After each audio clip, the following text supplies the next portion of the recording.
I think we just clicked on the audio there. Hello? Hello out there. Okay, excuse me. I thought the audio would have been fixed with everything. There we go now.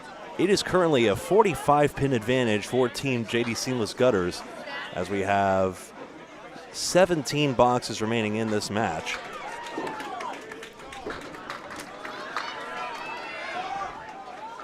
This is mostly going to be a stream test with a sincere apologies to the two mostly Canadian squads for the inability to stream this match in its entirety. JD Seamless Gutter Balls has the advantage here. And just taking a look here. 3 spares to 1, so Hanwell has the marks open advantage, but still needs to do a lot more here in order to come back in this one.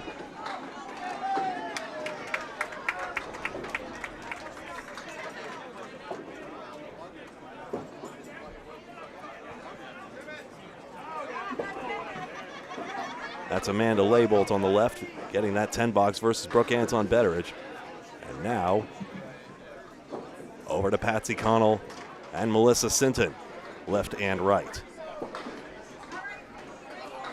43 pins. No, Jason, we got it now.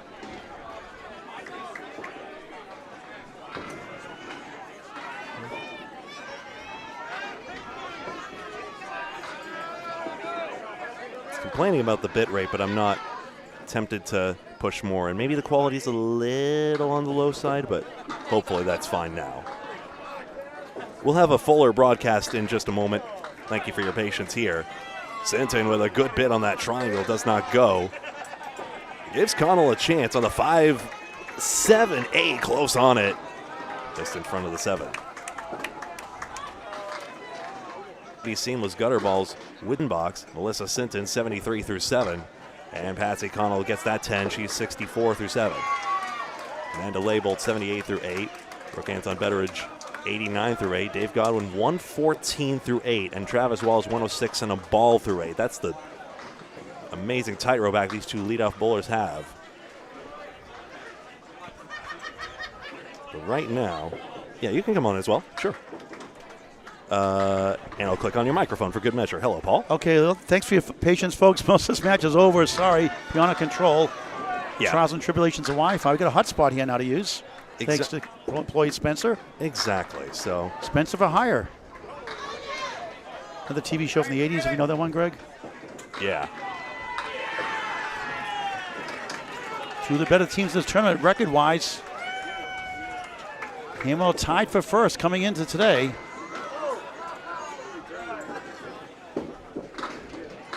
JD Gutter Balls lost earlier today also. They got 3 losses now.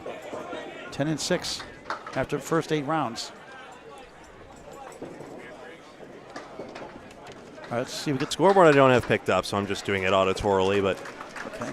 JD Seamless Gutter Balls up by 49. Chris Merrill on 84 through 6, another big reason why. He's got 1, 2, 3, 4 spares in a row in boxes 2 through 5. All right, so scores: Dave Godwin is 114 through 8. Brooke is Betteridge 89 through 8. I'm not sure the third. That's Melissa Sinton. Oh, Melissa Sinton 82 through 8. Tough to tell with the Chris code Merrill names they have, 84 through 6. Calvin Locke 60 through 6 with a spare 3 in the third. Yep. That's Chad Reed there, 60 and a ball. That's a 9 fill on his, so he's 69 through 6. Patsy Connell before him was 73 through 8. Amanda Laybolt 78 through 8. And Travis Walls 106 and a ball through that 8. And Reed does get that strike. And Corey Smith is 63 and a ball through 6. Full scoreboard will be coming in the next match. Apologies again. But this time we now have a more stable solution, we believe.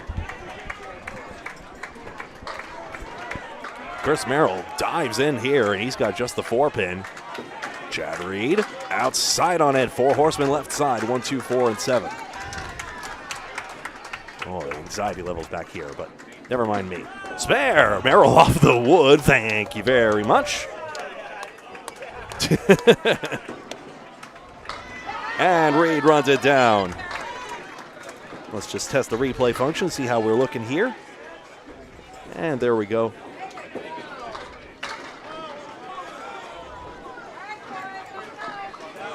And it's on now to Calvin Locke and Corey Smith. Calvin Locke, career high, 127 average, 206 high single. Did it at the in Moncton, New Brunswick, the singles knockout. Given all the scratch outs on his shirt, he was apparently just 0 today. Strike! And how? He says, I don't throw strikes. Here's one right there. Bombs away, baby. 206 high single, high triple, 514. Wow. High 5, 770, high 10 of 1410. From Moncton, New Brunswick, Canada, Fairlanes since 1995. By the way, that's the 5, 6, 7, 8, 9, 10 on Smith's side. Remember, Miranda Wallace made the shot yesterday without minus the other pin on the corner. Yeah, minus the corner pin. Can Smith one up it? He's really going for this, I think. So Miranda's better than Corey. That's how it usually ends up on that leave.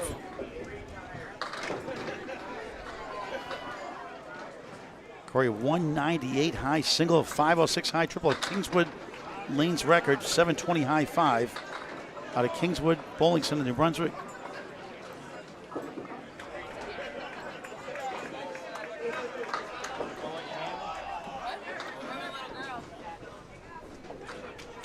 Three-time world champion, 2015, 17, and 19.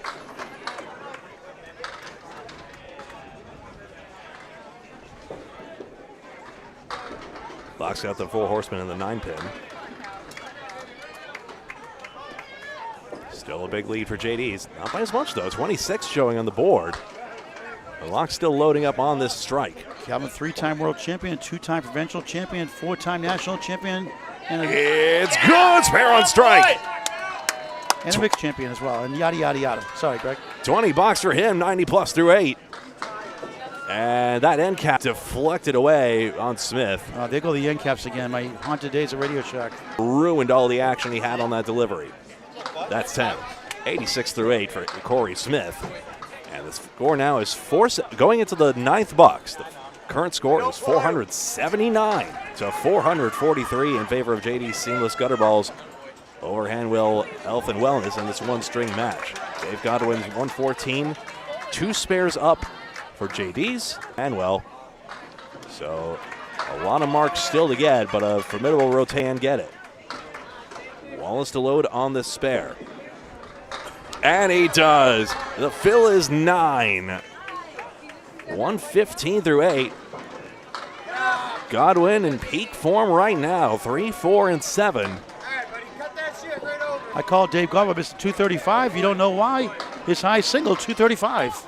Makes sense to me. Goodness gracious, Wallace nearly got that on the ball rebound. Every which way but loose. Godwin so good at these cut shots, and the 7-pin somehow unimpressed. Travis' high single is 181, the brother of Miranda Wallace. You want to mix international together, Augusta, Maine. The 1710 Sports Center a few years ago. That's on Candlepin Bowling Network on YouTube. Free to subscribe.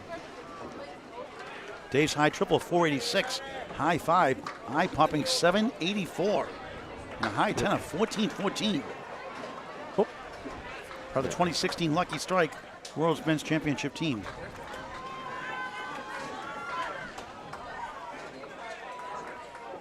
Dave, 35 years young. Injury-plagued season, got really well towards the end of the season. Well, much better now. Oh. And we're pushing data through, I think. Okay. There we go. Godwin back in there. 3, 4, 6, and 7. Wallace has the upper hand on this one. And he does by a couple of pins as well. Just a single pin. Travis, career high average for a full season, 121. Coming back, he's got this one. How'd that single pin go? He got on the rebound, and Godwin gets a 2-2 split conversion.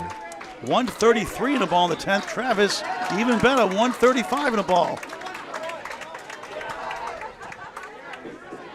All counts the same on the score sheet. No style points here. Mother and sister got him involved. Carol Wallace's mother, Miranda's sister got him involved. Over 20 years. Into the head pin, 3, 6, 7, 8, 10. Boy. Godwin mashes in there, 9 drop, 9 pin. And that is the fill, 142. Paul's like, why are you hitting my button? I always tell me he does good when I stream him, even though we got most of the stream lost. Indeed. Travis 5, he gets a 140. He's the bridesmaid. Yeah, 140, no good. What do you know? But hey, basically negates Godwin effort there. Still, though, 30 pins for Hanwell to run down. Dave just had to beat him, didn't you, Dave? Hey, Greg, great job getting this back on track here. I know it's a tough thing to work through in this. Fortunately, not so sure the hotspot is working the way I'd like it to. We'll see. It is what it is, unfortunately. And in worst case scenario, we might just have to. Because Amanda Leibold has a high single of 171, 113 peak average. Hey, where did. Excuse me. Brooke Betteridge staring at the 7. She has spare 6 in the second, a spare 4 in the 6th. We'll get that scoreboard back up for next match. We believe Brooke at 9, Amanda Leibold a 7. Puts her at 85 and Brooke at 98 through 9.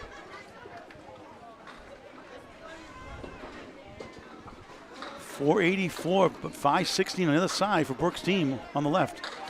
In control right now by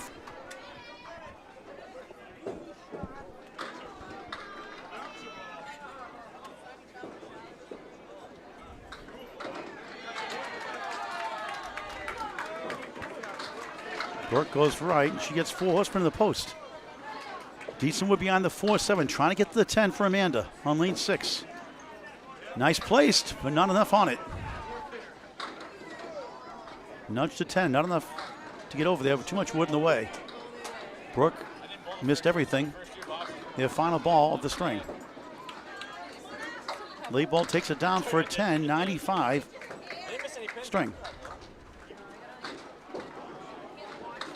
Brooke chops out the 4 for a rare 6, 104 string. Right about our average out of the Big 20 in Scarborough, Maine. Great owner, Mike Walker. Mike Walker, awesome job there. 6 boxes left. We'll have everything up and running fully next match, hopefully. What? I'm wondering what he's doing. What happened?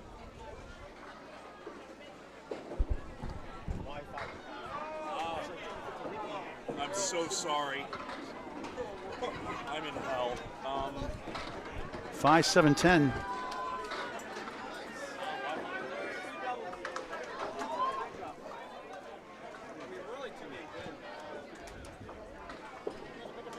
.710 from Melissa Sinton. Usual low score for her, 82 through 8. Patsy Connell at 73 through 8. Oh, what an effort that was.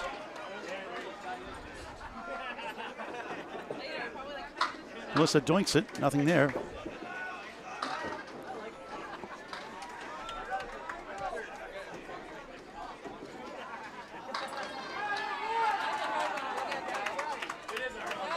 Takes it down for a 10. Patsy Connell, 83 through 9. Field goal for Melissa Sinton, 890 through 9. 5 blocks to go. I misplaced the phone that was charged here. I'm trying to find it. I don't know. Misplaced the phone? Someone gave me, but I'm trying to find it. That's all. That's my problem.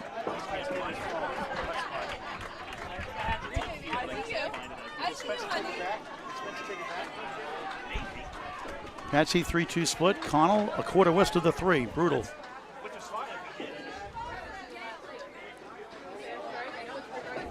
26-pin lead right now. Looking good right now. Yeah, it does.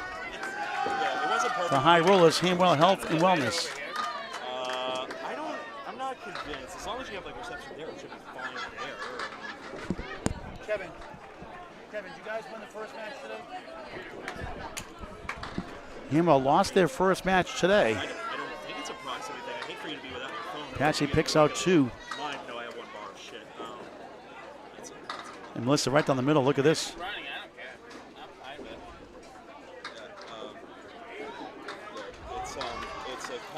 doing. I think it's fine wherever you can open. Yeah, as long as you're. The Apache takes an 8. Disappointing string by our standards. 91, no mark, but good pinning. That's much appreciated if you can. I'm sorry. Melissa 7, a rare 97 string for her. I'm sorry. Sorry, Mike. What's your name again? One of the best bowlers in Canada. Melissa Sinton, the 191 high single. And 5 AYB national titles, 4-time, at least women's provincial titles, and so much more. 4 box to go. 537, 512 is a 25-pin lead for Chris Merrill's team on the left. He's on a spare. Calvin Locke on a spare after a strike up next. Spare here for Chad Reed. 100 in the ball in the 8th. It's 5. Merrill hits the pocket, gets 8, has the 2 left, 5 right. 112 through 8.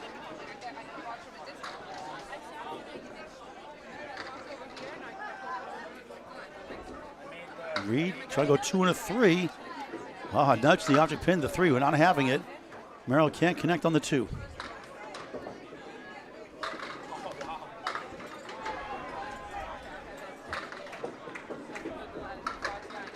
Reed takes a 9, Merrill a 10.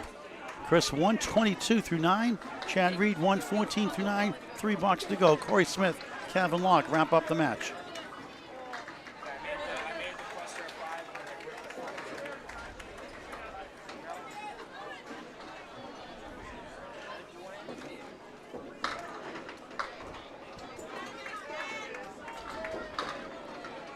Merrill splits.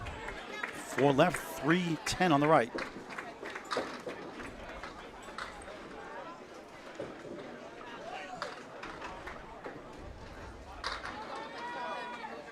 Excellent bowler, Chad Reed. Just missed inside. 1-4 in the 10. Merrill, good effort, can't get to the 4.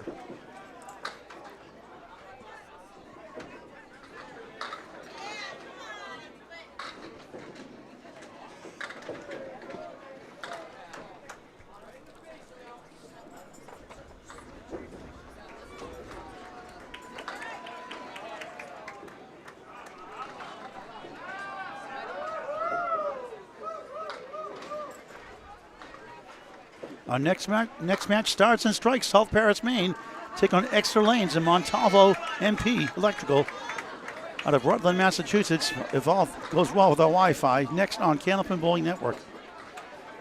9 for Chad Reed, 123. Good string. Chris Merrill been better. 9, 131.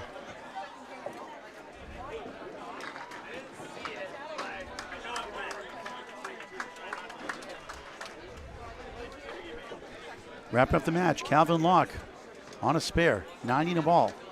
Corey Smith, 86 through 8, has spare 3 in the first, spare 4 in the 4th, spare 4 in the 6th. He's been replaced. Not being replaced, obviously. He's trying to finish up the string. 1-7-8. No subs, I don't think they're stringing off for them. Calvin, 1-3-6-10, force from right.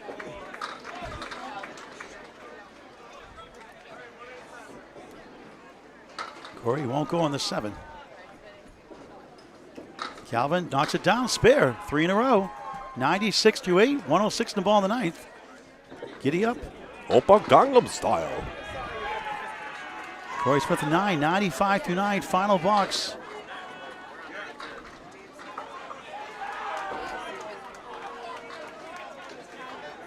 And Calvin Locke's team's going to win, actually, over Hanwell. So Hanwell's going to lose 2 matches in a row to start the day. Calvin's team splitting the first. There's a strike. In the Century Club, 5 over. Calvin Locke, spare fill is 9, stole it. 115 through 9. And some trash talking fun up there on lanes 5 and 6. Hopefully we'll get our next match ready. Stars and strikes and extra lanes. But for JD's seamless gunner balls, they're actually, both teams are now going to have the same record, 12-4. Well, no, sorry, that's right. They lost earlier today. Excuse me. I'm 1 behind, excuse me. That's okay. Calvin got the spare, 116 a ball. Penny Lane was the only other team that came in, tied for the top. 6 fill-ins with a nice finish. 131. It was 115 through 9, 131. He ends the string with 4 marks in a row. after a 60 through 6, 71 the last 4. That's how you do it, folks. Corey Smith a spare on strike. 115 finish. Final score 605 to 564. And mercifully, this stream's going to end, and hopefully get everything running. But we'll keep it here live, and another match will start here soon. We'll keep you alive, so we'll keep you alive. Thanks for your patience. Back hopefully with a full scoreboard and a full string next on Candlepin Bowling Network. Paul Grant, Greg Gouillart. See you in a few minutes. Thank you.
Stand by. The next match should be getting started shortly. You can see the lineup here. Looks like Leighton and Scribner might switch around. Otherwise, everything seems all hunky-dory. Scott Sparks and Mike Jakes might also switch around. We'll see. Although, no, hang on. No, the order's not set yet. So, actually, the order we see here should be correct. Yes. That's what Paul got anyway. Yeah, they're just going to put on the scoreboard. Hey, while we're waiting, we're live now, right? Yes, we are. All right, so welcome. Thanks for your patience, by the way. Last match was a one hot mess. But a washout, yeah. It happens, a washout. Not a split. Splitting headache. So, updated standings. We have 2 teams at number tied for first. Exeter Lanes, right now, we're going to see on Team 7 on the right on lane 6. Exeter Lanes, Montalvo, MP Electrical out of Rutland, Massachusetts. They're 14-14 with Penny Lanes and Bottom Shelf. Combined name, both 14-14. The only 2 right now tied for first. Second place stacked up a bunch. New England Flooring and Backsplash. JD Seamless Gutter Balls. Then our clones, Stars and Strikes, we'll see here in lane 6, 12-6. Pub 125 Academy Lanes. Riverwalk Lanes, Amesbury, Mass, 12-6 also. As well as High Rollers, Hanwell Health and Wellness. If I said that right. The Window Source, all 12-6 at 10-8. This is a shocker. Holbrook with Josh Daly's team, 10-8. Harry's Allstars, we just gave $500 to Chemicals to Cancer through a fundraiser at Ryan's and Mills. We'll talk to Steve Reno Sr. in just a little bit, and Brian Fournier. They're at 10-8, along with Central Park Lanes in Hammer Barn at 8-10. Huff Power Sports, Academy Lanes, underrated and overlooked at 6-12. Skinner Bowling Repair, Patriot Paving, 6-12. At 4-14, the Goon Squad. Stronger Together, 1-17 Hurricanes, 2-16 on the board today. Finally, Drywall Contest, Mark Hart Ford get their first win today, 2-16. Still time to get in that cash department. And while waiting to start, Extra Lanes still has the high team total of 632. JD Seamless Gutter Balls, 617. And our clones, 612. Men's high, it's right now, Aaron St. Cyr, the Rockstar, 162 high single. Clayton Matheson yesterday, 156. Calvin Locke, Chris Merrill had a 153 yesterday. Chris had a triple strike. Josh Daly had a triple strike last match today. For the women, Tina Ward, 164 yesterday. Jeanette Southall, 151. Madison River, 145 all yesterday. What's interesting is I see Team Holbrook listed with a 568, even though they're a ways down the standings, and I'm trying to figure out how that can... I know they're missing match 2 yesterday, and that's the reason why they get that figured out. As Mario Johnson starts with a diamond left, Shannon Scribner from the Big 20 in Scarborough, Maine. 5-time Open Eliminations Championship winner in the past. Wood in front of the 4. Takes it down, Spare. Spare to start this one-string match. 2 points for a win, 1 for a tie, 4 for total. Match 3 of 10 today. In match number 10 of 23 overall, Mario Johnson, Marion Johnson, pronounced, they call him Mario, an 8. Get these top averages here in just a jiffy here.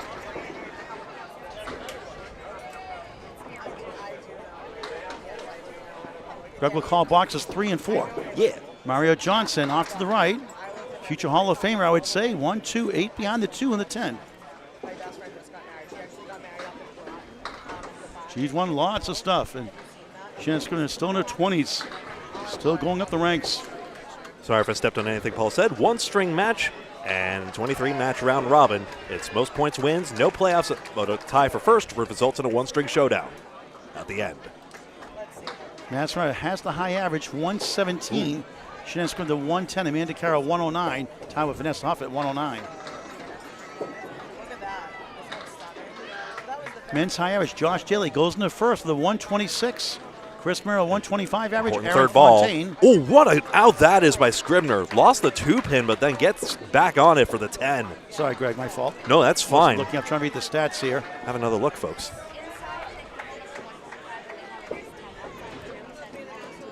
So men's average bunch up, Josh Daly 126, Chris Merrill, Aaron Fontaine, and the Rockstar Aaron St. Cyr averaging 125 so far the first 9 rounds.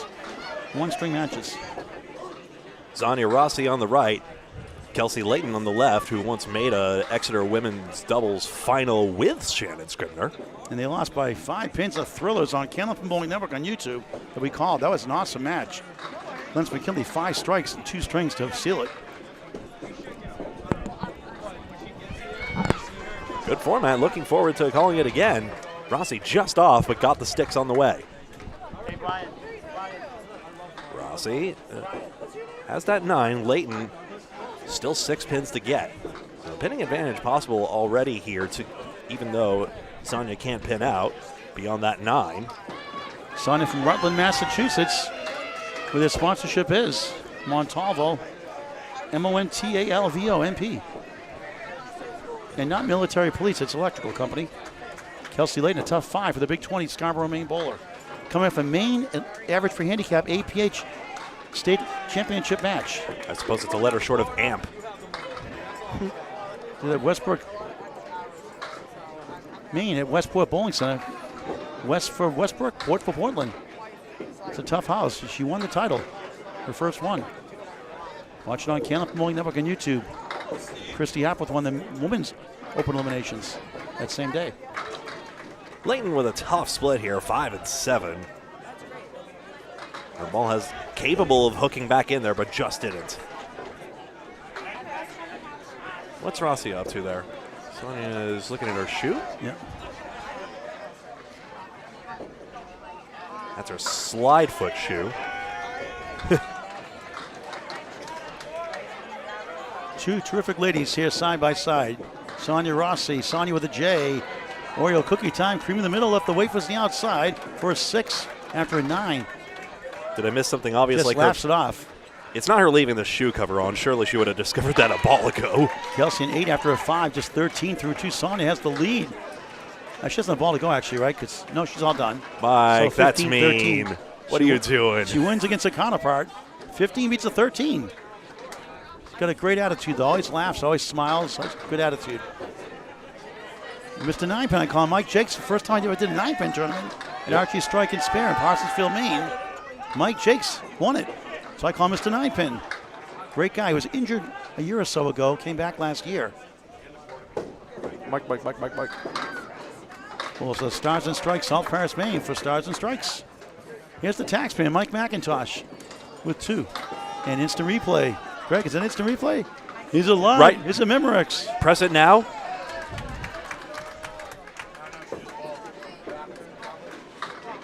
You're talking to Steve Reno Sr. and Brian Forney here in a little bit. At least Steve Reno Sr. Close for Jakes on this one, 9 and 10. As soon as we get situated, I'll go through some of the stats later on throughout the string.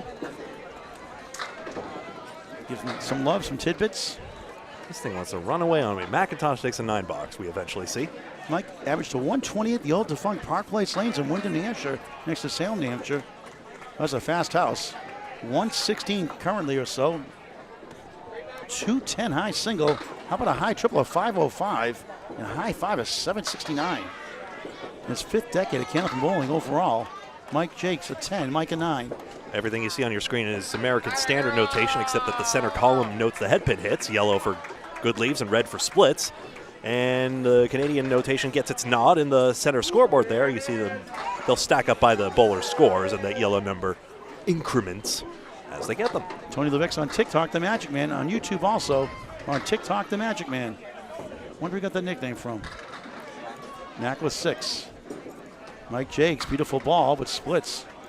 That's a banana split, first one today. For you Case McCool fans out there, he's always hungry, he's always growling out of Lakeside Lanes, Manchester, New Hampshire.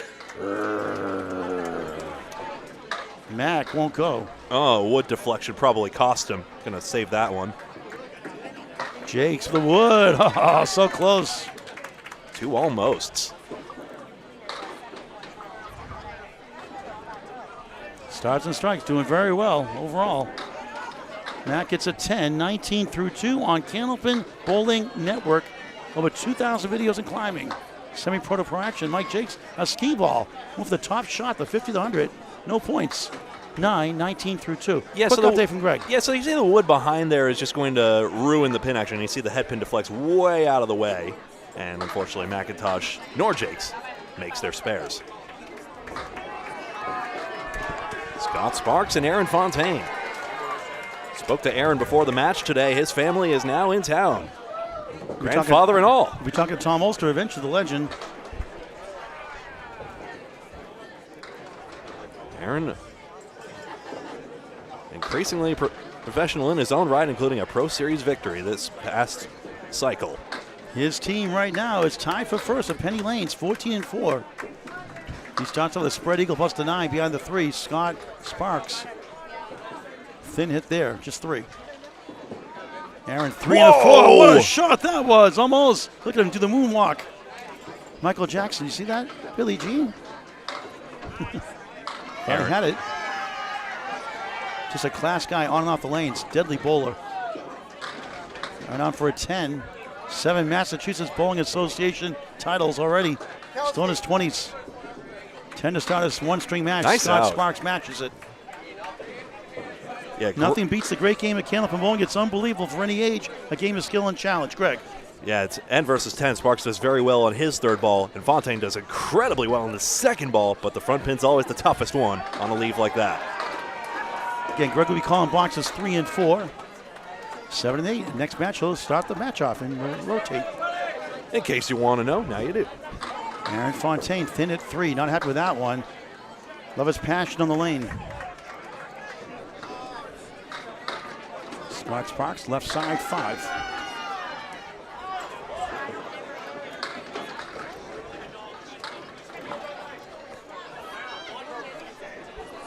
Aaron from East Brookfield, Mass. Bogey Lanes, unofficial house record, official house record 236, unofficial high single 236. Scott, nothing there for that one, and Scott Sparks. And Aaron with the banana split himself. That's the second one already, right, Greg? I think so. Nice out for an 8, 18 through 2. Casey McCool wannabes out there tracking a banana splits. We got 2 right now already.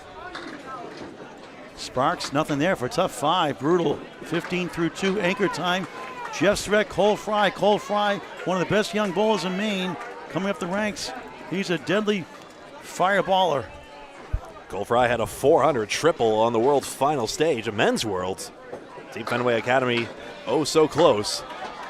Him and his one of his good friends, Chris Merrill, were in the Maine Maine Open Eliminations. Speaking of Fenway Academy, 2024, and Cole Fry won him on a thriller on Candlepin Bowling Network on YouTube. The 10-stringer, Chris Merrill, returned the favor this year and thumped him at Westport Bowling Center in Westport, Maine. Jeff Surratt gets down 9 pins and has the 3-pin remaining. Kerrigan, good to see you out there. Sorry, last moment she wasn't able to make the tournament, of course.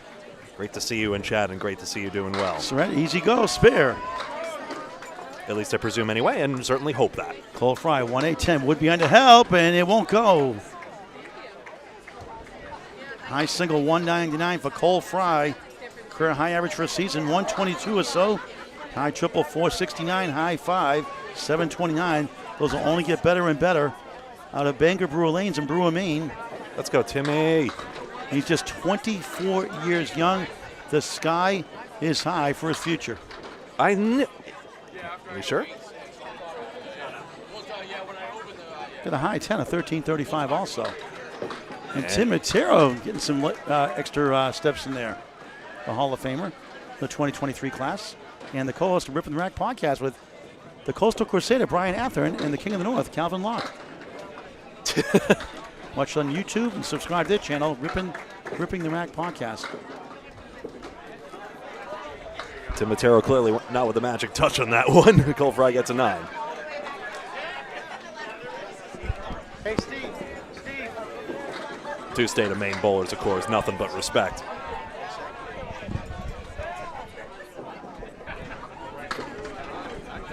We're gonna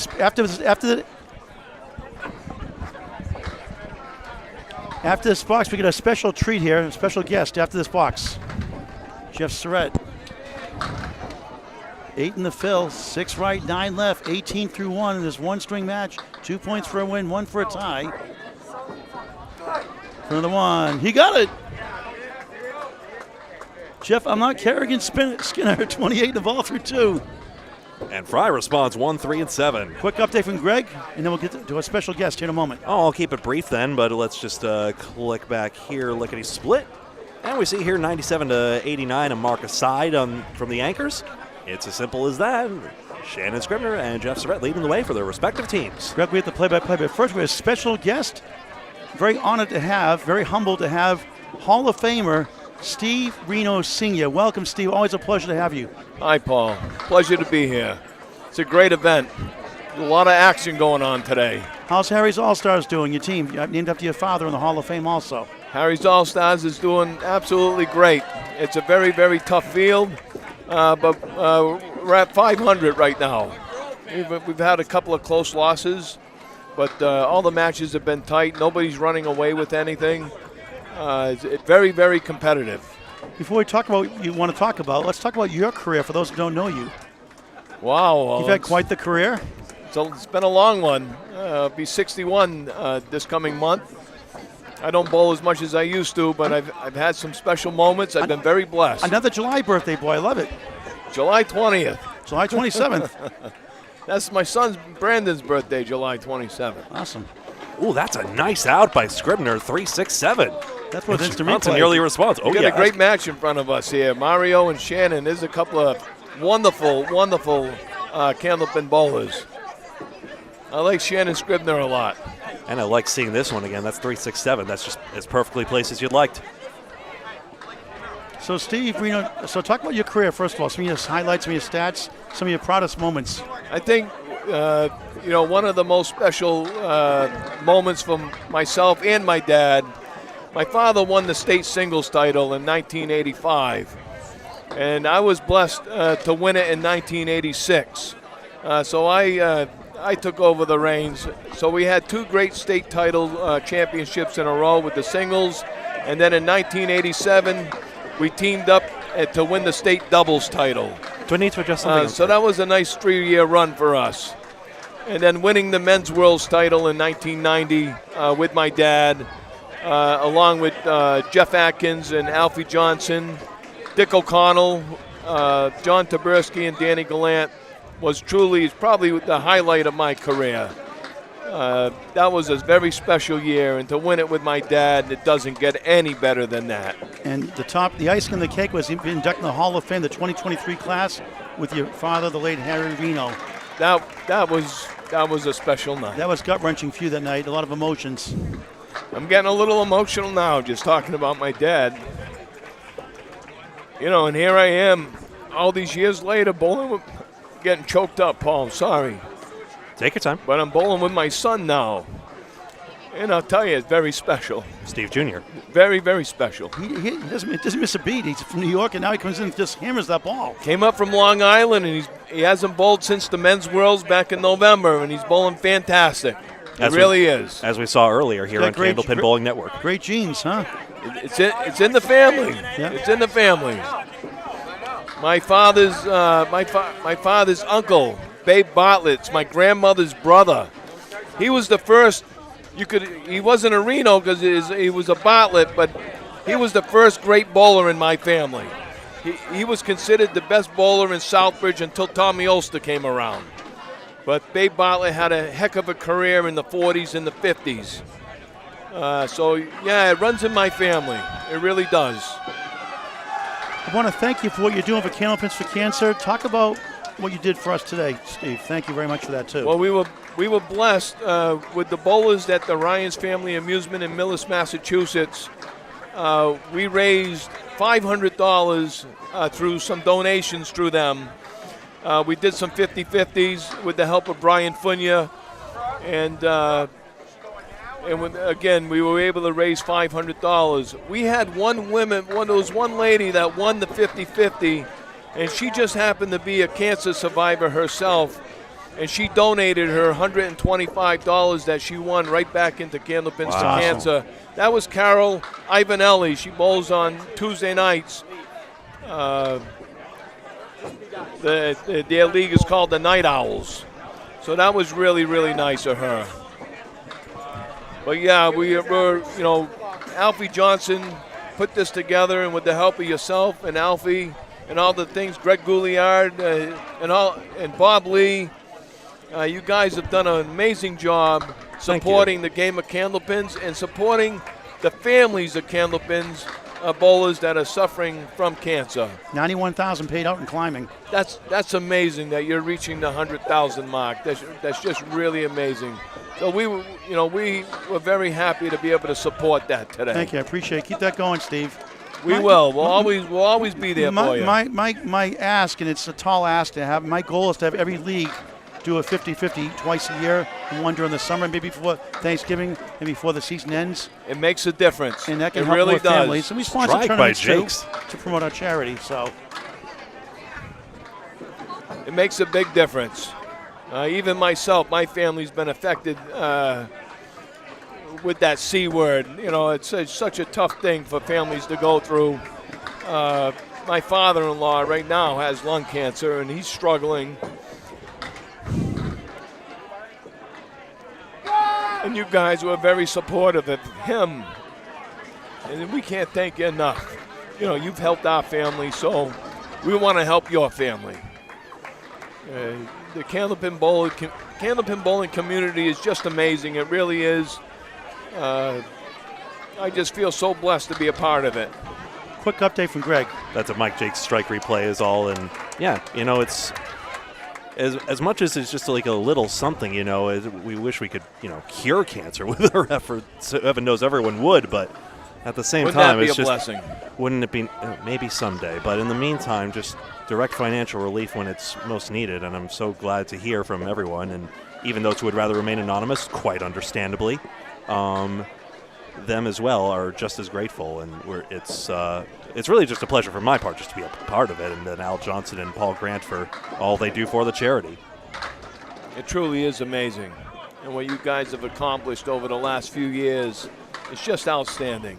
And we can't thank you guys enough, really. We appreciate all the hard work that you put into this. Our absolute pleasure.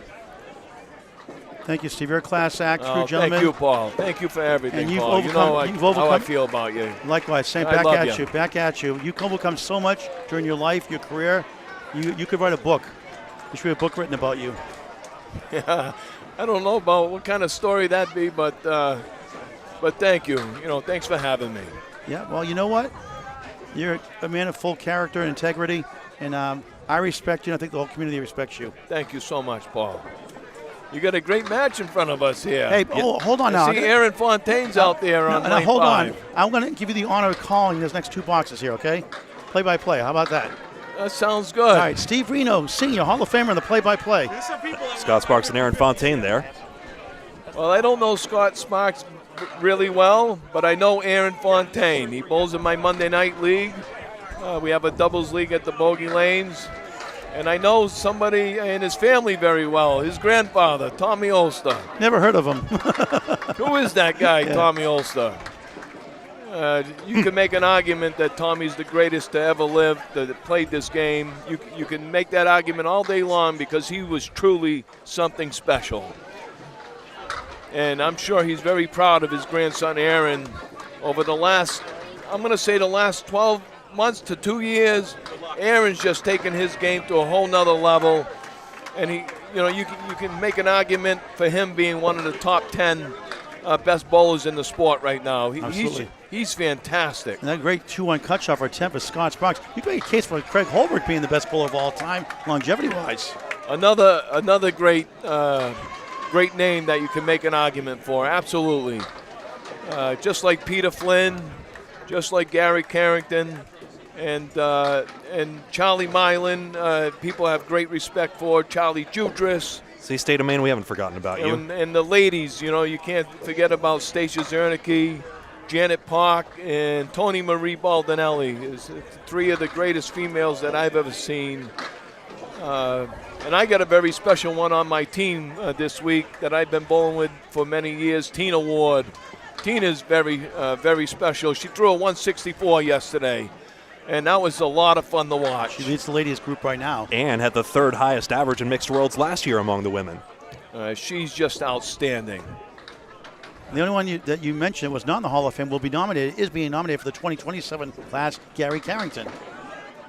Gary was just an amazing bowler. He one of the toughest competitors there is. Aaron 37, Scott's marks 33 through 4. No marks. Talking to Hall of Famer, the legend Steve Reno Sr. just made a contribution courtesy Ryans and Millis. $500 to Candlepins for Cancer, a 501c3 charity. Do your part also. Go to Candlepins number 4, cancer.com. Make a donation via Venmo. You can also write a check. The address on the website, Candlepins4, cancer.com. Helping bowlers and their relatives going through cancer treatments. $91,000, including Canadian Bowler going out tomorrow. $91,000 paid out to families in climbing. I love seeing the young Cole Fry. I think Cole's from Bangor, Maine. He's taken on a true veteran in Jeff Surratt. The 9-pin missed the memo how important Surratt is. Jeff Surratt look at this one. Wow, did he make it? Oh, the 7-10. Fry nearly made the 7-10 clean. That would have been a strike for you, Steve. It was wiggling. That'd be a strike for you, Steve, right? Maybe 30 years ago. Everyone's got the same face I do. Look at that. See if Jeff Surratt can make this 2 marks You in a got row. a big cannon in Ryans and Millis. Hey, when I bowled in Millis, he's all over it. When I bowled in Millis, it was a tough house. Now, since you've been over there now, the place flies. What are you doing over there? We're not really doing anything. What's the secret sauce over there? Just a lot of great bowlers. We're very talented inside the house with a lot of great bowlers. And we get a lot of good scores. Including the guy to your right in the Atlantic Candlepin Singles Tour final. Jeremy Seaholm, outstanding bowler. Absolutely. And Jeremy used to work at the Ryans. He'd come from Fairway Sports World until it closed, and then Jeremy was working at Ryans. Class act and one heck of a bowler. Look at that. There's a bomb. Cole Fry, the young Cole Fry. Just coming into the prime of his career. What kind of shot was that, Steve? That was a hammer. And we could even say that was like a wow shot. Okay. Should have been a 7-10 and a 10 fill. That would have been legendary. Well, Surratt with 3 spares in a row to open. Got a great start. Toughest look yet. No easy shot here, but he's got some wood he's going to probably use. Ooh, maybe. And he get got over. Would you take a look at that? All right.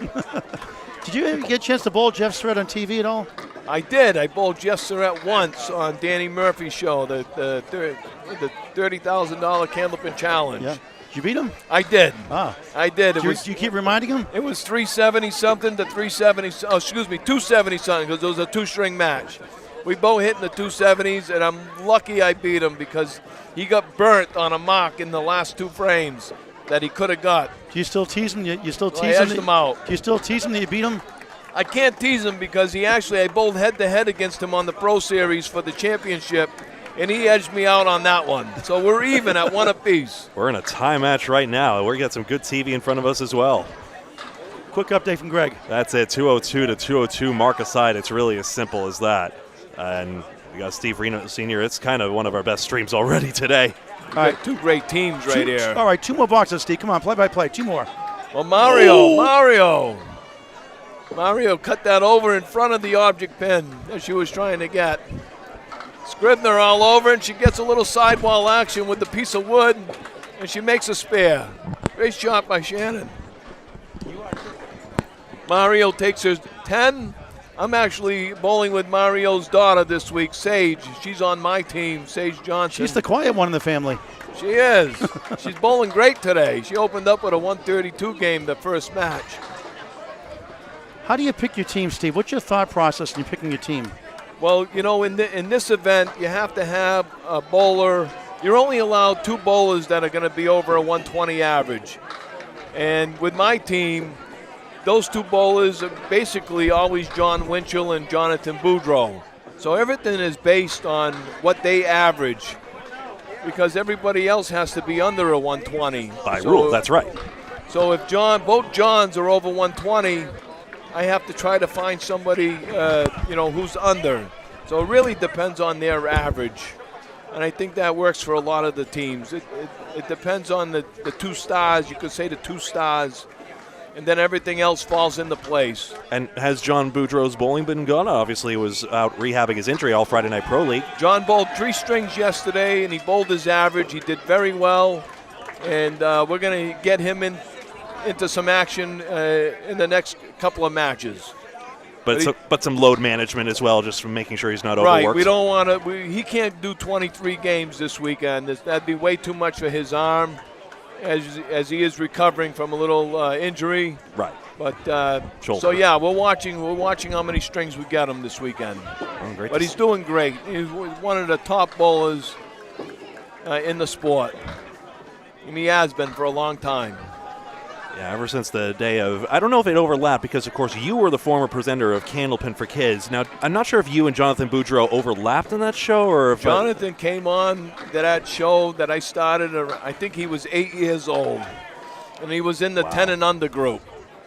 Probably been dominating every age bracket pretty So much. I've known him. I've known John since he was a little kid, and we've become very good friends.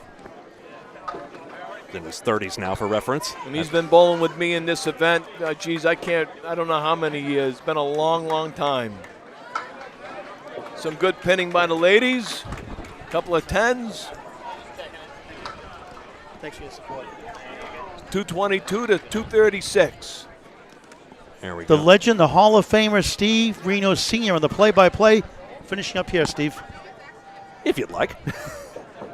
Steve loves doing that. Steve always commentates when I go to Millis. He's a great guy. Fun, a lot of wisdom, a lot of insight. This is a lot of fun. This is a lot of fun. You got me a little emotional when I was talking about my dad and my son, Yeah. but I make a lot of people cry. we're all set now. We're doing all right. A And couple of great shots by the ladies. Sonia's going to try to run this shot right down, putting the ball in the 1-2 pocket. Now, Steve, I do have a bone to pick with you in a minute here. Sure. You bought in WOW shirts before. I don't think you bought a Candlepin for Cancer shirt, have you yet? I don't think I have one of those. I'll Uh-oh. have to get one. Uh-oh, okay. Talk is cheap. Oh, I'll get You one got from koozies there. and towels here also. Ooh, You can use that koozie for chocolate milk. that was a pretty good ball right there. Now, I know it's going to be a tough day. It's going to be a good day if Calvin Locke buys a Candlepin's Cancer shirt. It'll be a big day for us. That would be a big day. Sonia is going to take a nice 9 box. Another nice lady, too, on and off the lanes. Kelsey's going to take a 9 as well. Well, nobody's running away with this match. It's only 4 pins. Uh-oh, Tim Matero's coming in and Mike's coming out. So you got it. Ah. I'm going to give you the honor of calling one Hall of Famer to one I Hall of got Famer. to. You can't leave yet, Steve. Sorry. And Greg's going to finish the rest of the string after the last 4 boxes. Or I'll else- tell you what. You finish out these 5th and 6th boxes, Greg will do the last 4. How's that? That sounds good. Sounds good to me. So we Pacing see Tim pacing Matero myself. coming in on lane 6. Tim Matero went into the Hall of Fame the same year as my dad and I in 2023. He has a show called Ripping the Rack podcast that he does on Monday nights every couple of weeks. Except during the summer. Occasionally.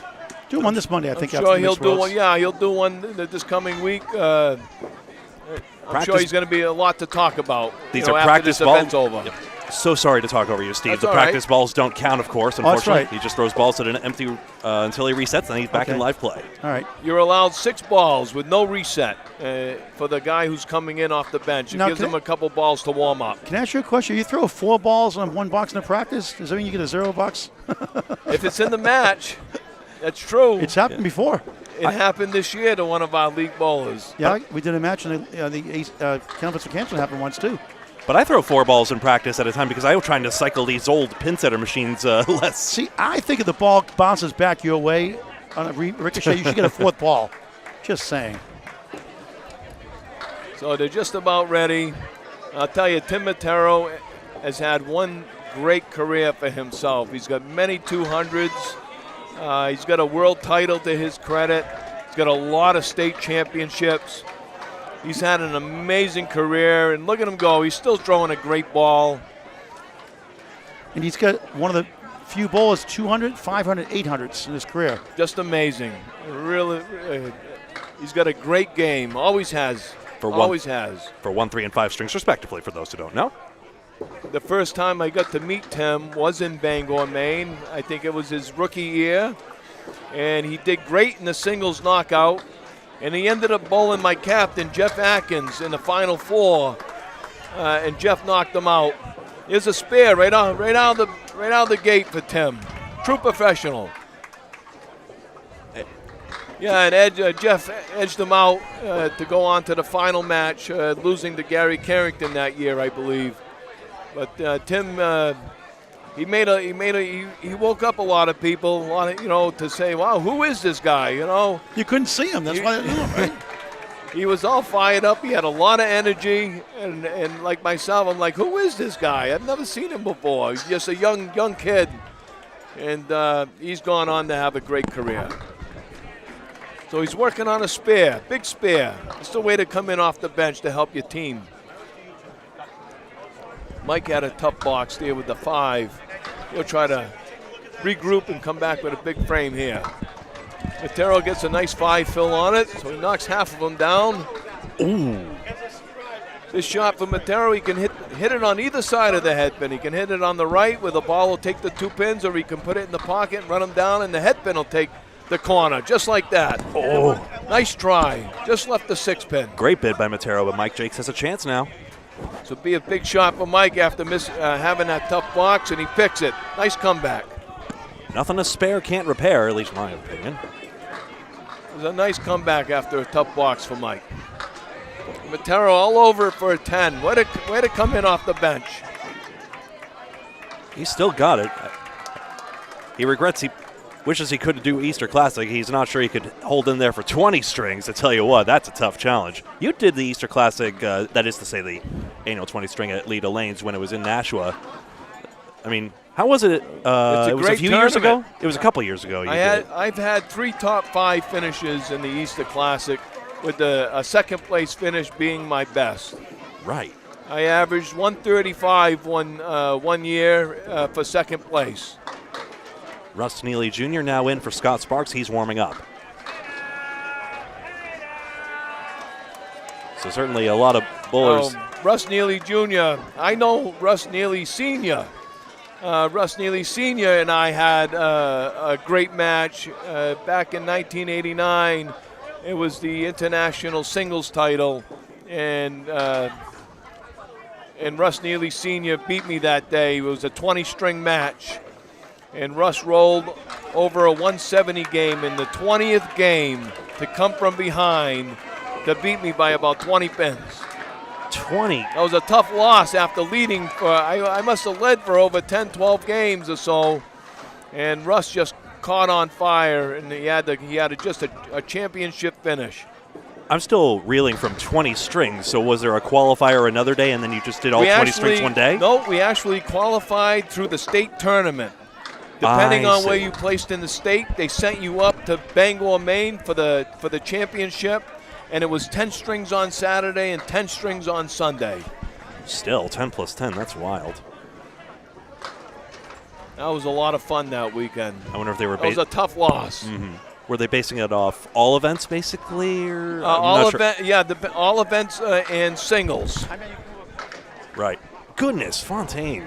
Fontaine just caught that wood. I don't think he wanted to hit that one. He just caught it and it sent everything around the 6. Russ is looking for a big out. He's got a lot of pins left here with that 3rd ball, so he's going to try to get as many as he can. Hey, who's that guy standing next to you, by the way, to your right? That's another great bowler, one of the all-time greats, Dave Cookie Richards. He's standing right next to me. World champion Dave Cookie Richards. We'll get to him later on, too. I won the world's title with Cookie one year. That was in 1996, I believe. Did he carry you? Did you carry him, or did he carry you? Actually, I think Cookie won high average that year. He was a machine. And he carried us to the title that season. So he carried you, huh? He did. he put all of us on his back. But you don't mind that as long as you win, right? Not at all. It is truly a team game. And it takes all the team members to make it happen. Do you guys tease each other afterwards? Like carried you? Do you guys tease each other about that afterwards? Not really. We have such a great respect for each other, but there might be a little ball busting once in a while. Yeah. But it's all in fun. But we just we have a great respect for each other. And Fontaine sliding by another 2-pinner, not happy with himself. All right, Steve, you got 2 boxes to call, and we'll let you go after that. Thank you for taking time Thanks to talk to us. Thanks for having me, guys. 2 more boxes to go. Finish up the anchors here. Let's do it. You got Jeff Surratt, and you got Cole Fry. I got Josh Daly over here, one of the young, great champions in the game. And he's just telling me he threw a double strike. He gets mad at me. I call him the mini legend. I owe him a candy bar. So if anybody who throws a double strike this weekend, I give him a candy bar. So I owe Josh one. It says, hey, another bone to pick with. How come you don't give out sky bars? You don't give out sky bars. Because they're too expensive, probably. Two for free at Market Basket. Really? Well, you need to get me some. They were $2 for a dollar before, like 4 or 5 years ago. Now they're 2 for $3. I tell you, the price of everything has gone up. And a $12 box of candy bars now costs $20. I know. So, or they do shrink. They're not cheap. Or they do shrinkflation where they put fewer M&Ms in the bag, etc. Many brands do. Ooh, nice shot by Cole Fry. For a $10, but a dandy. All right, Steve, your so final. Just about through 6 frames. All right, your final box, Steve. Take it away. 304 to 293. So it's only 11 pins right now. And the team that's down 11 has an extra hit. So this match is basically single digits. Let's see if Jeff Surratt can get a big one here in the 6th frame. So Jakes did have a 5 in that frame. That's why I was off. Thank you. All over the pocket, and he gets a nice 8 drop. Thanks, Steve. With some nice wood to play. Helped me fix my scoreboard. Cole Fry had a off to the left a little bit. This is a shot you either got to hit the head pin really light so it comes off the sidewall, or you have to hit it really full. A normal pocket hit will not take that shot. It's got to be either light or full. And Surratt's going for his 2-pinner, and he's got it. He's all over it. Big spare. 5 marks could be 6 for him. Well, Cole had a tough ball, but he still cleaned up everything but the head pin. So he'll look to get his 10. Basically took the cluster of 5 and back. And with 4 boxes to go for all the bowlers, we're talking a single-digit match. All right, a pleasure, Steve, to talk to Thanks Hall for of having Famer me, Steve guys. Reno, 2023 class. Watch Thanks. his awesome emotional interview on Candlepin Network on YouTube, produced by Greg Gouillart. Thanks, guys. You have a wonderful day. And thanks for the $500 donation talk to you from again Ryan soon. Samillis for Candlepins for Cancer. Thank you. Thank you, guys. Steve Reno Sr., always a treat, always a pleasure. Thanks. Class act. Thanks so much, Paul, and thank you, Steve Reno. All right, Greg, you take it away the rest of the way. I'm going to do some other things here. Go for it. If you could give me a menu, that'd be awesome. Gotta get that pizza, whatever. It's not Dallas pizza. What do they call it now? Heck, we'll figure it out. 7 pin only for Shannon Scribner. A dozen pins, indeed, the margin.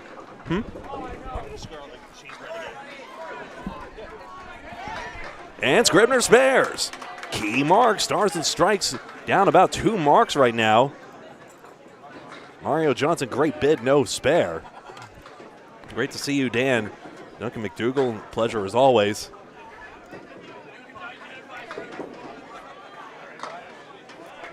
And a good third ball as well. Mario Johnson, 9 box, 64. And there it is. Didn't put the Scribner spare on the board. And there that is as well.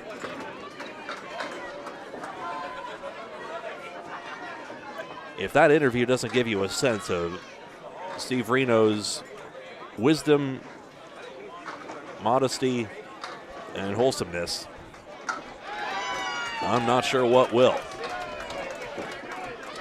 Bundle of 5 for Scribner. Harsh on a head pin hitch. He gets a 5 fill, 81 through 7.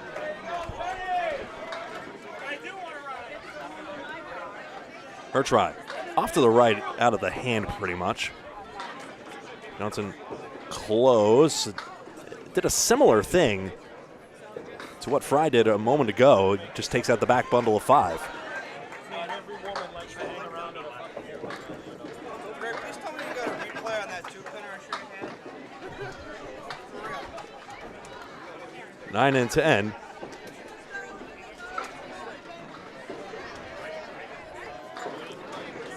Aaron Fontaine was remarking about that 2-pinner he wishes he had earlier.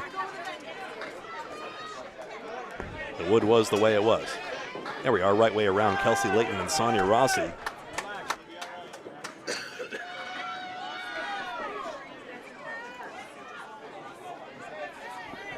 Right, Karen? Good to see you. 3 pins out for Layton. Exeter Lanes with the advantage right now. High up in the standings, tied for first. They would love to hang on and stay in first place. Penny Lane in the mix as well. If it stays tied going after 23 matches, we go to a one-string match. The tie break. Any other ties are broken by pinfall. Rossi too thin on this triangle and does not spare. But can pick up pins now. And it's 9. 3 more pins for Exeter Lanes. They now lead by 10. So that's now a full mark's worth. Really, they're ahead by 2 marks in effect. And against 10 boxes, that's what it would take to run down those 2.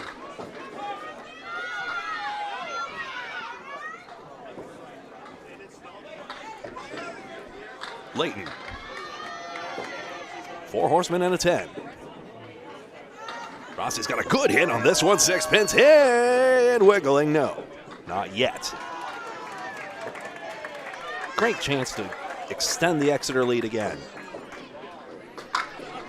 Kelsey's had her head pins in this one. That's a good leave here, but that's a thigh slapper. She thought she could have done better with it. Rossi spares.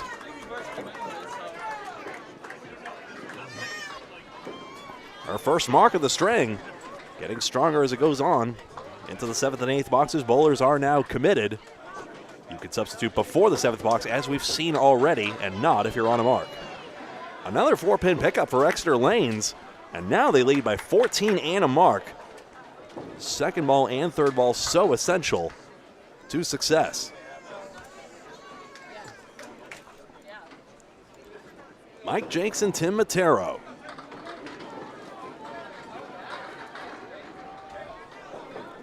Jake's great head pin accuracy to begin. Tim Matero, remember, substituted in. Has that spare. This is an interesting bundle. 1, 2, 3, 4, 5, 9 for Jakes. Matero, 4-pin tip, 6, 7, 10.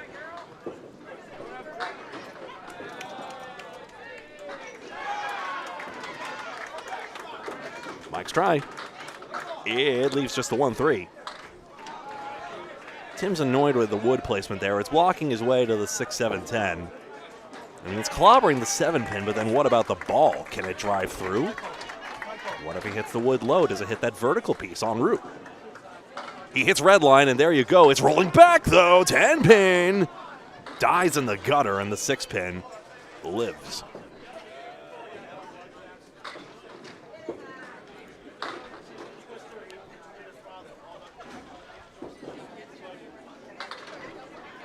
Jakes picks a stick. That's 9.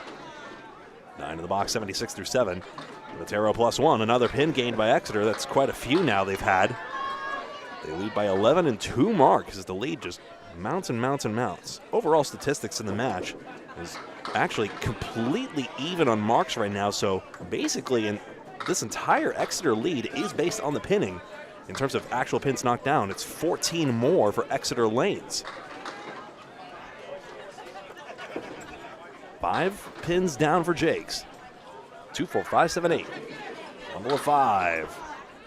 At one point we were calling it a hay bale. Not sure why, in retrospect. Got it the other way around. That's how we look here. And 3 and 4 split. Michael, good to see you. Michael Izzo not in chat for a change. He's right here. Good to see you. Yeah, of course.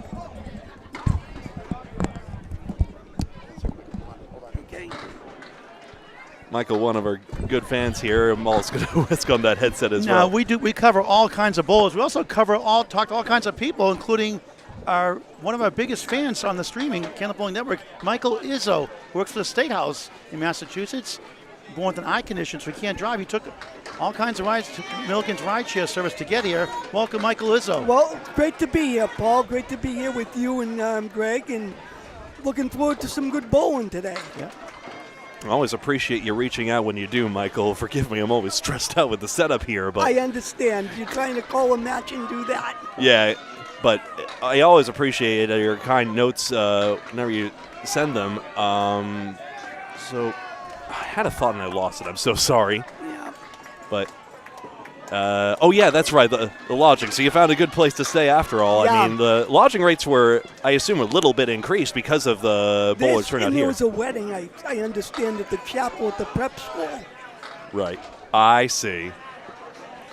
And if anyone's around the area, they'd be crazy not to come by and help out a great cause and see some great bowling and meet some great people. I think it would be a good afternoon out with it. But today's not the best day. Something to do. Come on down. Yeah, a drizzly 70 Fahrenheit, 20 Celsius. All right, Mike Elizabeth, thanks for stopping by. Good to see you again. Thanks for watching our streams. That's my pleasure. Thank you. And I'll take the headset as well. Excellent. Put Fontaine's score on the board there. He got a 10 box, 6-6. Sorry about that when people applaud the counter shakes. 1, 2, and 4.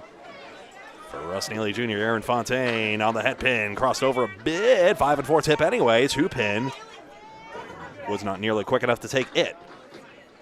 Aaron's had a few chances here. The 2 pinner stymied him earlier. Neely does 2 with a 1-2-4. Can't hook back in there. Chance for Fontaine to extend the lead. Already a few dozen pins and 2 extra marks. And he does. The wood is a guardrail. Easily was going to take that. Look at the head pins he's had. He's only missed 1 head pin all string long. Fontaine just so accurate. And it's one of the reasons he's won a lot. And has also placed 3rd in the past 2 Easter Classics. Neely Jr. pins out well. That's 10. And it brings up Cole Fry and Jeff Surratt. Some anchor match this has been. That's Kerrigan Skinner's shirt he's got on, wearing it quite well.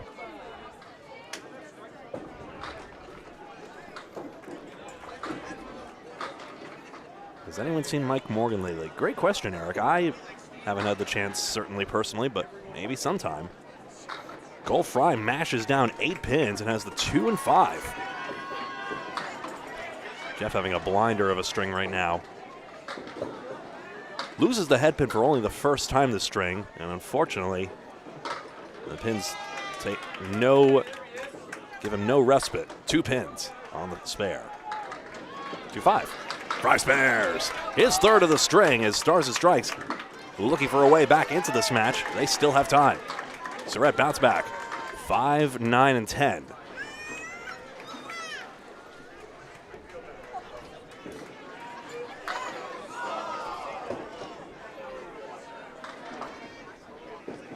Third ball is a good one, a perfect one. 10 box. So 105 through 7, stellar. 83 in the ball. Cole Fry can easily go into the 120s at this point with good count on this spare. 2 bowlers used to the men's world's final stage. Fry takes aim. Head pin. 3, 6. Yes, and the 7. His load is 7. Surratt has 3 pins out. Took out a side saddle triangle. Barn door in front of that 7 makes it easier for Fry, only just. Nearly made that 7-10 earlier, which would have been some shot. He was actually the one I saw him making 4 pins in that parallelogram formation during a Pro Series event. And then just yesterday, Miranda Wallace made 5 pinners. It was the 5, 6, 8, 9, 10. 8 box for Fry is 98, and a 9 box for Jeff is 114 through 8. Cole's got 98, and we go to the standings. There you see it. 8 pins plus 2 marks. You see those Canadian smudges by there, the yellow 2. 2 extra marks for both Sonia Rossi and Aaron Fontaine to fill. Mario Johnson and Shannon Scribner up right now. The anchors are going crazy, but Shannon Scribner on 90 through 8 doing her part. Trying to will Stars and Strikes back into this. Johnson takes out 4. Scribner lost the handle, but is getting a great mix out of this, and a center triangle. It's triangle number 1. Made up of the 1, 2, 3. Johnson. Good bid, but the 4, 7, 10 stares back. Scribner just too far left. Scribner has been hoovering up championships so early on. Took us several pages to compile all our statistics in Paul Grant's paper notes. That's it, that's 10. 2 pins picked up. So no stars and strikes. Again, it only looks close on the scoreboard because the marks haven't been filled yet. Johnson's had a few chances in the string. No time like the present. It does not matter at this stage how much you've been struggling before. This box is the most important one. 3 out on the first ball. Scribner on this head pin, 5 pin left. Major opportunity for the state of Maine team. But Johnson's put a good bit on this, and the 4 tips into the 7 for a spare. And it does become a clutch mark for Mario Johnson. And Scribner matches. 110 in a ball.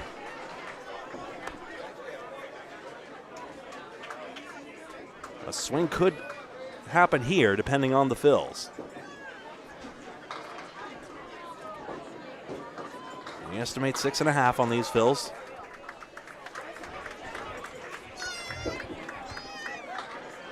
Johnson takes out 6 here, and her string is 98. Scribner just 3, so Exeter Lanes will grow the lead. 434 plays 425, and now the 2 marks still on Exeter side, and Sonia Rossi will fill one now.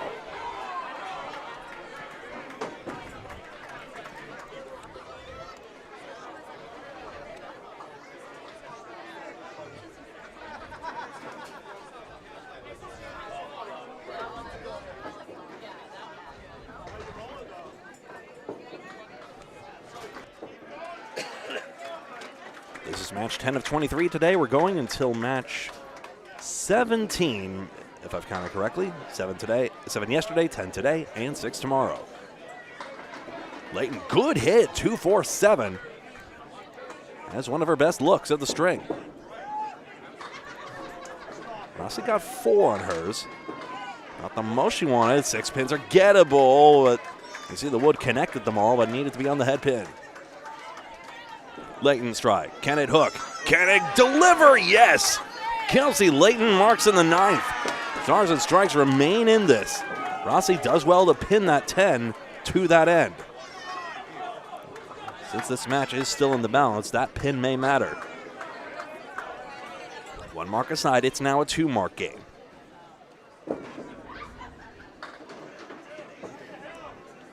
Tell you what, a Layton strike would be big here. Rossi gets the strike herself. Sonia Rossi in the 10th for Exeter Lanes Montalvo. And Layton loads 9 on hers. That might be just as good if she could convert this 5.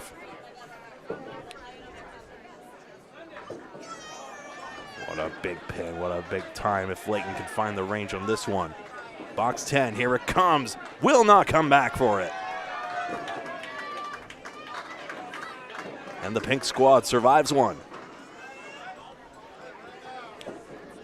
So 4 pins and 2 marks. The 10 is made.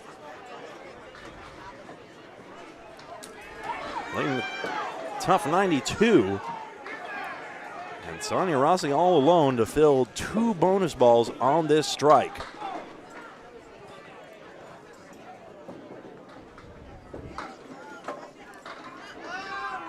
The first one is pocket. Not a double. But now assured a 100s string. And Exeter Lanes is now ahead by several marks, making a tough task for Jakes, Neely, and Fry. The fill is 10, and the string is 105 for Sonia Rossi.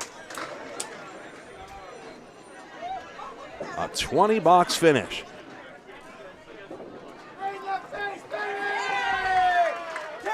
To Mike Jakes and Tim Matero we go.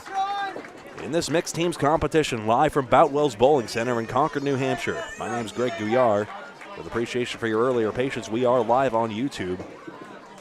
Thank you to the Boutwell's team for patiently dealing with everything. We were half tempted to just record everything if the internet didn't continue to malfunction. It's just so difficult. We're using bowling Wi-Fi for the weirdest possible reason, far from the ordinary day-to-day that most Boutwell's customers would be content with. But we're the ones trying to push all the data through, and we thank them so much for helping us find this workaround, especially Spencer. Shout out to you. Good leaves for both. Matero's got the best one with a 5-pin. Jake's a little thin on his contact, but he does have the diamond left. Tim spares in the 9th. Exeter lanes piling on, we think, if Jakes can't make this. Diamonds are dastardly. He does not get it. Did the backwood ruin the shot? We'll see.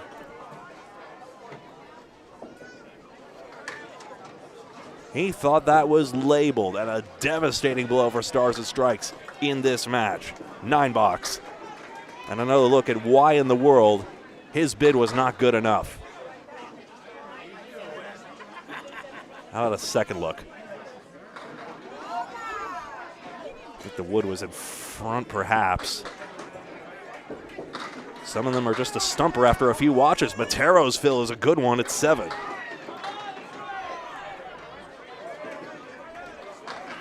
Jake still steamrolling them, 5-8. Exeter lanes up a ton right now. Matero back row, but it's all connected by Wood, and he spares.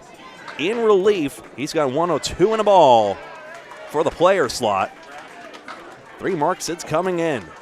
Jake's denied again, and he just cannot get the time of day from these pins. Maybe we can look back, maybe we could critique the spot, but that's a brutal way to go out. He thought for sure he did better in boxes 9 and 10. You see the head shake. Matero will fill with marks in 9th and 10th.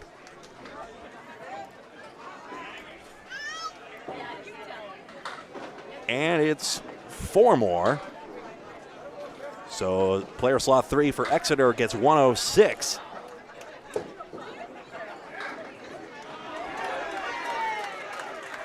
So Matero basically delivered a 58 back half.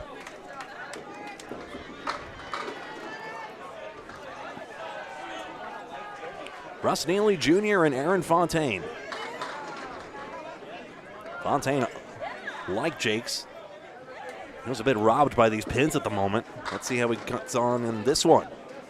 Head pin, it's thin apparently, that's 7. Ball may have been tailing away. Another triangle mirror image for Neely Jr. Neely finding the range, with apologies if I missed a hit along the line. Fontaine just off. 2 pins aside.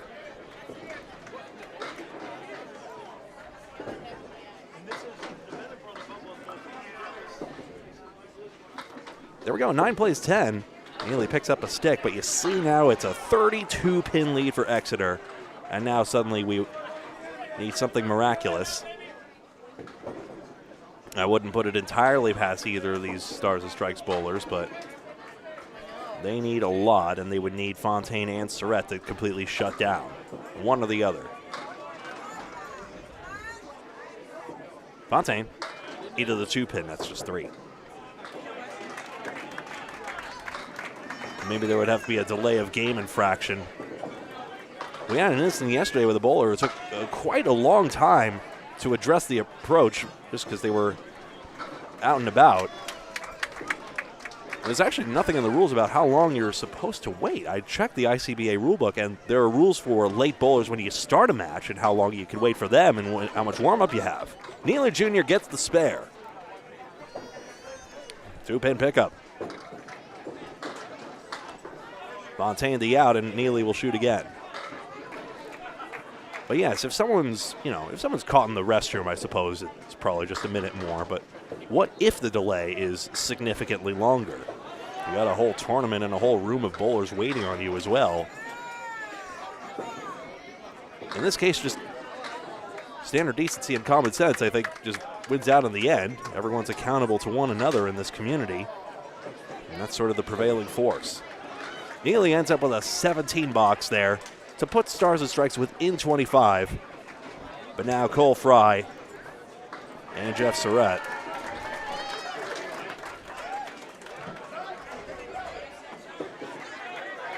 Surratt's on his head pin. He threw a 4-bagger during Men's Worlds in the playoffs.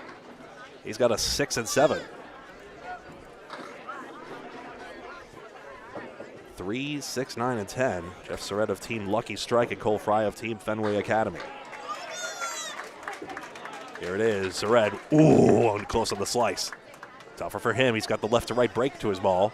Say the same of Fry. He's got rolling one, but the red line didn't take it. Else, the 9 pin, might have gone. Surratt does clean up that corner pin. He's got 10, and Fry has the same 10. So, presuming a Surratt 6 box, congratulations to Exeter Lanes and Montalvo for winning this match. I'm presuming a triple strike versus 6, something like that. A great showing in this tournament, and Exeter Lanes will continue to rack up the wins, 2 match points for that win. 1-7 is the lead. With this, Surratt could go into the 140s. Tough wood. It's rolling back. He's got it. Fry denied on the check mark.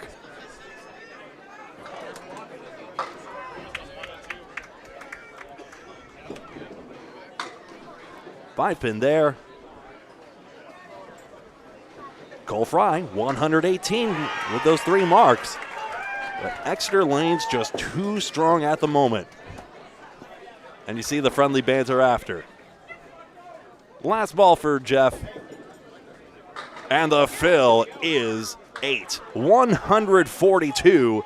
And the final score will check in here. 520 is to 553. That is confirmed.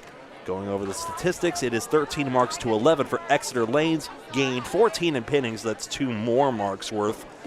And that is that. Head pin accuracy was actually quite even. 30 to 29 for Exeter Lanes. So it's just a question of the boys and girls in pink taking advantage of their breaks. Paul, anything to say before we go to break now? No, just Michael Elizabeth, a Candlepin enthusiast, watches all our streams on the other TikTok channels also. In addition to a Candlepin network. So I show him all the bowlers, Hall of Famers, and he got a kick out of that. He appreciates that. So he made the long ride out here from Brighton.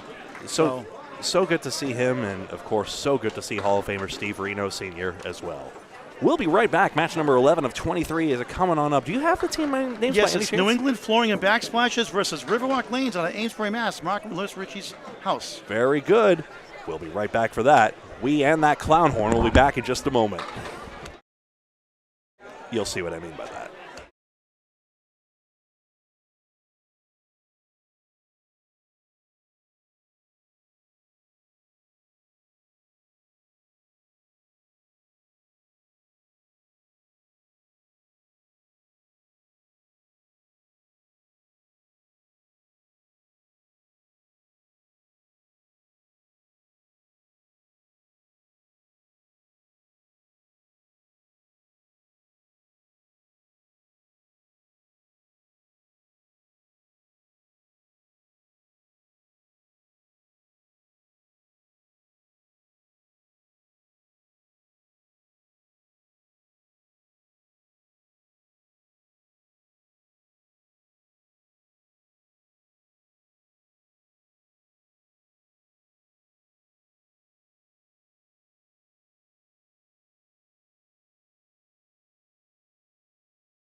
Welcome back to the 2025 Mixed World Tournament from Boutwell's Bowling Center in Concord, New Hampshire on Candlepin Bowling Network on YouTube. Paul Grant along with Greg Gouillart, who's munching on his cheesy garlic bread. He'll be calling boxes 3 through 4.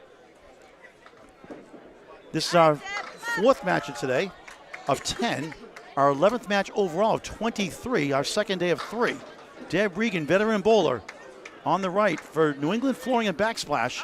Captain Dave Hodge-Mallahan, wobbling 4 in the 6. John Aloha Alosa, wonder where you got that nickname from Riverwalk Lanes, bowls here at Boutwell's in Concord, New Hampshire. Won the Atlantic Candlepin Singles Tour Class B Championship last year, lost in the conference semis this year to Dominic Palladino, the Dominator. 2-4-7, Regan spares, Alosa right at it, spare. Good start for both bowlers, leading off.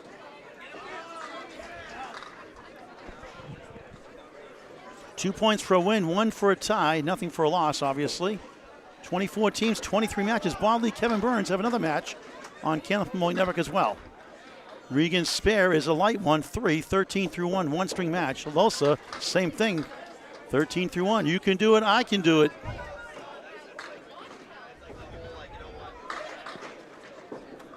Second ball, the key here. Regan just missed right, chops out the 3. She has a 6-pack, check her ID.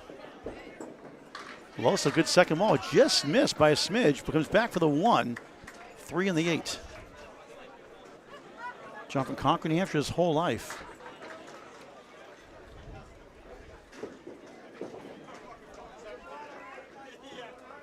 .38 years young. Regan trying to get it out, gets a 7 after a spare 3. That's Paul Grant bowling 20 with 2, with including a mark, and Alosa an 8, 21 through 2. With a 1-pin lead for Riverwalk Lanes. We'll get the standings and some of the top scores when we get that in just a moment from the bowling center. Second bowl is a 5, Lori Rossetti on the right, Caitlin Zaleski on the left. Mother here always watching, Jean Todd Zaleski.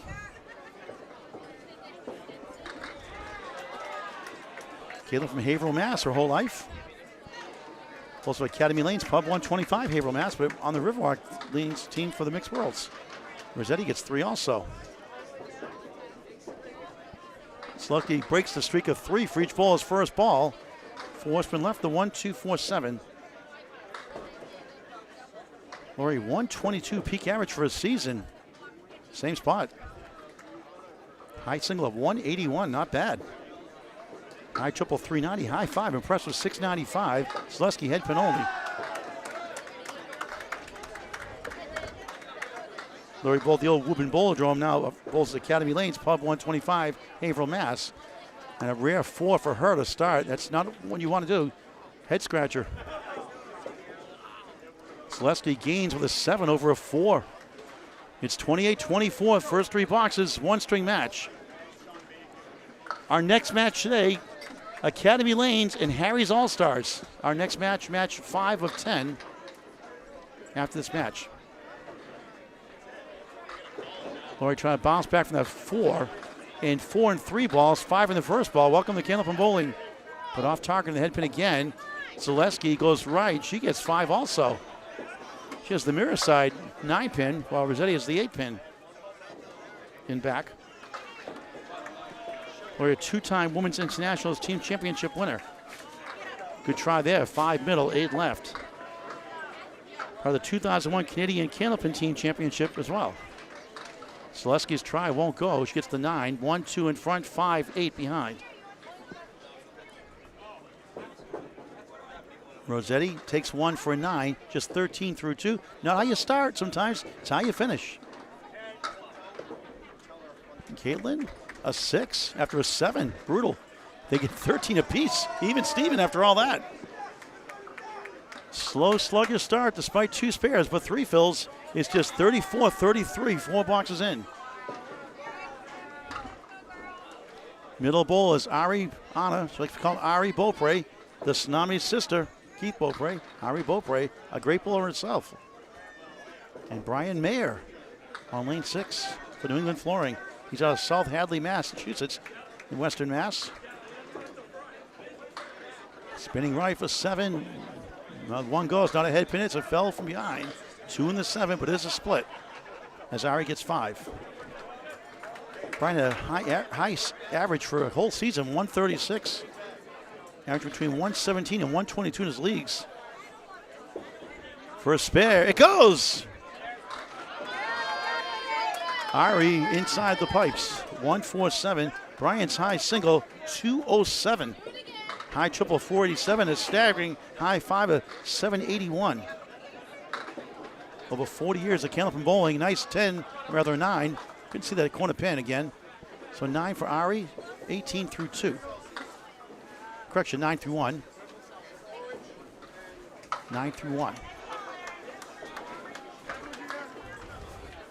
Ari from Lynn, Mass. Her whole life. 32 years young, 107 average, 101 a previous high before that. Done really well the last year or so. Mayer 8 on the spare, 5 in the 10, 18 through 1. His team has the lead. Ari bowls at Metro Bowl in Peabody, Mass. Bowling since 2003. Father got her involved. She was #1 seed in the Candlepin for Cancer mixed doubles variety show. It was men and women individual qualifiers mixed top 5 live show in 2024 at Sanford Bolorama in Sanford, Maine. 4 in the 10.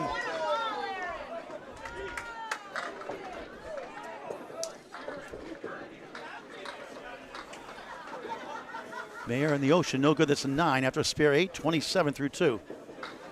And Ari, nice out for a 9. I got it right after all. 2 9s, 18 through 2. My mouse in the future, my brain's in the past. Now our fourth bowl is Al Kessick, who threw a 157 in the Massachusetts Bowling Association Team Invitational State Finals on Candlepin Bowling Network on YouTube, winning that championship match. He's taking on house bowler Troy Fournier, a former 119 league bowler, down to about 114 this year. But dangerous as always. He was in the Candlepin for Cancer top 5 live show as #3 seed with a qualifying score of 643 in 2024. High single 176, high triple 442, high 5 672. And look at this, the W, the 189. Shakes his head. Kessick, smooth ball. His father comes and watches him a lot. Bowls for Metro in the Friday Night Pro League. And they added Aaron Fontaine come up the 25-26 campaign. What a luxury for them. They came in 6th last year. Kessick, nice shot. Not quite. 6 and a 7. Tough one here for Troy. 2-4-7 middle right is the 5 and back and the 3 to the right. Troy, a tough 6. And Al Gaines with a 9. Almost a 10. Not much action happening too much yet. 66-61. Got a couple of spares to the one of John Alosa right now. New England Flooring has the lead by 5. Troy buries 7, 2 object pin middle, 4 left, 5 right. Kessick has the 7-8 split with the Canadian flag in front of it. Wood to help. Yeah, I've covered up the logos this time around. Maybe I can adjust Al's that later. out of Cape Ann Lanes, Gloucester, Massachusetts. 16 beautiful, clean lanes. They brew their own beer. They have tanks and tanks of beer at Cape Ann Lanes, Gloucester, Mass, the North Shore by the Atlantic Ocean. Next up, England. Brilliant. Spare for Fournier. Nice bounce back on the 6. And Al, 9 in the spare. 19 of the ball. Troy, 16 of the ball. Greg, how was the cheesy garlic bread again? Delicious, thank you. Peter Crawford Jr., #1 seed, the Atlantic Candlepin Singles Tour Class A Northern Conference in the finals with Mike McIntosh, the taxman, had a shoulder injury last week, so we'll hopefully doing it this week. It'll be on the Atlantic Candlepin Singles Tour Facebook page and rebroadcast on Candlepin Bowling Network on YouTube. Free to subscribe. Very good ball on the right, Dan Legge. 186 high single. High triple 465, high 5, 711, and not the store. 4-7, 5-10. Dave Gollum's got 2 lemon drops. And that's on a spare. That's $5, $6. To our left.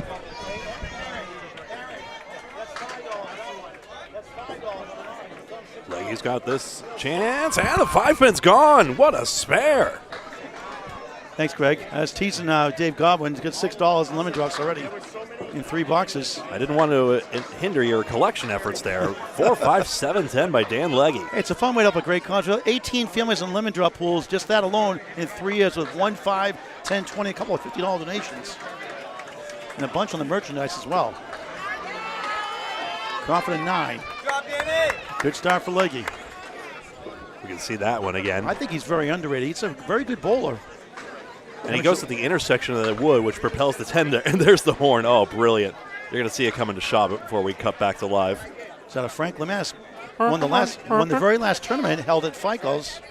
Ficos. I'm sorry, Fico's. It's 2 C's, not Fico's. Fico's. I knew that. Just said it wrong. 6 right, 9 left. Above the Candlepin for Cancer banner, 18 through 1. Crawford on the 3-9. Sorry, Paul, my camera angle covers up the banners. Maybe I could fix that later, but Not right now. Oh, wow. How'd that not go? Rob for 2 in a row. Petey Pete right down the middle. The DJ, Petey Crawford Jr., does karaoke. We've now seen both the A North Conference candidates, Pete Crawford Jr. and Mike McIntosh, just today. Dan started bowling as 2 years young. Now he bowls at Ryan Field Amusements in Millis, Mass. Takes a 9, 27 through 2. Crawford a 5, 14 through 2 on Candlepin Bowling Network. Let's get an update from Greg Gouillart on the play-by-play for the next 2 boxes each bowler. 103 to 85 right now for New England Flooring and Backsplashes over Riverwalk Lanes. Mark aside. Mayer and Legge getting the best of it right now. That's why the orange iguanas have the lead. Couldn't resist.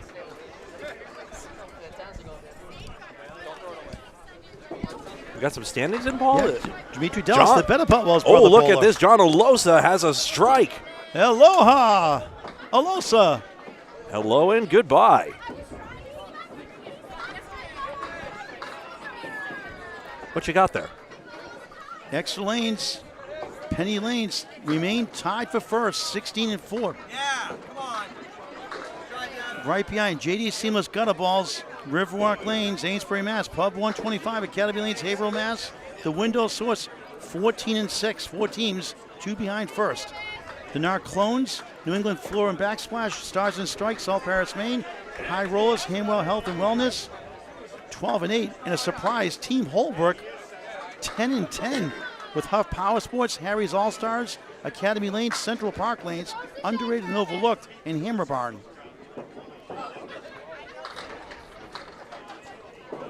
Alosa to Phil. 5 to start that strike, Phil. Sorry about that. More in a moment in the standings. 5, 7, 8 for Regan.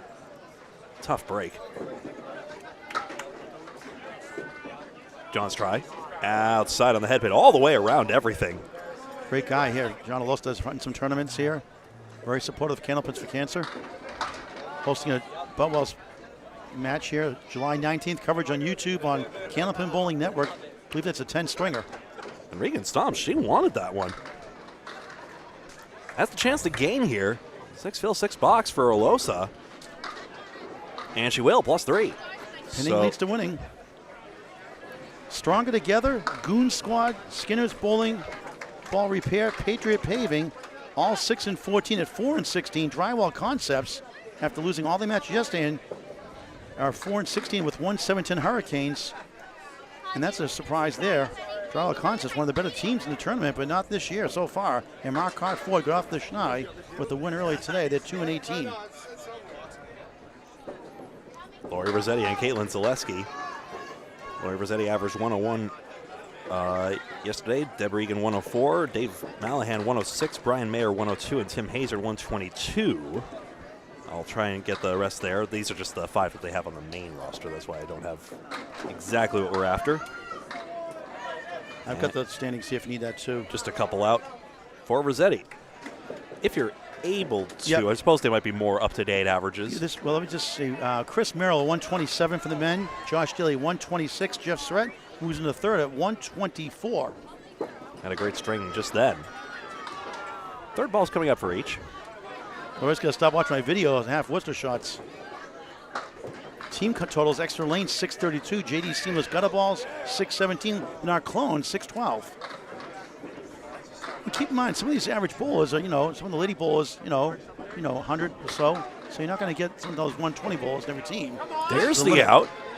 Limited 2 120 bowlers for the men Big out, girl. Come on, at a time on the lanes. And you can hear it on the mic how important that third ball was. Rossetti gains one after being behind in that. For the ladies, Madison Riva, 118 average, killing the competition. Shannon Scribner, 110. Vanessa Huff, 109. Runaway winner in average, Madison Riva. No surprise there. She and Amanda Carroll were 1 and 2. Tina Ward was number 3 last time. For the men's high single, Sean Baker got a 157 recently, but overall, Aaron St. Cyr, 162 yesterday. Sean Baker has 157. Clayton Matheson, 156. Chris Merrill, 153, and Calvin Locke, 153 yesterday. Tina Ward leads the ladies yesterday's 164. Just Jeanette Southall, 151 yesterday. Madison Riva yesterday, 145. Go get it, Laurie.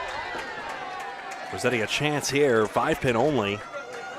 Wood's threatening to deflect the ball away if she's not careful. Zaleski's try. Took out the 5-9-10. Just honorable mention for averages. Tim Hazer, Western Mass bowler, the Easter Classic run-up to Josh Daly in 2025 rather. 123.19 average after the first 10 matches. Don't sleep on Western Mass. Rossetti spares. 32 in a ball. So New England Flooring and Backsplashes extends the lead. Up 16 pins and that extra mark, that yellow number in the Canadian smudges on the main scoreboard to indicate the outstanding marks to be filled. Aaron Fontaine slipping down to 122.80. Mike McIntosh, the taxman, 121 average. Trying to just scroll down these here. Clayton Matheson, 123.90. Chris Merrill, we mentioned 127.80.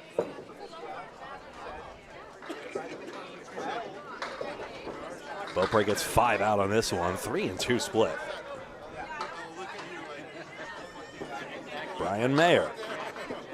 Sean Baker at 123.80. Sorry, Greg. No, please. I'm just checking the ladies here, too. This, line by line here. Brian Mayer had a high single in the last time Men's Worlds was in Moncton, New Brunswick during the teams play. Of course, Calvin Locke went north of 200 during the singles competition. The Tsunami Keith Beaupre averaging 123.70. The men are locked up.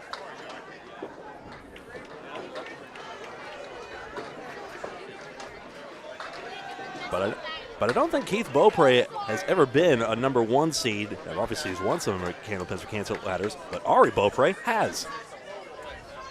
Yes, she was. Nick Freshy Zeffaletto, 122.70 average. And that pretty much catches up all your stats up to date. Yeah. Apples and oranges comparison, but still, I couldn't resist the dig. 1, 3, and 8 for Brian Mayer. Beaupre's got 7 pins.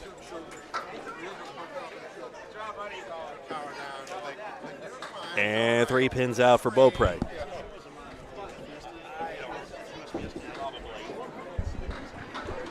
Mayer just misses that one. Backwood might have taken it. You see all the splits he's had to contend with. Couldn't solve this puzzle this time around. Chance to gain. +2.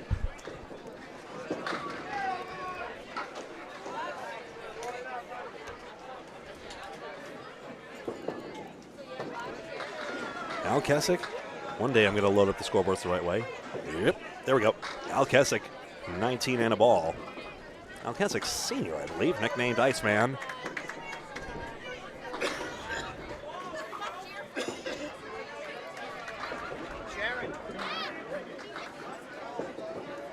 He had a deep run with his team in the Men's Worlds last year.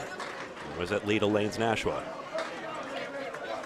It'll be Leda Lanes somewhere, they assure us. And I certainly believe them, given how eager they are to update us whenever they get the chance, even though there's a lot of fuzzy details. Kessick 2 more out. Fournier out of this very house, Boutwell's Bowling Center, Concord, New Hampshire. He spares! Collects the 5. Keswick does well to pick another stick. And a great bounce back ball. So the one time Fournier misses the head pin. He gets to go anyway for back-to-back marks. Keswick into the 1-2 pocket. 3, 5, 10. Fournier liked it at first, then he didn't. Now he's got the off spot 1 and a 7 and an 8. 7 fill. Keswick, the babiest of splits, he spares. Easy as you like, 2 marks. 44 to ball through 4. And Fournier cannot get that head pin to go.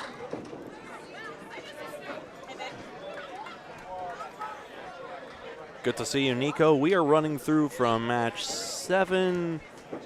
Well, we've done 7, so match 17 is the last one today, put it that way.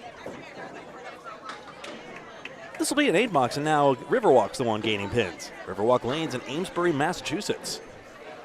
Owned by the Richies, Mark and Melissa.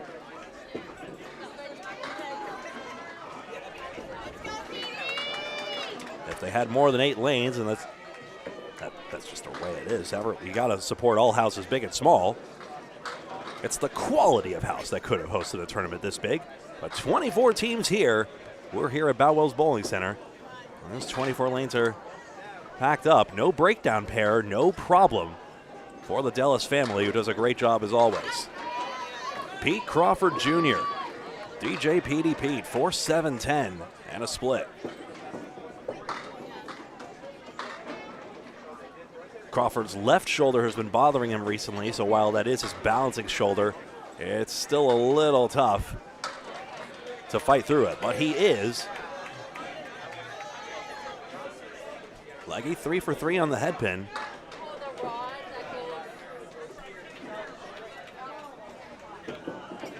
And he's lost this in the gutter, does not foul it. And look at this. The ball returned in the other lane. Extraordinary. I have never seen that before.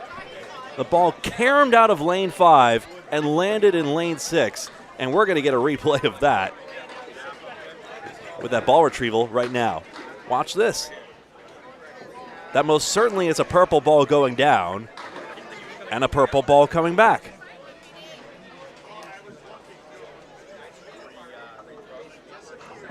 And it goes in the right gutter too, from right gutter to right gutter.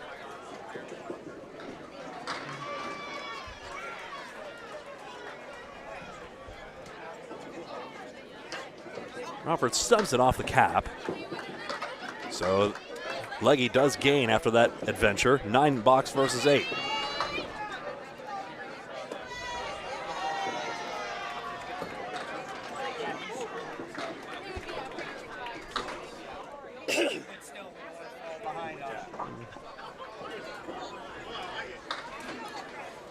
Four pins out for Crawford on the first one.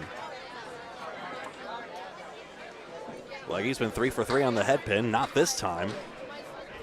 He's got 3 out as well.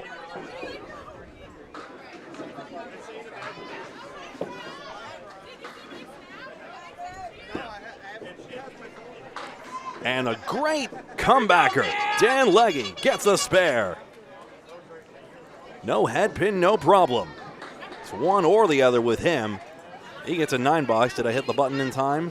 Yes, I did. Here's the 7-pin cluster. 1 pin on the outside of it. So crossover hit with his ball. No problem all the same. 29 pins and that extra mark is the official lead for New England Flooring and Backsplashes over Riverwalk Lanes, looking to make a splash. They still have time with 6 boxes remaining in this match. Look at all those 46s on the orange side of the ledger. Deb Bregan's had a few tough breaks on the head pin. She takes out 3 on the first one. Deb Bregan, international mixed doubles partner. Deb Bregan for Your Scott? doubles. Yeah, in August. No kidding. Scott Perry is alongside. That's Deb's his international mixed doubles partner, he informs me. Very nice. Deb Bregan, a star of many a Channel 50 show, WNDS Stars and Strikes. Alosa Bowler rapidly on the rise. Won ACST B class again. Failed in the playoffs, of course. Any of JT Lyonnais, Glenn Giller, Marcus Mayer could take it. Alosa good spare. He's got 3 marks in this string and a 53+ half. But for the pin, it could have been a higher half still. All right, Deb, come on now, girl. Come on, Deb. That's the thing about Class B bowling. You know they can. And they have. Alosa also in the Friday Night Pro League this past season. Friday Night Pro League, our weekly Friday night coverage. Whoa, look out, Paul. You okay? No need to rush that.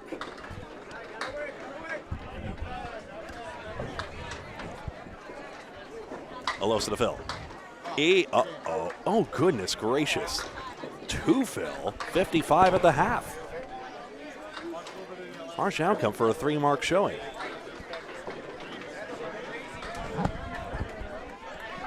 Candlepin is not easy all the time. You get slightly behind and then suddenly you got a very lonely 3rd ball. Alosa, good bid. That's easily tenable. Deb Regan's got some work to do, even though this is an apples and oranges comparison. It's 6. Do you like apples and oranges? Yes and no in that order. That should be fair. We'll wait for the bowler's decision on that. Might come back and go, well, which one is it, yes or no? My parents used to always say 6 of one and half does the other one, and I innocently said, being naive, well, which one is it? They just laughed.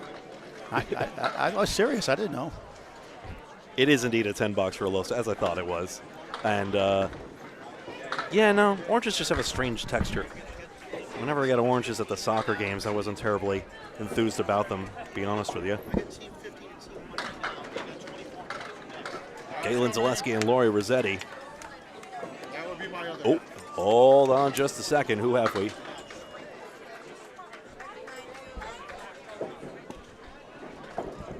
Got a substitution in. Let me just check on the identity. Sorry, I missed something, Greg, there. New substitution coming in. Is that Megan it's Megan Harlow? Harlow, yes. Yes, it Perry's is. fiance. Very nice lady. Right on cue. And who she's coming? She's coming for Lori. In for Caitlin Zaleski, in fact. Okay, Caitlin Zaleski. Okay, who had a 30 through 4 start. Tough break for her. Caitlin, very good bowler. Come on, babe. Come on, babe. All practice, all doesn't count. Once she hits the reset button, she'll be back on track. And we'll be back in live play. That's how it works. Substitutions in this particular format can happen before box number 7 and not on a mark. That's new this year. It used to be before box number 6, but some Canadian sensibility crept into the equation, and now you can wait until you start getting up to the lanes for your 4th visit, so it's at a cleaner break point. Now, if it were after 5, if we were bowling 5 boxes at a time rather than 2, then it would make sense to make box 6 the cutoff before you start that next visit. But new rule change this time around: box 7, the cutoff point. Take the balls off the rack, and there we go.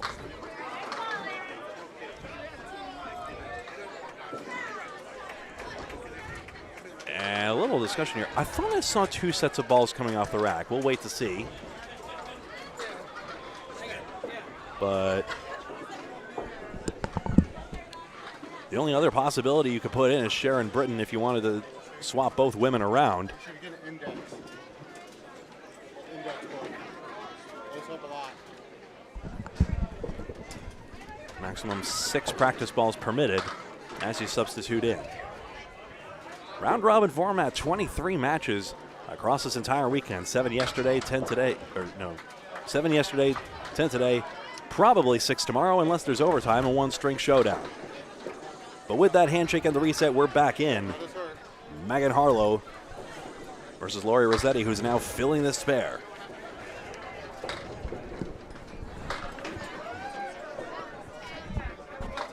Rossetti got off to a tough start, but these last few balls have been labeled, and it's part of the reason New England Flooring has this advantage. 21 pins plus this extra bonus ball. My name's Greg Gouillart alongside Paul Grant here on Candlepin Bowling Network.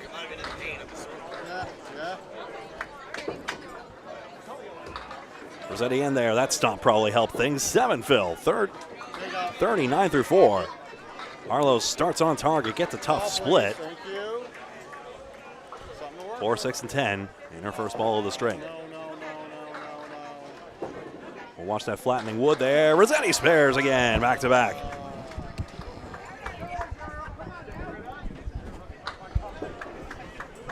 Arlo, that's fair. Gets the 10 and 6. Pirouettes around the 4. Arlo denied. New England Flooring stacks on another mark. A 9 box.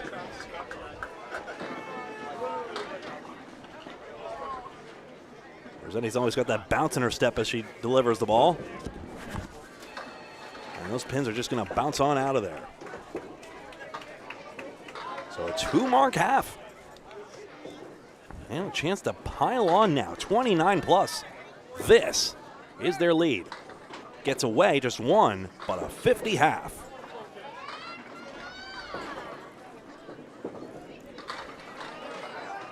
Arlo can't get the time of day. 5, 6, 10.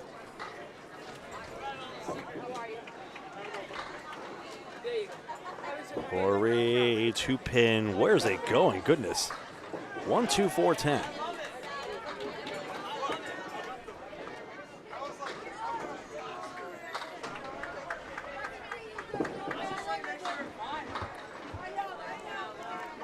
Ten out.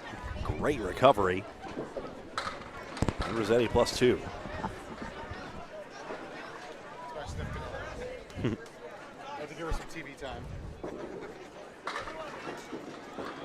So over now to Sharon Britton. And yes, there is another substitution. It's Sharon Britton now. And she'll warm up. She's in for Ari Beaupre.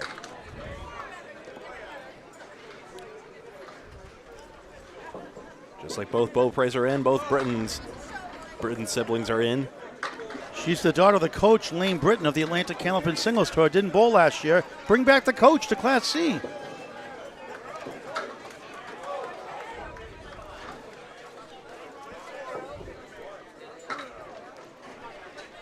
Right now, do you still have that? May you pass me the standings sheet one more time? Sure. Might as well just go over that. Lickety split for you fine folks out there watching the Candlepin Bowling Network. Once again, Exeter Lanes and Penny Lane have the top spots, 16 and 4. That is to say, 8 and 2 in the matches prior. JD's Riverwalk, you see here, Pub 125, as Pub 125 Academy Lanes, as opposed to just Team Academy Lanes. Also in that 14 and 6 tie, and the Window Source, 14 and 6 all. High averages for the men are Merrill, Daly, and Surrett. And for the women, Riva, Scribner, and Huff. So with that reset, here we go. Brian Mayer, the handshake, and we're back up and running. Any more lemon drops today? 6, 1 and 5. There he is. Here's the taxman.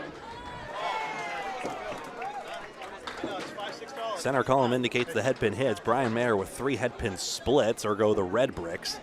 He crossed over, left a 5, 6, 10. And the wood's just going to vanish. And again, just cannot find the angle. Sharon Britton awaiting the ball return. It's coming back. Don't overflow it. Backs up like a clogged toilet if you're not careful. Here's Sharon. She's been a Candlepins for Cancer contestant multiple times before, if memory serves. She splits to start her abbreviated string. Mayer close, 5-10 into the 6. Darn near. Britton needs sticks. Riverwalk Lane certainly does, trying to close a 32-pin gap. So 10 by Mayer for a 56 half. Britton thought she deserved better on that one, gets a 7. And it's a 38 half.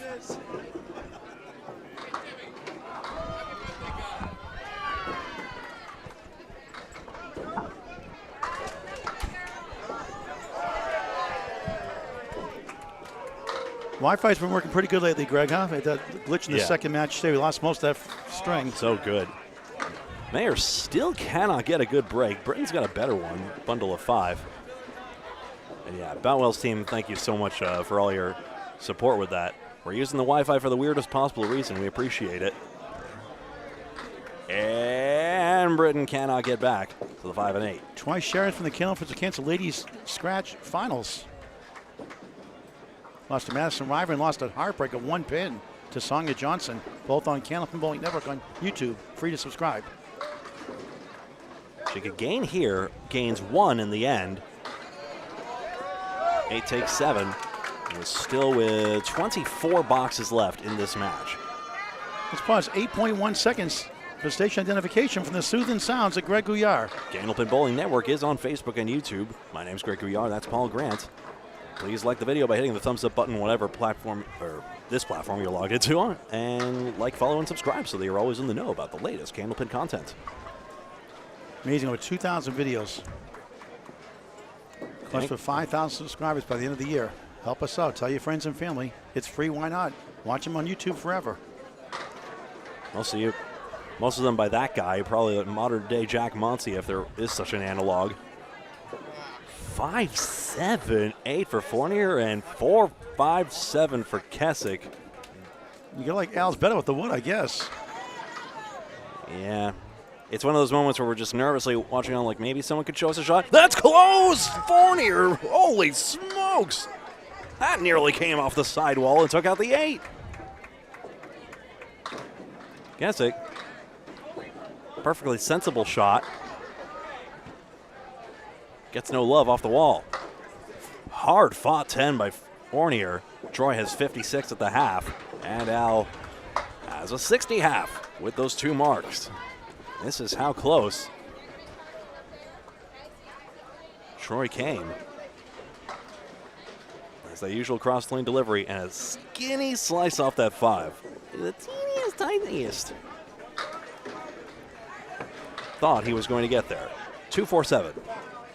Flatwood's interesting. Kessick 7-pin only. That sounds like the Wicked Witch of the West. The teeniest, tiniest. Not that you're a witch, you know what I mean. Nah, of course. And you're not a 7-pin missed by Fournier. That's harsh. The Flatwood did indeed ruin it. Even though I was from Salem, Mass. growing up. So Al Kessick does take advantage. That's true. Burn the witch. Riverwalk gets an advantage there. Now a true 27-pin advantage. Pete Crawford Jr. and Dan Legge. Bill Olson wanted a reread of Dan Legge's. Where's? I got his stats here. I'm going to get to him. I'll get to it when I do the play-by-play next. All right, I'll get to it now. Our ACST friend is very. The Gentle Giant, Bill Olson. Mm-hmm. Where do you get that nickname from? I wonder. Dan Legge, mentioned earlier, 186 high single, high triple 465, high 5 711. And where's he from again? Franklin, Mass. There we go. Oh yeah, of course, Ficos. Duh. He dumps 9 on his spare 55 through 4. Again into golf and fishing. The last New England Candlepins when it was at Ficos and Franklin. Had the opposite fate of Central Park Lanes. It became a church from a bowling alley. Central Park Lanes was a church and became a bowling alley. Spare. 65 plus, a 3-mark half for Dan Legge. So this guy's really good. Come back and see us anytime, Dan. We're enjoying it. Crawford, you don't want to smack the ball return, but he gets away there. It wasn't the most aggressive smack there, but. With that 5 box in a second to lower his score. Be nice to your ball returns. They dutifully return everything. What a cut that is for 10. A lot of good cut shot for 10, a lot of highlight reels in 10s. Just 41 at the half. Why not? 2-6. His team's down 36, 305, 269. Who knew? New England Florida making some noise in the standings. Riverwalk Lanes has too. Lucky to fill. Possible 70 half. He's got it, and how? Strike on spare. 85 plus through 6. You may call your next witness. Dan Legge on a tear. Crawford a triangle. 3-5-6. It's good. Matches the mark. Team New England Flooring roaring here. 46 pins minus that mark. Beat Crawford Jr. and Al Kessie combining to basically have that extra mark, but Dan Legge on that strike, leading the way for everybody right now. And Jess Pecora's filling in now, too. Is she warming up here? Must be. She's coming in for Deb Regan, who had a 52 through 6, including a spare 3 to start. But she ended up with an 8-6, so she's out of the lineup.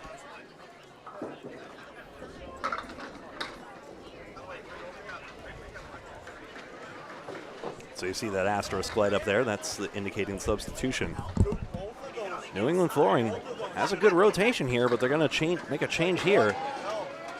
After all, pinfall, every pin matters throughout all 23 of these. This marathon, every step in that marathon matters, and every pin you knock down matters. Because although first place would be tie broken by a showdown at the very end, could you not lean on the counter, please? I'm so sorry. Never mind. Yeah, that's like a great massage right there. It was kind of funny, though. I can't break up the fun. First place is broken by a showdown. Tie for any other place is tie broken by pinfall. John Alosa is committed now. He's in at the 7th box, as is everyone else you see stepping up here. 65 through 6. Box number 7, 4 horsemen, 9 and 10. Jess Pecora takes out one pin. Let's see how long it takes him to notice. Any moment now. Any moment now, Paul's going to notice what just happened. Lemon drop, and here comes putting $3 in. Awesome. Triple lemon drop. One lemon drop and 2 horn honks equals $3. I get it. Good bid on this one with a 3-4.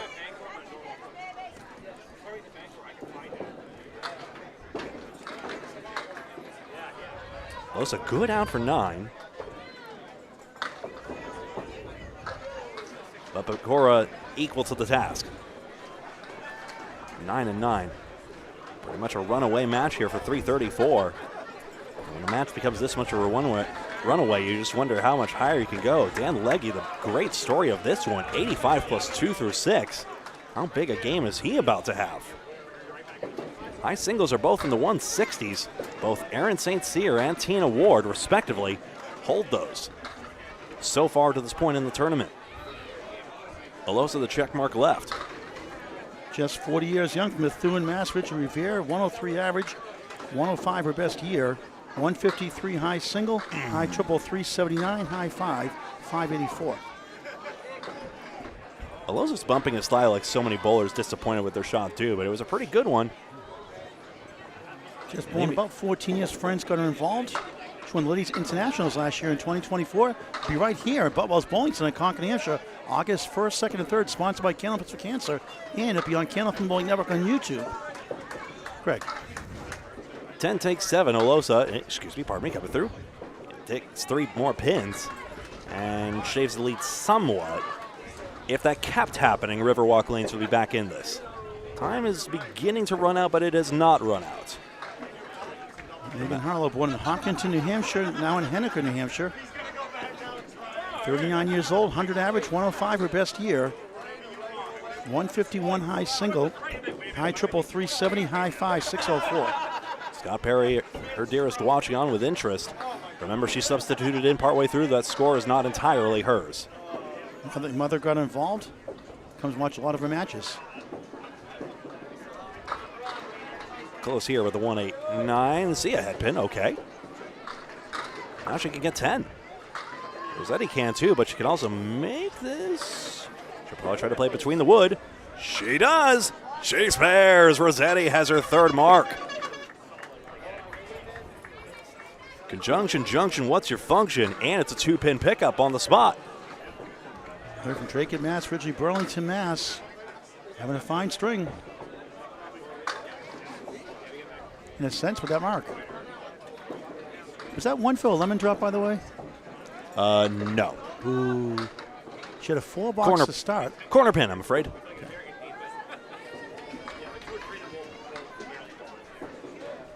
Harlow. 4 pins and the 9 pin.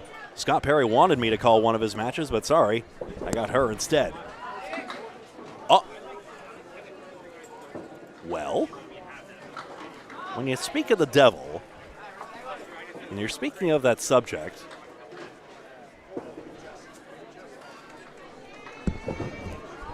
you know, it's just an interesting coincidence how that comes up, doesn't A it? lemon drop. How about that? Chance here. And that's $5 on a spare for Candlepin's Cancer. Optional donation. Bowls, most bowls are good about it. Say 80-90% are good about it. Can't win them all. Phone would help a great cause. 18 families help the last 3 years in that lemon drop pool.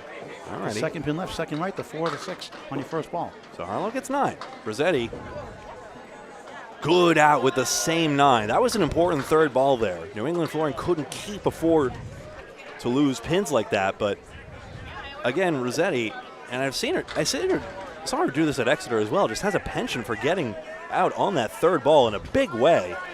And it's what Dan Murphy, the former owner of Boutwell's Bowling Center, once called the most important ball. Many, bowling teachers, maybe some that he even taught to teach himself, would say as well. A third ball is the most important. It's what builds your average in a very fundamental way. Britton versus Mayer. Sharon's got, we call it the 6-pack. Now, I love this. Lori comes off the lanes, gets her $5 bill off of Candlepin Cancer off the lemon drop spare fill. Thank you, Lori. At least I think she is. Yep, she is. Awesome. Thank you. 2, 6, 8, 10.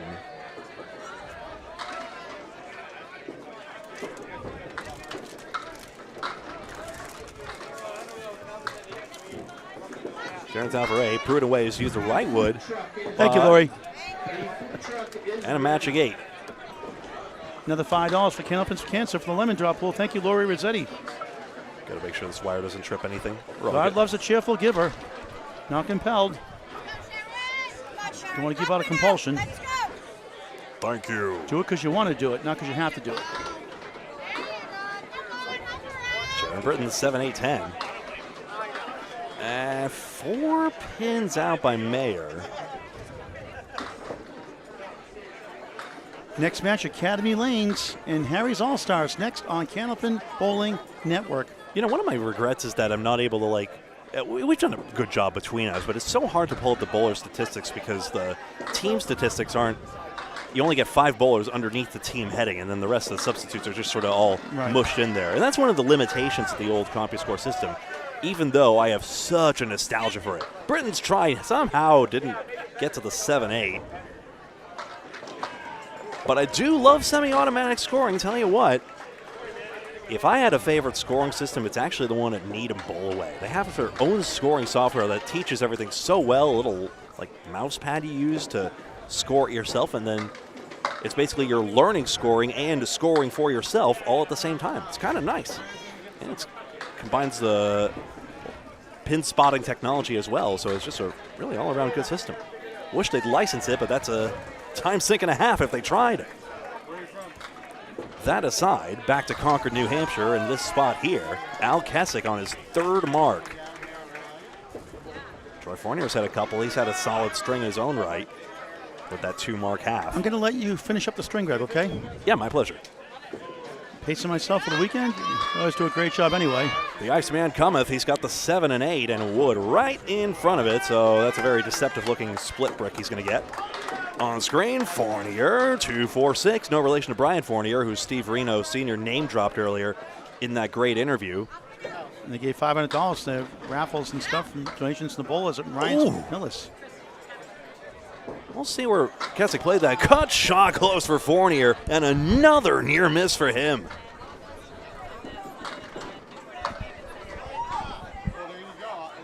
Now this piece of wood won't help out Kessick, so Fournier +2. How in the world did this get away? It pirouetted the wrong way. I suppose Al just needs to be on the red line here. And I don't I do not broadcast misses to embarrass the bowlers. It's only meant to be constructive and instructive, if anything. So where you play relative to the red line determines the rotation on that piece of wood and whether it results in success or failure. The more it spins, or the less it spins, can affect whether it actually makes contact with the pin you're after. But when it's flat like that, the ideal is to get to the red line if you've got the angle for it. Gesick took 3. Al's now got the 5 and 10. Fournier already does. What's somewhat in the way. Trying to play both pieces of wood. Does not get the 5. Maybe he was hoping for something to kick forward on the 5 or a sidewall. Hey, that's how you make it clean. Al with the perfect out, 10 box. And Troy takes 9. Another look at that. Go, PDP. Nickel and dime, see you later. I don't think every nickel and dime store's out of here, but certainly every Woolworths is, even though some people still call the leave that. Crawford into the head pin. 5 pin, knocks over and becomes a plank for the 7. Dan Legge's been on fire, 7-9.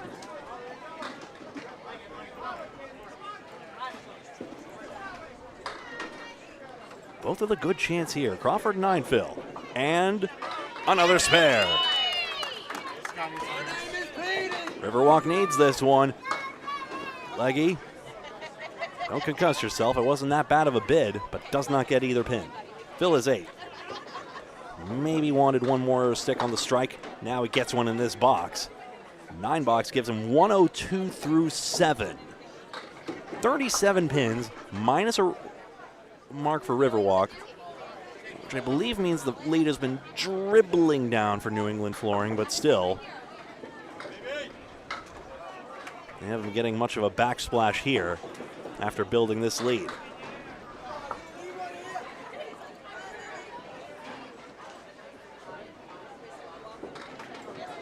Crawford in there, maybe a tail away, but he's got the 4-7 and another good lead. He could live off this if it was all string long. Legge strikes again. His 2nd strike and 5th mark of this string. 112 plus 2.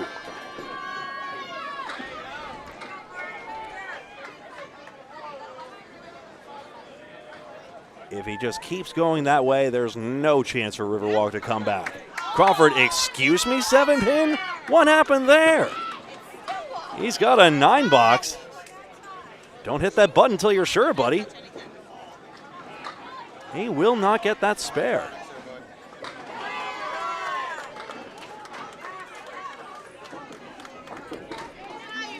And there's a 10.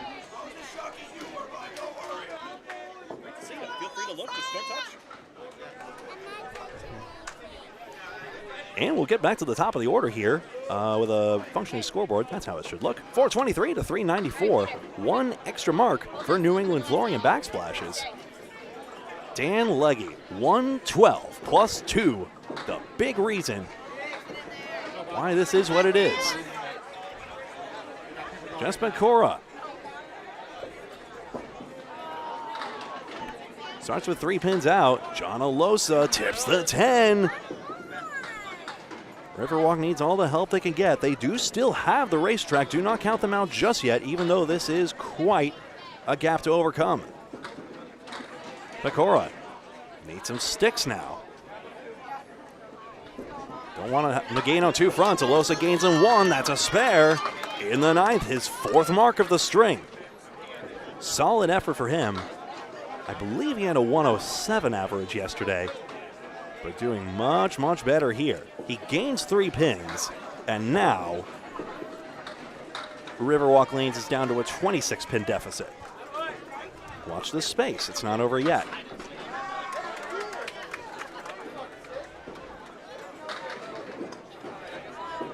Pecora. Just 1 pin out. Whoops. We know what that means. Alosa takes out 7. Down goes the 2-pin. Don't push the button too soon. I'm just gonna go 6. I'll pay for the next one too. Hell yeah. Thank you very much. Do you mind dropping that in the jar? I got it. We're prepaying at this point. Bicor to come back on it. Grabs 4 more pins to make 5.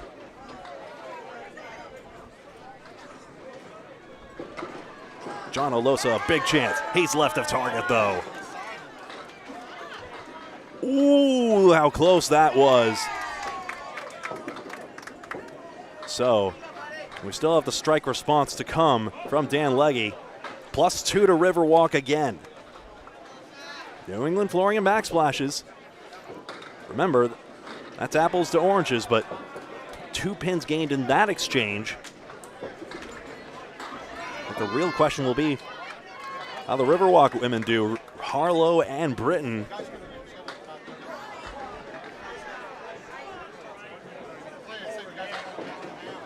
Lori Rossetti, just the fill balls have really been the only issue here.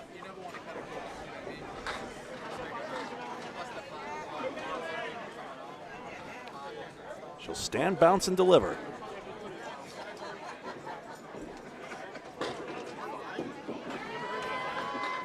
Crosses over. 3 tips down in the 6, 7, 9, 10. 3 pins going to get over for Harlow. 1, 5, 6, 9, 10. Where do you go if you're a Rossetti? Probably the high wood out left. Goes low on it. Just 2 pins out. Harlow, chance. Wood's rolling, but it's going to get stopped up by another piece. No spare.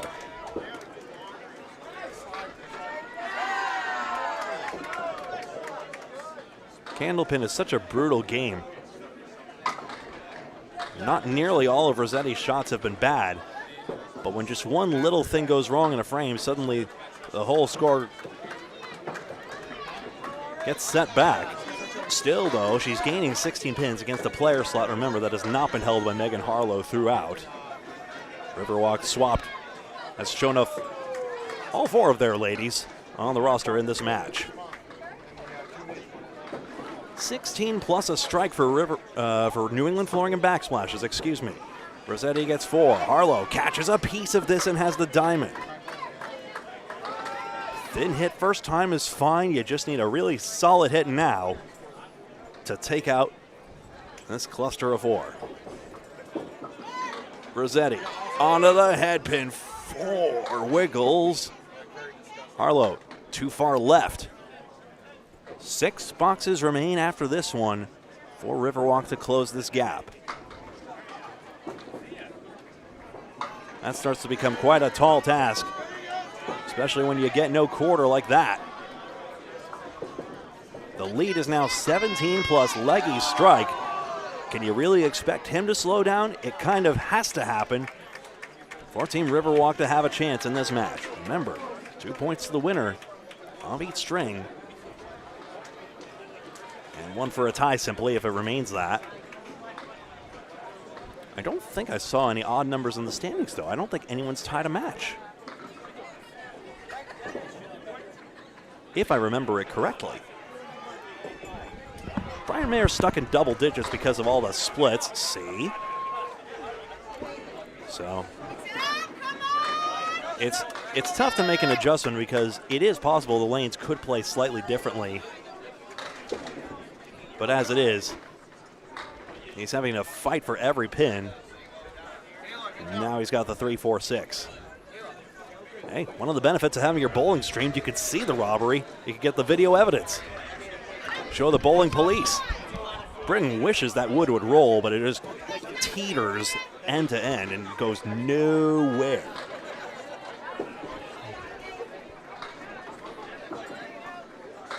So Mayer takes a 9 box out of this one.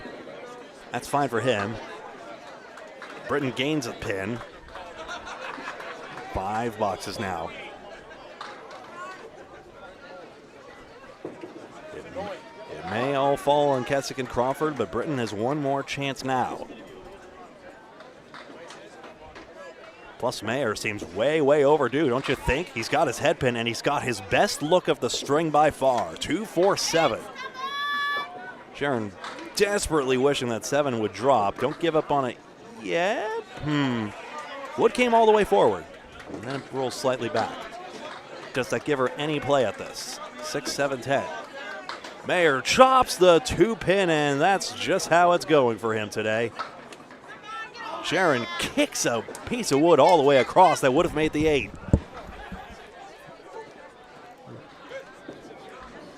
Brian takes 10. That's 98 string for him.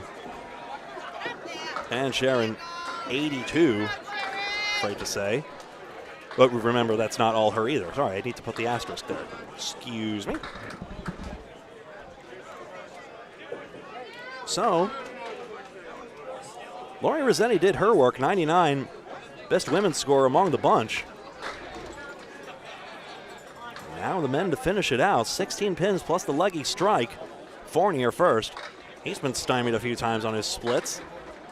Blasts away here. He's got the 1-2-4. Kasich into the head pin. It's a good one. 5-pin. It's hit as well. Riverwalk clamoring for it to fall.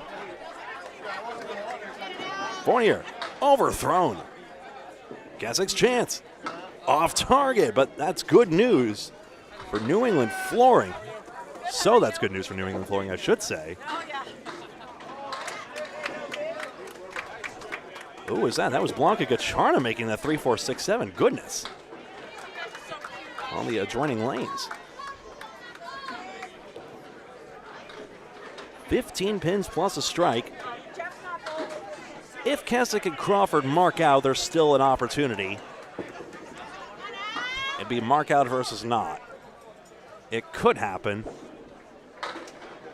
Fournier will not mark in this one despite the head pin hit.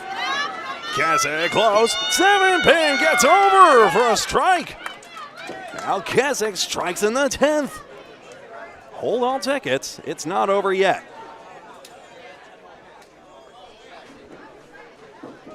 Fournier trying to send the 3. That's the voice of Tim Hazer encouraging him, and happy about that shot, even though it didn't work out. Tim Hazer, a very strong bowler, not in this rotation. No problem for New England Flooring if results hold. If Kasich doubles, it's a new match. New England Flooring would still have the lead, but still. Against the 11th rack, Kasich's got his head pin, but not the 4-7. Does his job to be sure there is no way for even the best of the best to throw a strike on command in Candlepin bowling. But Kasich will collect 10, 126 for the string in his 4-mark effort. Well, when he gets a perfect game, $100 for Candlepins are canceled. The first 15 bowlers to get a perfect game. We were giving away like hotcakes at Academy. Only 2 halves so far at this point in the weekend. Maximum of 15. Dan Legge's strike will tell a big story here. Has to be filled, has to be followed up on. It's 6 to begin. That might well be fine. It's down to Crawford. Remember, injured left shoulder. It'll be tougher for him. Dan. Overthrown, 7 fill. 119, is that enough? It might be. Crawford basically needs to make this. He hit the check mark, but not the 2 on the left side. And now New England Flooring seems to have a near insurmountable lead. Needs to be pinned. Legge gets 8. Dan's got 127 through 9, and Pete's got the same 9 for a 97 through 9. And that's 11 pins. 20 bucks versus 9 is plausible. But it has to be now for Crawford to steal this match away. Otherwise, Dan Legge on 127 through 9 spearheads the way forward for his New England Flooring and Backsplashes team to take this 11th match. As we near the halfway point of this wonderful weekend of bowling at Boutwell's in Concord. It's 2. Chance, you think? Crawford has to show us a shot. 2, 4, 6, 10. Legge could too. Not a good first ball, but a second ball blinder could take it. He does not. Yes, he does. 2 pinfalls laid. Dan Legge on the end. 137 plus, and Crawford wasn't there anyway. Incredible. Dan Legge steals the show. Crawford a quality 10. 107, what a bid on the end for him.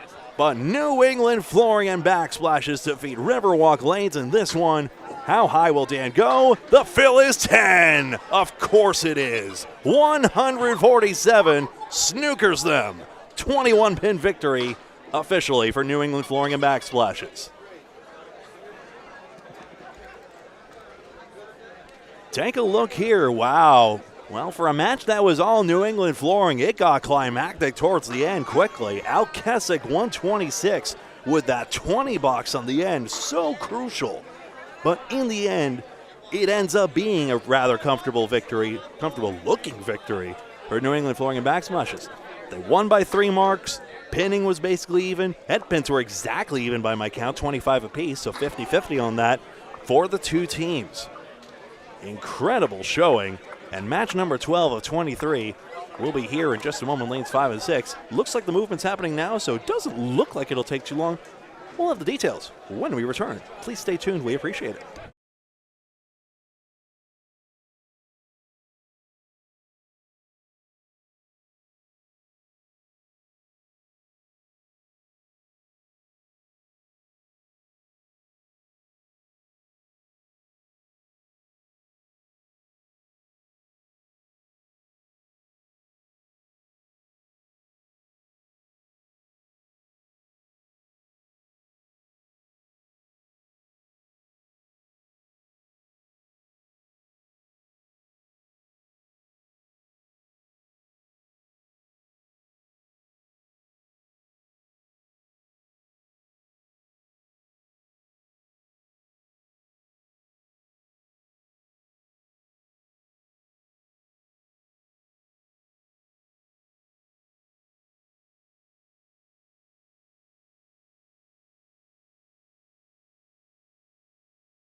Stand by, folks. Another match is coming on up. Not sure why I had the page break function enabled there, but match 12 of 23 coming on up. Alicia Cali, Katrina Campbell, Nick Leach, Corey Packard, and Nick Zuffalato, Freshie.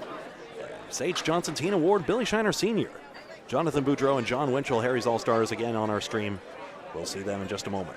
Be right back with that match as soon as we're set to go.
Go ahead if you'd like. Welcome back to the 2025 Mixed World Tournament on Candlepin Bowling Network from Boutwell's Bowling Center in Concord, New Hampshire. Paul Grant with Greg Gouillart. He'll be calling boxes 3 and 4. It's Academy Lanes on the right side of Haverhill, Massachusetts, and Harry's All-Stars with the coach, Hall of Famer Steve Reno Sr. Sage Johnson for Harry's All-Stars starts over the spare. Alicia has a 6-pack. We're on lanes 5 and 6 of 24. Look at this, head pin hit, nothing else. Brutal. Greg and the technology, the background vocals, and the wisecracks.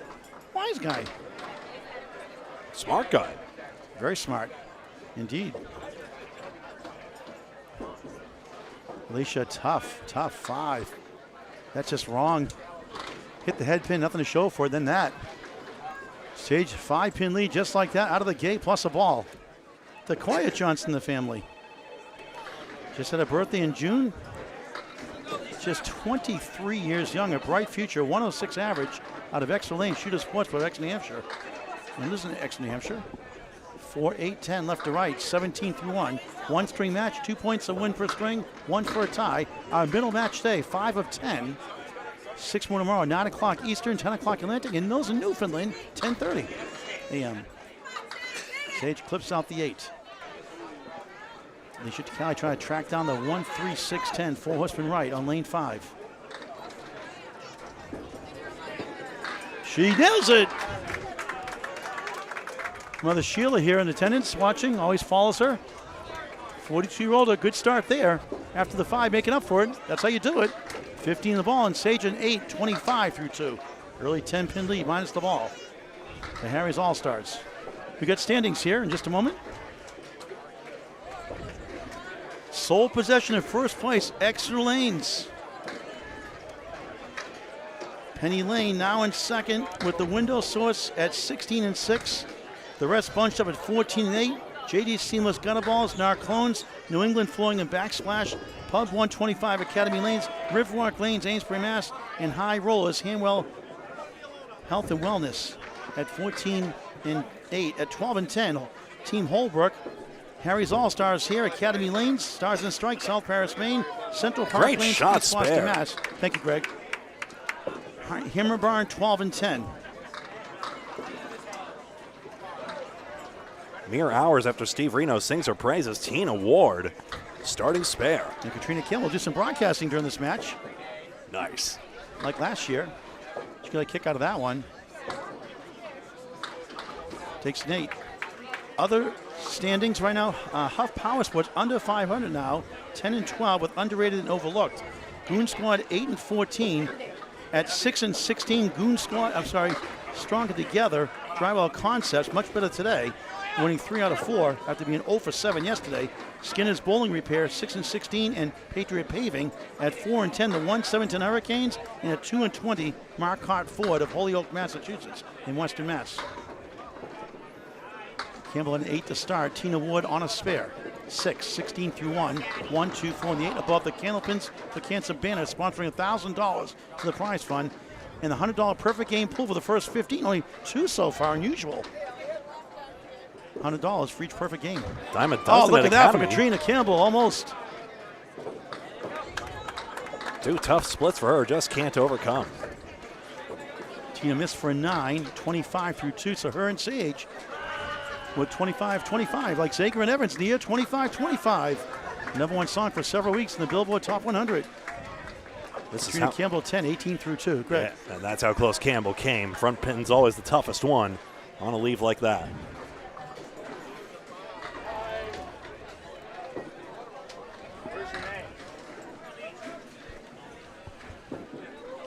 Now Katrina's other half, Nick Leach, with Billy Shiner Sr. Not sure why I colored them green. They are most certainly gray. We'll get to that. 1-8-10 for Billy Shiner Sr. Here's Nick Leach. There's a strike. Good start for Academy Lanes.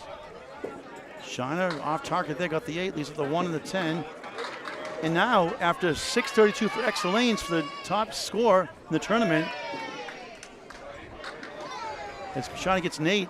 How about Hammerbound, a 6:71 last match to take the team lead, a team high series rather. JD Seaman's Gutter Balls third at 6:17.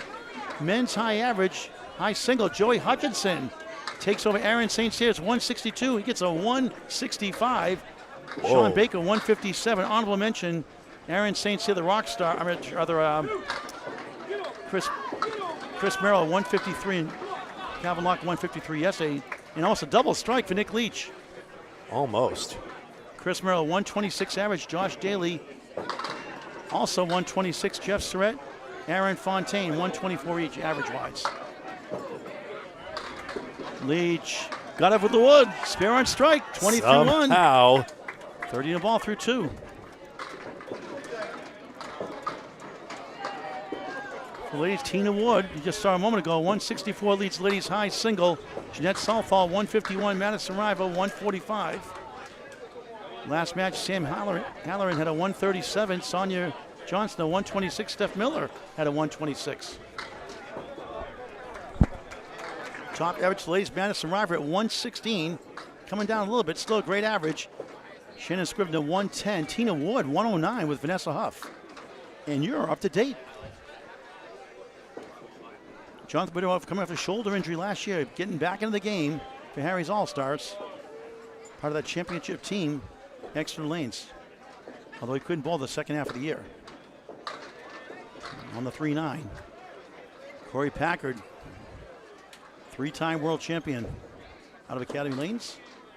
From Sutton, Massachusetts, drops a check mark. Should say leads up a check mark. Semantics. Woodrow, Paul Grant shot. Academy Lane's men's team also captained by Mike Machichi. Though Josh Daly co-captains that one. This time around, Josh Daly on the defending champion team, Holbrook. Corey unchecks it. Spare.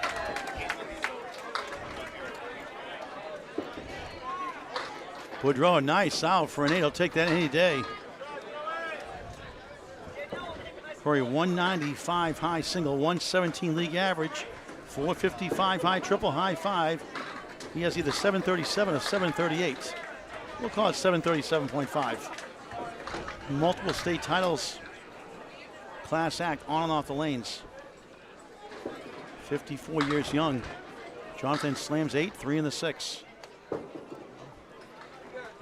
John's got a high single at 200 next to lanes in 2017.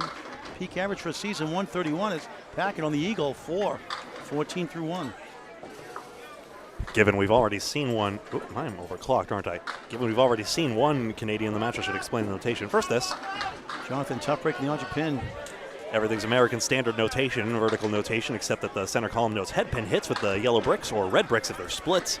And the scoreboard down there has the Canadian smudges with those only pop of yellow anywhere to be seen, indicating the marks open. In this case, 3 open marks for Academy Lanes.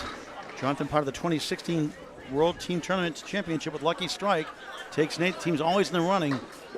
9, 17 through 2. Packard 8 after a spare 4, 22 through 2. Here come the ankle bowlers. We're on Candlepin Bowling Network on YouTube, free to subscribe, never a charge. Over 2,000 videos, semi-pro to pro action, something for everyone. Tell your friends, tell your family, why not? It's free. Watch your friends and family bowl forever on YouTube on Candlepin Bowling Network in high definition. John Winchell on the right, Hall of Fame eligible. Out of Exeter Lane Shooter Sports Club, Exeter, New Hampshire, from Brentwood, New Hampshire. Against Nick Freshie Zaffaletto. A July birthday boy. I love those. Winchell 127, 910.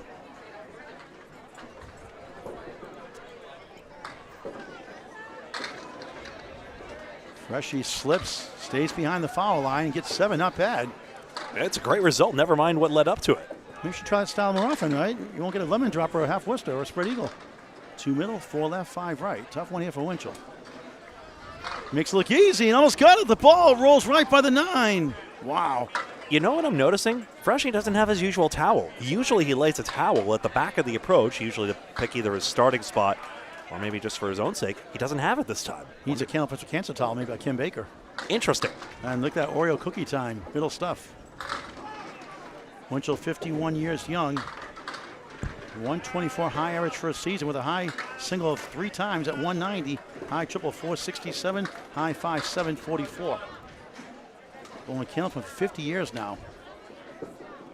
Freshie field goal for an 8. Winchell a 10. Greg will have the call play-by-play in the update after this next box and call boxes 3 and 4. Mm-hmm. Freshie's a 200 high single. High triple 444 and 7's a wild in his high 5 777. Bowling since he was 8.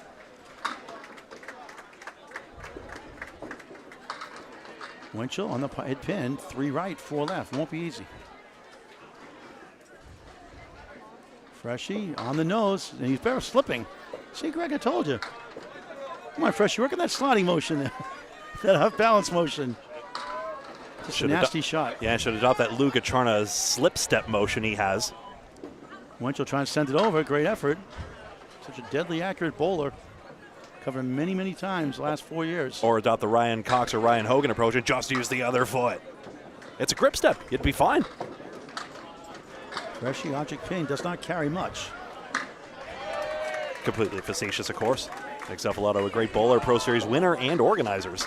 And just as I say, John's a deadly pinner. Missed that one. Can't get them all, John. You know that. Or at least Freshie's a multi-time event winner, certainly. That's why it's not 100% accuracy. It's 72% in single pins. About 21% higher than 2 and 3 pinners left up to convert. Stats by Candlepin Bowling Network. So Winchell takes a 9, 19 through 2. Freshie an 8, 17 through 2. It's 102, 102. Can't get much closer than that. Greg has the update and the play-by-play. So again, the scoreboard is even, but real fans know to look at the marks outstanding as well and see that Alicia Callie here and Nick Leach have spares still to fill, so really Academy Lanes has the early advantage. Here is Cali to load that as H. Johnson threatens to rubber tire her, and it is 3 pins out. As long as you're not interfering with the lane adjacent, all is perfectly well.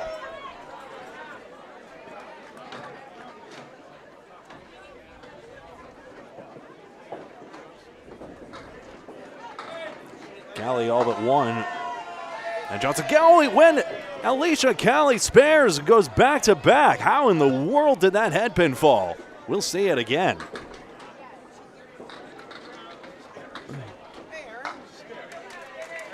$8 for Johnson. So the last pin, and Rolling Wood rolled into the headpin, and it goes.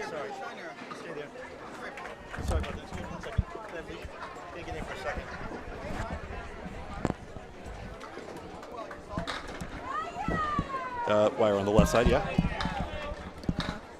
Alicia Cali with just a 4-fill. Let me know how that sounds in your ears there. Is that all right? That's good. Good. Excellent. Stand by. We'll be right with you. Another special guest, Sheila Cali. Alicia's mom is here. And Hi. Yeah, sorry. Hi, Alicia. Alicia's mom. How you doing? Sheila. Yeah. Look at that. Oh, another one. Another mark. Now she better fill this one. She'll have to wait for this one. Right. What a funny game. A 5-box, a spare 3, a spare 4, and a spare. Welcome to Candlepin Bowling. Okay, yeah. All right, Sheila. She's actually been bowling good today. Yeah. Well, she always does good. I always tell her. Whenever I stream her, she always steps up, it seems like. Yeah, she has 470 for 4 strings. That's awesome. Talk about your bowling days. Oh, many, many years ago, I used to bowl, and I loved it, and I didn't get to do all these tournaments because I was taking care of my kids and working. But we did have a pro league, a traveling ladies pro league back in the day, and I bowled on that. And I did bowl on TV a couple of times, so. Well, all your kids and family love you. You're just a sweetheart and such a great you. role model. They all adore you. Yeah. Thank you. I'm very fortunate. I have a wonderful family. I have 11 grandchildren and 3 children. And Frankie, your grandson Frankie's quite the athlete. Oh, he is. He whatever he tries, he does well. He's had a couple of game-winning shots in basketball too. Yep, basketball, baseball's his season now.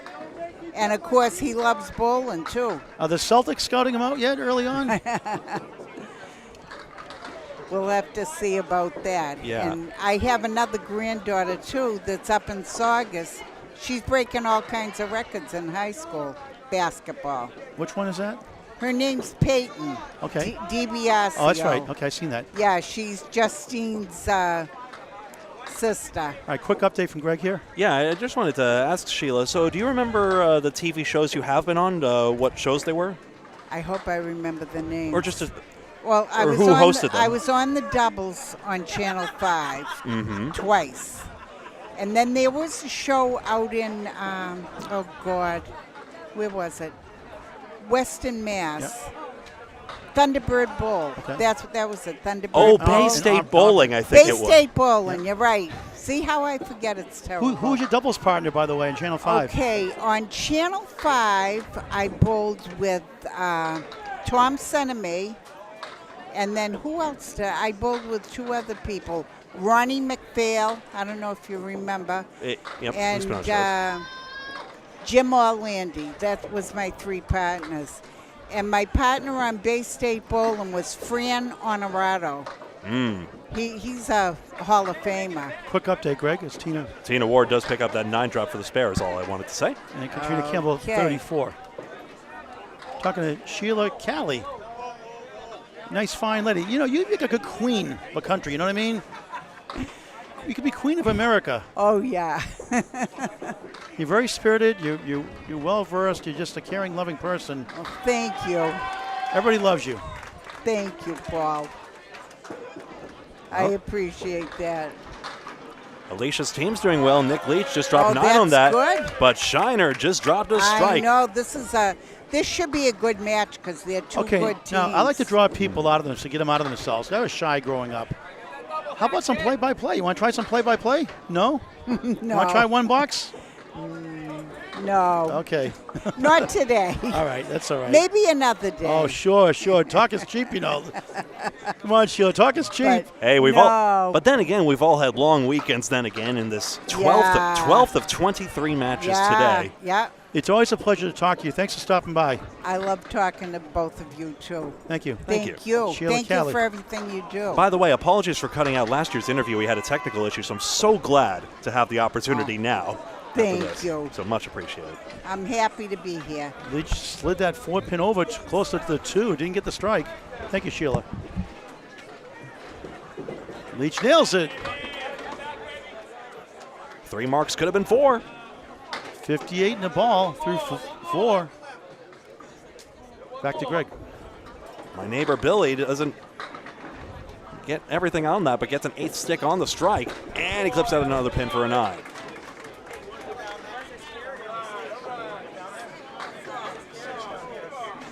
Seriously, no, I shouldn't get into that, excuse me. Corey Packard and Jonathan Boudreau, 22 versus 17.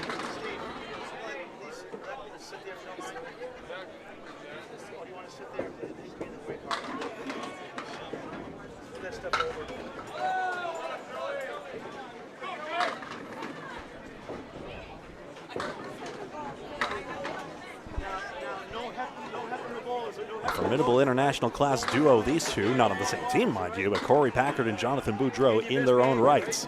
1, 2, 4, and 10, both of them men's world's champions. 4 horsemen, 5-8-10 for Boudreau. Boudreau did it with Team Lucky Strike. I'm seriously, Sheila Cali could be a queen. I get the regal argument there, sure. Always dresses nice, always smiling, always has something good to say. Very refreshing in today's world. The way it should be. Love your neighbor as yourself. And Casey McCool always has food to say. Now he wants an Oreo cookie for some reason. Hey, Casey, I got Oreo Cakester. Have you ever tried the Oreo Cakester, Casey McCool? Every time you mention it, he says I should add. Okay. I can't pin all this on him. Well, Casey McCool, here's what they look like, by the way. If I can get this up on the camera here. Hold on. Yeah, all right. First of all, we let the bowlers ball first of all. All right, sorry.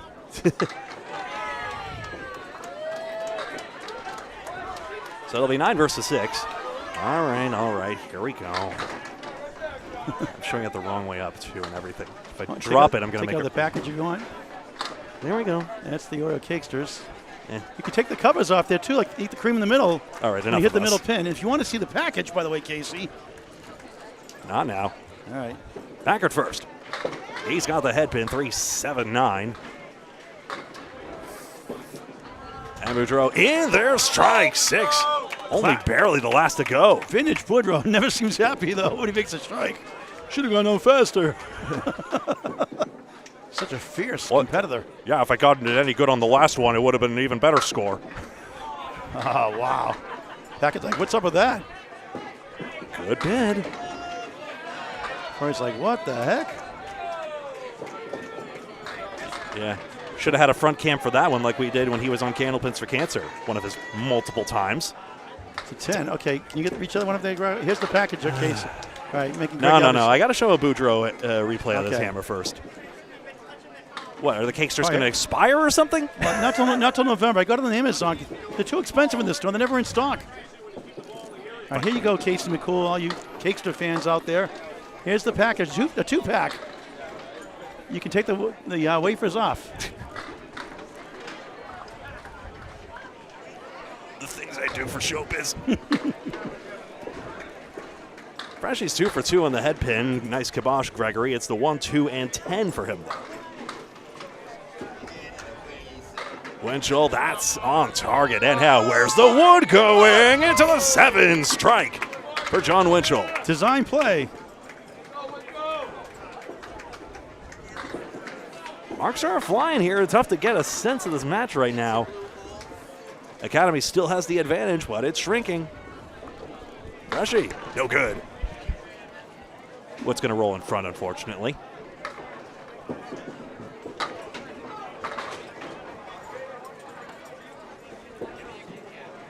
Folks are liking the graphics. Hopefully folks are liking the good bandwidth and good connection. Really grateful to have that. That should be fair in a 10 for Freshie. Another look at the 7-pin that eventually went. Very, very slowly. Nothing bad to say about the quality of John's ball. That's just how it went. Hey, I got a double today. How you get a fucking game, man?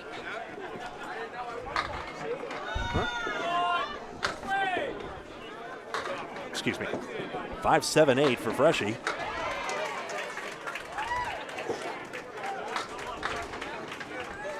Take your time, Joey. That's all right. No, it's actually a pretty good pin retrieval, all told.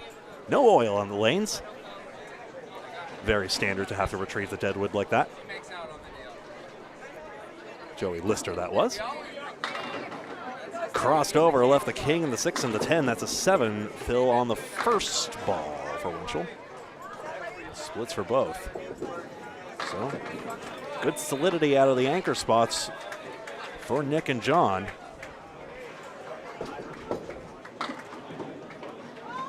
Yes, 5-7-8 goes. Wood ramped it in.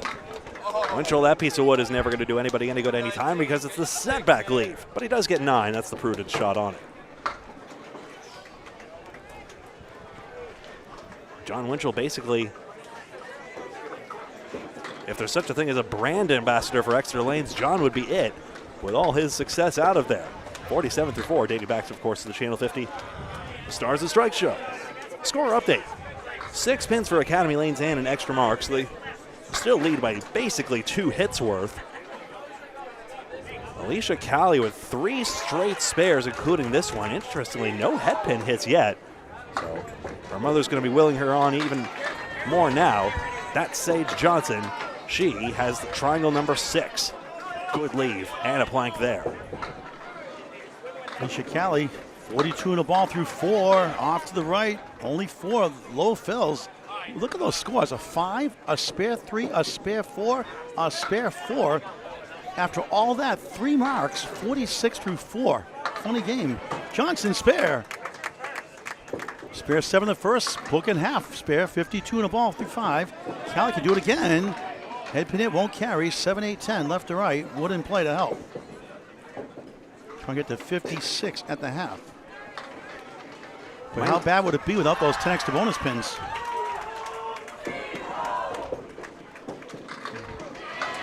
And nothing What? to do with the wood. After all that, just 53 through 5. Now, that one was a little brutal. I'm trying to figure out here. So it gets on the red line, and then, it got spun up on another piece of wood. That's why it spun away. The ball deflection's easier to understand. There's always delays in the red line anyway in Boston transit system. Philip Eng is on the case. You are my hero, Philip. I love you. 6 in the fill for Sage, 58 half, 8 in back, 1-3-6 in front. Alicia head pin it, now splits. 2-4-6 right. 1 string match, 2 points for a win, 1 for a tie. This is match 5 of 10 today, and overall match 12 of 23. 6 more tomorrow, 9 o'clock, start time, local time. Can Alicia send it over? What a try, almost. Good cut. No, the wood wasn't useful, but the idea was perfectly sound. Sage an 8, 66 through 6. Alicia on for a 10, 63 through 6 on Candlepin Bowling Network. Let's pause 19.9 seconds for station ID from Greg Gouillart. First of all, gotta watch out for the quiet one. Sage Johnson at 58 half against 53. Very good. This is Candlepin Bowling Network on Facebook and YouTube. We're just on YouTube. Bob Lee and Kevin Burns over yonder on Facebook. That's Paul Grant. I'm Greg Gouillart. Please like and follow on Facebook and subscribe on YouTube for more. And please, if you're logged into the platform of choice, please hit the thumbs up button. We greatly appreciate it. Tina Ward, 41 on the ball through 4. Steve Reno using his laptop, his tablet, his iPad to film it. It's a nice ball, 9 on the crossover, leads to a king. Greg is happy. Not for the bowler. Yeah. Crossovers lead the Kings. Trina Campbell splits 2 and 2, 4-7 left, 3-6 right. Trying to stay in the game at 34 through 4. Wood missed it. 9 fill, 50 through 4. Good start. 178 high single, high triple, 447, high 5, 657. Katrina just missed right. At Bogey Lanes, East Brookville, Mass. Steve Reno's home house. Ward that time a 9:59 at the half. Tina's family also bowled. Many accomplishments in a great career. And I think that was out of the ocean. That's a 7, no good. Won the Pacific Ocean. Right so. And a tough 41 half. And again, the substitution policy, Greg, for our viewers, new this year. You can substitute before the 7th box begins and not a mark, not the 6th one. You mentioned the Pacific, but Tina Ward once made a finals of the Atlantic Candlepin Singles Tour back when I had a women's division. I think Madison, then Kelly, now Riva, won that. She was 2:15 and 37, the best record ever in the history. Power 7. A Tina Ward into fishing and horseshoes. Now, would be someone should have a leaner on the side of the wall. A horseshoe leaf. That's Katrina's best ball of the string. 8, 6, and a 10. A plank to help above her Canadian flag. Well, it's not her flag. You know what I mean. From Canada. It's all of theirs. It's from Halifax, Nova Scotia. Another July birthday. I love it. 112 peak average for her. 169 high single. My high single. High total 412. Ward trying to go 1 of the 2. Gets the 1, not the 2. The 12 months of birthdays are not equally distributed across the world. Ah, robbed again. Unbelievable. How come there's no leap year on birthdays? Not that I want to age you an extra year. Wait, what's the question? Never mind. It wasn't worth repeating. People most certainly are born on February 29th. Hello to my friend Rex, if you're watching by any chance. Tina Ward at 8, Katrina at 10, 51 through 6. Tina 67 through 6. Approaching this next box, the halfway point of match 5 of 10 today in day 2 of 3. At the Mixed Worlds 2025 tournament from Boutwell's Bowling Center in Concord, New Hampshire. What a job the Dallas family have done here. Dallas with an E. Virtually a tied match right now. 3 sons, Dino, Alex, and Dimitri Dallas. Bombs away, baby. Strike for Shiner. Second strike, the last 3. Leach comes back with a 3, 1, 6, 10. That's on a spare, 65 through 4. Here goes the voice again. And not the Moody Blues song, the voice. I gotta get my Chloroseptic out of the car as well when I get a chance. Oh, you got another one. Back to back for the second time. 75, half plus 1. Who is this guy?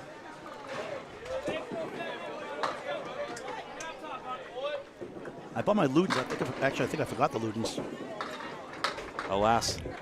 I always bring the extra honey with me, honey syrup, and I always forget to take it. I feel so stupid I overwrote the Shiner strike replay with the Leach spare replay. I was like, come on. The first one was the better shot, but still. Shiner, nice ball. Look at this. 10 goes finally. Has a chance. 5 and the 7. Leach buries 9. Making sure that replay, Greg. 84 and a half for Nick Leach. From Londonderry, New Hampshire, originally Nash, New Hampshire, 119 peak average, 118 currently. Shiner, oh, so close. 9 of the strike, solid 62 half. 1 pin match. If this doesn't go. Another one, 3 in a row, 5 out of 6. A 9-box sports, that's perfect string chance. 94 in the ball through 6. Wow. Shiner at 10, 72 through 6. Not Greg, too shabby, but you can take over now, Greg. Actually. Sure. Nick Leach is just on. I got you. I'm gonna reach my Ludens here. And I'll roll again on the loot box. Jonathan Boudreau, 33 plus 2 through 4. Academy Lanes now with that extra mark. Oh, he does have 1 to spare. What do you know?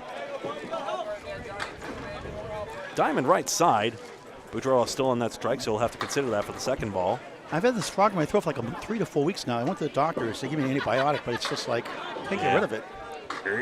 Usually it's only like good for a few days. It's bad, and then it's like extended.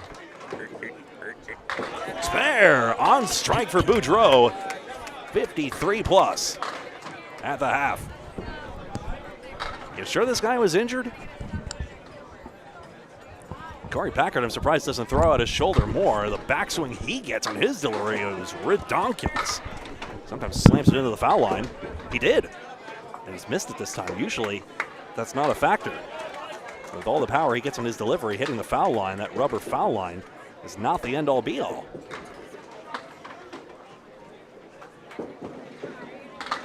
$10.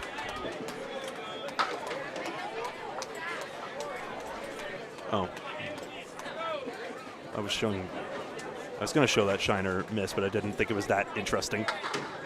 I don't show bowler misses unless they're particularly interesting to show or in their own right, but that's... I guess he got it a little low on that one, but there was not much to it. Set is that... Yeah. Sorry, we're playing traffic cop here. Boudreau not happy with that one.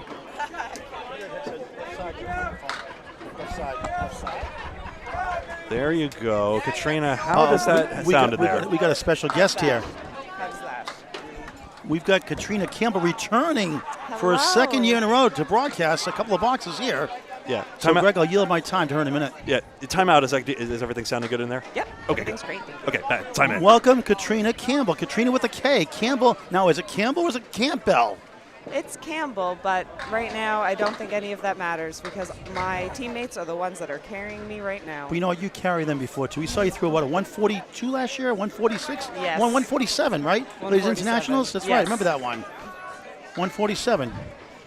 That was hot that day. There was no air conditioning. That was dripping sauna there that day. It kind of feels like that this weekend here. All right, so Katrina, you got the ankle bowls here coming up now. Yes, excellent. So we've got Nick Cephalato or Freshie over here for Academy Lanes and John Winchell for Harry's Allstars. And Freshie's on a spare. And with the play-by-play for the second year in a row, not on a contract. And without further ado, like us, Katrina Campbell. Give us some love on the stream, folks. Tell us what you think. She's going to take my job over. All right, great ball. Oh, we are off. John Winchell is missed the head pin.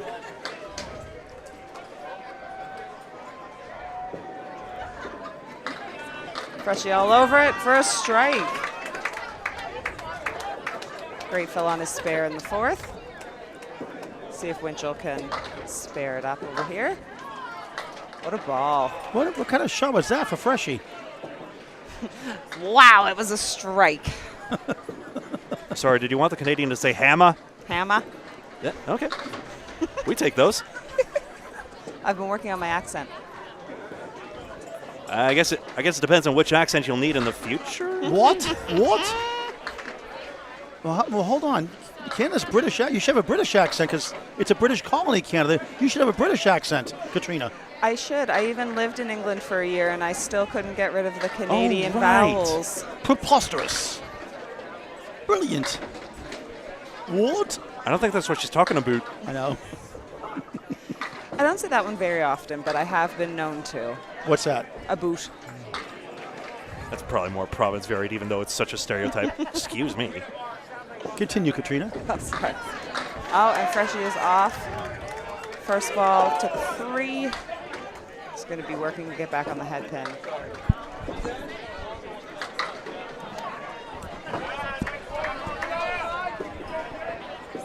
Oh, what a try for John Winchell.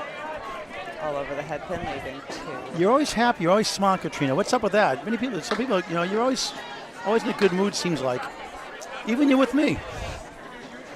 Well, when you get to participate in tournaments like this and see all these really great bowlers who are also really great people, I don't really think that there's a reason half the time to be angry unless you're mad about how warm it is in the bowling alley. Preach it, preach it. The conditions feel okay, at least up here anyway. I don't know if it's any different in the well. Oh, it's much nicer up here. Down in the well is very humid. By well, we mean the bowling area, Let's folks. get an update from Greg Gouillart. Yeah, we'll take a quick peek at here, then I pop this all up, and we all see it here. 3 pins for Harry's All-Stars, but Katrina's Academy Lanes with that extra spare by, guess who, Nick Leach, on 94 and a ball, 5 marks in 6. So we're doing the Canadian method now. 6 boxes completed. Substitute. Are you still in the game? Yes, I believe so. No one told you anyways. If not, Not that we're trying to kick you out. I will find out at the same time you do if I am not. Now, I want you to broadcast while you're bowling. How's that? Okay. We get extended court, okay? Okay. You got 2 boxes anyway, Katrina. Take it away. All right, so Alicia is shooting for the spare. 1 pin remaining. And she gets it. Sage going for a spare also, both ladies. Well done. She got a parallel time with that parallel pin shot. She's like, what's parallel time? You're too young to know Dark Shadows. That was a great TV show in the 60s and 70s, live on tape recorded. Great show. I'll have to look You it make up. a mistake like our broadcast, it's on there. A fly in your face, a set falling down, saying the wrong name, wrong year. It's all on there. Good show. We'll need a YouTube playlist of all these references at some point. Not the first 6. That's how Barnabas Collins came Wow, on. great ball for Sage. You gotta stay, when Barnabas Collins, the vampire, takes over, that's when you want to start watching it. Okay, I'm going to be up next, so I'm going to pop off. Sounds good. Well, let's Right. make sure Cali doesn't get that spare is the only thing. All over it, rolling down. Oh, great Well, ball by Katrina, Sage. it's been a pleasure. Oh, Thanks, Thank you so Katrina. much. Thanks, Katrina. Checks in the mail. Is it check or is it check? Anyway. Just kidding. Sage Johnson, a great 19 and another sequence. Cali does well to get that 10. No check in the mail officially, for the record. Alas. When we get almost under one. Maybe we could. She's a funny lady. From back here to up, there she goes. Against Tina Ward. Tina Ward, again, on pace for another high average for the women in this tournament. All right, back to Greg. Careful, Katrina, if you get a strike here, Paul's going to take all the credit. Oh! See, she does an interview and then she gets them all. Get back here, Katrina! 3 pins up for Ward, who does have a good lead here and a chance to respond See to what all the hap- hijinks. For those who don't like to do announcing a broadcast, see what happens when you do that? Get a strike. You may call your next witness to defense rest. Ward does respond. And we'll see that hammer again. I wonder if Erica would do that here. Why she's so happy? That's why. She's always happy. Very refreshing to see. No other way to be, honestly, Right, life's if too you can short. help it. Life's too short. Unless your Wi-Fi is... Oh, a double. Almost. Oh, wait! Jump up and down. It goes. Double strike. Wow. Unreal. Katrina Campbell, the power of the double strike. And she's ready to come back here. She can't wait. She can't wait to get back to the microphone. Hey, Chuck DeRozier, see you doing announcing, and she got a double strike. Take that, Chuck. Wow!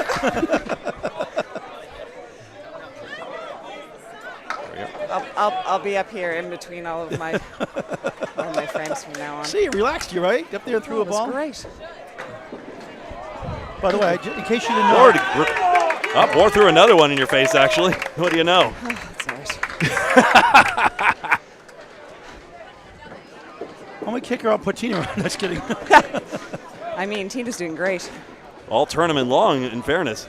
Give one more look Go, there. ladies, You go. got Hey, that. Katrina, you going to come down to Exeter Lane September 6th for the ladies' doubles event? September $5,600 prize fund, potentially. Wow. With 24 teams, and we got $100,000 in raffles. That sounds Look at fantastic. $5,600 prize fund. Oh, Call this. He got 8 Gosh, spots last yeah. year, too. Nick Leach killing it, 790. We got 101 through 6. Back to Greg. Shiner's doing well with the 9-10. Wait a minute, who's on point Actually, on I'm this sorry, one? Katrina is. I'm sorry.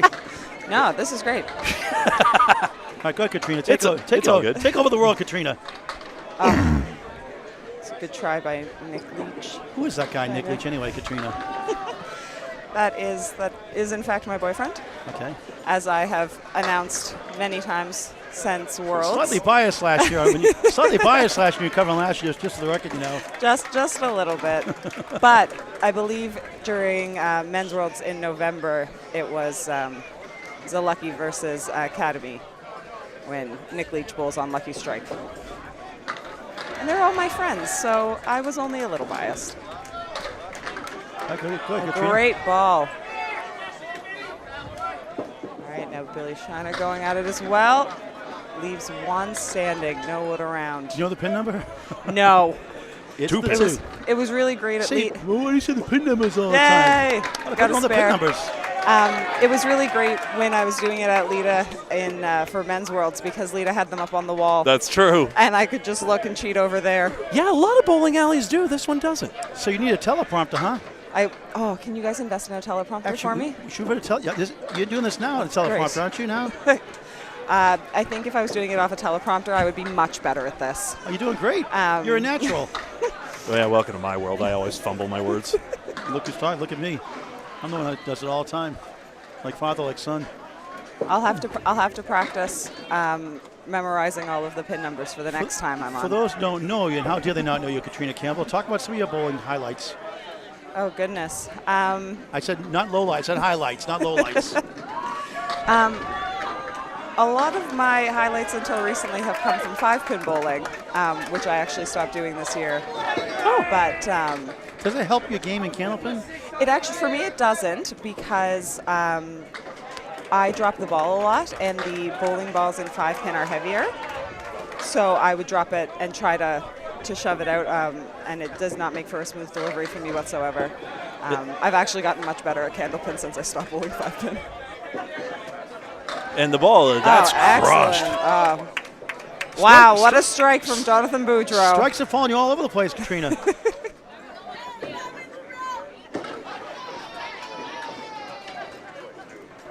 You're going to finish up these last couple of bowls here, okay? I sure can. Including anchors, and then we'll set you free. Okay. Now, all right. Then you can ponder that triple strike. Unless you want to stay here before. Should you stay here before you bowl like last time? That sounds great. Okay. I would really appreciate that. My teammates might also. All right. Miss for Corey and a 9 for him. So you might get banned next year for doing this because she gets strikes. That's not fair. Broadcaster bias. I had a question about the 5-pin piece, because the difference between the two games, I mean, 5-pin balls, I think, carry through the pins a little more. So it seems to me it seems like accuracy means even more compared to power in that game. Fair to say, especially with the rubber banded pins? Yes, and 5 pins are on strings as well. Right. So you don't get very rarely will you get kind of a splash like you do in Candlepin, and that is very frequent here. So it's very much in Candlepin you can throw the same ball every frame, and it doesn't matter. You can have 10 different leaves. Yeah. In 5-pin. If you throw the same ball every time, you'll get everything. It just goes. Yeah, exactly. It's a very distinctive if you hit the pocket, it will, and then they just all fall, and that's it. Do that sound effect again. I like to do that sound effect again. One more time. It sounds like more than 5 hits, I'll be real. Oh, what a ball by Corey. Excellent shot. Give some love to Katrina Campbell in the stream, folks. Let us know what you think. Please be kind, everyone. I won't be here much longer. Everybody loves you, Katrina. And Nico will delete the haters anyway. It's all good. Thank you, Nico. Or he may be at work, one or the other. I have him too, believe me. All right, good pinning by Jonathan. Not enough about Boudreau. us anyway. So basically, no, I do not want to talk about the state of the match right now, Katrina. Forgive me. I don't want to kibosh you, but no, it is a tight one. It is very close. There's a lot of great bowling happening on both sides, and that's what this weekend is about. Yeah, I don't know how many matches you've bowled personally, because of course substitutions are permitted. But how's it feeling at about the halfway point at this point? Feeling in form? Yeah, it's not too bad. I don't have much of a second ball, which has gone very well for me in these last 2 strikes. But still having a very good day. Everyone's still got the energy level up as well. Like, the days run long as well. I don't know how much time you have to just do anything other than flop in the bed when you get back. Not much. We were here last night until about 10 p.m. Right. So then by the time you find something to eat and get back to where you're staying, it's time for bed. Yeah. Personally, we just crawled over to a Papa John's. You make do, We see the second balls for each there.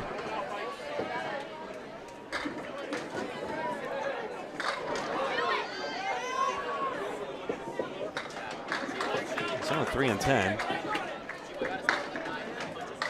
7 for John Mitchell. 7 pins, sorry. Right. I see. Is that 6 actually? Yes. Yeah, look here. There we go. We got that. Do I have my scores correct? Yes, I do, by some miracle. Very good. No, thank you. I mean, sure. Thank you. What a generous man you have. Hey, John Cadero, the Candyman, just in. Madison River just tied Tina Ward for the high single for the ladies, the 164. Amazing. What a great game. All right, finish up, Katrina, here. All right. Well, you're gonna do the first. You're gonna do the first box before you ball it last time, right? Yes. Okay. Right. Sure. I can definitely do that. All right. So the first balls for both of our anchor bowlers. And then Greg will wrap it up. Well, Greg enjoys the mozzarella stick. They are excellent, excellent food. What a try from Freshie. Where'd you get the mozzarella sticks from? And a great shot from John Winchell for the spare. You did not for me one. I don't have them. Just kidding. Yeah, you were It's funny. People would say, "You want something at the store?" Yo, you didn't ask me. First you want come. something? I'll say no. First come, first serve. I'll say no anyway. All right, back to the top of the order where I get to do my statistical nerdiness. There we go. There's everything. We see what's coming up there. Statistics in the match right now. Marks are currently dead even right now. Both have thrown effectively 15, and you can also double count the double strike. Academy has the one extra. And pinning is exactly even. Both sides have left 36 pins standing. That pin accuracy is pretty even, slightly more for Harry's All-Stars. It could go either way. You might get an Emmy Award if you get a triple strike after this, you know. Don't jinx me, Paul. Sorry. I was trying to be Right, delicate. if you get a lemon drop, how's that? A lemon drop. Oh, goodness. That's $10 on a double strike, by the way. All right. I 100%. $15 Canadian money, right? $100 Canadian $100, money. I know, really. Oof. All right, Alicia back on the head pin. What a try. Sage had a 4 on her spare.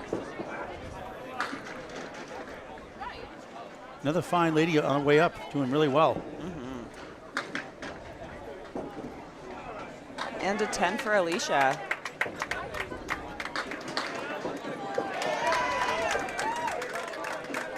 Is this the time you blow us off now? Get ready for your next spot? I think this might be the time that I must leave you. Okay. All right, we'll do a follow-up before you leave, okay? Okay, thanks very Katrina much, Campbell. guys. Thank you very much. Very funny lady.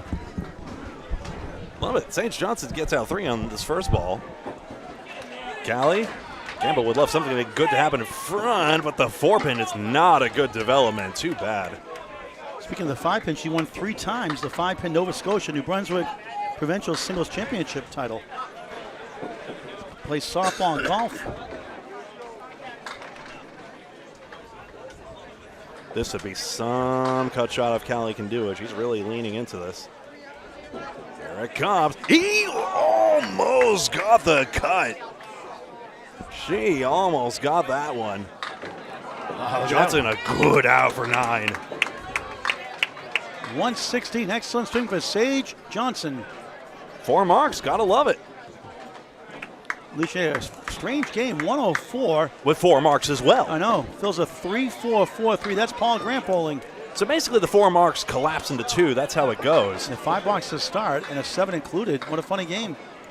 All right, all eyes on Katrina Campbell going for the turkey, the triple strike.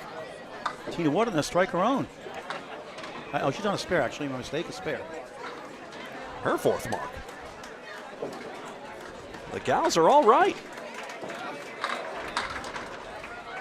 Gets a 7 on this one. Campbell's first ball. It's a good ball.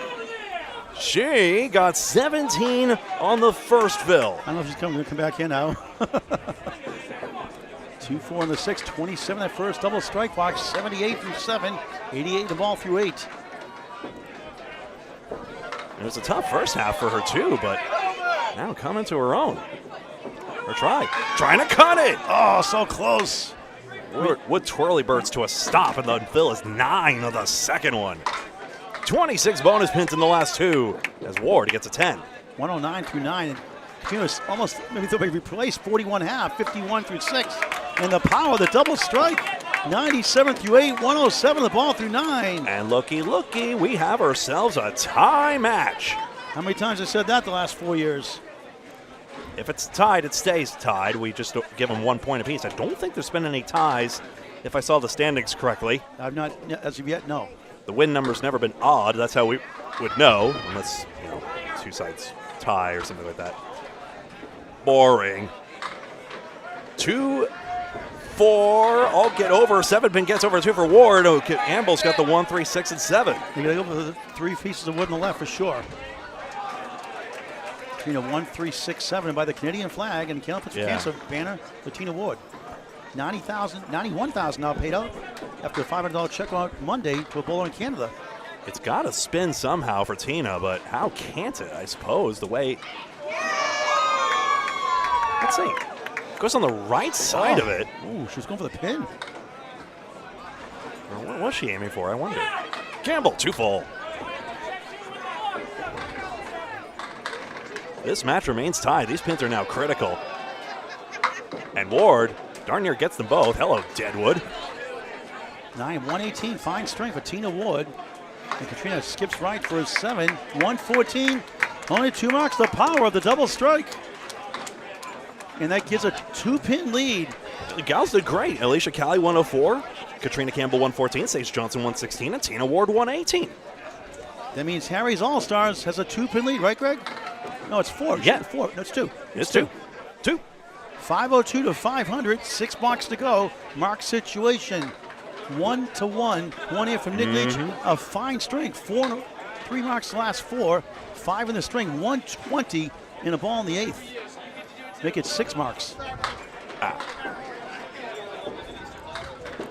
Shiner's been good on the head pin. This one gets away. Leach tips the head pin himself. He did not hit that. Not He's got 7. Not a head pin hit by rule, but a split. 7, 8, 10, left to right. Wood out of play. 127 through 8. Thankfully, the head pin hit is not a rule concept anyway. I've thought of some Candlepin variants where that could be operationalized. Whether you hit the head pin or not, you get an advantage. But the idea is in Candlepin, the closer you are to the head pin, the better the chances you'll have of a good leave. Even though sometimes you hit the head pin, you get a spread eagle, and you get the worst possible leave. Coming up next on Candlepin Bowling Network, our second half gets underway. Match 6 of 10 today. Skinner's Bowling Ball Repair and the Window Source. Our next match.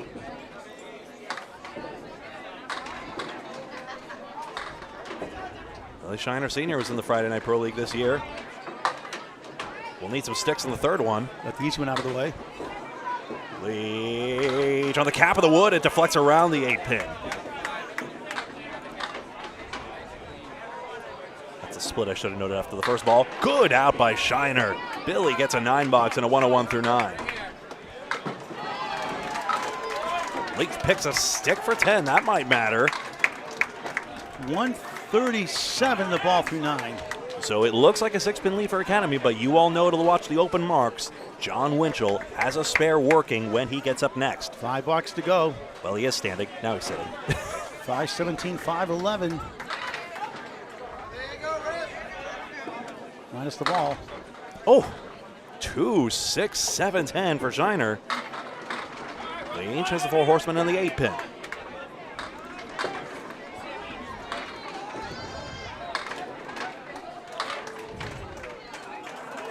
Who will get the next mark? That might decide it all.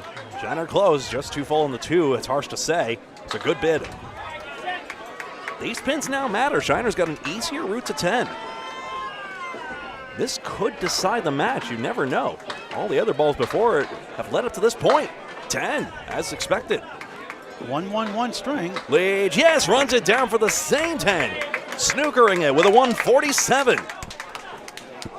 4 boxes left. 1 bonus ball for John Winchell for the team on the right. Harry's All-Stars. You're down 527, 521. Greg wraps it up. Corey Packard and Jonathan Boudreau. Boudreau's had 2 strikes. Steve was mentioning earlier they're trying to use him conservatively, not overwork him. Jonathan has been up to the task at least every time we've seen him. Got his head pin, but it's full. 3.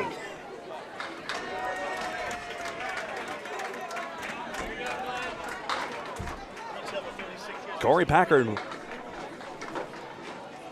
was from Auburn, Massachusetts once upon a time. Shooting out of the Thunderbird Bowl, where Bay State Bowling was. That's what Sheila Cali was mentioning earlier. He goes nearly spread eagle in that one. It's 4-2 split, actually. And you want to talk about pinning duels, this is going to be one. Boudreau gets only 2 on the second ball. Now you have to optimize every single ball at this point. Packard trying to slice less into more. He went for that. He knows that if he had made that mark, that would have been a massive edge for Academy. And he still has the cluster of 4. They both do. It's the same leave on the third ball. Boudreau gets only 2 on the object pin and is visibly frustrated. Shows a sign of displeasure. Packard off target and chops 1 for a 6 box. And Jonathan survives by 1 pin. So, if Winchell fills well, Harry's All-Stars has the edge. First we see Boudreau and Packard end this string here. 5:33, 5:28 for Academy Lanes out of Haverhill, Mass. And Pub 125. Great one of the DeBurrow family since 1963. Boudreau, this one's going to roll. This 5's going to get down and sit right in front of the 10. Golden chance here. Just that extra power he has, and Packard has, can make a big difference. Packard has the 4 pin. Both have a route to a single pin. Boudreau's got the easier one. Shades of Shiner and Leach. Packard has no wood to help his. Jonathan gets his. Spare in the 10th, his 4th mark. 2 marks to none now for Harry's All-Stars in the driver's seat as of now. Packard must mark to keep pace. Otherwise, Freshie has to do all the work. And it's off to the left. And nobody had to tell Corey twice.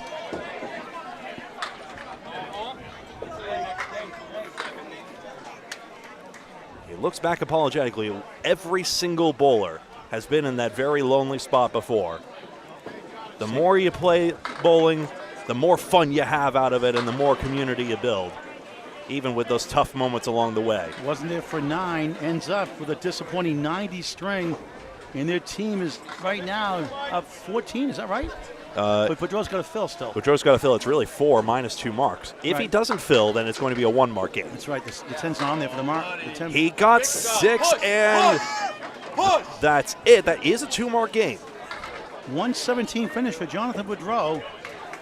Now it's 544 to 542, a 2-finger lead for Harry's All-Stars and the Hall of Fame potential eligible John Winchell on a spare to add to that lead right now. Freshie 87 the ball through 8. So it is going to come down to this. I marked Boudreau's head pin accordingly. I took that split off the board you saw. Average spare fill 6.5, strikes 8.3. Statistics by Candlepin Bowling Network for Class A bowlers. Winchell to load. Got his head pin. It's full though. It's 5. Game on. 7-pin lead. Makes it more manageable for Freshie. If Freshie hammers, surely Academy leads now. Or Winchell, even a big lead. Winchell 87 through 8. Lost the handle, but it's a better lead nonetheless.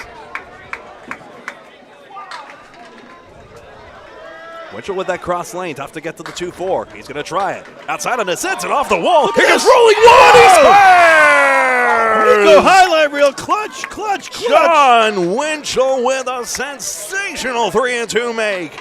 Opposite a blank frame, and John Winchell comes up big for Harry's All-Stars. That may be the shot for 2 points. And he did this in the U.S. Invitational in the quarterfinals on Candlepin Bowling Network. And I had no voice. He got a 4-horseman pickup, a strange one for a spare to win it and clinch it. And now that might indeed be it. And that's on Candlepin Bowling Network on YouTube as well. The first ball will tell the story here. Oh, how much of an effort Academy Lanes put on here. John's going to wait 2 lanes over, I think. Skinner's Bowling Ball Repair. The window source next on Candlepin Bowling Network. Hit that subscribe button. It's free. No, he waited 3 lanes over. That would make no sense. Here he goes. Box 10 has to be filled. And it's 3. That still should put Harry's in a good position here. 100 through 9. Freshie basically needs a strike at this point. It's close, but he left the 2 pin, and that might be that.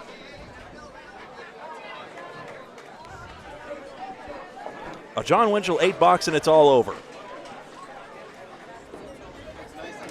Just picks out 1. Interesting. He needs an out. 7 guarantees Harry's a tie. Freshie must spare and strike, obviously, for that to happen in that situation. Right. Hall of Famer Steve Reno Sr. retrieving that ball. What a great guy he has. What a life he's had. So many obstacles to overcome, and Yeah.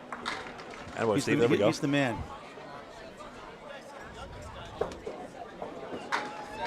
And that ball return can only hold so many. What a time for that to happen. Ice the kicker.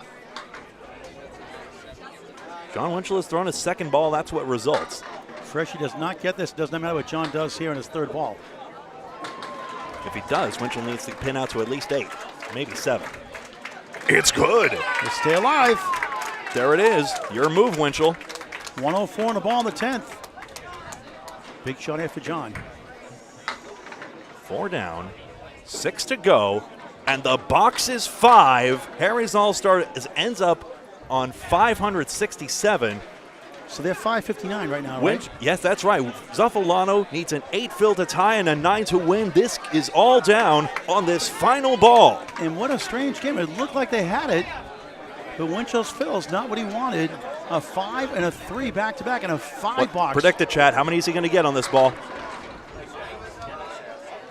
You want to talk about lonely places? This is it. Freshie is on lane 5 at Boutwell's Bowling Center. Here it comes. The fill. Got his head pin. The fill is 9!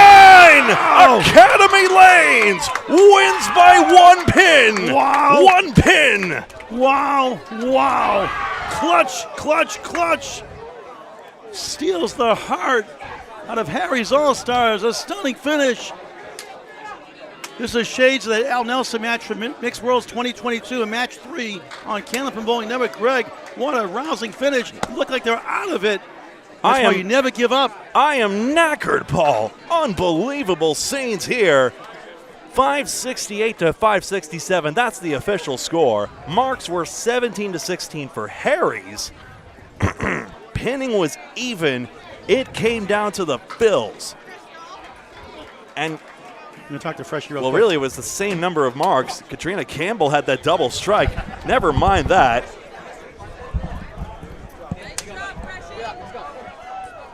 If I give you this headset, are you going to breathe heavily into it? Hey, Freshie, way to go, man. Oh, thank you so much, Paul. Thank you. You love the dramatics, don't you? You've had quite the year. What a freaking great game that was, though. Yeah. Come on now. It looked like we thought you were out of it there, but the fills, John, 5 and 3 and a 5 box unusual. Look, man, I'm just glad that this is a great team win, plain and simple. We hung in tight. We fought. We earned every single pin. This is a classic reminder that every single pin matters, right? Every single pin matters. So. And these are the shots I always say John Winchell always makes to win, and now you do the same thing yourself. Look, man, you know, when you're bowling against guys and girls like this, you got to bring your A game, plain and simple. And it's not over till it's over. Just great match all around. Very excited that we got the win. Just want to keep it going. That's why every pin counts. The pinning is so key to winning. That's right. And some clutch performances. Hey, you got Katrina Campbell and Nick Leach both working. I mean, with that her double strike and his just monster And by the way, string. she got a double strike after she broadcasted, so. I mean, let me tell you, like, right, you got to thank Paul. Leach had a great game. Katrina was freaking unbelievable. It's a great team win, period. How about a 3-letter word? Wow. All right, Freshie. Thanks, guys.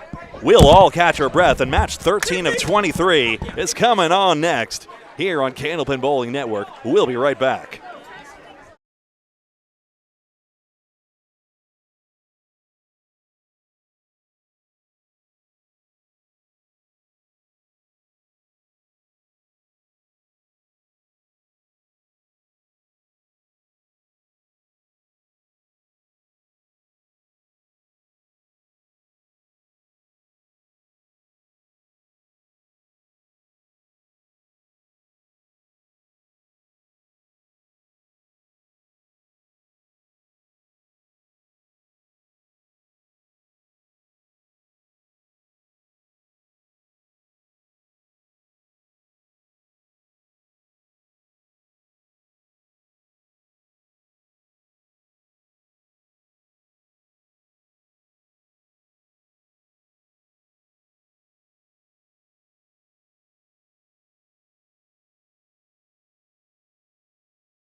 And hello, hello, hello, welcome.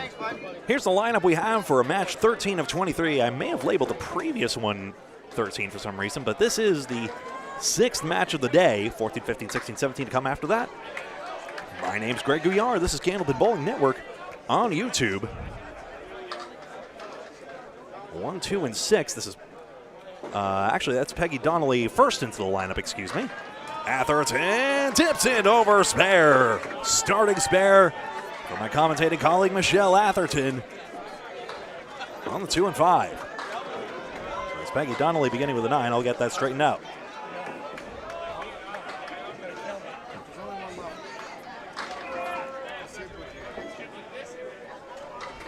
Then JT Lyonnaise will take 3rd. There we go. JJ Turkey 4th, and Jeff Champagne 5th. That holds true. And Michelle Atherton, Renee Skinner, Carl Witham, DJ Trask, the Muffin Man, apparently. Okay. And Clayton Matheson. It says Muffin on the scoreboard. I'm just reporting it as I see it, folks. Split 4, 5, 7, 9, 10 for Donnelly. Atherton drops 2 on that spare. First 12 start. Donnelly's trying close on this one. What a bid. Cannot get it to go. There you see it on screen. So the 12 through 1 for Atherton. Donnelly always with that pronounced hook on her ball. Has a 10 box there. That's going to be a mark pickup worth 10 versus 4. And just like that, Peggy Donnelly ahead by 3 pins, despite being opposite the mark.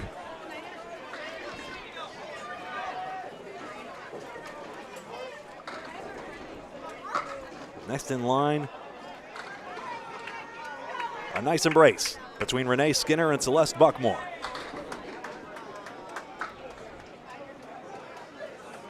$141 of you watching. Thanks so much for hanging with us all weekend long here at Boutwell's Bowling Center in Concord, New Hampshire.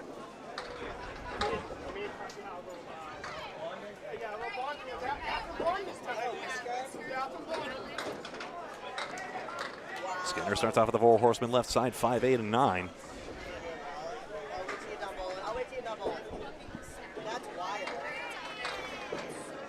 A thrilling match we had just a moment ago in the match I called match 13 at one point at least.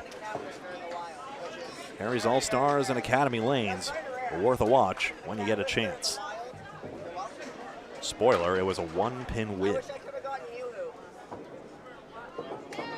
Third ball, an important one for these two teams. Renee can gain. Just got away from the 2-pin, and it'll be 7 aside.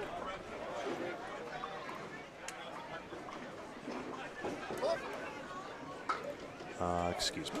That's how it should look. Do it! Yeah, baby! 4, 5, 7, and 8 for Buckmore, and 3, 4, 6, 7, 10.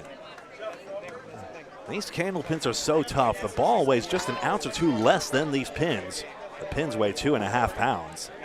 And it's so tough, especially if your ball's liable to deflect. Buckmore close on this one. Wood rolling this way, but does not get the 5.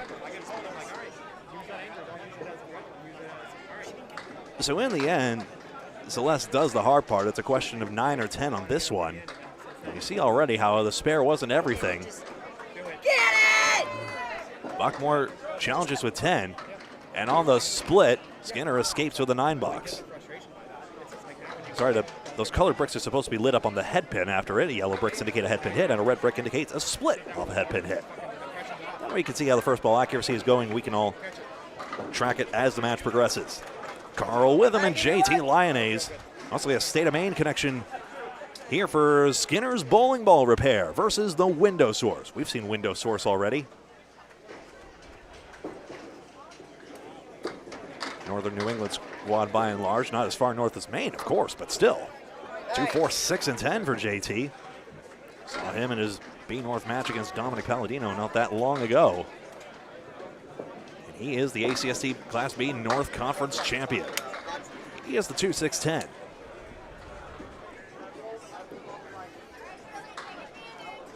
Loving these tie-dye spirals. With him with a decided snap in his delivery. Some of that 10-pin doesn't snap on over. So a 9-box, again, coming down to the third ball. I think we're in for a very grinding match as it looks. So it's interesting. I'm trying to... Every bowler has their unique delivery, and goodness knows I would not want mine to be in a textbook of any sort. Carl Witham's delivery has been successful. What I'm trying to work out is that sidearm motion he has almost. Line is with that big arm swing. 8-pin drop. 5 pins out on that first ball.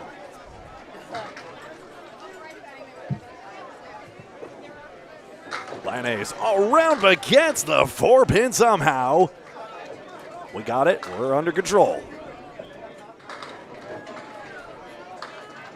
With him thought he got 1. Carl's going to get left with a 1, 7, and 9. Match 13 of 23. We play through to match 17 today. So an 8-box. You see that yellow triangle, that's the Canadian symbol for a spare, or the duck pin symbol for a spare if you prefer. 1 extra mark now for the window source, in addition to that 6-pin lead that they have going into the 4th bowlers right now. DJ Trask and JJ Tarigny.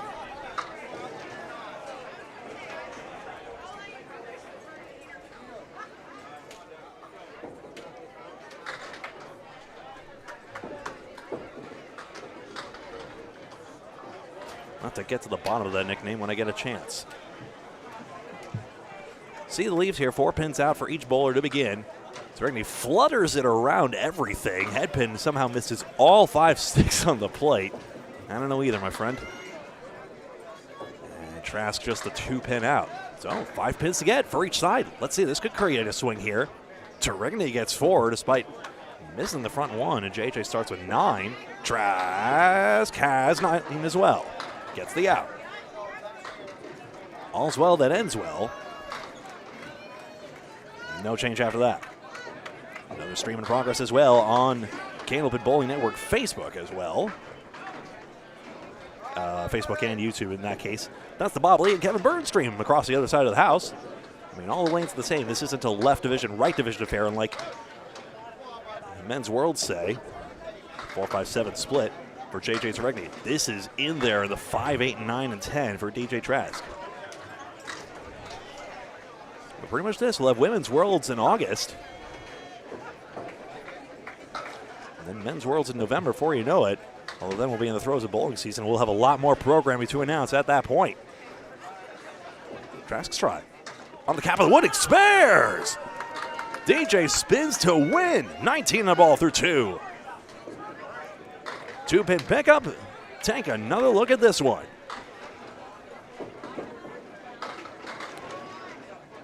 Surprisingly, the end cap, the best way to do it, it just spins the wood in perfectly. And it's really, yeah, it just torques the wood in perfectly, and then it's a flat piece bulldozing the 9 and 10. This is Clayton Matheson and Jeff Champagne, left and right. I'll say it again, I love the tie-dye.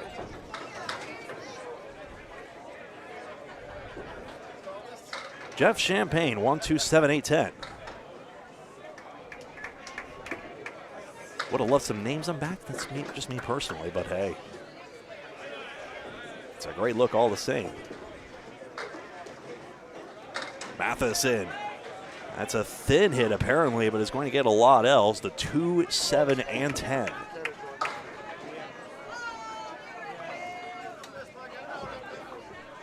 Jeff Champagne is notated as Sippy on the overhead scoreboard. And into the 2-pin for Matheson.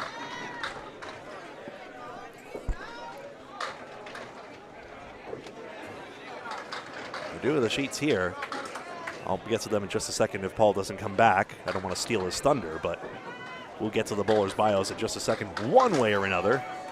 Clayton thought he was going to get that wood to roll across somehow. Didn't really have a realistic angle on that. So that 9 is fine, and it is a 1-pin pickup for Skinner's Bowling Ball Repair.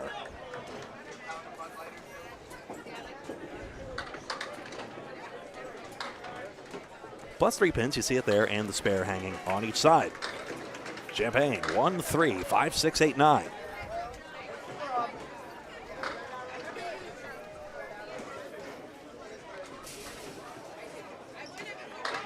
Matheson, down goes the 5 pin. Wood gets tangled up and grinds to a halt, leaving the 4, 7, and 10.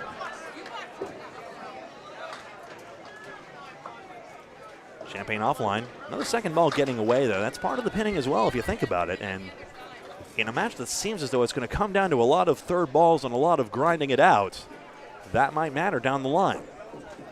We'll see in a match that's already proving to be tight. Unless Clayton can send this one. Close, but nothing comes off the left wall.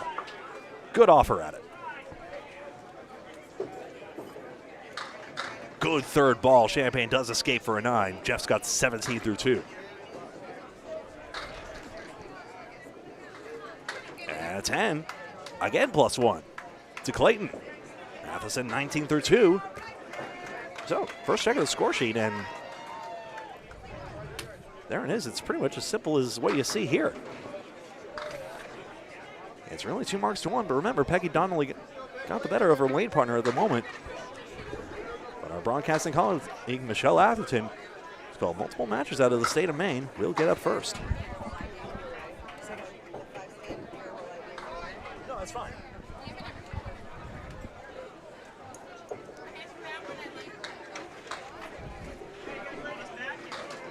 Atherton 2 out on the first ball. Over to Peggy Donnelly this side around. 4 horsemen and the 9 pin.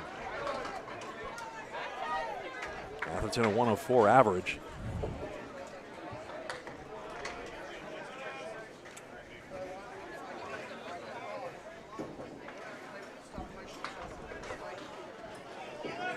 Peggy Donnelly currently with a 100 average. Average 103 at her highest point. Atherton escapes for 9. Michelle's got 25 through 3 after that starting spare. Donnelly 7 out, so plus 2 to Michelle, and that tightens up the leadoff bowler contest.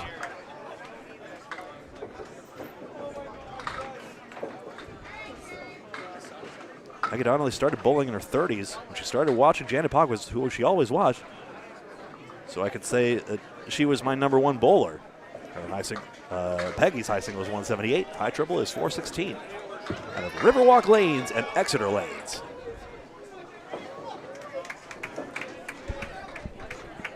My name's Greg Gouillart. This is Candlepin Bowling. Thank you. And 3 pins out for Peggy. What's your side of interest? What's your name? My name is Charlene. I'm the other half of Mark.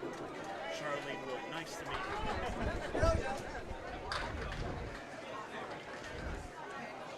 Just 1 pin out. Donnelly's got a chance to send a few of these. That pin looks like it's all connected here. And even there, didn't miss it by much. It's a neighborhood shot. And it gives her the opportunity to pin out. Another Candlepins for Cancer Koozie sold. Thank you very much, kind stranger, for your support. A 6 box, Atherton 31 through 4. Donnelly, yes, plus 4 there. Nice 10 with a 147. And that is 36 through 4.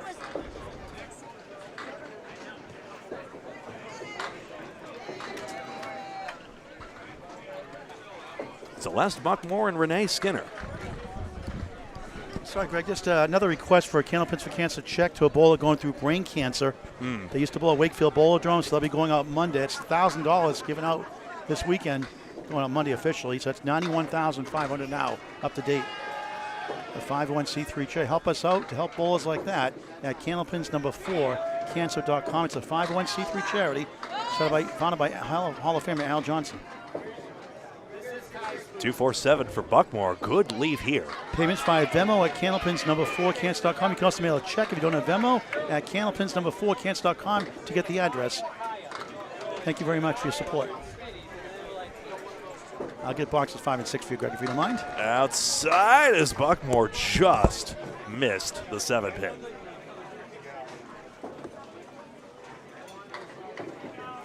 Buckmore we've seen before at the Exeter women's doubles event. Skinner escapes for a 10 on this one. And that will be out of the gutter, I believe. That'll be a 9 box, and therefore tied at 26. Or no, excuse me. Yeah, it is 26. They took it away. Ball in the gutter stays in the gutter, and the pins that come out of it as a result just stay away. They are not counted. Head pin is clobbered by Skinner. She's got just the 7 pin. No, I'm looking for like outdoor shoes. So a big chance. In a low mark match, every spare could be the difference. Renee's try on the corner pin. Is it going to make it? No, just a board to the right.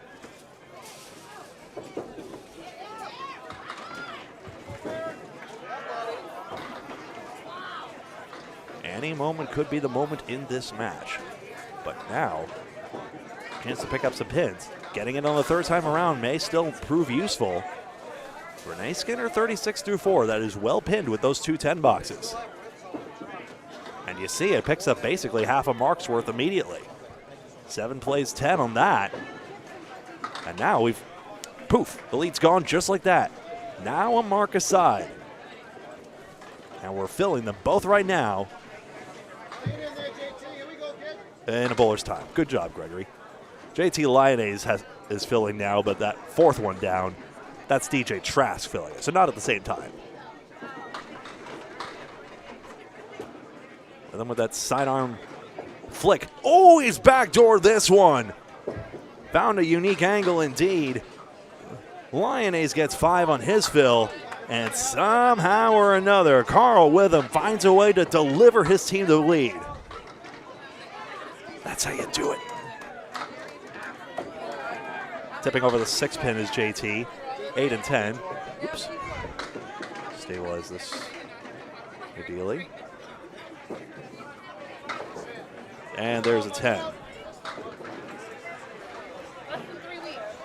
One more look at how this went. Sneaky, sneaky. But into the 2-5 pocket, and then Wood just violently caroms off the sidewall. And with Witham's power, the 3 goes into the 1.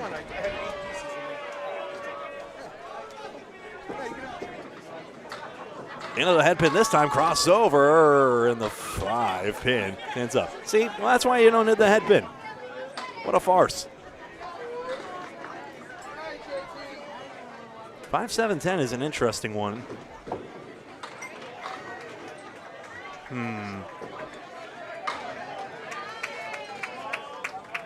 Maybe the left side of the 5 pin. Pin goes right, and then the cap takes the ball into the 7. Where do you want to play this one? Oops. Doing this one, and a rogue stranger is threatening to take me off the air. A wannabe DJ is in our midst. I'm not talking about DJ Trask. No, you can't hit that one. You can look, but you cannot touch. No, you may not hit that button. No, you may not. Hey, fill in a 9 box for Carl Witham. It's another bowler mischief maker. And that is way too many. How about a 9 box? 43 through 4. 3 pin lead.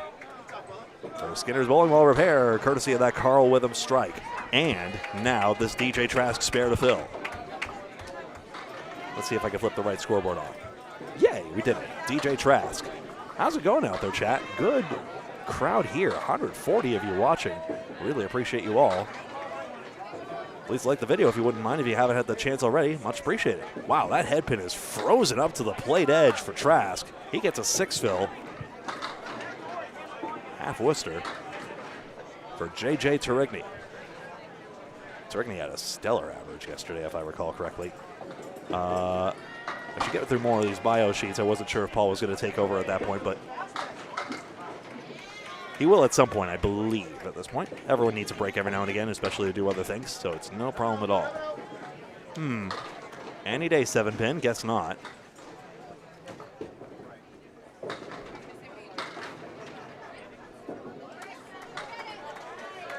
And there's 10 for Trask. DJ's got 35 through 3. JJ has 7.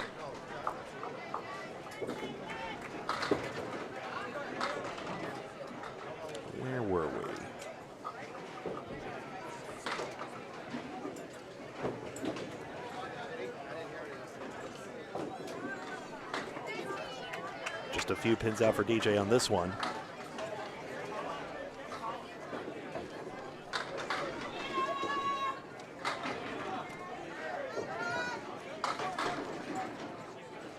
No, sorry, that wasn't even a ball. Excuse me. I looked up at the last moment.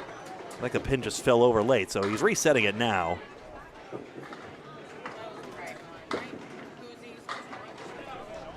Six, 7, 9, and 10. Thank you so much. 5, 8, and 9 for JJ Tarigny. So frustrated I can't see the statistic I'm looking for. I'll try and look it up later. But I recall Tarigny had a really good average yesterday. I think it was near 120, if not over. He's got a chance here with the 5, 8, 9.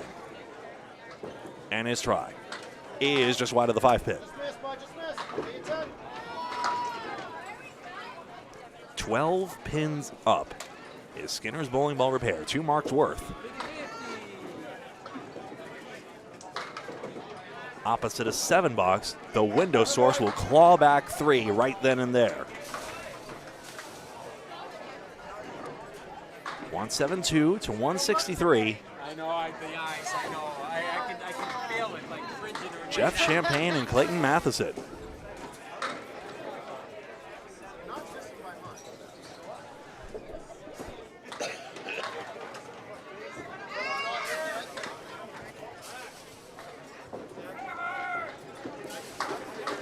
Matheson has split twice on his head pin hits. This time he's got the 1, 3, 5, 8, and 10. Jeff Champagne, the half Worcester. Punching out a couple times. You draw this line for that half Worcester term at the state of Maine.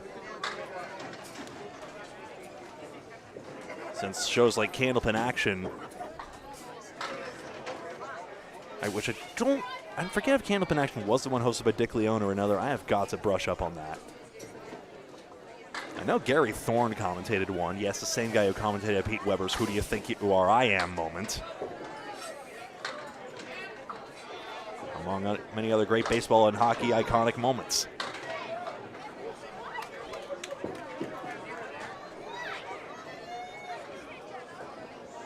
But the term was used there, but not on Candlepin shows. Nicely run down by Clayton Matheson. 10 versus an 8. That was a sweet 3 and 2 conversion. Apologies for being slow on the button there.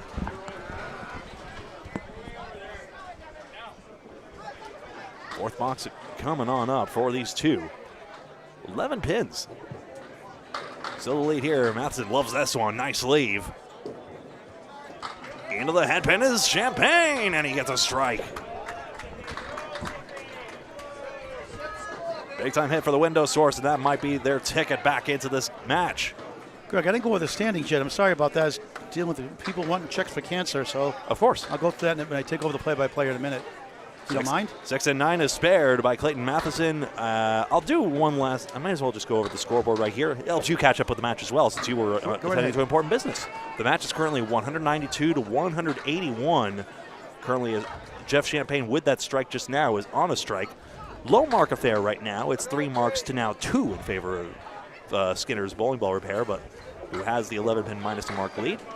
Pinning is basically even, so a really tight affair. Every ball is going to matter, or the pinning is going to matter, and the matches within single digits. So we're halfway through the tournament, 3 days, 23 matches, 24 teams. We had 7 yesterday and Friday, 10 today, through 5 today. Exeter Lanes remains in sole possession of first, 20 and 4. Penny Lanes 18 and 6, sole possession of second. A bunch at 16 and 8. JD Seamless Gutter Balls, Narclones, New England Flooring and Backsplash. Pub 125 Academy Lanes out of Haverhill, Mass. Riverwalk Lanes, Amesbury, Mass. The window source here, 16 and 8. At 14 and 10, Academy Lanes, Hammer Barn, High Rollers, Hanwell Wealth Services, Holbrook. We're actually 14 and 10. Then Holbrook, 12 and 12. That's a shocker. Harry's Allstars, Huff Power Sports, Stars and Strikes. Central Park Lanes are all 12 and 12. 10 and 14 underrated and overlooked. Goon Squad, Stronger Together, Drywall Concepts, 8 and 16. Skinner's Bowling Repair here. 6-18, along with Patriot Paving. 1-17 Hurricanes, 4-20. Rock Cart 4 to the bottom, 2-22. Hammer Barn has the team lead still at 671. Extra Lane 632. JD Seamless got a ball 617 for team total. The Freight Train Joey Lister has a 165 to join Joey Hutchinson. The Rockstar Aaron St. Stair has a 162. Sonia Johnson last match got a 141 in match 4. Tina Wood overall 164. Madison tied it with the 164. I don't know if this is updated or not then, is it? I thought Madison got a 164. Well, it's 12 matches down, 1 to go. You do have the latest one. All right, so I don't know what's on here. Atherton the chance to gain here. Unofficially, Madison 116 average. Sonia Johnson to 111. Shannon Script to 110. Tina Wood 110. For the men, Josh Daly 124. Chris Merrill 124. Sean Baker up to 123 tied with Jeff Surratt. And now you're up to date on the standings for now. Atherton picks up 4 pins in that exchange. And now over to Renee Skinner and Celeste Buckmore. I read out Peggy Donnelly's profile while you were away, and then I gave way to you. And then Candlepins for Cancer had the chance to do more good. So I was waiting on you to do your good deed or whatever. Thank you. How much now given? 91,500 in climbing. Nice. A lot this year and last year. A ton the last 2 or 3 years since I joined. Buckmore right to left 697. Ridiculous. 33 through 4 start coming in. Renee Skinner 36 through 4 from Maine. Oxford, Maine, originally Scarborough, Maine, home of the Big 20 in Scarborough, Maine. Nice shot. Almost. Whoa. 51 years young. High single list says 138. Seems low for her. High triple 372. High 5 611. Buckmore a 9. One nicest ladies in the game. Celeste Buckmore 59 blocks 42 through 5. 42. Renee Skinner a 10. 46 and a half. Quick update from Greg Gouillart. Yes, taking a look here, I mentioned pitting is going to make a difference here. The pitting favors Skinner's bowling ball repair. They've knocked down 6 more actual pins right now. So even when the window source fills the strike, Skinner's bowling ball, basically the pitting is their entire lead right now. So I know we see a lot of bowlers struggling with the third ball right now, or they're getting into these jams after the second ball. But that third ball is so key to success in a match like this.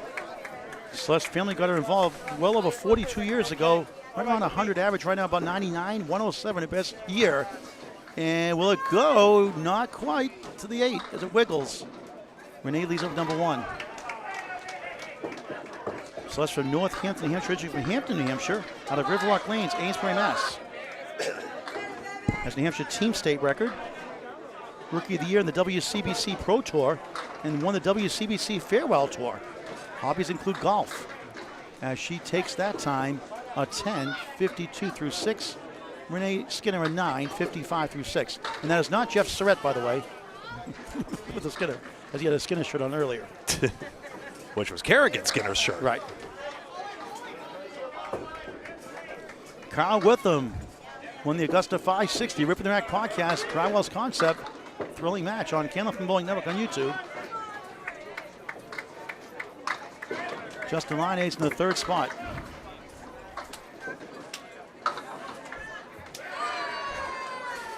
Three, 6, 7 left. He's in the Atlantic Candlepin Single Sword Championship match for Class B. Scheduled officially in July.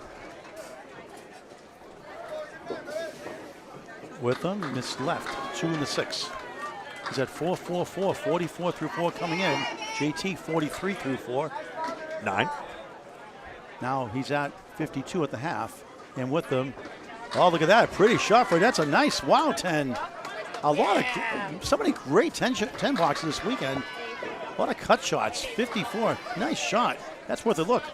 And we'll see it again. Plays it with the wood, so actually the wood comes backwards forward. So it's the second time, actually, after Witham backdoor to strike, actually, in that 3rd box. And everyone's in love with strikes and spin. These are the kind of shots that win a lot of matches and tournaments. And especially in a match like this, keep your eye on it. JT from Amesbury, Mass his whole life. 1, 2, 4, 7. 189 high single, 429 high triple listed, and a high 5, 698. Some records, LP records going up with 698 for a 33 LP play. Whoa. Mine is close on that one. Thought he had it. With him on the 2-8. Brutal. Kyle bowling since 1998. His father bowled.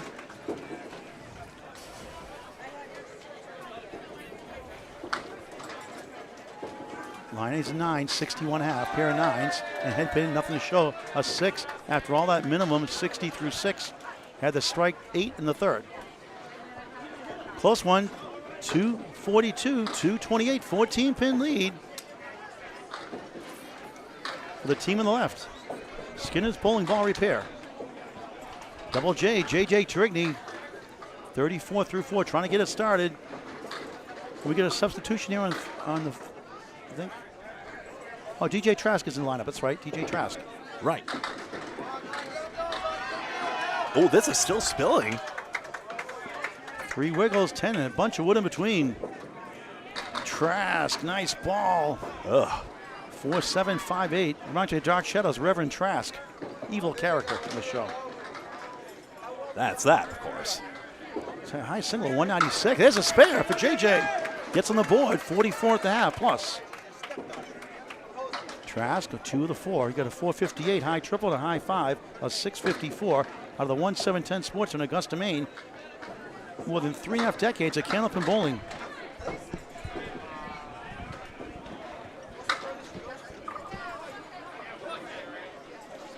Eight box for Trask, so Torigny plus 2 pins right there. Virtual tie in the match with the window source having 2 open marks to fill. That's what you see by the Canadian Smudges next to their 238 on the scoreboard, and that yellow 2 to count them up. As we've seen a few double strikes today, that counts twice on that mark counter. Trigny finds the pocket, 7-8-10, and would to help again, maybe. 51 at the half. Trask on the 3-9. This is match 6 of 10 today. 6 more tomorrow, 9 o'clock local time, 10 o'clock Atlantic.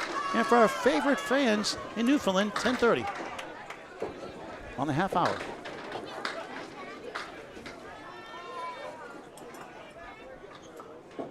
Torigny's try at this one. Front wood takes the 10, but not the 7. Just a little bit off, he quips. You may have heard that one yourself. Next match is Huff Power Sports against Pub 125 Academy Lanes out of Haverhill, Mass. Next on Candlepin Bowling Network on YouTube in high definition. Please subscribe, it's free. As far as the team names go, Pub 125 Academy Lanes is different from Academy Lanes, who we saw earlier in that thrilling showdown against Harry's Allstars. 1 pin win there. JJ out of the Ocean 9, 60 through 6. A tough 4 for Trask, 54 through 6. 5 pin pickup right there. Window source leads. That's 254 apiece on the scoreboard there. Yeah, but with that extra strike that... They don't have the score on the strike. Is that what it is on the screen? I should know that, but I've been here enough. No, you're absolutely right. 254 to 254 is the actual score, but I say that it's ahead because Jeff Champagne's about to load on some more. That 10's already in on the strike, though. Right. He pushes 6. And then comes the lag. Candlepin's Cancer promo, a banner above on lane 6. Made by Steve Reno Sr., the Candlepin Hall of Famer. We talked with earlier. And now I've got the banners in view. Hooray!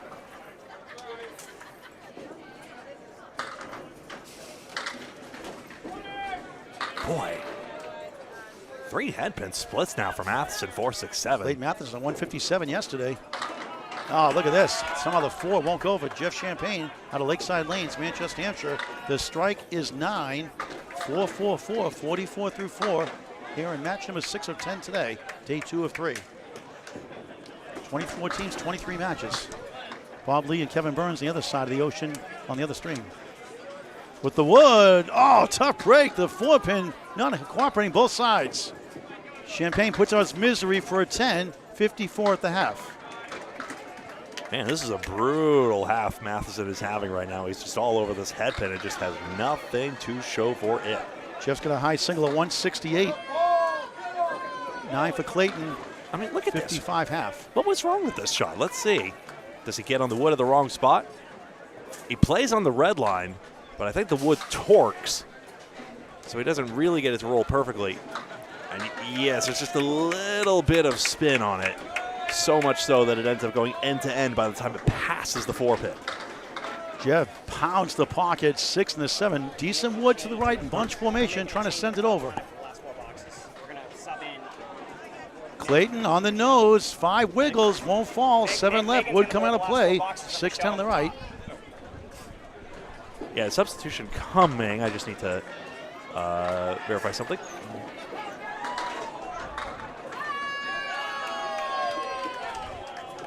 I know that Michelle Atherton's going to come out for the last 4. Okay. Let me just confirm. We're gonna have a sub. We're gonna have a sub in the top for Michelle. So Megan's gonna have some warm-up boxes in the top 4. Megan Rose Harnett. Okay.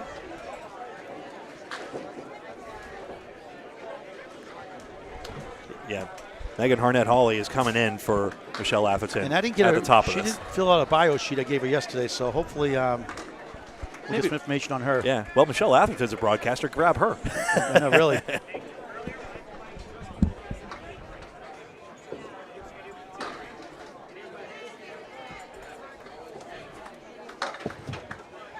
Two pins, 5-pin doesn't go. No split there, no spare there, excuse me. Champagne leaves a stick. 9 and a 9. So here's, excuse me, that's their scoreboard. That's how it should look. 57 for Matheson. Look at all those head pin splits. That's brutal. 63 for Champagne. That strike doing wonders as the window source enjoys a 10 pin, I thought, advantage.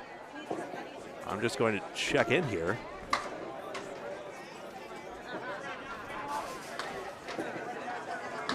And I'm somehow off on one of these scores. We'll figure it out. Service missing. If write it down real quick. Yeah, that'd be great. I only know a couple of them. 180 average, 434 triple, 181. But yes, there's going to be some Pretty sure she's at Nova Scotia. substitution boxes here. Andy Bailey is in as well, so these are all substitution boxes. It gives us the chance to see the full scoreboard before we log these substitutions. So once again, Megan Harnett-Hawley in, and Andy Bailey in for the window source.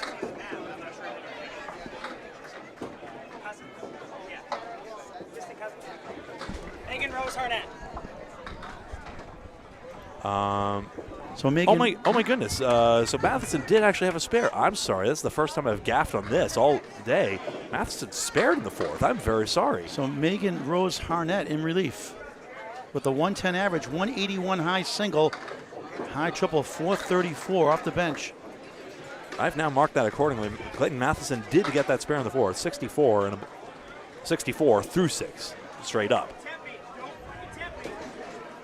These practice balls do not count until they press the button and they're in live play. Now Andy Bailey's she's in for Peggy Donnelly, though. Peggy Donnelly. I assume anyway, either that or she's taking her warm-up balls at the same time. But they do shake hands. That looks as though we are going to see them right here and now. Okay.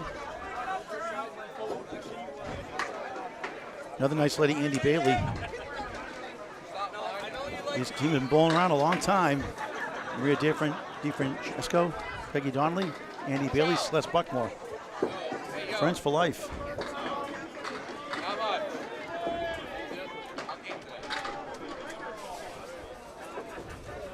And there we go. You see the asterisks there. We know these are not the bowlers from the start. 282, 279, Greg, right now. Yep, 279 and 282. That is now correct. So 3 pins up right now. And no marks on the board for either side for the window source, the field goal lead. And top you are the substitute in Megan Rose Harnett. Ooh, Bailey was close on that one.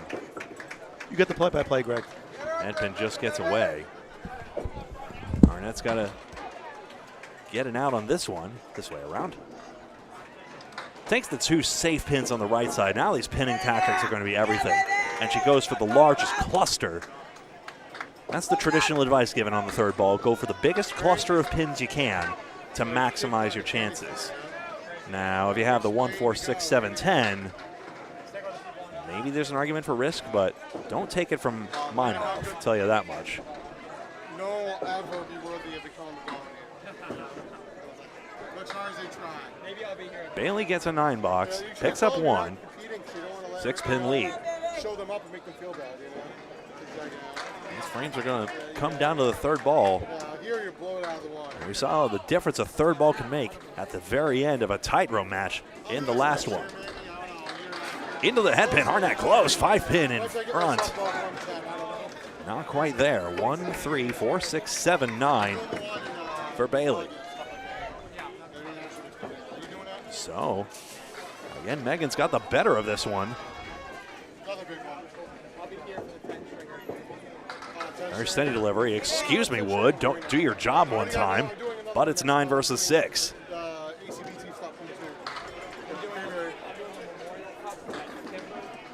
63-61 in the leadoff spot for Skinner's Bowling Ball Repair and the window source. Renee Skinner and Celeste Buckmore. 1-pin match. The pinning is just about everything. Window source has knocked down 3 actual pins, leads by 1 pin. It's so tough to hit that skinny stick 60 feet away. It's a wonder we see, wow, that was a big time hammer. Celeste Buckmore strikes in the 7th. Well, I was going to say it's a difficult thing to do, but Buckmore made that look easy. But with no oil pattern, no ball cores, there is nothing easy about this game of 10-pin, tell you what. Important sticks for Skinner. Renee's got just the head pin left.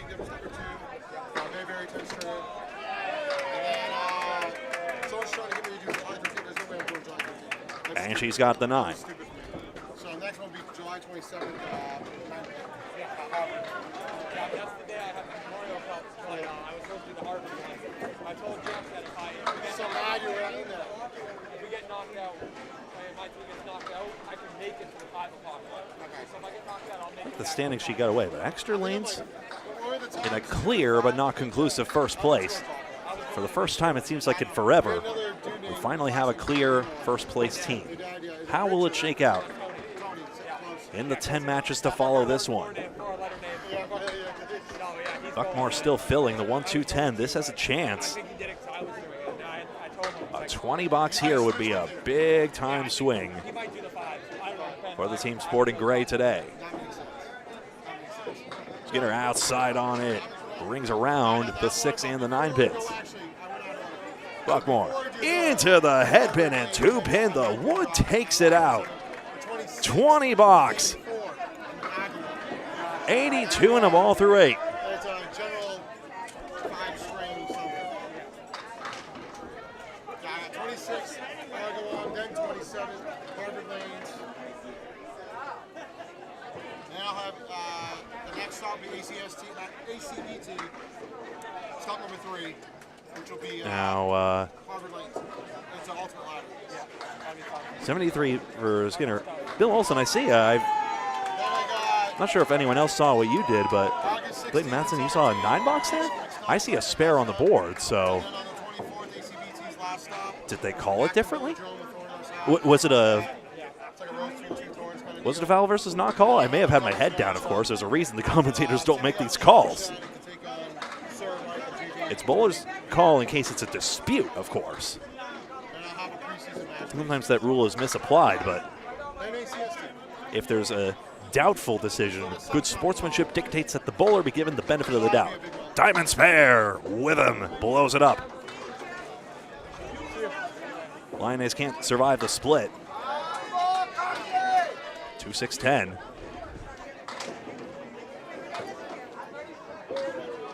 That's the safe way out.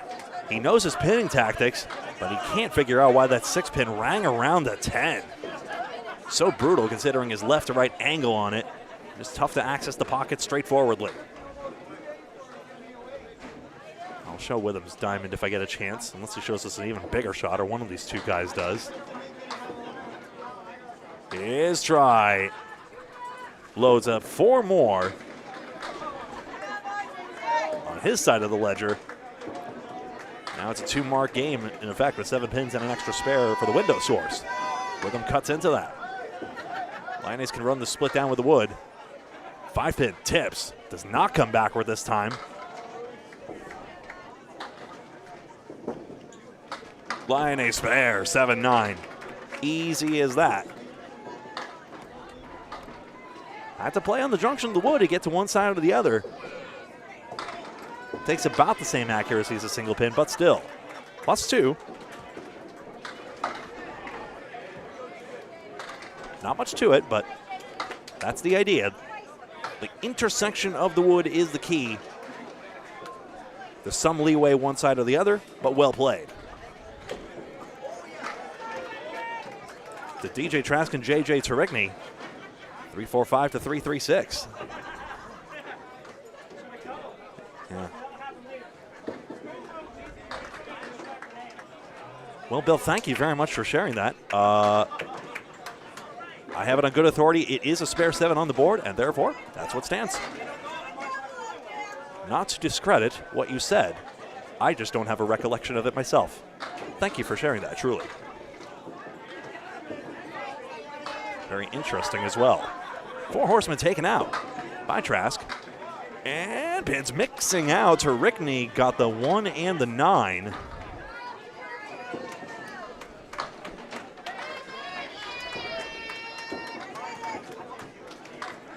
Comes down to the third ball. 9 and 9. So now window source starting to pull away. That 20 box by Celeste Buckmore. Ladies leading the way in that match. We saw important how that was in the last match and so many others this weekend as well. Can make or break your fortunes.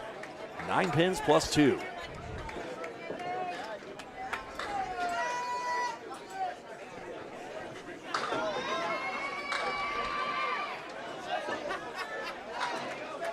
Four and 7.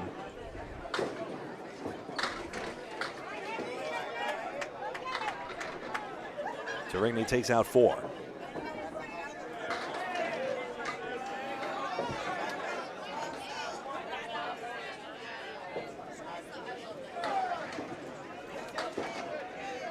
Eight-pin cluster to get, 2-pin jumps out of there for Trask. He'll have to escape on this one. 9 forwards for Tarikny. He's got just the head pin. He leads with 1 ball to go in this one.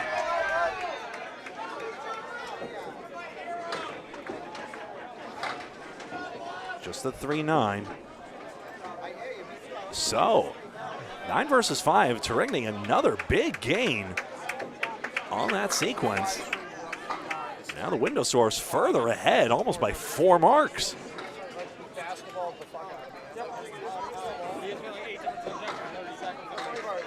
Jeff Champagne and Clayton Matheson. Neither of them are the Celtics. I watched the Celtics and I know all about the Celtics. It's not like I won't watch them. It's not the main one. It's not my main team. I'm like, guys, leave me alone. Then he's asking me about how long. Into the head pin, the 4, 6, and 7. That's smashed by Champagne. 6-pin tipping. Will it tippy for Sippy? It will not. Couldn't resist.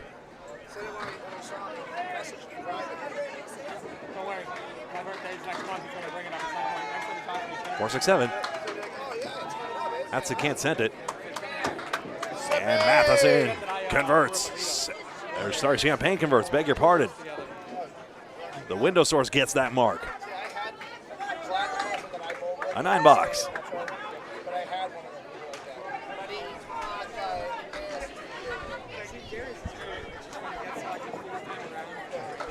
3-7-3 plays 3-5-9. The next match, Greg, it's Huff Power Sports against Pub 125 Academy Lanes. Next on Candlepin Bowling Network. That'll be match 7 of 10 today. Head pin and the 2-pin, 4-7-9. Not a head pin hit. 110 for Champagne as he loads up 8 on his spare. Match is a 5 behind the 1, I believe, isn't it? Make it 7. Yes, good eye.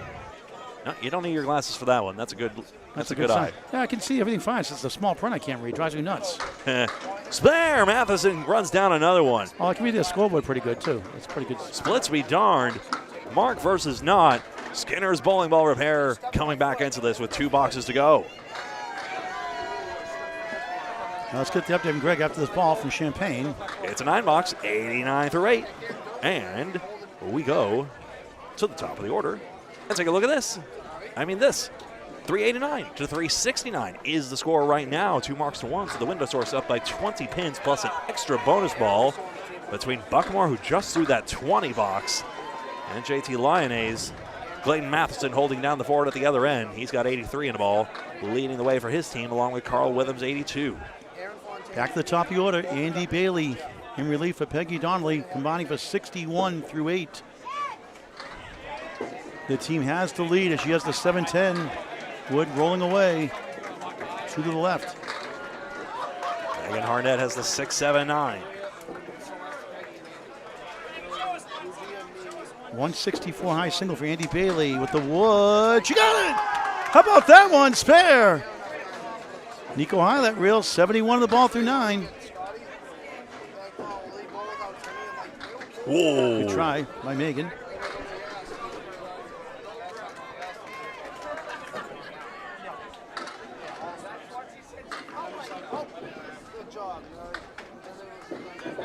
Making it 10, 73 through 9. She came off the bench also. 9 blocks to go. Right now, Window Source holding on that 20-pin lead plus an extra session. 2 spares to 1. There's a spare and a strike, make it to 1 spare. Actually, it's 2 spares, right? Oh, that's right. What are those smudges That's 3 again? spares. Oh, yeah, that's a quirk of the scoring here. That's a spare and a big old blotch across it. Okay. I don't know why that is, honestly. Throws me. I think it's a strike sometimes. It's a spare and a bap. I've been here enough, I should know. I didn't notice it recently. I know it's something new. I just never caught it. All right, 4 fill for Andy Bailey, 75 through 9. Harsh one, to be sure. 2, 4, 5 triangle chance on lane 5. Megan for a spare, missed it left. Could have used that one. Remember to keep your eye on the yellow number and the Canadian smudges there on the scoreboard itself. That tells you how many marks are left to be filled as we go down the stretch. So Window Source ahead by 24 pins and an extra bonus ball. Andy with an eye, Bailey, an 883 combined string with Peggy Donnelly. Megan combining for 881 first.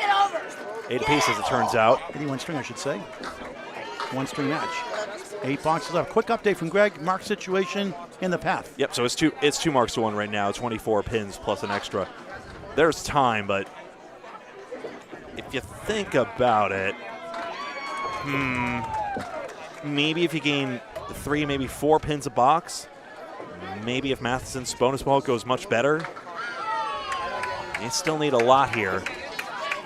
Optimistically, you need to gain 3 pins per box, but Celeste Buckmore, who just threw a 20 box, could be that person. Buckmore on the bonus. Finds the pocket off the wall, a little light. Still going, ends up with 7, not bad. 2 wiggles, the 5, now it goes. The 5 wants to fall. The queen, the 5 will not. 7 left. Renee's got a chance for 7. Skinner lapped her to 8, but it doesn't matter. Celeste 90 through 8. For another mark. Yes, 3 in a row. 100 the ball in the 9th. They missed it. That hurts. And right now, it's looking good for the Window Source for 2 more points. Sorry, my build-up narrative made no sense. Buckmore getting that mark means the Window Source goes further ahead there. Right. There you go, baby. Right 9 bucks for Skinner. So no, Buckmore getting that extra spare means the Window Source is just running away with this one. 33 pins plus an extra bonus ball. I beg your pardon.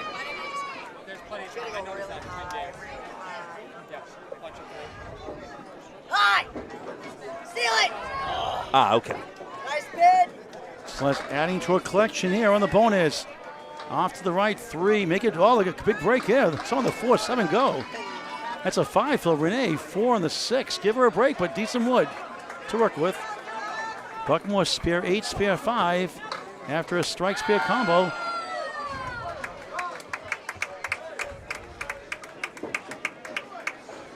Oh, just missed the 1 and the 5. Skinner, no again. That's the way it's going. Get over! Appreciate the Come on, baby, Canadian another chance. marketing. Yeah, sure. We're not going to get anywhere near. We're never going to get 450. We're never going to get 300. Let's be real. We're having all the fun all the same. It's less than 8. Nice string. 113. And A&I, 91 string. 4 matches after this. Wrap up day 2, 6-4 tomorrow. 9 a.m. local, 10 o'clock Atlantic, and of course in Newfoundland, 10:30. Weather on the 10s, traffic on the 3s, Newfoundland on the 30s. True. JT Justin Line, 79 in the ball through 8. Adding to the lead here. He spins 5, 84 through 8. Come on, Davin, baby, your turn. Kyle Witham, look at a big finish for his team. Hits the pocket 5. Hits the pocket shot in Canada. JT uncorks it. Leaves up the 5 and the 10. That looked good. Great season. Atlantic Candlepin single store, especially the second half. The 2 seed now in the finals. Carl Witham slides him down. Spare. 92 in the ball through 9. JT on the 10 for a 9. 93 through 9. 5 blocks to go. Quick update from Greg. First of all, this replay on the bundle of 5. 456, 415. Window Source is running away with this one, even though Witham picks up this one. So that's 41 pins minus a couple of bonus balls, but they still need a lot more. JT 6. The 8 is beyond the 2. 1, 2, 4 in front on lane 6, 0 to 5. And Carl Witham on the bonus. Needs a strike. Use it anyway. Won't get much there. He ends up with 6 somehow. Whoa. He's getting all the pins from behind here. 3 wobbling, 8 in the 10. Wood hanging around. 99 through 9. 9's a wild. 999. The man's delivery needs to be studied. How do you hit bowling pins backwards? JT sparing the 10th. 103 in a ball.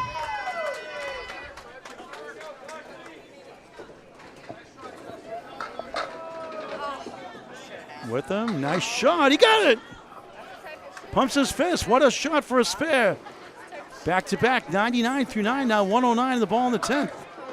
A strike and 3 spares here in this 1-string match. But maybe too little, too late. Triple strike, probably the only realistic way, right, Greg, to catch up at this point? Pretty much. Or a couple of double strikes. Or Line is throwing a gutter ball. No, that's just a standard ball clearance to get rid of the wood in the channel. Justin gets 4. Not happy that Phil ends up with a 107 string for the third bowler. Carl with him. Carl with a C. Only 3. 112 string. 4 boxes left now. Miracle's on time now, Greg. Hello to my father-in-law, Carl, with a K. Anyway, yeah, 35 pins plus minus. Just 35 pins don't minus. say K for cards for kids. Well, thanks. Now the jingle's in my head. Thanks, buddy. 877 cards for kids. Make sure to research the charity as well. Anyway, Candlepins for Cancer is a 501c3 charity, a very reputable one at that, founded by the Hall of Famer Al Johnson. Still looking to give away some more perfect money today, perfect game money today. $100 to anyone who can throw a string of all 10s or betters. Only 2 claimants so far. JJ Trigney, look at this, the W, 189 go down. Tough string for him, 78 through 8, had a spare 7 in the 5th.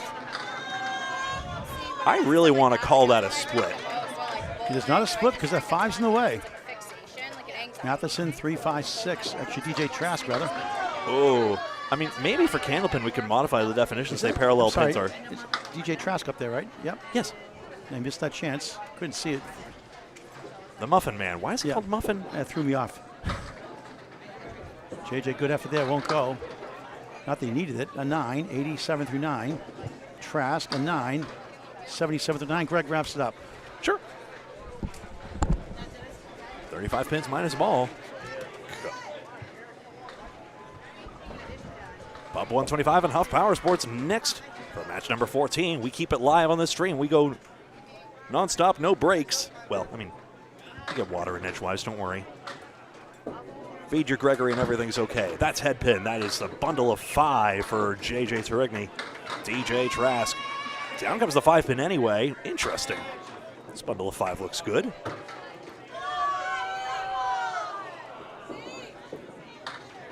Directly 10-pin tips into the 5 almost.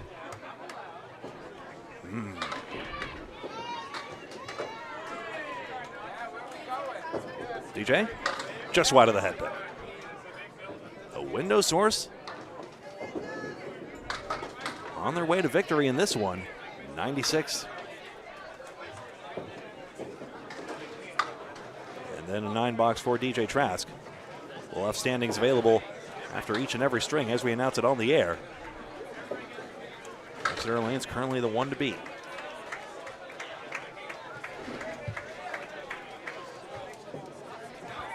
Clayton Matheson and Jeff Champagne. Matheson's been splitting like crazy. 6 headpin splits in this one. Simply a brutal outcome. And has those 2 spares. Champagne into the headpin. 2, 4, 5.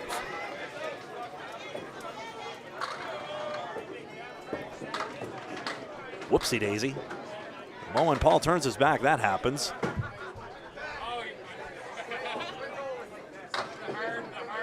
Two, 4.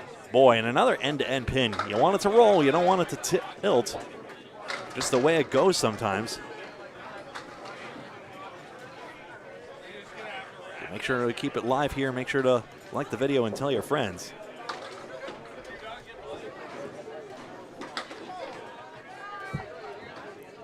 $10 and an 8.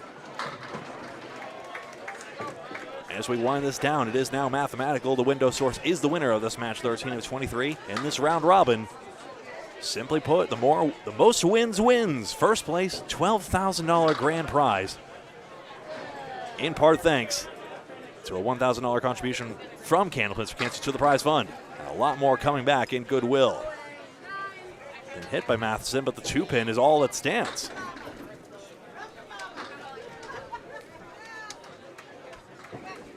Champagne's try. Into the 3, but excuse me, Gutter, you just swallowed that pin up. Yikes.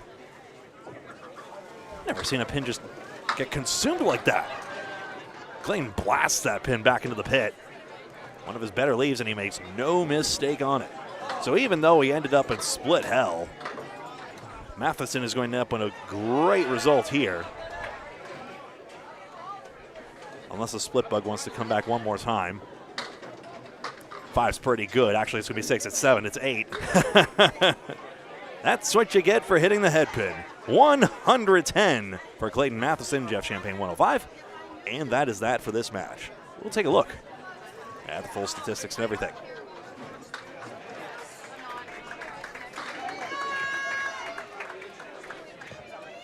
.504 to 480 is the official confirmed score as you see it here. Carl Witham, the top scorer on Skinner's bowling ball. There, 112 and 110. Renee Skinner with that 91. Celeste Buckmore, 113. Incredible effort to lead her team to victory in this 24-pin win.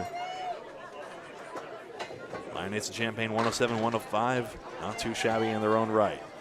So that's that. Match number 14 of 23 is here live at Boutwell's Bowling Center on Candlepin Bowling Network. We will be right back for that. Please stay tuned. We'll get started as soon as all the other matches are done. That may be a few minutes, so it's time to use the restroom, get some beverages, take a breather, and we'll be back with match number 14 in just a moment. See you in a few minutes on this very stream.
Last one of the night, guys. Hello. My scoreboard display is off. There we go. Huff Power Sports and Pub 125 Academy Lanes. That's the lineup you see here. That's Everett Beverage Jr. on the left side, with Richard to come in a moment, but Kathy Boyd on the right for Pub 125 Academy Lanes. That's how we've colored it. And here comes the first ball. Kathy Boyd split to begin, 7, 9, 10. And we're underway. Everett Beverage Jr., 4 horsemen in the 8-pin. Never mind. That's a key pin to have fall out. The 3, 6, 8, and 10 makes the angle less severe on his second ball. Boyd spins the wood across, 7, 9, leaving just the 10-pin standing.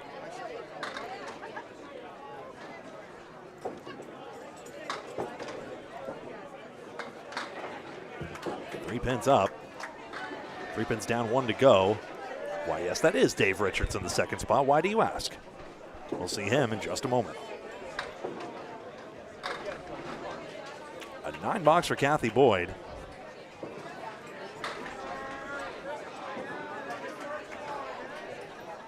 And a 9 for Everett Beverage Jr. Same 9 as I, still on the lookout for the standings as soon as we get a chance. All the notation on the strings is standard American notation, vertical notation, except that the center column is my own way of noting the head pin hits. Red bricks for splits and a yellow brick in a second for head pin hits. Same colors Micah Imperato uses, but in a different fashion. Thanks for nothing. That's a 4, 5, 6, 7, 9 for Kathy Boyd. Everett Beverage Jr. has the 1, 2, 4, and 9.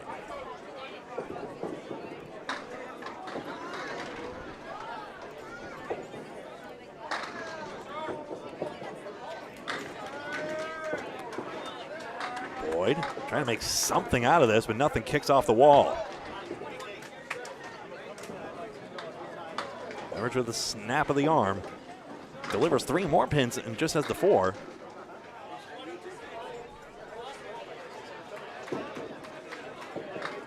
Boyd gets out for 9. Back-to-back 9s, absolutely fine, 18 through 2. This 14th of 23 matches here at Boutwell's Bowling Center in Concord, New Hampshire. Round robin. Quite simply, most wins wins. Dave Cookie Richards on the right. Vanessa Huff on the left. Trying to say that's a beer that only gets better with age. Dave Richards on the last ever episode of the Channel 5 show against John Zernicke, and he strikes. What a delight.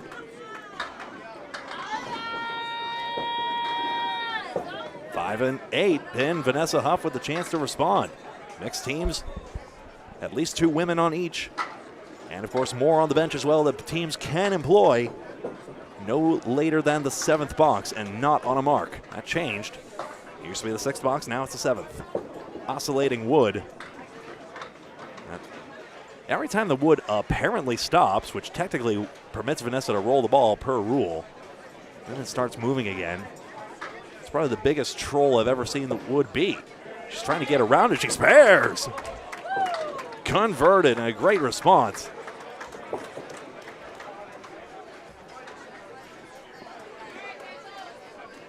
And there you see the 8 pin.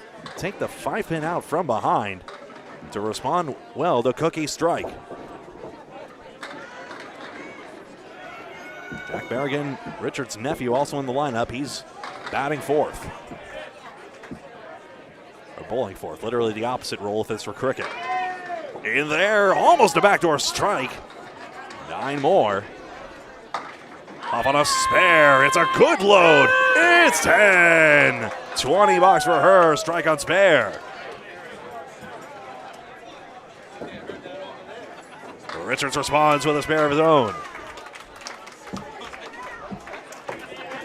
What a great beginning for both. 20 box starts. And we move on over to Christy Hapworth, formerly Huff, and Amy Doobie. This is Huff Power Sports versus Pub 125 Academy Lanes, not to be confused with Academy Lanes. 1 mark aside. You can see those yellow smudges indicating the bowlers who have marks standing. What's the rationale of not being able to sub out on a mark? Well, you're still in the middle of a frame. You can't get substituted out in the middle of a frame, so if you're on a mark, you're still in the middle of a frame. So that's the way at least it's explained, Richard. Thank you very much for that question.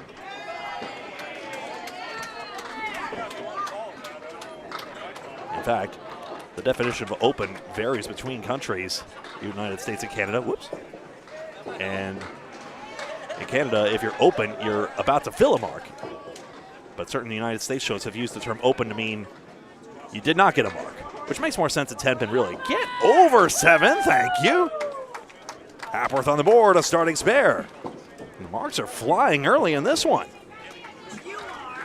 Doobie instrumental to helping organize this Mixed Worlds tournament.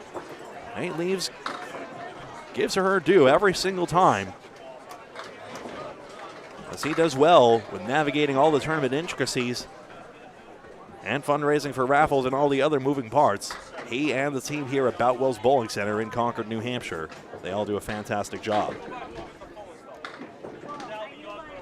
Doobie trying to kick down a bunch. He only ends up with 5 here. Tough split. Hapworth to load it up. Gets the 1, 2, and 7.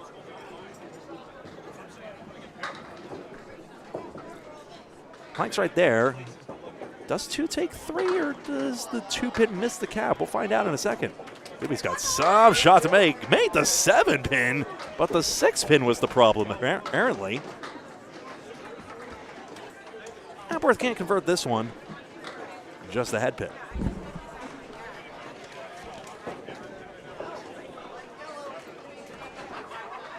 All alongside me, a great array of candlepins for kids and merchandise here at Boutwell's. If you happen to be local, you can get some. Otherwise, there are occasional ways we could deliver it to certain places. I can't make any promises, I'm afraid. I'm not well versed in the ways of e-commerce. None of us are, but at some point. Now over to Jack Berrigan against Richard Beveridge Jr.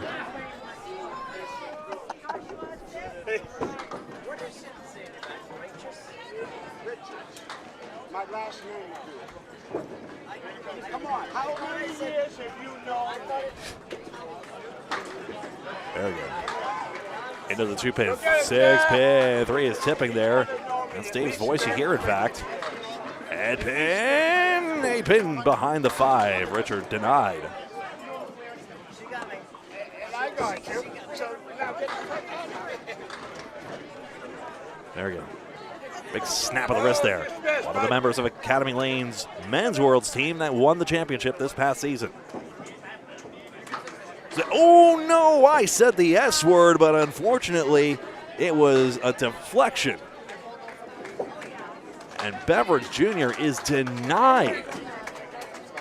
Cruel, cruel fortune there. He does pick up 2 pins.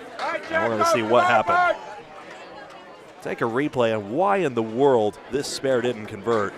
And I think it was an end cap.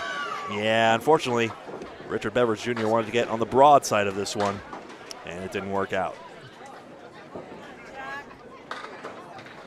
That's how that should look.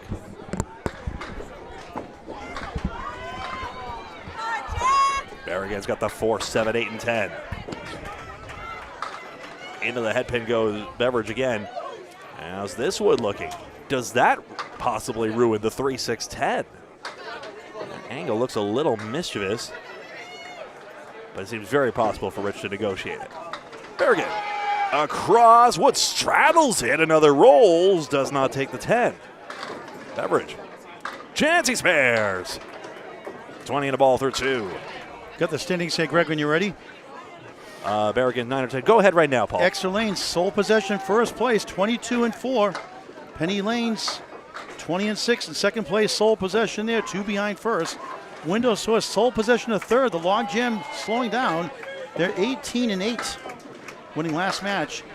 The Narclones, JD Seamless Gutter Balls, Academy Lanes, New England Flooring and Backsplash, Hammer Barn we'll see next. Pub 125 Academy Lanes. High Rollers, Hanwell Services, Health Services. Riverwalk Lanes, Amesbury, Mass, all 16 and 10. At 14 and 12, Huff Power Sports here. Central Park Lanes. Holbrook 12 and 14. Who would think that? And Harry's Allstars. What? Stars and Strikes 12 and 14. I know. Goon Squad 10 and 16 with Drywall Concepts and underrated and overlooked. And Drywall Concepts, remember, is 0 and 14 coming in. They've won 5 out of 6 today. Stronger Together 8 and 18. Skinner's Bowling Repair 6 and 20 with Patriot Paving and the 1-17 Hurricanes. And Marquardt Ford wins for the second time today. They're 4 and 22. Had been splits for each of these anchor bowlers. Jason Kaler and Brian Fuller Jr. Hammer Barn still leads the team top score, 671. Exeter Lane, 632. Penny Lane now third at 620. Men's single, Joey List of the Freight Train, Joey Hutchinson, both at 165. Aaron St. Cyr, the rock star, 162. Top averages, Aaron Fontaine now at 125. Chris Merrill, Josh Daly at 124. For the ladies division, Tina Ward, 164, leads the ladies singles. Tied with Madison Roberts. Still not showing Madison's. Oh, there it is now. No, it's not showing Madison's 164 yet. We'll have to find out about that. Jeanette Southall 151 and Madison also 145. Cookie consulted, but Fuller didn't spare. Kaler came very close, getting 3 out of 4 on this leave where he tried to push the conga line through. Actually got on the cap of one and hit the wood on the other, but it didn't work out. Madison 114 leads the ladies in average. Sonia Johnson creeping up 112. Shannon Scribner 109 along with Vanessa Huff here for Huff Power Sports. And you are up to date.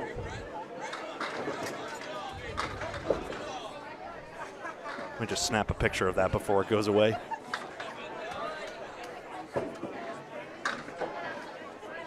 There we go. This is a big matchup. Pub 125 here. Academy Lane 16 and 10 coming in. A bunch tied for fourth. Not enough purchase on that 2-pin for Fuller, but that's 2 quality shots. Kaler needs help on the third ball. 8-way tie for third for them. That'll be a 9-box. Nothing to sneeze at, a 19 through 2 beginning. Especially when it picks up 3 pins, or picks up 2 pins on that one anyway.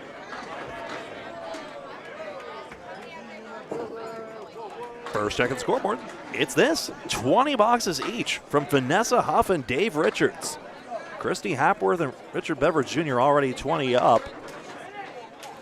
And Huff and Beveridge and Richards all on marks. Everett Beveridge Jr. now. As the bowler switch sides every 2 boxes. 4 horsemen left side. 1 string, and that's all you get to get the 2 match points for this one. 1 for a tie. And it's those match points that determine those standings just now, which Exeter Lanes is atop. Now, Kathy Boyd has the same year, not same year, but same birthday day as me, July 27th. I knew there was something good about her. And spare outside on it. Everett Beveridge Jr. on the board. Boyd's got a tough way to go. Each had 2 9s to start. He's at 28 and a ball through 3. This is match 7 of 10 today, and overall match 14 of 23. 6 more tomorrow. It's starting 9 o'clock local time to wrap up the tournament. Boyd ends up with an 8, 26 through 3. That's Beveridge's spare on the outside of that. Boyd had such a tough split there. Since her ball curls in, she had to hope it would get back to the 3 and 6. Kathy has a high single of 173, high triple 396, high 598. Everett from Rockland, Maine his whole life. 37 years young. 116 average, 121 peak season, half Worcester 2, ouch. Minimum 30 through 3 after all that. Boyd on the left side of the 1 gets 8, correction 6, 4 to go. 1-8 left, meant to say, 6-10 right. Beveridge Jr., Everett, this is 1-6-10. High single 179, high triple 479, high 5 686. 24 years of Candlepin bowling. A family of bowlers with Richard Sr. and Richard Beveridge Jr. 2006, he made his first 2 Pro Series debuts. Go for the short 2 here. He does, and he gets it for a 9. 39 through 4. Boyd in 8 takes the short 2. 34 through 4 on Candlepin Bowling Network. Let's pause 6.8 seconds for station ID from Greg Gouillart. Oh, God. This is Candlepin Bowling Network on YouTube and also on Facebook as well. Please like the video by hitting the thumbs up button if you're logged into the platform of choice, and please like and follow my Facebook and subscribe on YouTube so you're always in the know about the latest Candlepin content. Thanks. That sounds like me. You said that last time, too. I know. Hanging around me too much. No such thing. Dave Cookie Rutschitz, Hall of Famer. On lane 5, Vanessa Huff, fine bowler of the 1710 Sports in Augusta, Maine, for Huff Power Sports. 20 starts for each. Vanessa Huff also only one of the 2 who has that perfect string. Who was the other? Do you know? Vanessa Huff and Josh Daly had one late yesterday. Daly did, that's right. Huff 8 in the spare, 30. He's trying to strike. Cookie's on the spare. He gets 5. He's at 35 through 2. Huff, another mark. 2 big 20s, 40 through 2, 15 a ball through 3. Had a 134 yesterday, and Cookie trying to crumble. No.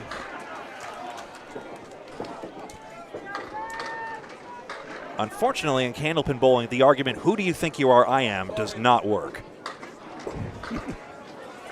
9 wasn't there, I guess.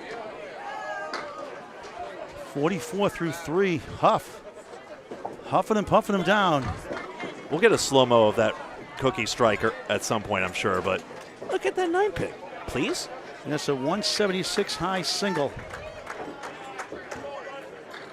Always competitive in the state tournaments in Maine. Another good ball. It's 8. Wood slides by the 4, 7 to 7. Got a breeze. 8 more. 58 through 3. Cookie 1-2. Generous leave. Trying to cash in for his 3rd mark in 4 tries. From Plastown, New Hampshire. Richard from Stone and Mass.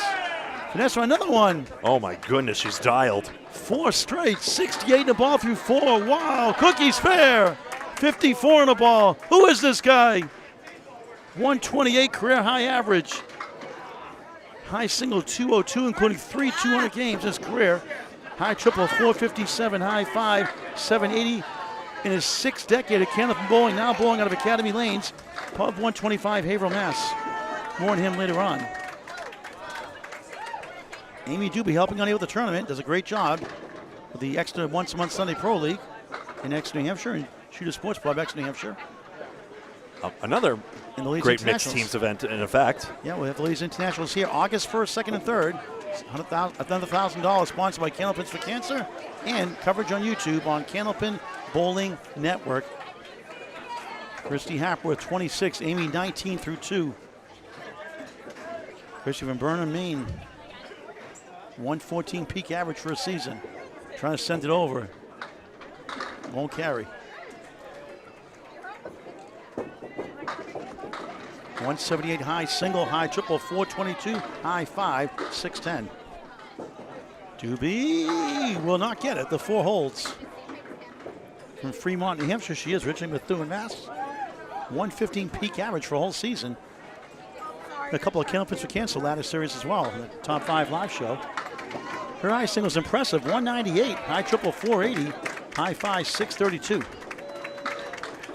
Started bowling at the age of 11. Both get a 9. So Christy is at 35. Amy 28. Greg will call boxes 5 and 6 and 9 and 10.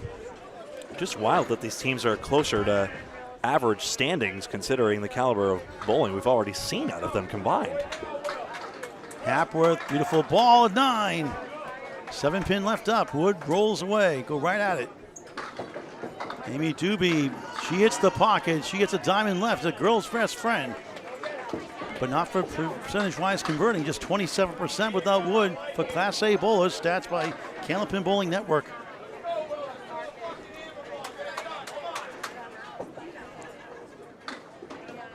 Vanessa, do I use the wood? Do I use the pin? That's a Paul Grant shot. Right in between.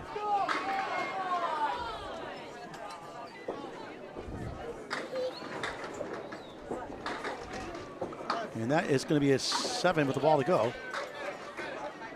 Huff used the wood this time, and it goes, and that's a Paul Grant special. Missed the second, make the 3rd for a 10.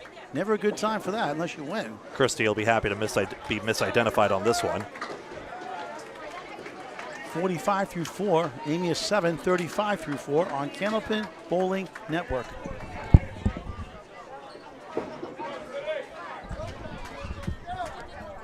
Richard Beveridge Jr. approaches lane 6 on the Candlepin banner. The Canadian flag, lane 5, Jack Berrigan. What a good rising star this guy is. 24 years young from Hampstead, New Hampshire, 115 average or higher now. Up to 118 right now, actually. 115 a year ago. 9 drop for Beveridge Jr. He spills 7, 136. Beveridge 9 in the fill, 29 through 2.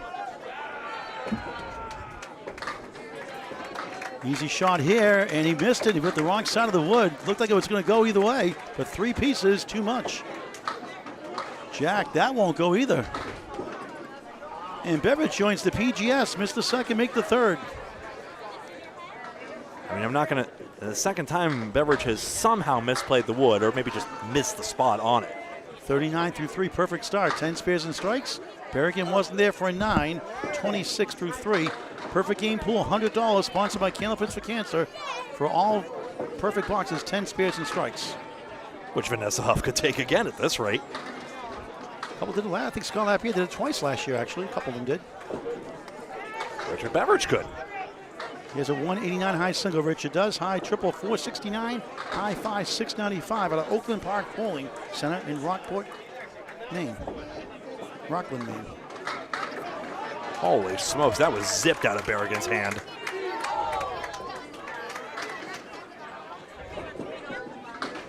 Knew he was off the range of the head pin and just dialed in on that one. Rockland, Maine. Not Rockport, Mass. Rockland, Maine. Trying to stay perfect with a 10. Here's Berrigan for a spare with the 4-pin and plank in front. He got it. On the board, 36 in the ball through 4. It's the hair. It is majestic.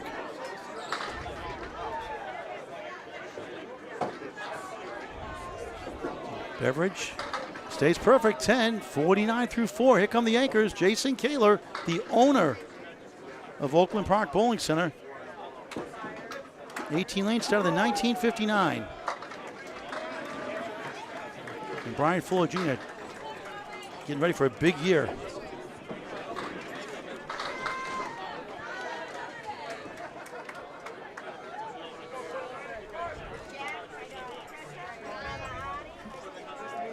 And I finally get some lunch here, Greg. All right. Had to. Caleb 3, 6, 10 right, 4, 7 left, capable of making the shot. Fuller, 10-9 start. There's 7 there, 3, 6, 10.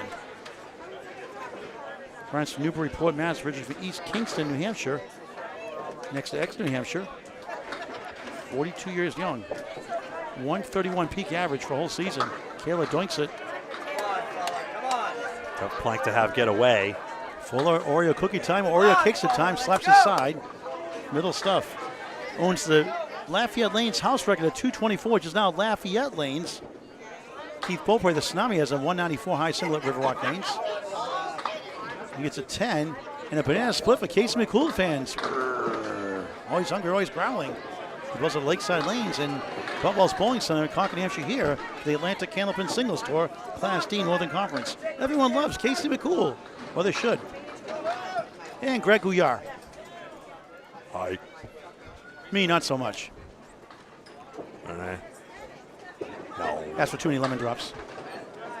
Can't win them all. You don't get, that just means you don't get $1 every time you ask. Darn. Oh, speaking of lemon drop, Amy's paying past too. $20. Fuller 4 for 4 on the head pin, by the way. The other, don't want to lose that 2-pin, but he has. All right, Greg, that split. I'm going to just talk to Amy Doobie here real quick. Of course. Amy Doobie, how you doing? Not too bad. How about you? Great job running the tournament here. Put all the packets together for us. Thank you very much. You're very welcome. It's a lot of fun. Yeah, it's a lot of work, I know. Yeah. And we got the Ladies Internationals right here. Almost a month away. August 1st, 2nd, and 3rd. Yep. The first is the singles tournament, $50 entry fee. You don't even have to bowl the Ladies Internationals to bowl the singles event. Then we have the 2-day tournament. Right now we have 20 teams signed up. 20 now. It was 14 a moment ago. 20 teams, and if everybody's still there, we'll take the top 8 to playoffs. So it's another 4 strings for that. We have 8 to 4, and then a 2-string final. You must remember from last year. Pretty good. Yep. And thank you guys so much for the $1,000 that you guys sponsored us with. Thank you. Glad to do it. Talk about your career. You've been to the Candlepin against the ladder a couple of times. Yep. Talk about you've had a really renaissance the last 2 or 3 years coming back. Yeah, Pretty strong. it sucks to get old, but you keep trying. You want to trade years? I mean, my birthday, so the Exeter doubles is my birthday. I will be 47 on July 13th. I'll trade you. Well, July 27th I've been for me. doing this since I was 11. It feels a lot. That's a lot late start for some bowlers. That's pretty late Yeah, start. actually. Peggy Donnelly started in her 30s, actually. You know what? This is the kind of sport that you can pick up and be good at it no matter how old you are. You really can. It's just practice. There's a bowler here, a senior, was 76 a year and a half, 2 years ago. He joined a league at 76. Wow. Watching some of the streams here, and he got excited about it. Bowl. I mean, everything you guys do is amazing. Even asking for the lemon drops? Yeah, okay, so Can't win them all, right? On a fill is the worst ever, right? Because you want to get at least 7, 8, 9, and to punch that lemon drop, you deserve to pay $5. You should be punished. It should be $5 in the first ball of a string. You can't fill a mark. Fair, Just fair. saying. Well, you've done a lot of things for the sport, and we appreciate it. It's a lot of fun. I'm happy to be here. These are some of the best times ever. It's such a great community.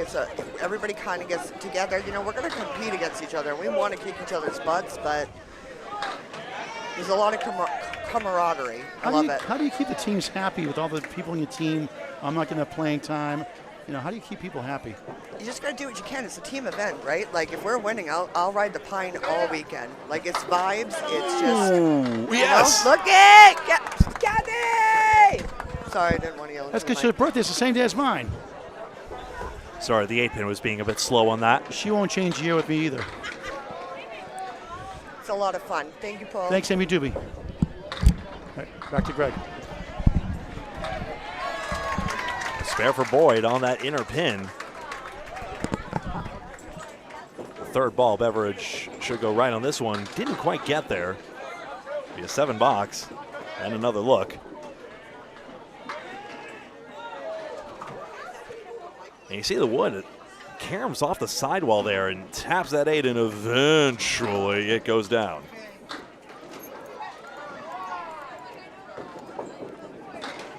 A formidable two-spot duel here. 4 marks for Vanessa Huff, 3 for TV legend Dave Richards, excuse me. Dave Cookie Richards.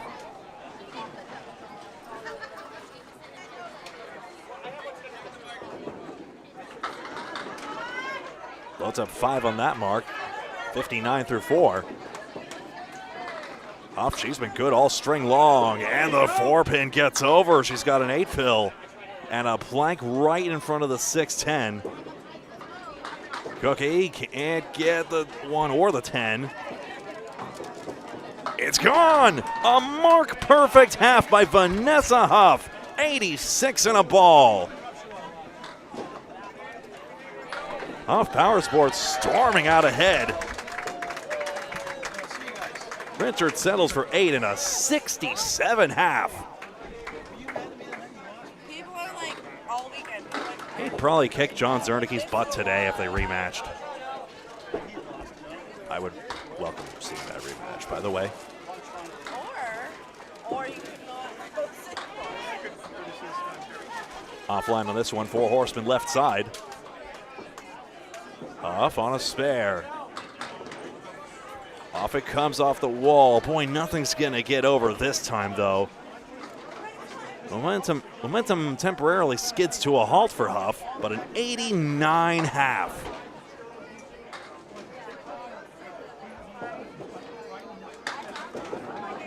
Into the 6, 9, 10. 1, 3, 5, and 7. Now we'll have to regroup here. Dave challenges with 9, 76 through 6.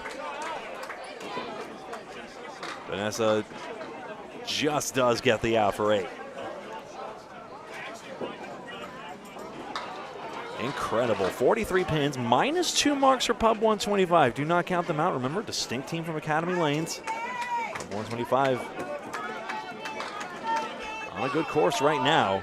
Christy Hapworth and Amy Doobie get up. Pub 125, 16-10. That is to say, 8 wins and 5 losses. Huff Power Sports, 14-12. That's 7 wins and 6 losses. Just one different. Needs to be a close match. Doobie on the 7-pin. Hapworth. 4 horsemen right, the 4, 7, and the 9.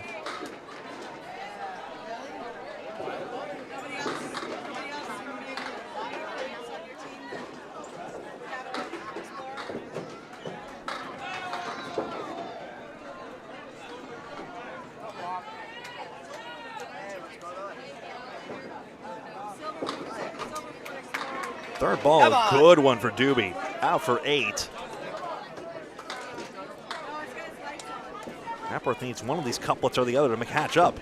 She put a good bid on it at 7.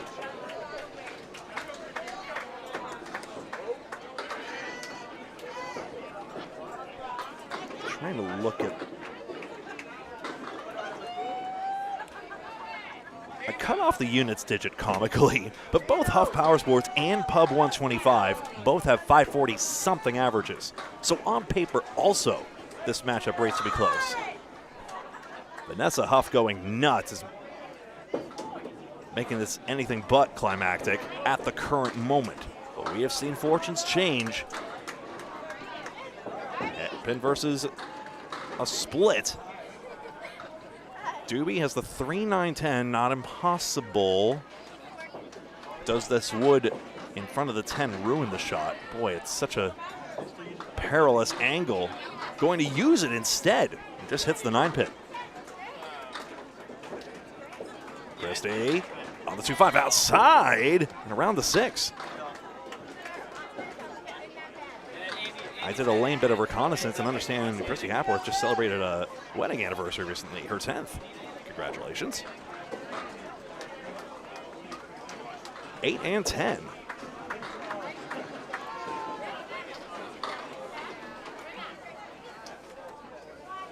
Eight and 9, I beg your pardon.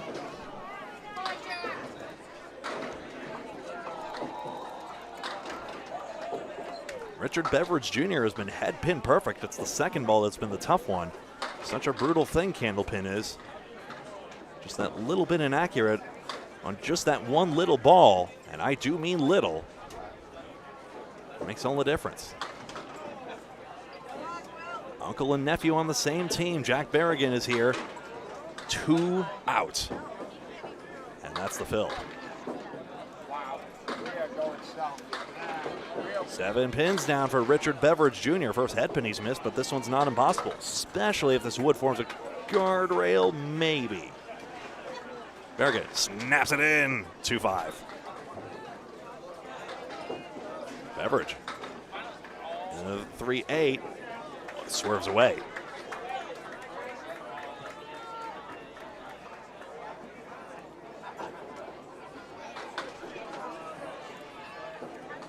Jack takes 9 on this one. It's pretty even Stevens. Huff Power Sports happy with the status quo at the current moment. 9 box.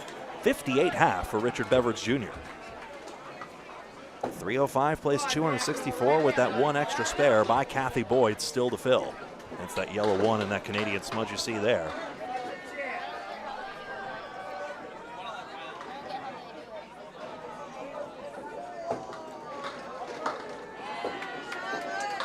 In box 6, 1, 2, 7, 9, 10 for Berrigan. Interesting wood, maybe, just maybe, it'll get across the back row. Into the front. Ooh, these pins are toppling. Richard has a 7-pin. An annoying piece of wood, including in the gutter as well. That's just the 9-pin out for Berrigan.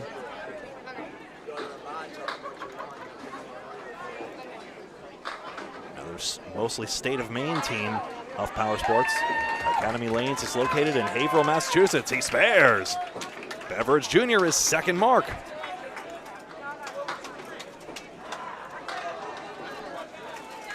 Can't shoot that high-low jack, unfortunately.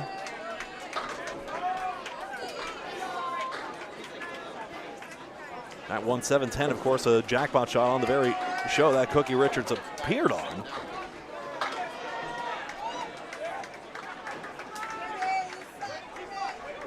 Sharon Rawson won the largest amount of money on that. It was north of $2,500. I forget the amount of money on that. But it grew and grew, and eventually she took it. One of the best moments of that show. And Mike Sweeney, Wolfman12395, has the moment on YouTube. What? 3 pins out by Kaler. Mr. Oakland Park. Fuller Jr. has been on a few EV shows of his own, including the Comcast show. Kicking Cookie's ass. How's that making him feel? Kaler's trying. Too thin on this head pin. We set you up, didn't we? Set you up. Yep.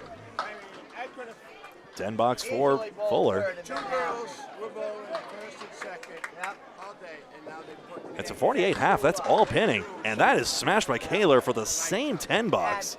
But it helps you. And he converts. Still 9 pins ahead is Fuller, just on that third ball alone. So that's basically a mark's worth. Hard work to get there, but he's done that. You were trying to be a bully. You were trying to be a bully. How'd that work out? Fuller Jr. I'm liking it. You're getting the trash talk from all generations. He's got the check mark right side. This is delightful. 4 horsemen right side.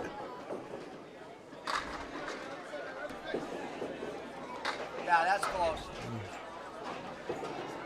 6-10 out. 3-5. Kaler into the 1-3. No, the 10 pin does not get hit. Cruelly denied. Still his team leads. 9 bucks for Fuller and a 10 for Kaler. And that's 6 down and 4 to go. And we take a look here. Have I mentioned Vanessa Huff has been making a big difference in this match? 97 through 6.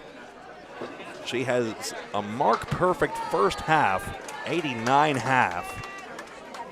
Dave Richards leading the way for his Pub 125 team, but still they trail by a good 45 pins with Richard Beveridge Jr.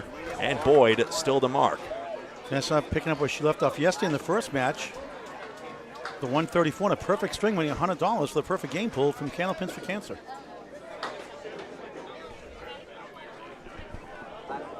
Greg will get back the last 2 boxes. I'll do the 7-8 here. His Everett Beveridge Jr. Short approach, just 4. And 60 half coming in. Kathy Boyd's on a bonus. 52 in the ball. Just goes right and gets 4. 56 through 6. High single of 173, peak average 110. High triple 396, high 598. Over to 121 peak average we mentioned earlier. Boyd won't go either. Everything at Candlepin Bowling Pool working and family. Played baseball and pool also going up.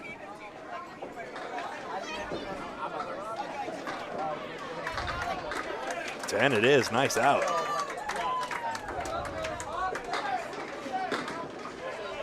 Candlepin bowling invented in a billiard hall, in fact, by Justin White. 1880. Kathy Boyd, a parent started the Kids League when she was 7 years old. Won the Ladies Internationals last year in 2024.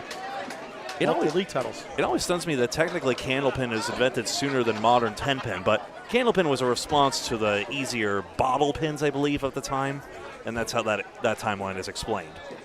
I wasn't there then. I couldn't tell you for sure. You sure? No.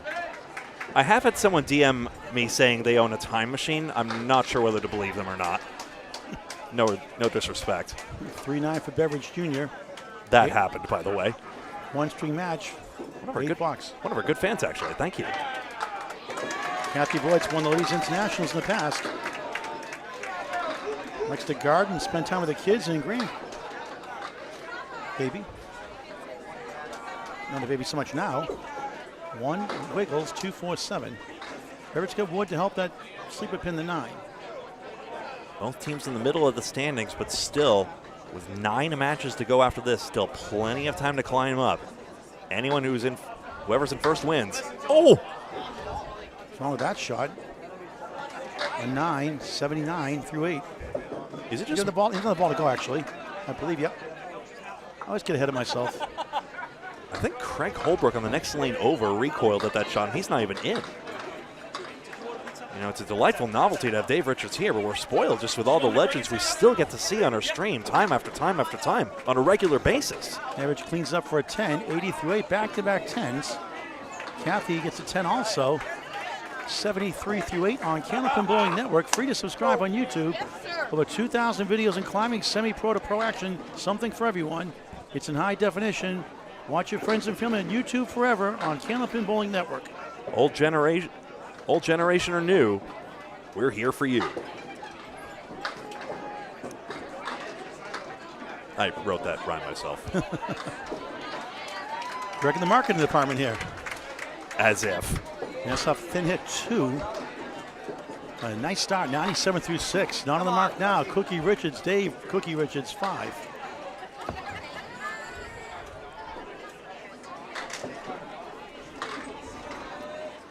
"68 years young, Dave Cookie Richards. Huff, good effort there, 4 in the 10.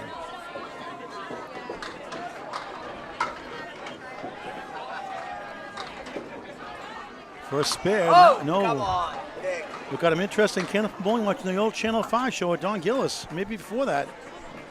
Over 70-plus TV show appearances, 5 World Championship titles. How many can say that? We know A-plus accounting can. We'll see him in Moncton, New Brunswick, Canada, November 4th to 9th. Coverage on YouTube on Candlepin Bowling Network, Huff and 8. 5 over the Century Club in the 7th box. Richards, a 9, 85 through 7. Just was a bit too full on that second ball, Richards was. Otherwise, that bundle of 5 could have gone. Sometimes called the Starlight 5 by East Boston residents in reference to that old bowling center. Cookie played baseball and softball growing up, loves golf. Nowadays, played it growing up also. A lot of golf and bowling crossovers. 4-7-8. Blast on Hampshire over the Haverhill, Massachusetts line. Indeed, Academy Lanes.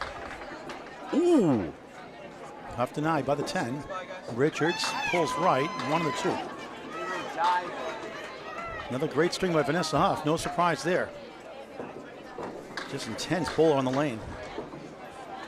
And he gets a 10, 115 through 8. Excellent.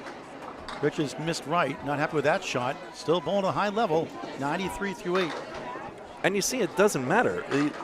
These old school pros have all the accolades. They don't need to defend their reputation anymore, and yet they still love the joys of bowling and live and breathe by every ball. Chrissy Atkins enjoying Candlepin Bowling over 30 years now. Sorry, people are demonstrative on the countertop here. That's why we get earthquakes from time to time. It is what it is, I'm afraid. Check mark in the 7. Here's Amy Doobie. That's a nice ball. 9. Come on. Wood spins away from the 7. Go right at it. Anyway, Pub 125 can get what back in. What a shot for Huff. I mean, yeah, Christy Hapworth, rather, for Huff Power Sports. Yeah, there you go. The name above. Matt Huff's sister. Right. Not outrageous, but Amy missed it. It's not right. Shot. Yeah. I know what you mean. Yeah. Just saying. Christie gets this time for a 10. That should be 9, I believe. We'll check. Yes. It is 9. It shows 10 in the scoreboard. Is it 9? No. Amy got 9. Yeah, Amy's 9. Okay, that's what I thought. 60 through 7. Christie 10. 71 through 7. It's 7-8. We did the switchy. No. Like we do every 2 boxes, of course. Sometimes just get in the zone. 46 pins plus a ball for Huff Power Sports. Amy 2 times on the Comcast show. On the 3-9. Christie has a slight chance. 3-9 in the 10.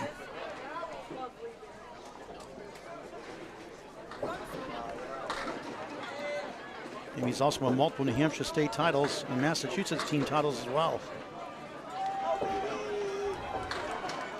Oh yeah, Paul Berger had a pretty good string against Cookie, of course. I knew that. For some reason, the words didn't come out. Hapworth looks good, nails it. That's a Christy Hapworth special, you could say. 81 on the ball through 8.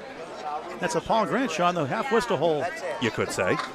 Now, I make fun of the Bob Cleary in Maine because she can't make that shot, so I call it the Christy Hapworth special, and I cover her. She gets a kick out of it. And she won the Maine State Open eliminations this year.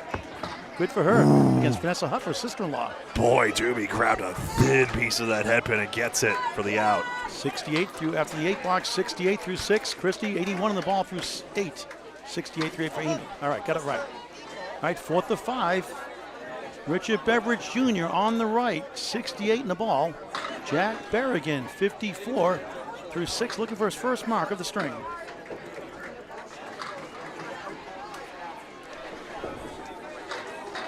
There's a good ball there, spinning, rolling, 78. That wood lands up. Berrigan, beautiful ball, 8. Good chance, 2 right, 4 left. A 172 high single. His uncle is Cookie Richards, if you did not know that. That's, I did. I wonder if Cookie had hair like that back then. We didn't see it on TV. Beveridge spare. Back to back for this first time this string. Had a spare 9 in the second. 86 in the ball through 7. Berrigan to answer. No. 0 for 7 in the mark department, the string. No, he has that spare 2. Oh, I'm sorry, I missed that. That's right, spare 2. Again, I'm looking at the wrong. Yeah, that's right, spare 2 in the 4th. I'm looking at the wrong. Now a 10, so spare 2 in that 4th, now a 10 in the 7th, 64 through 7. Greg gets next 2 boxes after the 5 bowlers finish up here. Long weekend. 24 teams, 23 matches, overtime if the top 2 or 3 tie for first, or 4. Beveridge trying to go 3 marks in a row on lane 6 in Concord, New Hampshire, Boutwell's Bowling Center. Go to boutwells.com for more information.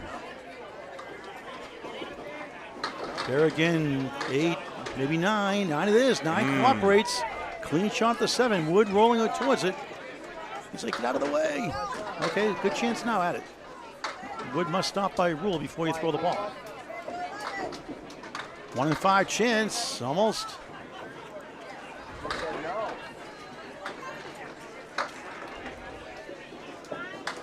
There it is. Berrigan now a second spare, 74 in the ball through 8. Field goal for Beveridge Jr. Richard, 99 through 8 on Candlepin Bowling Network. Semi-pro to pro action, something for everyone. Over 2,000 videos in climbing. I'll take it. Brian Fuller Jr. Great pinning, no marks, 3 under par, 57 through 6. Jason Kaler, 49 through 6. Rare for him. All those colorful bricks are headpin hits for Fuller Jr. 6 of 6, but 4 of them splits. When you throw a 512 high triple, you're a pretty good bowler, Jason Kaler. The 196 high single, a high 5 of 789. Great numbers. And owned the Oakland Park Bowling Center, Rockland, Maine, since 2014. 7 for 7 is Fuller Jr. We don't pay for headpin perfection, but wouldn't it be nice? This be something. Ah, what a try. Oh boy. Ooh. 1% chance to convert. What if that would roll differently? Fuller, 27% chance. That won't go. Man, Fuller could still get stuck in double digits despite how he's going. His high 20, Brian Fuller Jr., 26-16. Easter Classic then? Yes, won the 2017 Easter Classic, winning $3,500.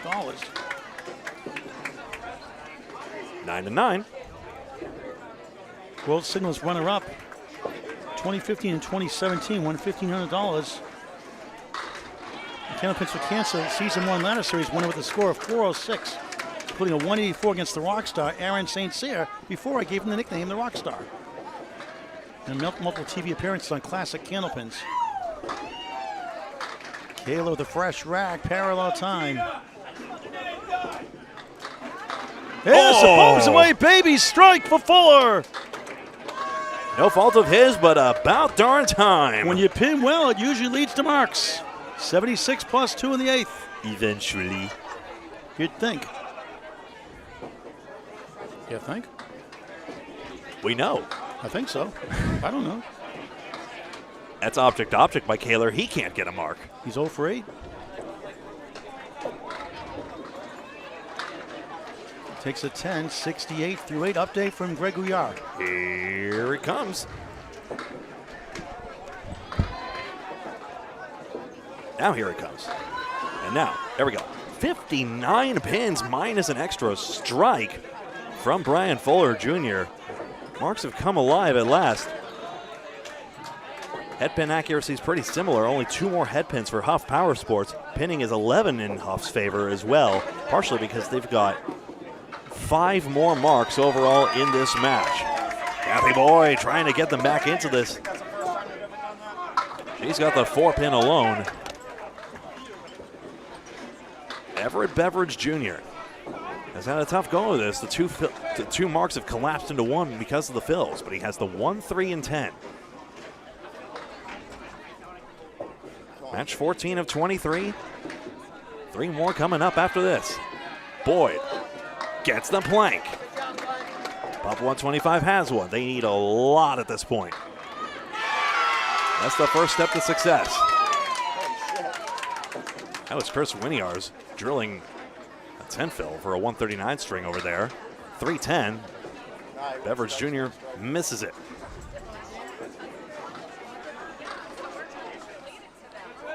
So Pub 125 picks one up. A 9 box. So 89, no head pin, no problem. Still a big lead, but not an insurmountable one. Vanessa Huff has been red hot, and even though she's cooled off in the second half, the first half is where all the damage has been done. Brian Fuller Jr. could have been as high a score, but the pins just have not been working out for him all match long. Boyd's fill is 6, 89 through 9. Into the head pin goes Beveridge. Everett's got the 3, 4, and 6. Greg, just to our left on lane number 4 on the W1 Sports banner, W1 Sports New York helps Candlepin for Cancer also, with Jonathan Rios. Chris Winiart's at 79 through 7. 8th box, big 20, 9th box, big 20, 10th box, big 20, 60 and 3, 139 finish. Incredible. And that was the applause I was mentioning. 3, 4, 6. Everett wanted to get off the sidewall there. If he had gone even just aboard to the right, it could have possibly ricocheted wildly off the sidewall into the 4. Kathy Boyd's string ends up as 96.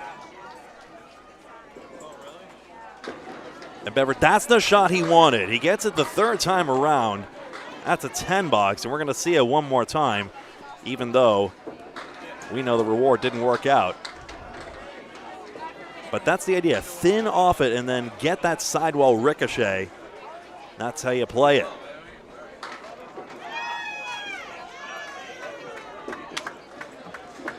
Vanessa Huff and Dave Richards.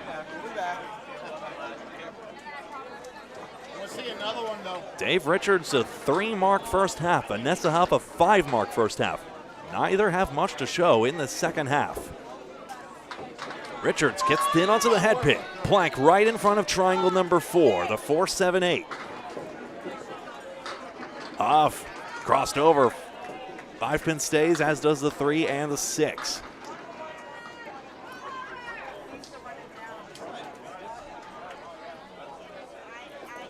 Triangles apiece. Richards seems easier, must get the broadside of the wood. It's around it, he's denied.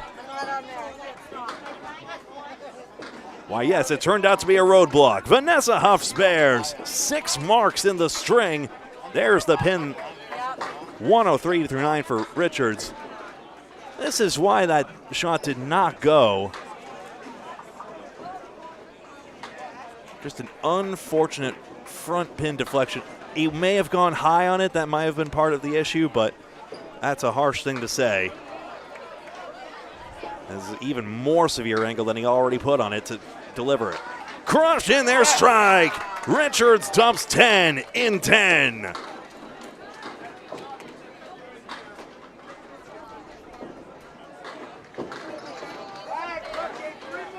113 plus 2.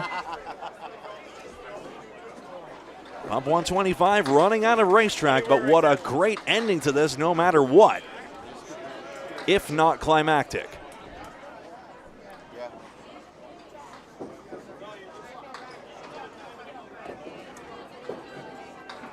Sparefield, excuse me, did not mark the 2. It's a 6 box, a 133 for Vanessa Huff. Cookie will stay up and give us 2. 6 marks for Vanessa Huff, 4 for Richards. His first ball, he tells you how many.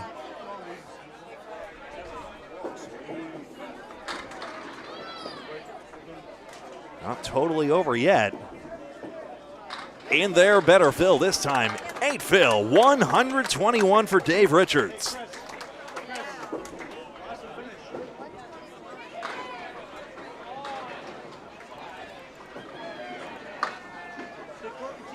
Christy Hapworth and Amy Doobie. Couple of marks for Christy, including the one she's about to load up. Solidly pinning as well, just that 7 box, the only blemish along the line. Still though, I mean, she gains a lot on her lane counterpart.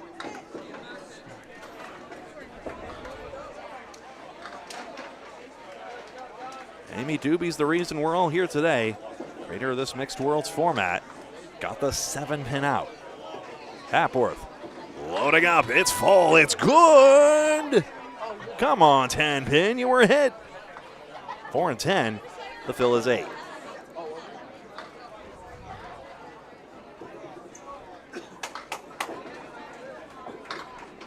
Could still gain some pins on this. It's going to come down to the 3rd ball. Greg, big match coming up here. Spare, Hapworth back to back. One of the top teams, Penny Lane, bottom shelf, next against Hammer Barn, one of the top teams this tournament. Next on Candlepin Bowling Network on YouTube. So Christy Hapworth extending her team's lead. Hoff Power Sports 56 minus a ball with just 5 to play.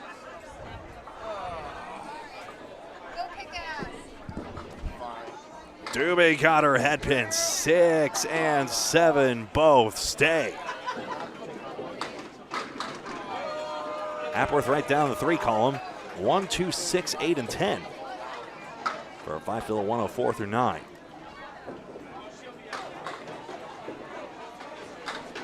I tell him to get enough sleep. I really do, Nico.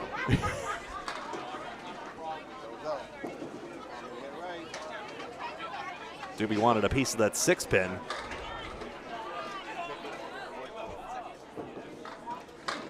Hapworth's try. Just short of the 1-2 pocket, else that could have had some play. Wouldn't have been outlandish to play on the right side of the head pin and maybe hope for a ball deflection. Would have stayed on the lane and everything and maybe take out the 6-10. A 9 box for Doobie.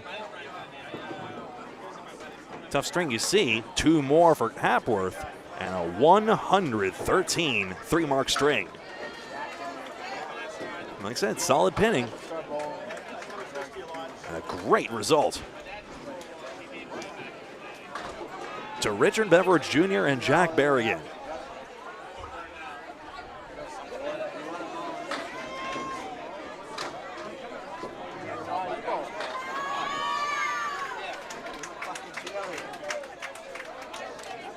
Berrigan waiting for Tyler O'Brien to his right there.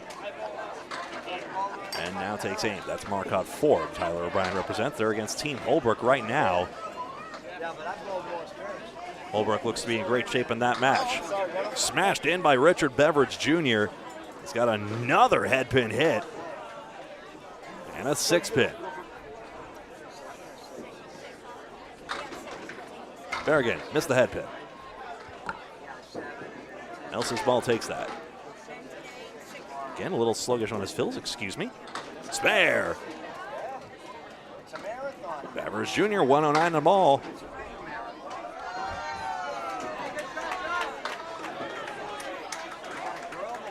So Huff Power Sports going further ahead now. And actually, they will equalize Pub 125's record. They'll both end up on 16 points. Remember, their extra lanes came into this already with 22, so that's 3 victories more. And we'll see how they're doing in just a moment. Triangle 4 for Berrigan. A fill is 8 for Beveridge. 117 through 9.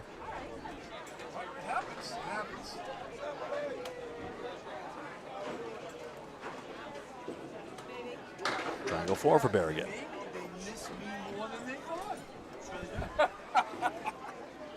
Oh, just the 8-pin.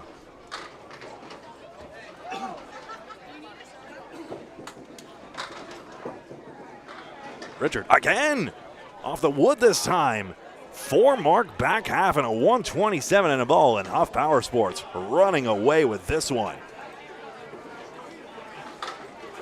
8 box, not the string Berrigan's accustomed to. Richard Beveridge Jr., 127 plus this. A stellar back half. I tell you, this could have been a 150 string easily. He knows he could, and he has. In there on the head pin, thanks for nothing pins. 4 fill, 131 for Richard Beveridge Jr.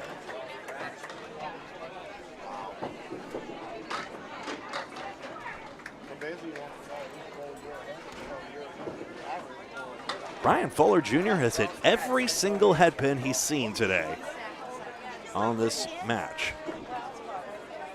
Match 14 of 23, another one coming on up. 3 more after this. So tell your friends, if you want to watch some bowling today, you're running out of time, but there's 6 more matches on Sunday. Head pin again, spread eagle. After Fuller nailed it for a strike on the last one. Kaler, 5 pin. And he's been increasingly accurate as the string has gone on too. Brian, want to show us one? You're overdue through no fault of your own. Gets away and gets stuck with a tough 5 fill. There is so little to nitpick, and it's going to be one of the least deserved double-digit strings of all time. Kaler spares. 5 pin down. Fuller accurate again, but gets stuck with 7. Sometimes that's just the hand you're dealt.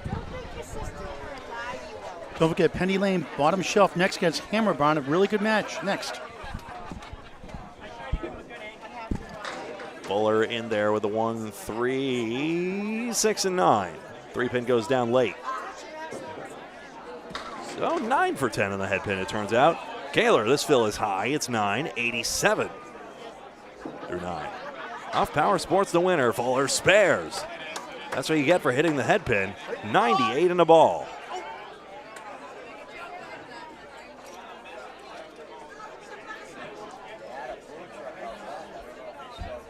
So Fuller, in the end, avoids becoming the 4th team member of Academy 125 to get stuck in the double digits. Kaler tonight on that 9-pin drop there. Vanessa Huff and Richard Beveridge Jr. leading the way. Darcy Hapworth also had that 113. Kaler 9 box to 96.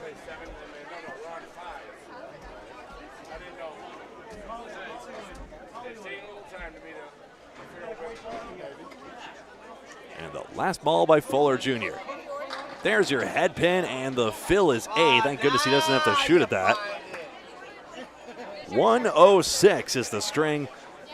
572 to 505. A weird match, because it looked as though Pub 125 didn't really get trounced by that much. But as the score has it, that's how it lies. 572 to 505. In the end, marks were 17 to 10 for Huff Power Sports. Let me just do some quick maths.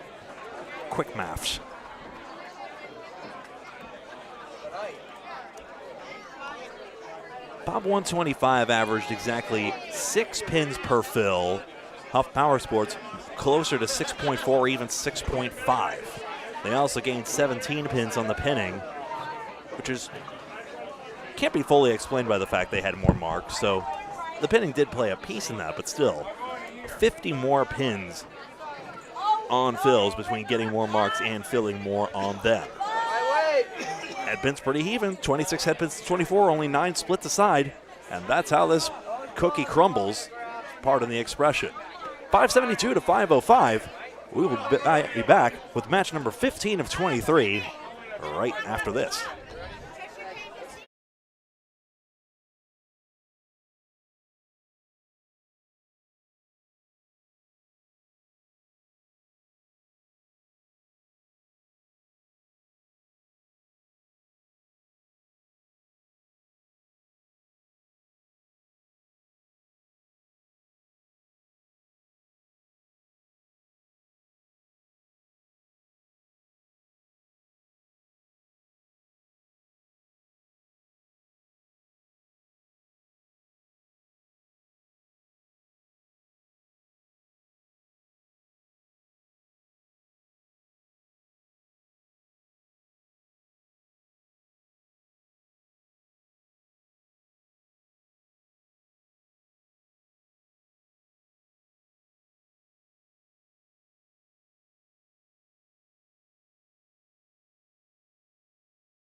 Welcome, welcome, welcome.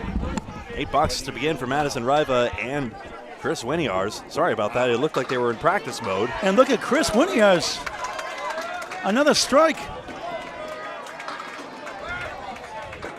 Greg, Chris ended with 3 big 20s last string, going over 79-7 to 139.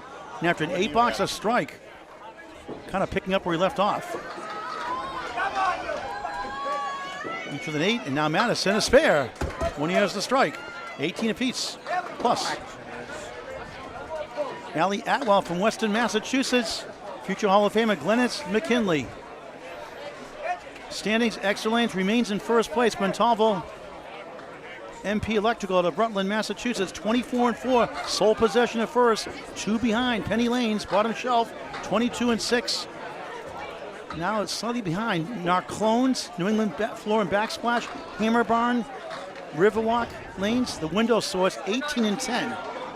JD Seamless Gutter Balls down to 16-12 now. Academy Lanes, Huff Power Sports, Pub 125 Academy Lanes, High Rollers, Hanwell Wellness Service, 16-12. At 500, 14 apiece. Holbrook, 14-14. Central Park Lanes, Stars and Strikes. Other scores, Harry's All-Stars, Drywall Concepts, Underrated and Overlooked, are 12-16, Stronger Together, Goon Squad 10-18, Skinner's Bowling Repair, Patriot Paving, 117 Hurricane 6-22, and Marquardt Ford out of Holyoke, Mass from Western Mass 4-24. As Glennis gets a spare and Allie at 10, 9 rather. That's right, 5 and 8 pin is taken out by that front wood. All right, now I'm all caught up for that for now. We'll do some stats afterwards. The top team scores and singles and averages, both divisions. Allie 4 horsemen in the post. Hammer. Sorry, Greg, on the spare. It's going to be 8, 5 and the 7. Go ahead, Greg, sorry. Hammer Barnes listed in all caps as their team name, so I gave them italicized to get the emphasis across. And it's one word, and we're not yelling at you. Kind of like when you say Buffalo, man, Nicholas, Buffalo strike. Hammer Barn. 18-1 for Glennis. Did you get it over? Yes. Oh. No. What'd you say, Greg? Should have.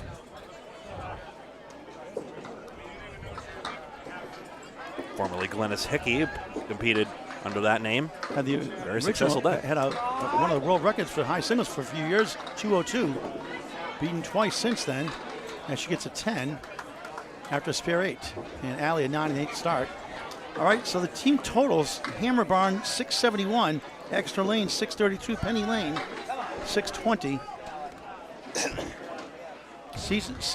For the men, Joey Lister and Joey Hutchinson 165, tie for the high single. The Rockstar Aaron St. Cyr 162. For the ladies, Tina Ward at 164, along with Madison River, I believe. Still not listed on here. 151, Jeanette Southall. Madison also a 145. Sam Halloran on the right. Tim Jim and Jalbert on the left. Sorry, fix the scoreboard.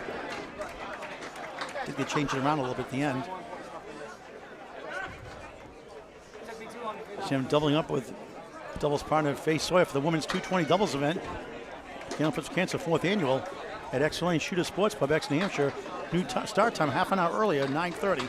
Ladies, please register your highest league ending average, winter ending average at Candlepins number 4 at cancer.com. Oh, what a try there for Sam Halloran. 9 versus 10 anyway. I'm sorry, that's not Stu. I'm thinking it was Stu Halloran. That's not her, so. Yeah, it's Sam. Sam. So that's not the one blowing with Faye Sawyer, my mistake. 10 for Tim Jalbert, she gets a 9. All right, let's see what else we got here. For averages, we got Madison River, 113. And stuff now in second, 111. Sonia Johnson in third, 110. For the men, Josh Daly, Aaron Fontaine, 124 average. Jeff Surratt, Chris Merrill tied at 123. And you are up to date. That's 3 and 9 for Jalbert. Halloran into the 1-7-8-9. Jalbert collects. Frontwood may have assisted the shot. You know what? You know what happened? I pulled out Sue Halloran instead of Sam on my sheet, so that's why. And I got juked by that. Yeah, that's my fault. What's in the name, right? A lot. That's my fault. Wouldn't be the first time. All right, Corey Lisi, Mr. Candlepin Corner. Free to subscribe on the YouTube channel, Candlepin Corner, with Jordan Britton and Corey Lisi. Skin's a great show wherever it may go. That's the format we saw in the Pro Series as well, in a classic format before that, where you play one box at a time. Highest result in a box wins a set cash prize, usually increasing. 49-year-old Joe Smith on lane 5 here at Boutwell's Bowling Center, Concord, New Hampshire, 2025 Mixed World Tournament on Candlepin Bowling Network.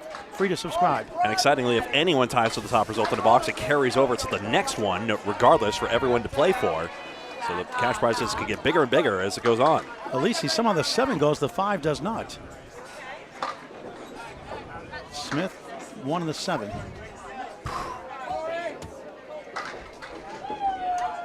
They're going to be calling boxes 3 and 4. Everything is standard American notation on the string viewer you see there. In terms of columns, the Lisi gets 10, but the center column also notes the head pin hits or red for splits, in this case for Lisi. Smith a 9. 75-63, Smith's team, Penny Lane. Second place, 2 behind Exeter Lanes. For first place, 12-pin lead.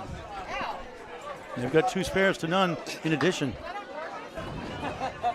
Lisi, nice pocket shot, sweeps 9. Top of the 7 holds. What a great year he had of the Academy Lanes 1 Friday Night Pro League team. And Joe Smith of Academy 2.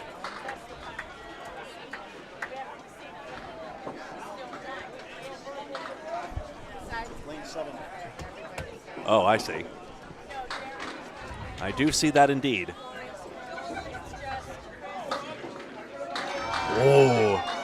Smith was close on that one. Not on the 7-pin. That's a 10. 20 through 2. Smith right on for a 10, 19 through 2. Smith gets way down low to the lane. 85-73, lead is still 12 for the team on the left. Penny Lane. Right now the 2C, Jeremy Seaholm on the right. Jimbo Ayotte on the left. 2 Giants in the game. That's ACST South champion Jeremy Seaholm to you. Also won, I believe, the last filmed New England Candlepins, at least the one that's aired anyway. Not sure about the most recent tournaments. Dan Legge, we mentioned earlier, he's the one who won the last one at FICO's Bowldrum, the most recent series at Ryan Family Amusements Millis, where Seaholm was a manager for many years. 2-4 in the 10 on lane 5, back to 6, and Jeremy Seaholm. And a very good one, too. Believe me, it was an amicable party. Got the 9 out of the way.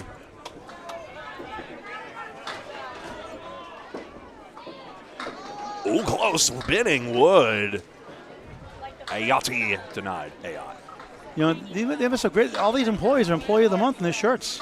Amazing. There's no tiebreaker, I guess. Seaholm picks it up for a 10, gets a giggle out of that one. Ayotte matches. Still a 12-pin lead, 95-83 for Penny Lane, trying to get to number 1. Penny Lane, Bar and Grill, out of Bangor Brewer Lanes in Brewer, Maine, bordering Bangor, Maine. It's actually in Brewer, Maine. John asks, can a league bowler say in the 90s average have a high single or triple in a pro bowler? Can I introduce you to Jenny Rowe, perhaps? Smith 9, the wiggle on the 9. Most recent queen of the high single, 210. Also at Ryan Family Amusements Millis. 2-4, this time the 6 to the right. Jimmy peak average 126. Got his first 700 last year or so. A couple of 690s also. Sweeps it down, it's fair. 20 the ball through 2, their first mark. Second mark, actually, Chris had a strike, the first spare, I should say. They got to 9 in the 6, good effort. 2 marks apiece now. Would have rather the piece of wood rolled, but that's simply bad fortune. Jimbo a pair of 10s. Could be worth $100. Greg has the update, the next play-by-play for the next 2 boxes. Greg. I'll explain that in a second, but first of all, full scoreboard, you see a 105-93. 2 marks aside, that's what that yellow 2 indicates, along with the Canadian smudges. Simple as that, pretty tight affair here. Glennis McKinley already filled hers. That's why she's on that 28, but we've still got a lot of people still to speak. First of all, Madison Riva, her spare fill, just 4.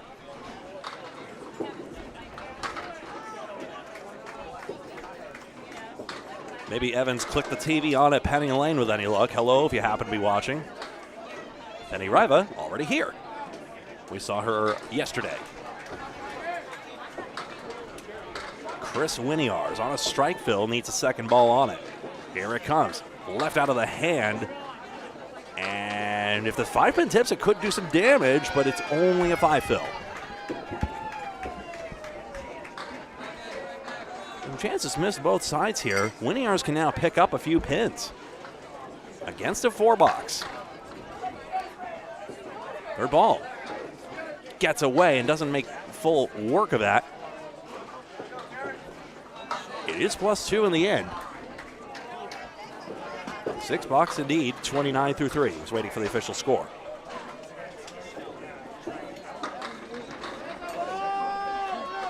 Penny Lane, 9 pins ahead. Half Worcester left for Riva. Penny Lane looking to win this and possibly at least tie Exeter Lanes for top of the shop. 1, 2, 7? No, 2 pins gonna get over. Head pin full. 3, 4, 6, 7, 10 for Riva. Winiar's has a chance here with a 1-7.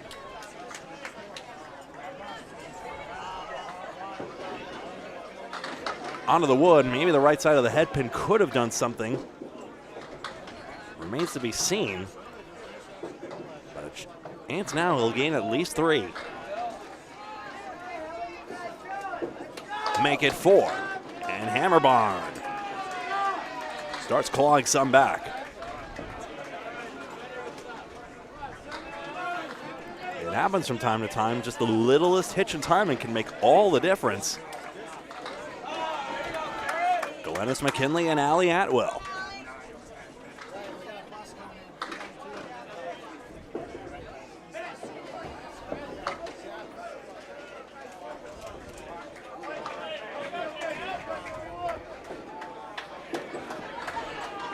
McKinley crossed over, 5-pin sweep from behind, strike. 3-2 split. Atwell.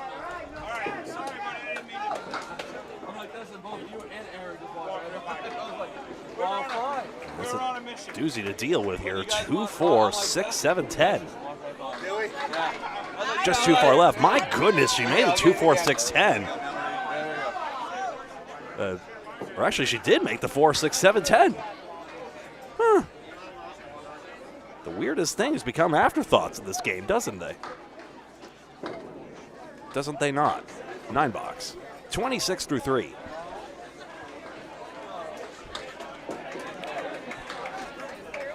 Now a 2-lane advantage. McKinley looks to pile on. Penny Lane in second place. Hammer Barn tied for third on 18 and 10. That's 3 victories back as opposed to Penny Lane's 1 back. In there, McKinley wants a double strike, cannot get it against that 5-pin. But a golden opportunity as Atwell is going to have to show us another crazy corner shot in order to make the 7-10. Friday nearly picked it up clean, believe it or not. Spare, McKinley, 20-box. 58 and a ball through 4. Atwell to the corner she goes. Cap goes wildly in front. My word, that was close. And a 9-box. 35 through 4. McKinley with a stellar visit. All the pins knocked down through 4. Candlepins for Cancer is giving $100 to any bowler who can get a perfect game, all 10 spares and strikes. We're playing so far, that's a Huff and Josh Daly. Tim Jalbert on 20 and a ball.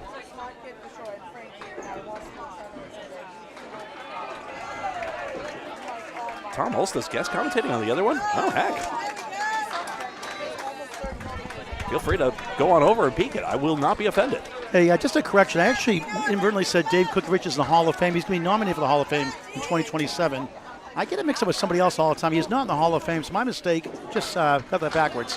He's going to be nominated for the Hall of Fame in 2027. Not in yet. So I apologize for that little mistake. Hey, I called Al Johnson a Hall of Famer before he actually was one, and then it happened. So He should have been a long time ago, like Cookie Richards. So you have to be nominated by February 28, 2027. Application on the ICBA website. Must be nominated. Again, you just can't get in. Sam Halloran, triple object hit, but it gets stuck on the 9. Settle down, Cameron. Come on. You got this. Tim Jalbert, second straight spare. Now a split this time as he's hit all his head pins. Member of Fenway Academy, world's finalist. 1, 2, 3, 7, 8 for Halloran. Jalbert, what a cut over the 8. But the 4-pin not hit. Pinning should be a simple affair for both.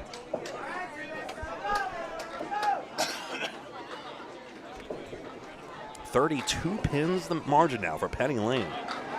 Racking it up. Timmy annoyed by that pin anyway, you never know.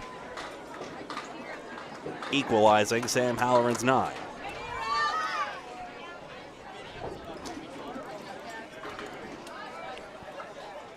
I would love to get the scores the right way around the first time next time. Corey Alisi and Joe Smith.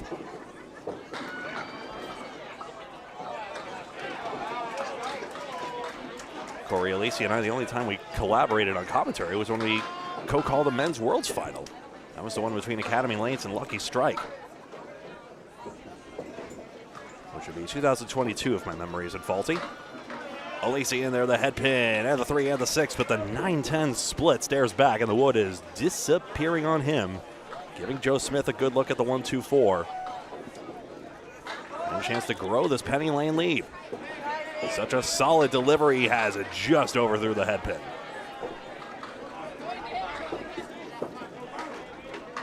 Alisi using the wood, but it vanishes into the curtain before it does any damage to the 9-10.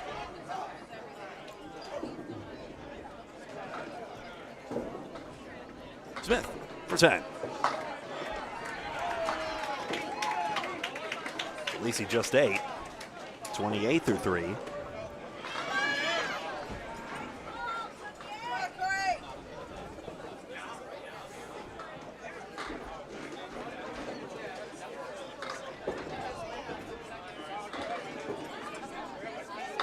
Here's Joe Smith. Spread eagle less than 10.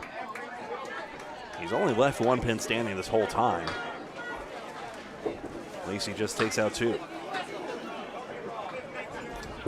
Hammer Barn, the one that needs the marks at this point.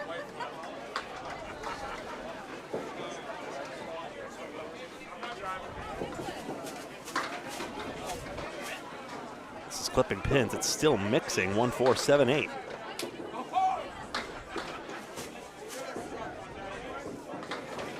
Cut shot. Smith darn near makes 10 out of that. And 38 through 4 is nothing to sneeze at. Pro bowling right there. Alisi has a pretty simple chance for 10 though, and he gets it. So it's the same 38 in the end. Moves it on over to Jimbo Ayotte versus Jeremy Seaholm.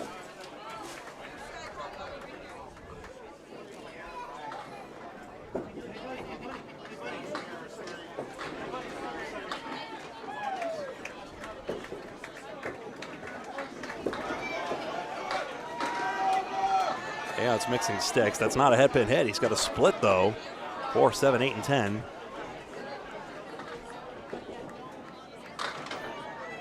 For Hammer Barn, Seaholm loads up 3 on his spare.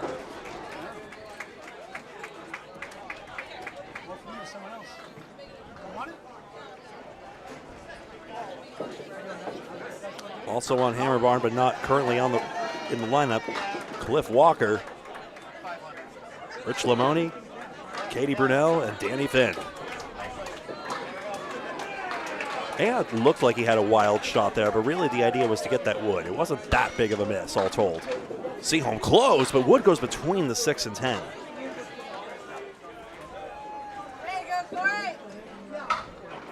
That's the shot he wanted. Guess it wasn't on anyway, and Ayotte leaves his first stick standing.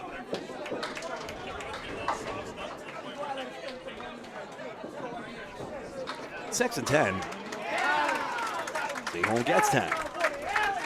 All the pins down.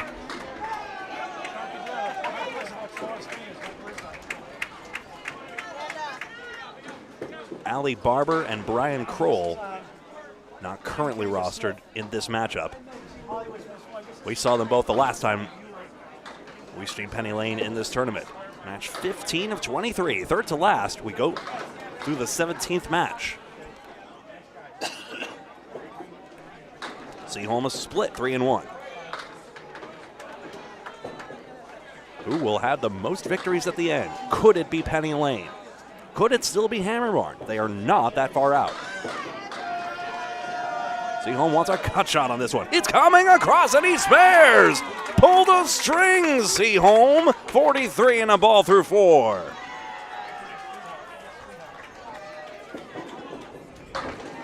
Yeah, nice out. That becomes 9. And another look before we check this out. Cut shot, it's a sidewall deflection that takes it off the right wall, believe it or not. Full scoreboard. 28 pins now for Penny Lane. The lead has shrunk down.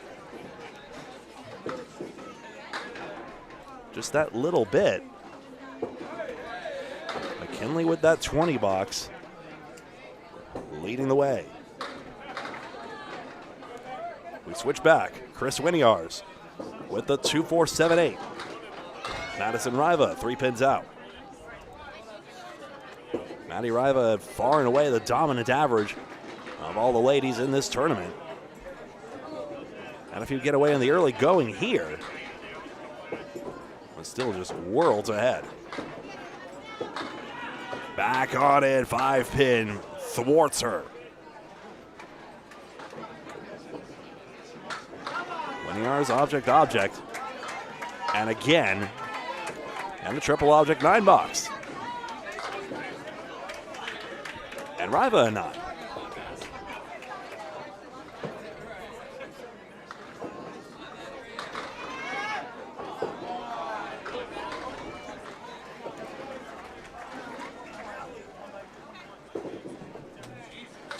Pins up.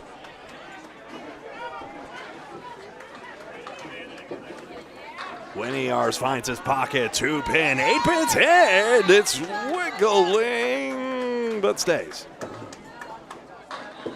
Riva down goes the 7-5-9. Chances here for both of our leadoff bowlers. Both had a mark with low count. We'd love to avenge that now. Winiars. High on it, it goes. A good shot to be sure, even if the pin action looked unconvincing. Riva, oh yes! It's gone. Wondering if she was trying to go direct to the pins there. May have been a ball slip. Or maybe I'm just seeing things. 51 and a ball through 6.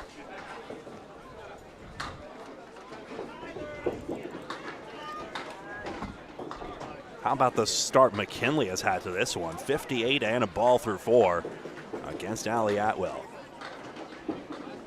I mean, putting Riva and McKinley on the same team, you can see why Penny Lane is up there in the standings.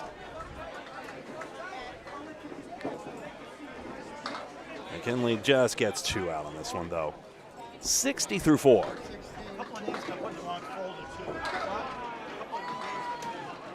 Atwell, how about the 9-pin? That'll be the hardest one. Oh, she got them all. Finds a way. 45 and a ball through 5 at the half.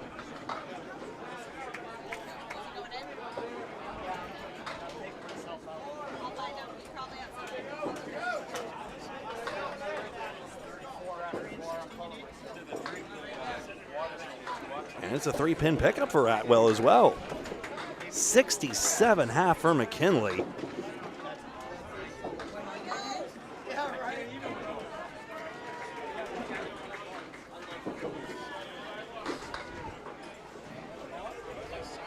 And for Exeter Lanes, who don't even have the services of Kerrigan Skinner, are doing quite well with the resulting six-man and woman rotation. Atwell drops 6 on the spare and has a 51.5. McKinley, the 8-10.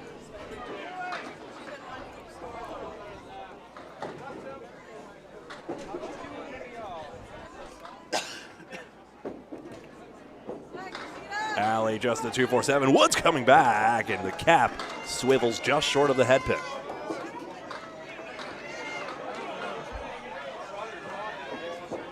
McKinley on the low wood, and the high wood thwarted it. That's one I'd like to see again, how exactly that didn't go. Atwell takes 9, par 60 through 6.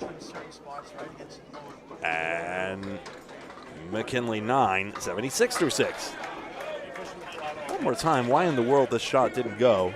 Hopefully the pin cam doesn't get too earthquakey. And yes, I think hitting it off the front wood means that the cap deflected it away. Yeah, the ball got taken away. That was one problem. And then I guess the wood just spun lucklessly the wrong way. Sam Halloran, 36 through 4. Yikes. 4, 5, 7, 9, 10. Maybe gettable with this wood depending on where it stops. Jalbert goes swimming in the 6, 9, 10, and he's at the 1, 2, 3, 4, 5, 7.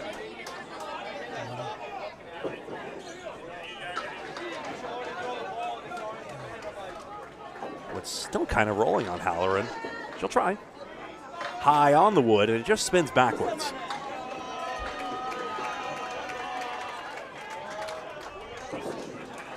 Jalbert blasts it around the 4-pin. Good bid.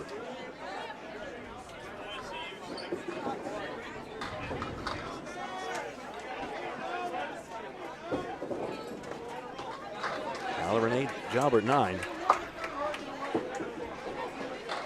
This is Candlepin Bowling Network. My name is Greg Gouillart, alongside Paul Grant for most of the day.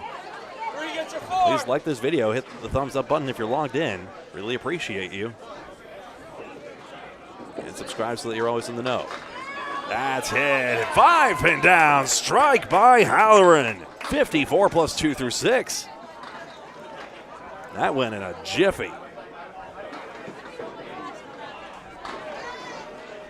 Tim's got a chance, the 1, 2, 7. Such a slow spot, especially with the ball-for-ball norm that's developed among tournament bowlers.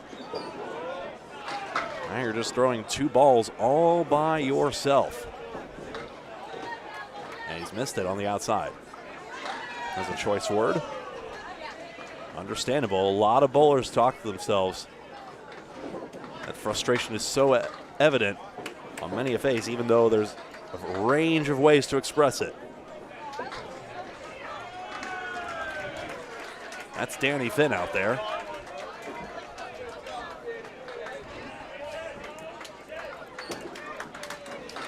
Joe Smith and Corey Alisi.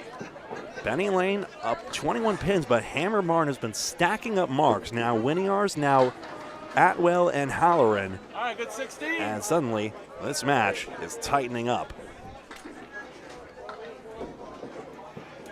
So with an Alisi mark here versus not, we might have a different match. And he's got the 4-pin. Joe Smith. 4 horsemen and 9. The wood gives them a chance to stop this momentum. Corey's ball just wide of the 4-pin.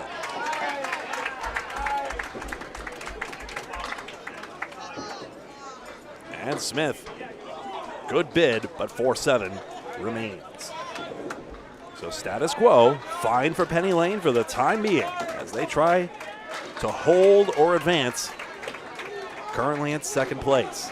Smith plus 1 pin in the end. 22 for Penny Lane. -2 marks. You see that other phone simultaneously streaming. That's Tim Jalbert. Streaming, I believe, to, would it be to Candlepin Chat or his own page? Not sure. We'll find out soon enough. Corey Elise matches down 10. And another strike hanging for Hammerbarn. If Smith cannot convert this, this is a tied match. Does not make it to the head pin. And now we have to get some count here as well to make sure it stays tied. It's a good third ball. It's 8. Joe Smith, 56 through 6, 20 pins, -3 bonus balls, including a few bonus strikes for Hammerbarn. They may arguably have the advantage.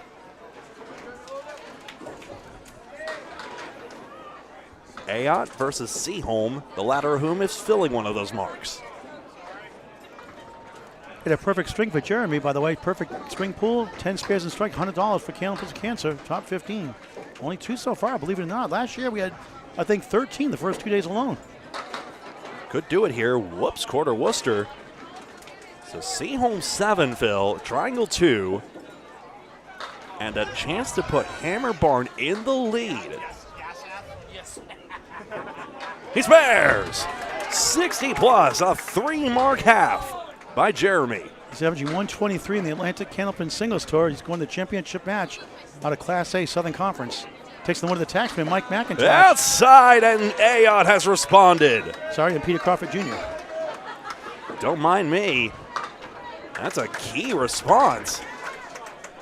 As Penny Lane needed that one to avoid Hammerbarn outright taking over the lead. Still 2 matches today after this, 6 more tomorrow, 9 a.m. local time. Ayotte, a known Pro Series juggernaut. Seaholm to load his mark, and Phil is high, 9. Nice half for him. Ayotte to load up. He's got head pin, but 7. Did get that corner to carry. Not often you see that quarter Worcester spared. Great second ball. But now, Seaholm once again with the chance to put Hammerbarn in front. He spares again. 4 marks in the last 5 boxes by Seaholm. And a perfect string continues. Yeah, that could be some money, honey. Ayotte in front of the 6-pin. Wow. Does not make the 2-4-6 because he overcut it. He's surprised it didn't go.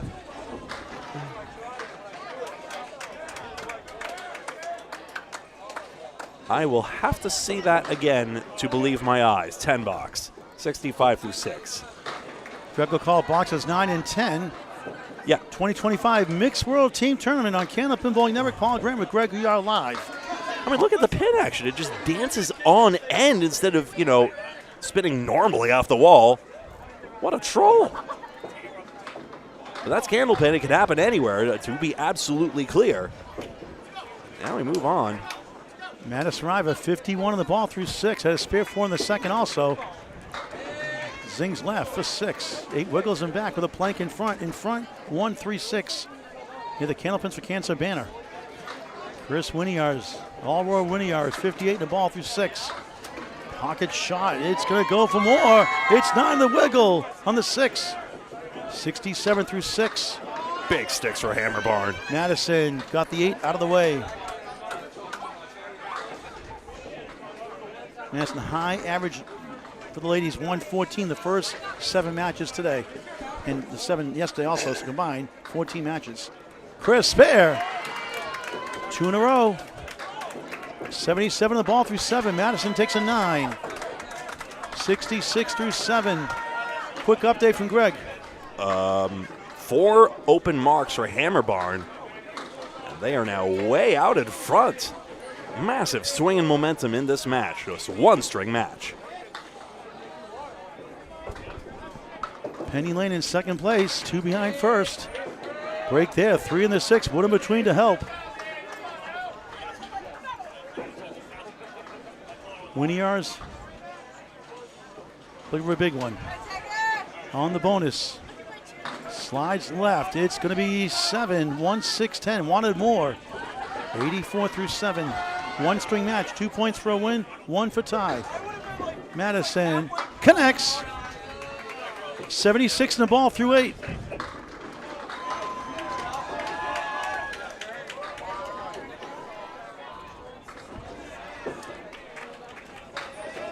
Chris trying to send it over. It's not an easy shot. Almost. And look at that shot left. Brian Fuller Jr. cut the 1-2-10 for the W1 Sports Pennant. Correct, you get instant replay on Brian Fuller's shot? Next to us? Nope. Don't hit that button, Gregory. No, I can't. I'm sorry. All right, sorry. Chris gets the 10, 94 through 8. Madison 76 in the ball through 8.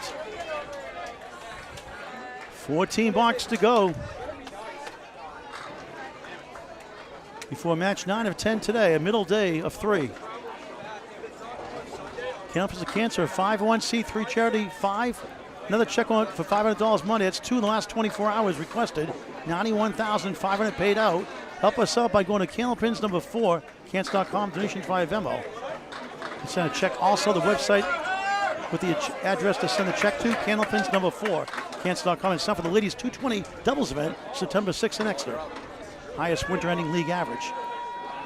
9:30 new start time. Candlepins number 4, cants.com, a 501c3 charity helping Candlepin bowlers and their relatives going through cancer treatments. Funded by Hall of Famer Al Johnson.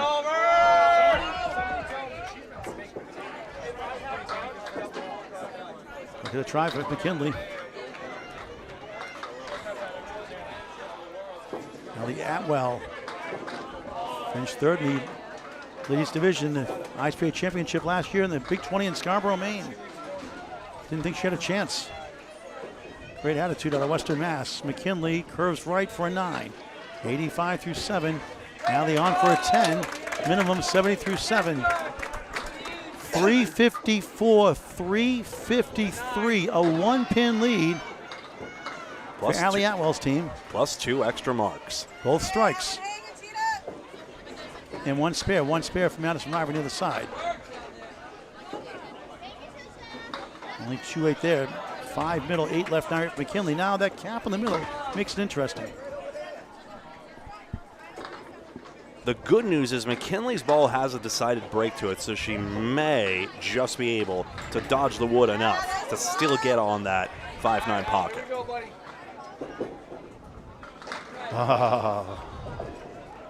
Couldn't quite dodgeball it, Greg. Broke a little sooner than I had hoped. That's a Paul Grant shot. I'm not biased. I'm just rooting against the Pins.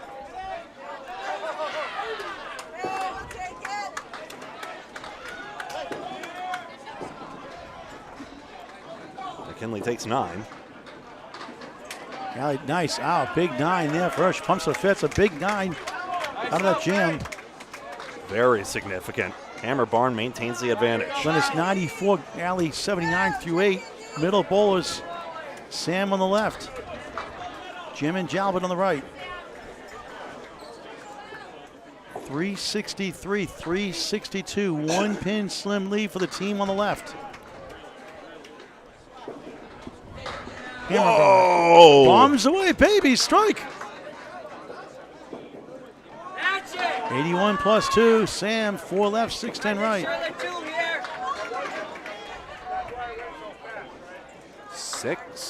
4, 6, 10. Interesting puzzle here. Yeah, 4, 6, 10. What a try, not quite. That's a good 18, grab a 6. Now, if one was going to maximize the strike feel, you'd go right, but there's the carrot on the end of the stick of going for the spare might have outweighed it. I would have for me, certainly. Sam takes the 10. After the strike, 8, 62 through 6, 72 through 7. Jalbert 81 plus 2. Each side with 1 strike on the board.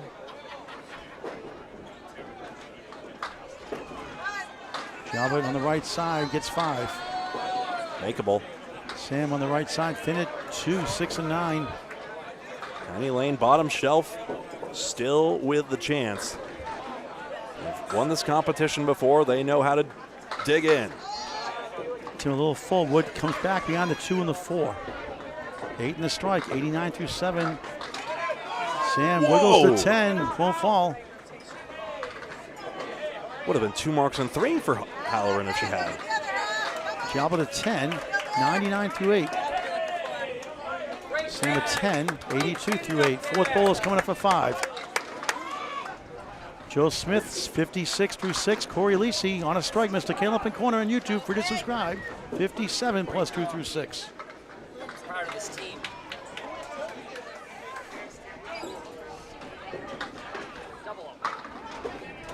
Smith on the nose, 6, 3, 6, 10, 7 left.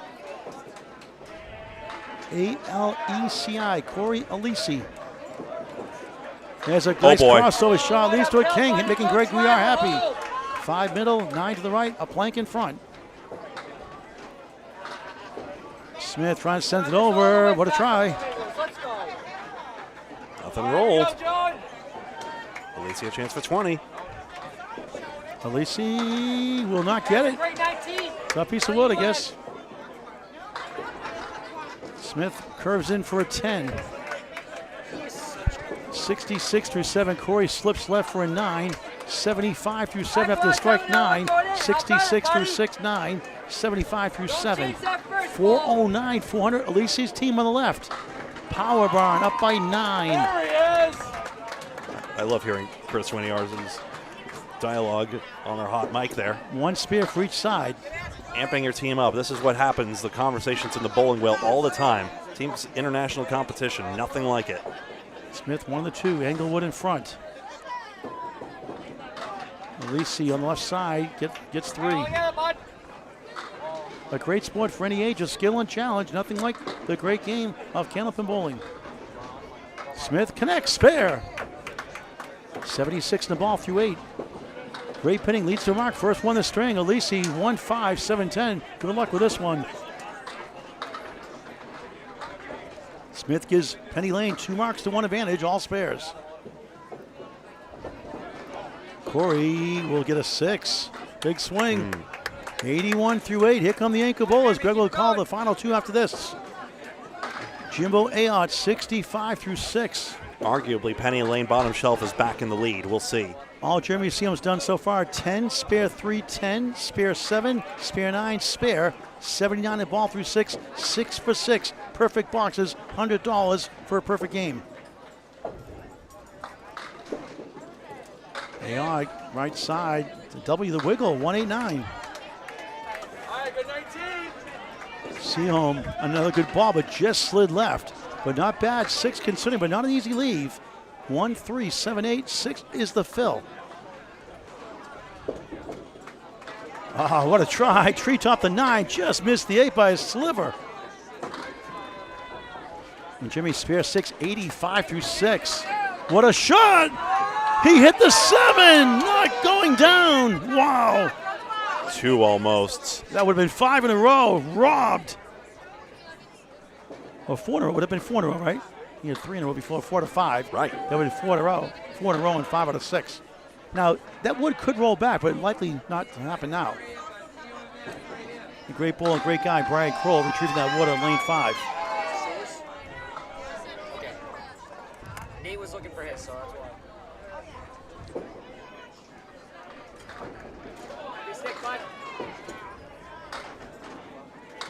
Brian Kroll retrieving that dead wood. There's a line 2 feet in front of the head pin. If it's touching her this way, it has to be removed. 8 matches after this, 2 today, 6 tomorrow. Start 9 o'clock local time. Seal, not a problem. For a 10, 95 through 7, still perfect. That pin might 8 matter. out of 9, 74 through 7, Greg. You absolutely cheer that because now it's hard to tell who's ahead. Arguably, Penny Lane still is, but that's really only just theoretically, statistically. Really pin lead, minus 2 marks. So hard to handicap this now. AI crosses, a strike! Legal block in the back, throw the flag. 6 goes last.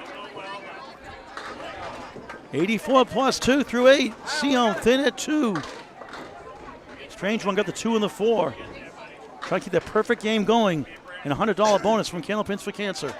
Well, Aod found a way to bounce back on a similar situation when he took out just the 2-pin. Can see home return the favor. All right, got a big break there, all but number 1.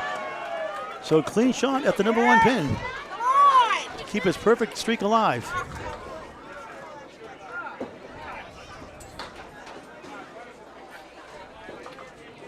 Missed it. Tough break. Great bowler, 104 through 8. I mean, that is just a question of a pin, but you never know which pin's going to be the winner at this moment in time. Taking a look at the top of the order, 448 to 429 is the official score. Just looked up here. 3 extra marks. Now Penny Lane is in the lead right now, as there's a spare up for Madison Riva, Joe Smith, and Jimbo Ayotte. Chris Winiars, who's been vocally willing his team back in his match, delivers in box 9. Crossed over, 5-9-10. Riva lost the grip on that one. It is just 3. 79 through 8. So a 4-fill and a 3-fill, basically collapsing 2 of her spares into 1. But still Penny Lane in front. Winiar's chance at the 10, but the cap deflects it away. Riva's response, good sticks, but the 2-7 remains.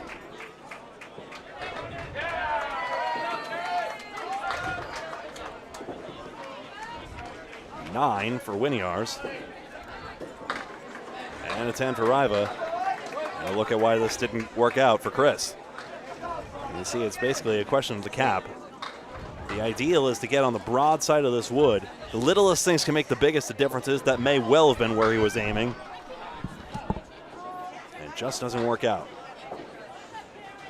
Down the stretch in match 15-23. 16-17 today, the rest tomorrow. First ball, 9 a.m. Eastern, 10 a.m. Atlantic, here on Candlepin Bowling Network. Winiars. Head pin, the 2 and the 6 all spill out. Not hit directly. Madison crossed over, 7. 8 pin's gonna fall into the 7 and give her a great leave.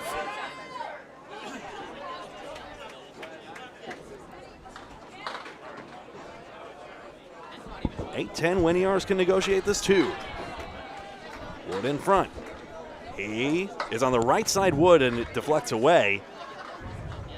Doors open. Riva, spare. Penny Lane further in front now. It's not over yet. Hammerbarn has the lead in pins on the board. 8 box. So 5 pins up for Hammerbarn, but 3 bonuses, including this one from Riva in the 10th. Winiars ends up with 111. Hey, next match, make sure you take some shelter. It's the 1-7-10 Hurricanes out of Augusta, Maine against Holbrook. Underperforming this year. They won it all last year. Won everything but except 2 matches last year. Undefeated going to day 3.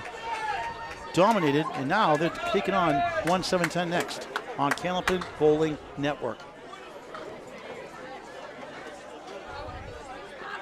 Who's this Richards guy? Hall of Fame eligible, not in the Hall of Fame. Just telling you. We saw him earlier on stream.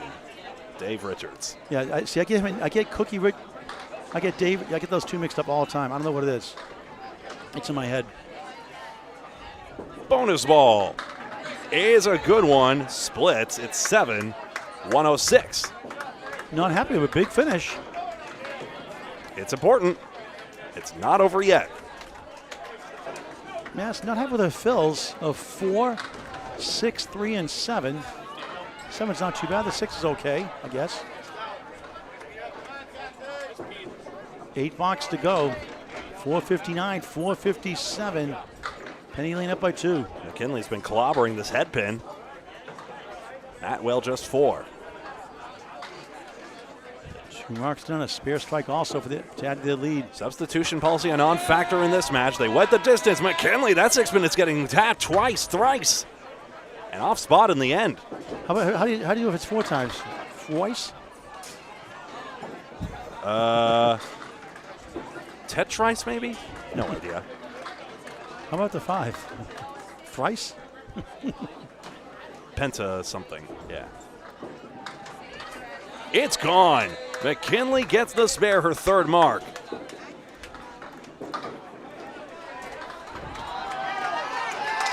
All right, well, doing the courteous thing, pushing both boxes after your opponent's pinfall is done. I only recommend doing that if their opponent got all the pins down. Otherwise, you risk a interference call on you and them being able to replay their frame. Just in case they claim, no, my pin action wasn't done yet. You don't want to run that risk. Chance for McKinley to tack on. Glennis. 1, 2, 3, 6, 7. 10 through 9. You mentioned 1-7-10 Hurricanes and Holbrook next. Our final match later tonight, Marquardt Ford and Patriot Paving for Maine. Hanwell Spares! 4 Horsemen, 7 and 9. You all pumped up. Hammerbarn's still alive. 98 in the ball in the 10th. And McKinley does not mark. One spare for each side, Greg, sorry. They still lead. First of all, correction, 2 marks to 1. First question, how about this third ball? McKinley gets the check. It's 8. So she ends up with 118, Glennis McKinley does. Penny Lane appears to be up by 2 marks. Atwell, if she dumps 10, could put that into doubt. The 2 marks still on the other side as well. Right. But she'll still could pose the question. She gets 5. A fine fill, 103. It leaves Penny Lane up 2 pins and 2 bonuses. 6 boxes left. Tim Jalbert, Sam Halloran. Sam had a strike and an almost spare. Now's the time to stand and deliver. A rapid approach to the line. Gets on her head pin. 2, 4, 7, 10, 4 tips. Some bowlers call this a cocked hat. It is a bit askew, isn't it? Jalbert the better leave, the 3, 6, 10. Solid as ever, a great youth bowling coach at Academy Lanes. Sam misses the chance there. It was a tough one to be sure. Jalbert around the 6-pin, ball going this way and that. It's coming back this way and behind the 6-pin. The pinball wizard.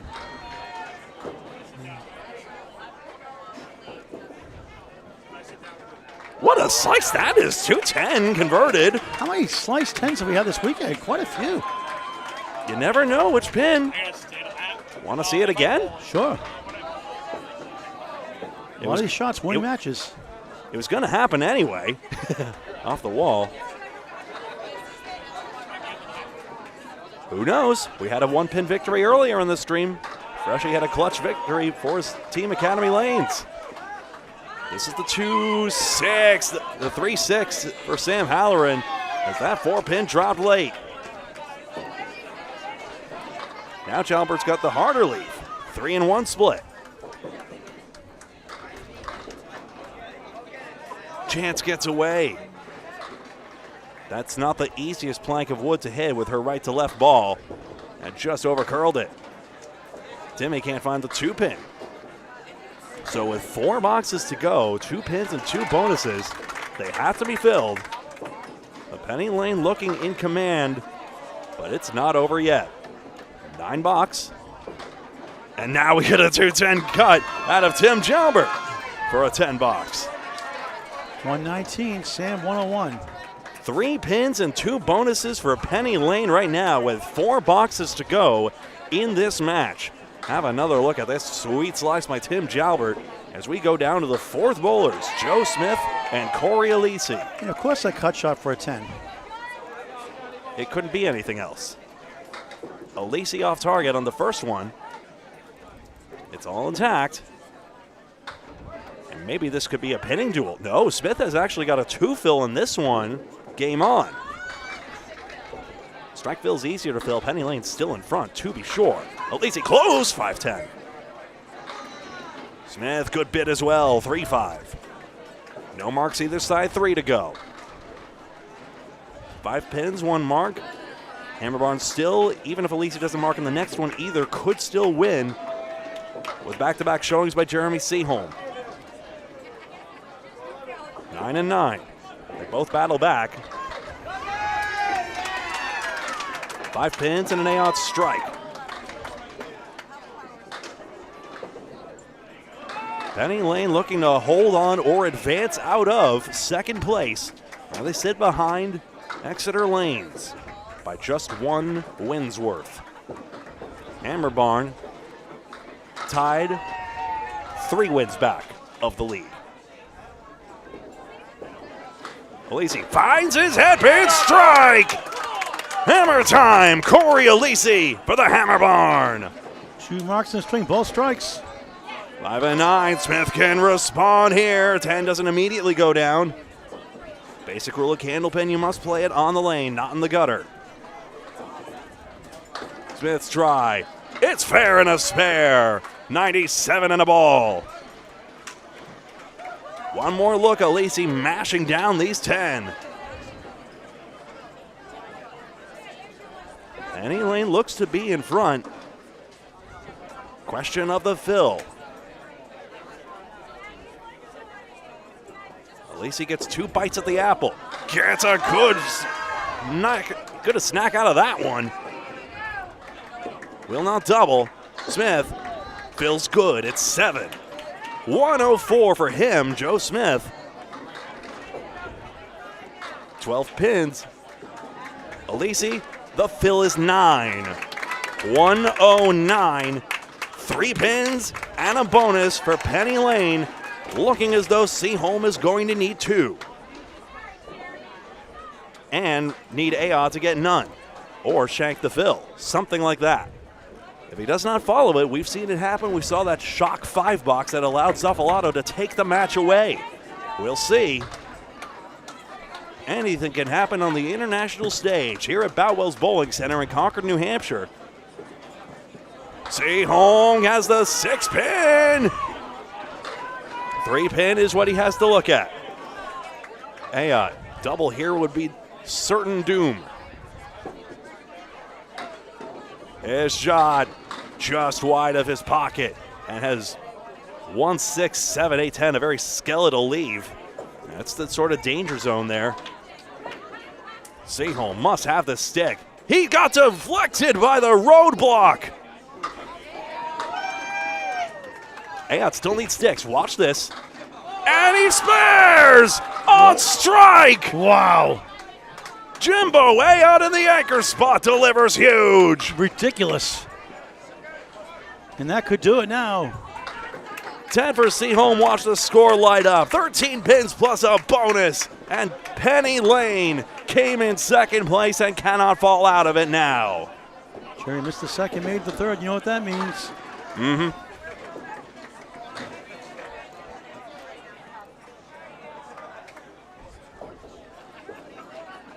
That seals the deal. There it is, 8 pins. 117 Hurricanes, Holbrook, Team Holbrook up next with Josh Daly and others. Phil is 3 for Aod. But with a few more sticks, it should be all over indeed. 110. Dave Barber, Craig, Bob Wickham, the team also, and others. And that's official now, only with that ball. Great game between Penny Lane and Hammer Barn. Aod, what a bid anyway. What a climactic finish.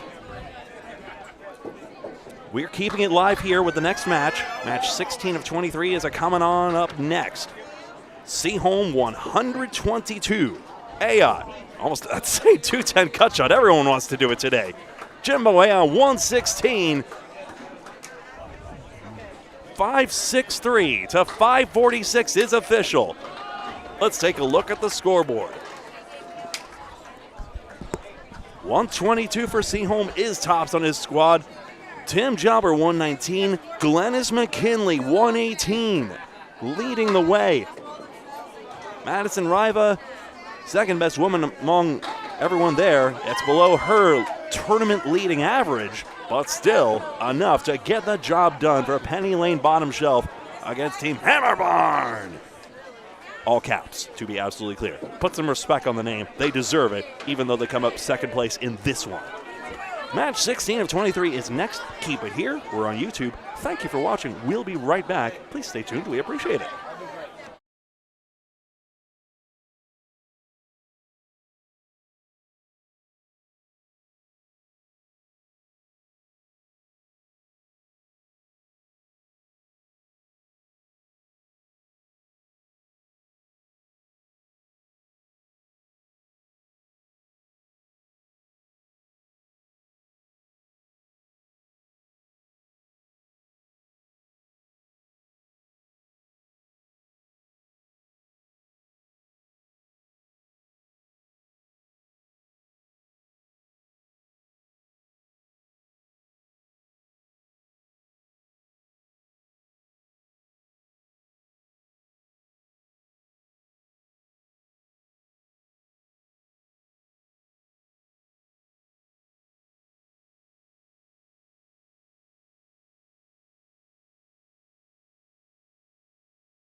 Hello, hello. String number 16 of 23 here at the Mixed Worlds Tournament. My name's Greg Gouillart. I've got the boards the wrong way around here, and there we go. That's better. It is Team 1710 Hurricanes versus Team not Coca-Cola anymore, Team Holbrook.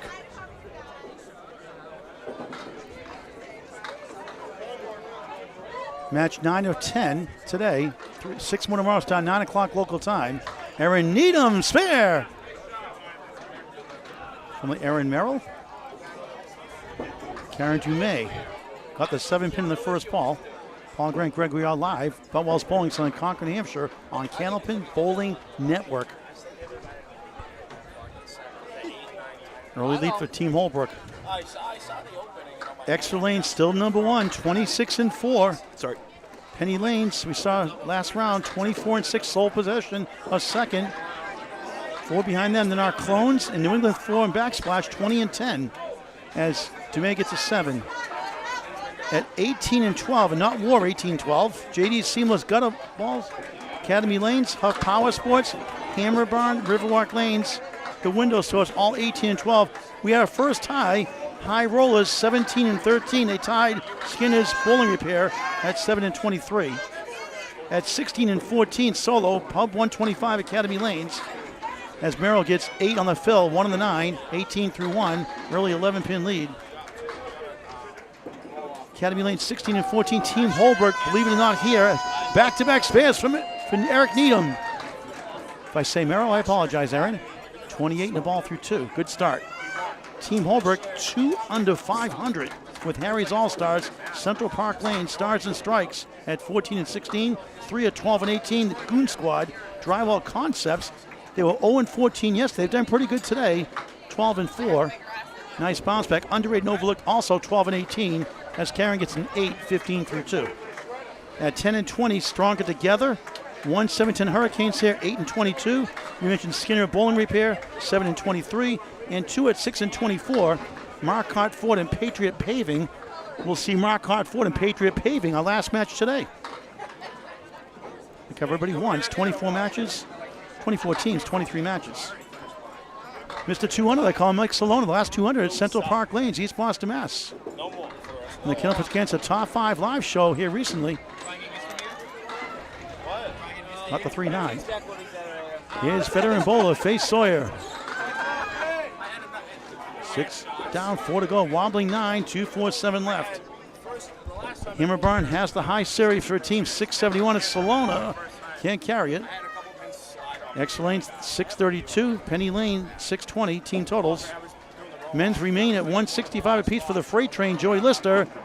As Sawyer's denied, Joey Hutchinson at 165 also. Aaron, the Rockstar St. Cyr, 162 for the ladies.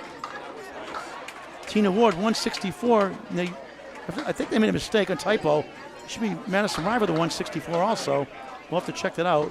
Jeanette Southall, 151. Madison also 145. Sawyer 9, Salona an 8. I'm not sure why it would. Why would it just fall out of the computer? I'll have to find out. That's what I was told. She had a 164. Maybe they got fake news. Who knows? Sonia Rossi, last string at a 131. All right, so averages now. Madison River 113, Vanessa 111, Sonia Johnson 110. Whoa! Salona 9-10 strike. 18 plus 2 through 2 here in the 9th match of the day. Sawyer, nice ball, split 6 right, 7 left. Wood behind to help, 1 in front. After a 9 box. And turning around to consult on this one. And for the men, Jeff Surratt leads the average pool now, 124. Tied with Josh Daly, Aaron Fontaine, 123, and Sean Baker, Hall of Fame eligible for the 2027 class, 123 average also. And you are up to date. Sawyer, wrong way altogether. Thought you were about to say I was in 5th place or something like that. You got to go to the head of the class. I know which direction to roll the ball. Salona. So that strike comes We'll back have that next. strike, yep. Sawyer an 8, 17 through 2. Greg, talk about Candlepin Bowling Network. We offer what we have for people to watch and how they can get a hold of us. We offer Candlepin bowling videos. We're on YouTube and Facebook, though. Facebook is where we'll be posting a lot of the updates, as well as the Bob Lee and Kevin Burns stream over yonder. More Mixed Worlds coverage over there. They've had some great guest commentators between Tom Olson and Will Damon over there. And we post in both places, Facebook and YouTube, so please like and follow on Facebook and subscribe on YouTube. And we cover semi-pro to pro action, something for everyone. Everybody gets a chance on Candlepin Bowling Network. The ESPN, you could say, of Candlepin Bowling. Here's Amanda Carroll to the Big 20 in Scarborough, Maine. 6-9. Not having the best tournament at all. Some would say the Ocho, but we take it very seriously up here in the Northeast. The cultural, maybe increasingly hidden gem of New England and Eastern Canada. And these are 4, 1, 2, 7, 10. Rick Martell, 1, 2, 4 in the 9. That's a good shot, but 2 full. These are the 2 and the 4.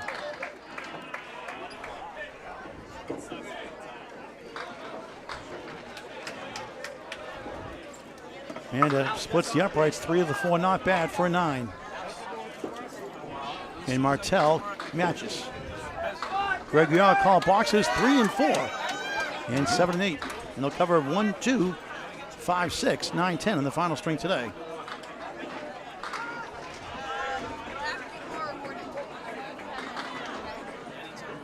Amanda Carroll, just 107.05, unusual for her.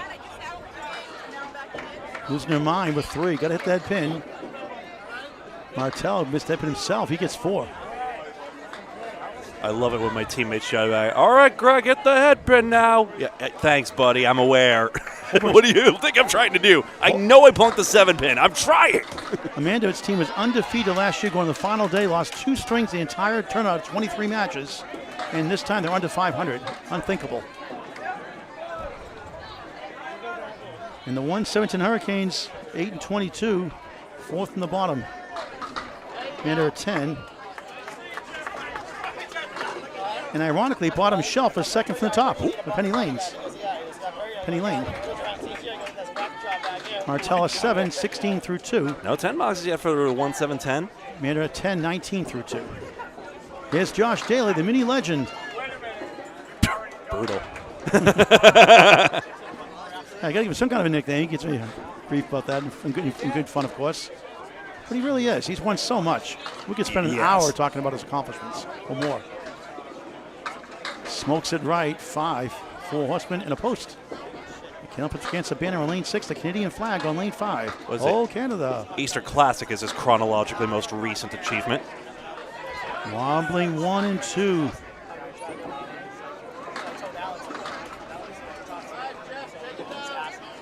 John Dumais has the better leave. Daly, nice shot. Can't get the 7 to Will. And here comes the ball. And the wood, no. And it spins it down. John Dumais, 10 of the ball. That was something else. I have never seen a ball push the pin along like that. You think, it sounds like the sort of thing that would happen every single time.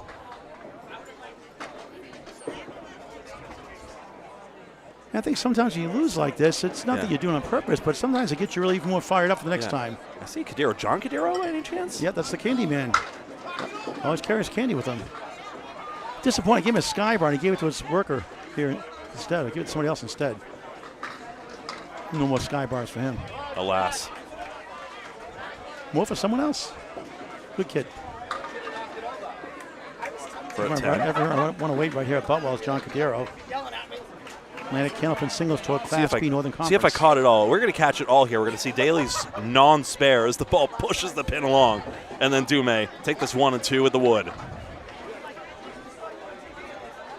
74-58. Daly's team up 16. Well, actually 1 spare apiece.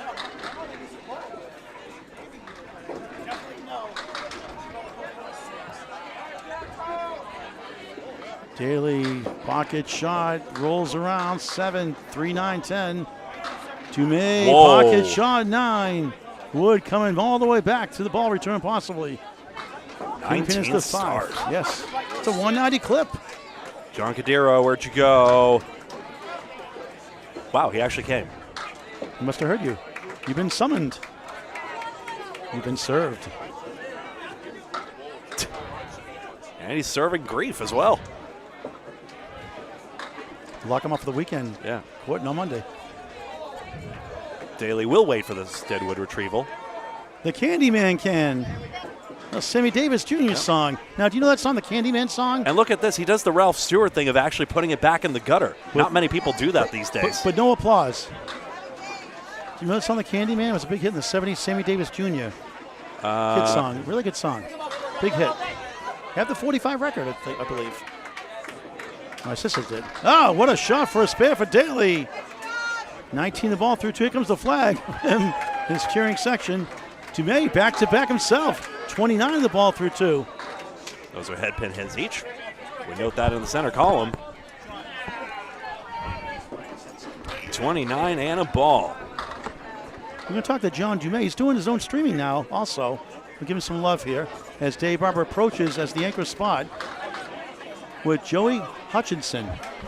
Dangerous bowler from Maine. Barber, 6 Pro Series titles in his great career. 1, 2, Let me know how 1, that 3, sounds. 10. Hutchinson, 3, 6, 10, 7. Talking to John Dumais. All right, John, you're doing your own videos now, right? Yeah, we just started today or yesterday this tournament.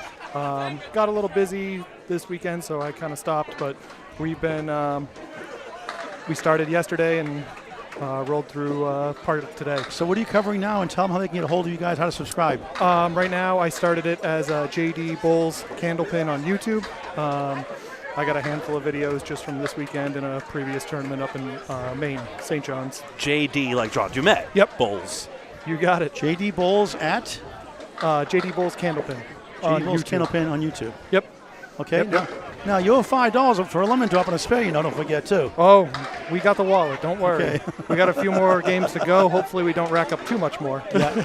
we can settle up for 20 if you want. We can probably do that. We can probably do that. Get that channel up to 1,000 subs so we can afford it. Now, who's the better bowler now, you or Karen Dumais? Oh, she's still the OG. And for those who don't know, how you two related? She's my mom. Yep, she's my mom. Taught me everything. Boy, she's fierce in the lanes, isn't she? Oh, absolutely. All business. Absolutely, absolutely. You don't want to mess with her, do you? No.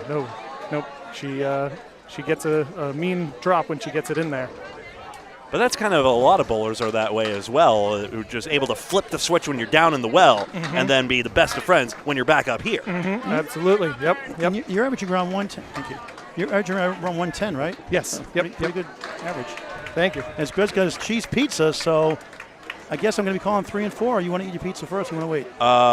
Whatever. Whatever you want to do, you let me know. I'd love to wait it out a little bit, but... Okay, so Greg will do the play-by-play. We'll get an update first. John Dumais, again, JD Bowles. Candlepin. Yep. JD Bowles Candlepin yep. on YouTube. On YouTube. Free to subscribe? Absolutely. All right, tell your friends, tell your family. JD Bowles Candlepin on YouTube. Thank you, John Dumais. Thank you. Thanks for supporting Candlepins for Cancer.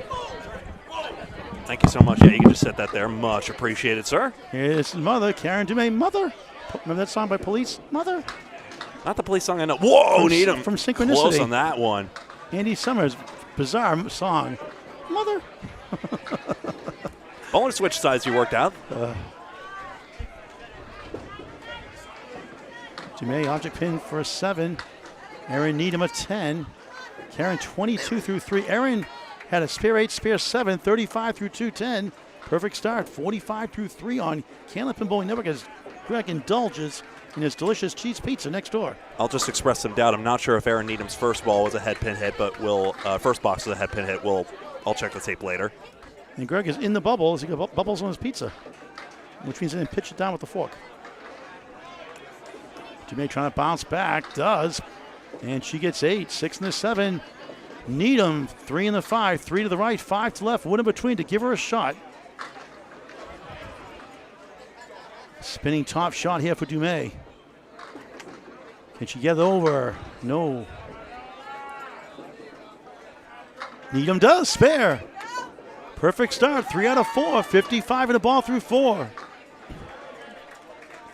She doesn't bowl in a whole lot of stuff now, but she, boy, steps up a game in these tournaments. As Dumais at 10, 32 through 4. Aaron's high single, 162, career high average, 111. With a 620 high 5 and a high triple of 419. ICBA championship winner in 2021.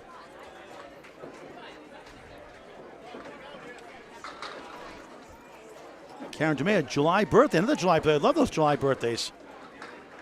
From Danvers, Mass. Here's Faye Sawyer from Manchester, New Hampshire. 100 average right now, 112 a peak average for a year. Mike Salona, 118 average, peak average 119 out of Central Park Lanes, East Boston, Mass. with a 200 high single. High triple 435, both at Central Park Lanes, East Boston, Mass. His high five at the now defunct Lucky Strike Lanes in Dorchester, Mass. 714. Faye 8 in the strike, and now it's a spare. 28 through 2, 38 in the ball through 3.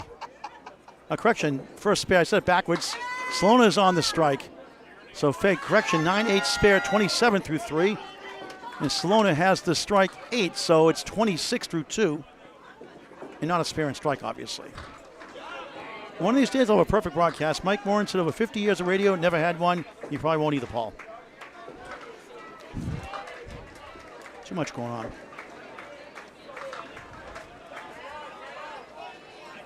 We're doing the work for 3 or 4 people.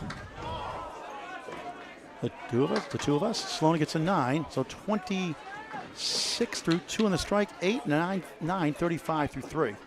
It's 147, 120, a decent lead for Coca-Cola on the left. Trying to get back in the hunt to cash out tomorrow afternoon. Not Coca-Cola, but now I want some.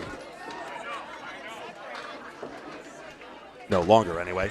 A lot of bowling centers, a lot of people don't join the ICBA. You get a lot of benefits. For example, you get to pay license fee for music. You get a rebate on that. And plus, if you sell Pepsi products, you get a rebate on that. And that alone pretty much pays for your lane fees. So that's why a lot of people should get in the ICBA. Salona can't get the 4 to go.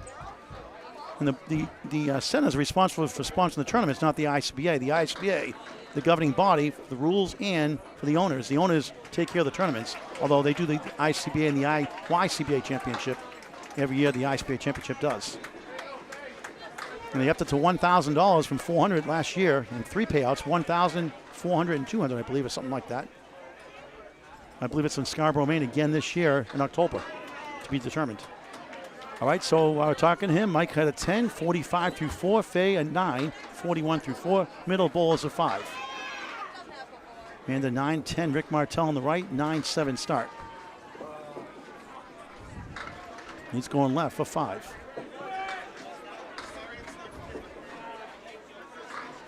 Rick's high single, 191, not bad.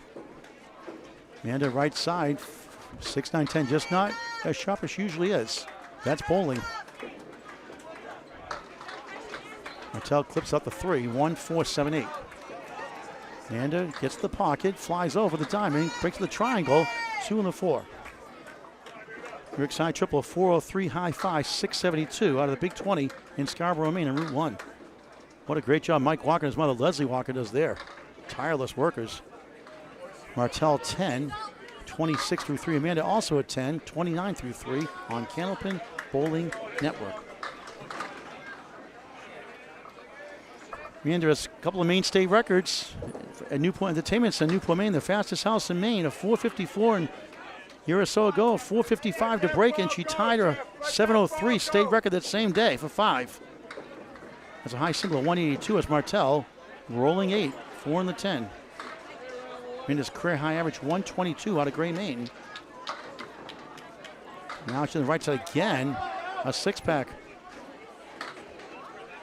Originally from Scarborough, Maine. She's full since she was 5.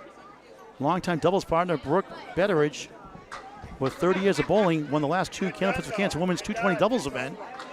4th annual, sponsored by Candlepin for Cancer, this Saturday, September 6th, 9:30 start. Martell 9, no good, so it's Nate.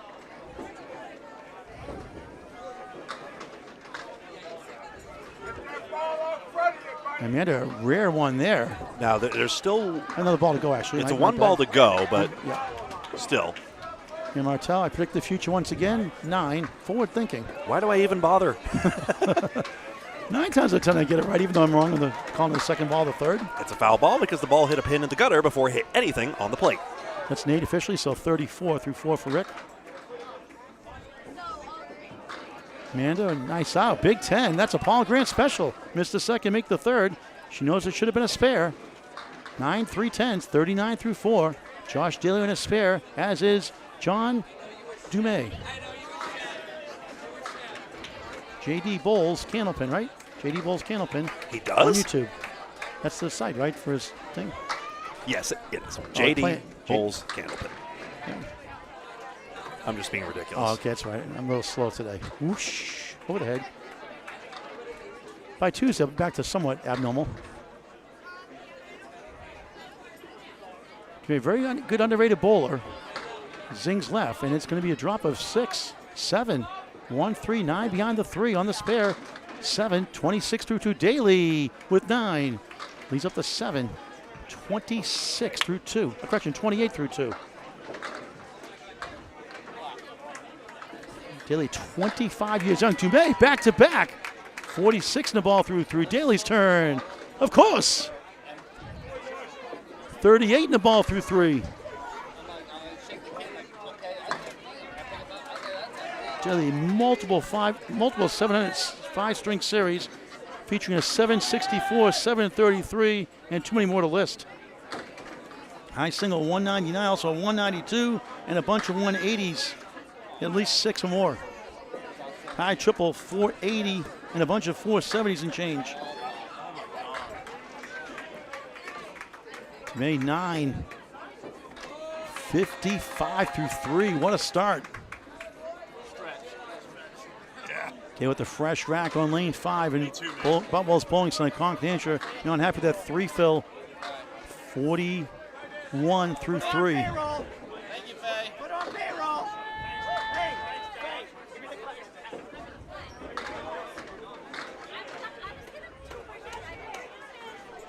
Dumais for another one. Bang!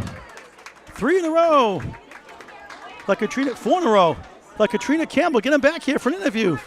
She threw a double strike after our first one today. 65 in the ball through 4. Wow.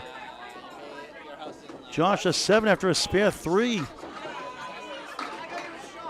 48 through 4. Anchors away. Joey Hutchinson rather.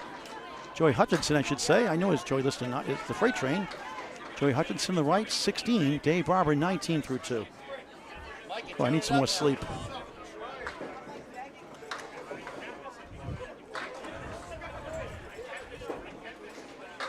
On the right side of the 1, 5.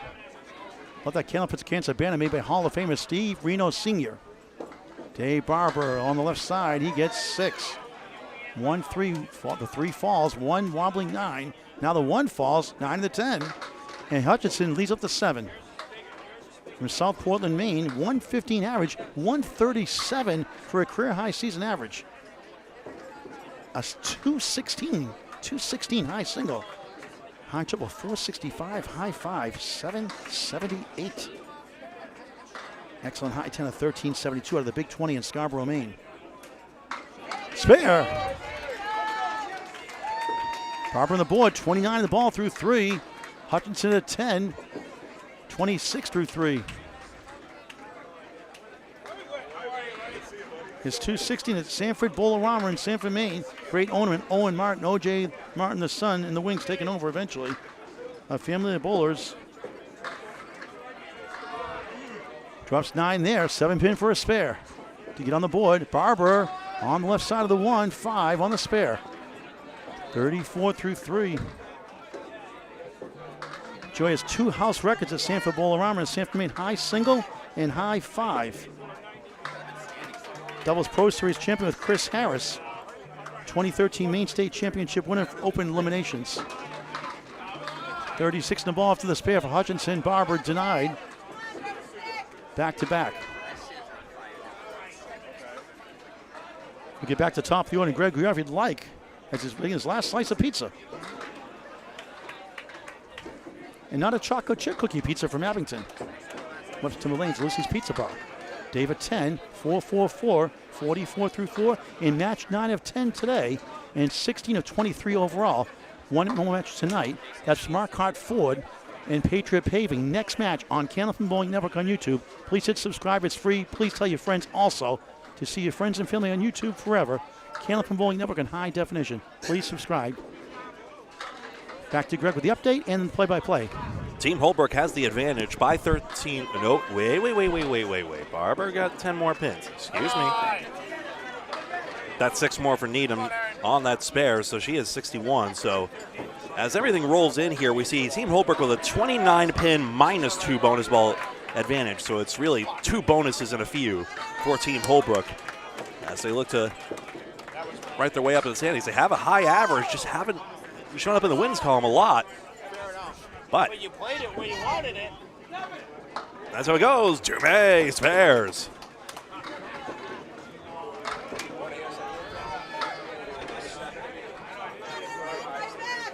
Aaron gets an 8 to close out a 69 half. Here it is. Yeah, go for it. Is it live? Yes, it is. Oh, what's up, everybody? How we doing? If you haven't worked it out, that's Joshua Daly. Yeah, we're not doing whoever so well. that is. Yeah, whoever that is. Do we know who's watching? Anybody? Well, we got a good bunch here. Let me see if I can pull out chat here. Okay. Oh, I hope everyone's joined. Paul Grant is back. Hi, Paul. Hey, Josh, what's up? Nothing. I figured just, try to shake some mojo up, get something else going for everybody. A little, switch things around, see if the You team guys helps. were lights out last year. Different story this year so Listen, far. I'll tell you this. We are 7-8 today, struggling, the 3rd highest in pinfall. We are bowling good. Yeah. Just teams are bowling better. So We've had majority of our losses between 20 pins or less. And sometimes you just can't do anything without it. Is there any chance it's a question of strength of schedule by any chance, do you think? Well, we had a hard day. Yeah, okay, not yesterday was hard. All 3 days are going to be hard. Of course. Compared to the last few years, and now the talent overall for every single team is better. So it's like every team is more well-rounded. They have more talent on every team. So Do you think it's upgrades from teams or a combination of that and just people stepping up their game? I think it's definitely both. But teams now, for this weekend specifically, you can't take anyone lightly. You take anyone lightly, all of a sudden you lose a 40-pin lead and you lose the match. Especially in a one-string format where it's high variance. Yeah. I know you have high standards, Josh, and it's tough to lose, obviously, but you seem to win everything. I know it's tough to lose, but boy, you're just 25, right? Yeah, but you can't win everything. That's true. I'm just trying to give it my all every 2 boxes, every string. And you do. You yeah. do. No. So I'm just trying to do the best I can to help the team to try to help them win. And I've really seen the maturity in your game, staying more focused, not getting upset when you miss a shot. Yeah. Yeah, for the most part. Yeah. Depends what mood I'm in. Can't win them all. He stops his foot. Yeah, that's fine. That's been a patent. Yeah. It's not punching a ball return then again. No. Now, how does this team, now remind me, you're not the captain of this team? Or? No. That's Mr. Holbrook, I would presume. Yeah. But, I've been bowling with Craig for, I think, 4 or 5 years now. Right. Salona 9 and Sawyer 10. But how does this team essentially, what was the logic behind assembling all these pieces? Do you remember? It seems like Mike Salona and Dave Barber and you sort of seem like 3 different spheres of influence, all great bowlers, of course. But yeah. So I was wanting to get Dave on our team before last year because I knew he's a good bowler, and I knew we're going to need somebody because I know we didn't have Bobby. Right. And then Bobby Whitcomb. Yes, we didn't have Bob. And then we had Salona actually was literally a last-minute replacement. We got him, I think, a week before the tournament. And he stepped up his game and bowled really well last week as he almost just makes that shot. Weeper was what is close the pause? to We know Michelle Atherton was a late-minute replacement. What's the rule for replacing somebody if somebody is sick or hurt? Can you do it the day of, the same day? I think it's for the tournament. You have to set it in. I think before. I actually don't even know. You have to send your roster in before I think the tournament starts. So say if I had somebody who can only come Sunday, I could still put them on the roster. Just obviously they'll be there. As long as they're on the roster before the tournament starts, it should be fine. Your sister Kayla's getting better and better, it seems like, every year. Yeah, she's killing it. Kayla sucks. Oh, I love you too, Calvin.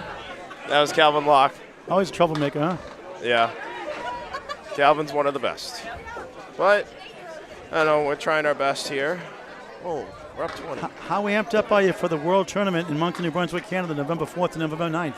I will let you know when the time comes. I'm going to take a little slow. Do you think about it now ahead of time? Or? Yeah, I'm looking forward to the week as always. It's a fun week of bowling, and it's a fun week with a great group of guys. So, the drive up there stinks. It's 7-8 hours, but the day it's I guess it's just part of the team bonding as well. Yeah. Was last night fine? Was getting are the energy levels in fine form even at the 16th of 23 matches right now, or? Yeah, we're trying to keep our energy up. It's kind of tough. We've been dealing with some tough matches, so. So Amanda's not bowling her usual style, and it's been a tough weekend here for pin action. Although the decks have done really well. It's a fair house. How do you keep the team together when you're used to winning and you don't win as much as you'd like to? No, I mean, we've been in basically every match we've bowled, we've been in, so it's not like we've taken ourselves out of it. I mean, there's only, I think, 2 matches this weekend that we got really, like, they just blown us out of the water, and there's something we can do. But, I mean, we're trying to keep our spirits up and trying to stay together, so we're doing the best we can to help each other and trying to keep each other getting on rolls. Just sometimes the few unfortunate bounces are. So you're fighting that Pro League team, won it last year, went up to Exeter this year. Now you're going to be Central 2 this year, right? No, we're going to keep Central 3 name. Keep the name. That's right, keep Central 3. So we Central 1 and 3 Yes. with 2 teams. Yes. That way there's no confusion. No, I asked Dave, and he said we're allowed to do that, so I'm keeping it the same way. Otherwise, Lamoni, all those guys think they won it, right? I like the number 3 anyways, Yeah. so it works out perfectly. Well, you're a great bowler, and what scares me is how good can you get? Just have to wait. Scary. The mini legend, Josh Daly. All right, please. Just the facts. I told you not to call him Mini, for heaven's sake. Well, thank you guys for coming up here and doing this. I got to go Is bowl. he now he's leaving? All right, throw a double strike. Thank you so much. We want to see a daily double. I'll try my best. Let me just hit the head pin You first. can hit with the headset any time, my friend. Thanks, Josh Daly. All right, Greg, you can continue on. 7-7. Not sure what Amanda's yelling out there. I think it was in good fun, even though she's a bit disappointed with the result.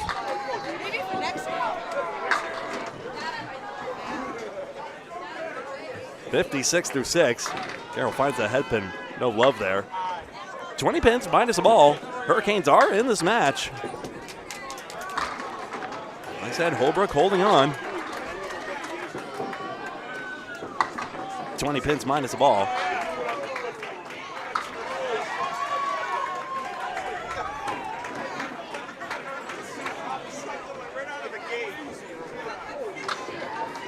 Holbrook still injured, I believe.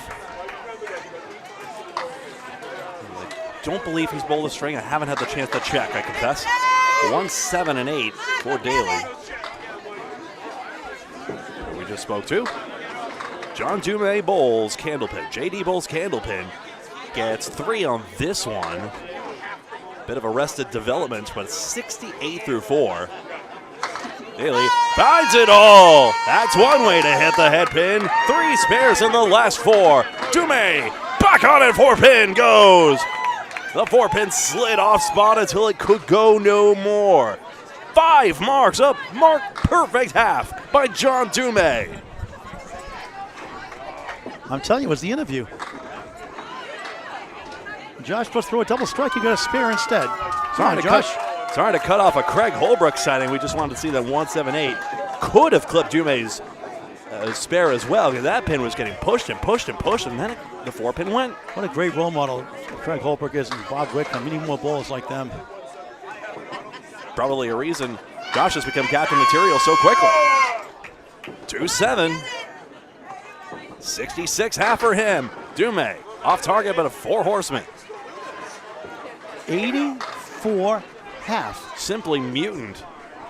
And you talk about Holbrook, Team Holbrook running into buzzsaws. Well, guess what? John Dumais might be that. And he's not a teenager. But Holbrook is holding serve right now. 19 pins the advantage. John got a 182 in a qualifying round in the past. 2-7's gettable. Place it inside. That's too full. The littlest things make the biggest of differences, of course. So it's a harsh critique. Inside, and Dumais misses his spot by a board. Daly challenges with the 10 box. Dumais' streak is over at 5. A 2-pin pickup. 892-6 on Candlepin Bowling Network. Over 2,000 videos, semi-pro to fraction, climbing more and more each week. Frog and throat and all. High definition, Candlepin Bowling Network, executive producer Bob Lee. Hit the like button here. Follow us on Facebook and YouTube.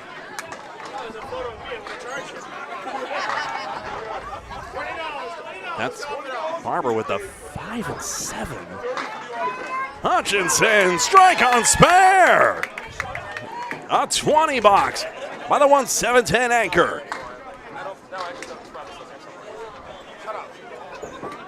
Find a way, Dave, on the wood. What a spare. Barber with the response. 129 peak average for Dave Barber. High single, 208. His father, Jim Barber, in the Candlepin Hall of Fame, 206. So I asked him one time, who's the better bowler in his peak? He said, I am, because he has the higher single by 2 pins. Hutchinson getting his congratulations for that one. 5 and a 7. I'm back, baby. Who let you in? You just left it here. Josh needs no invitation. Yeah. Of course. Wow. Dave, you're supposed to hit the head pin. Dave, you're supposed to hit the head pin. I don't think he heard you. He's trying, he said. Yeah, I think he is. Not trying hard enough. Our top star of the night. Did you see my spectacular play? Like, he's not trying hard enough.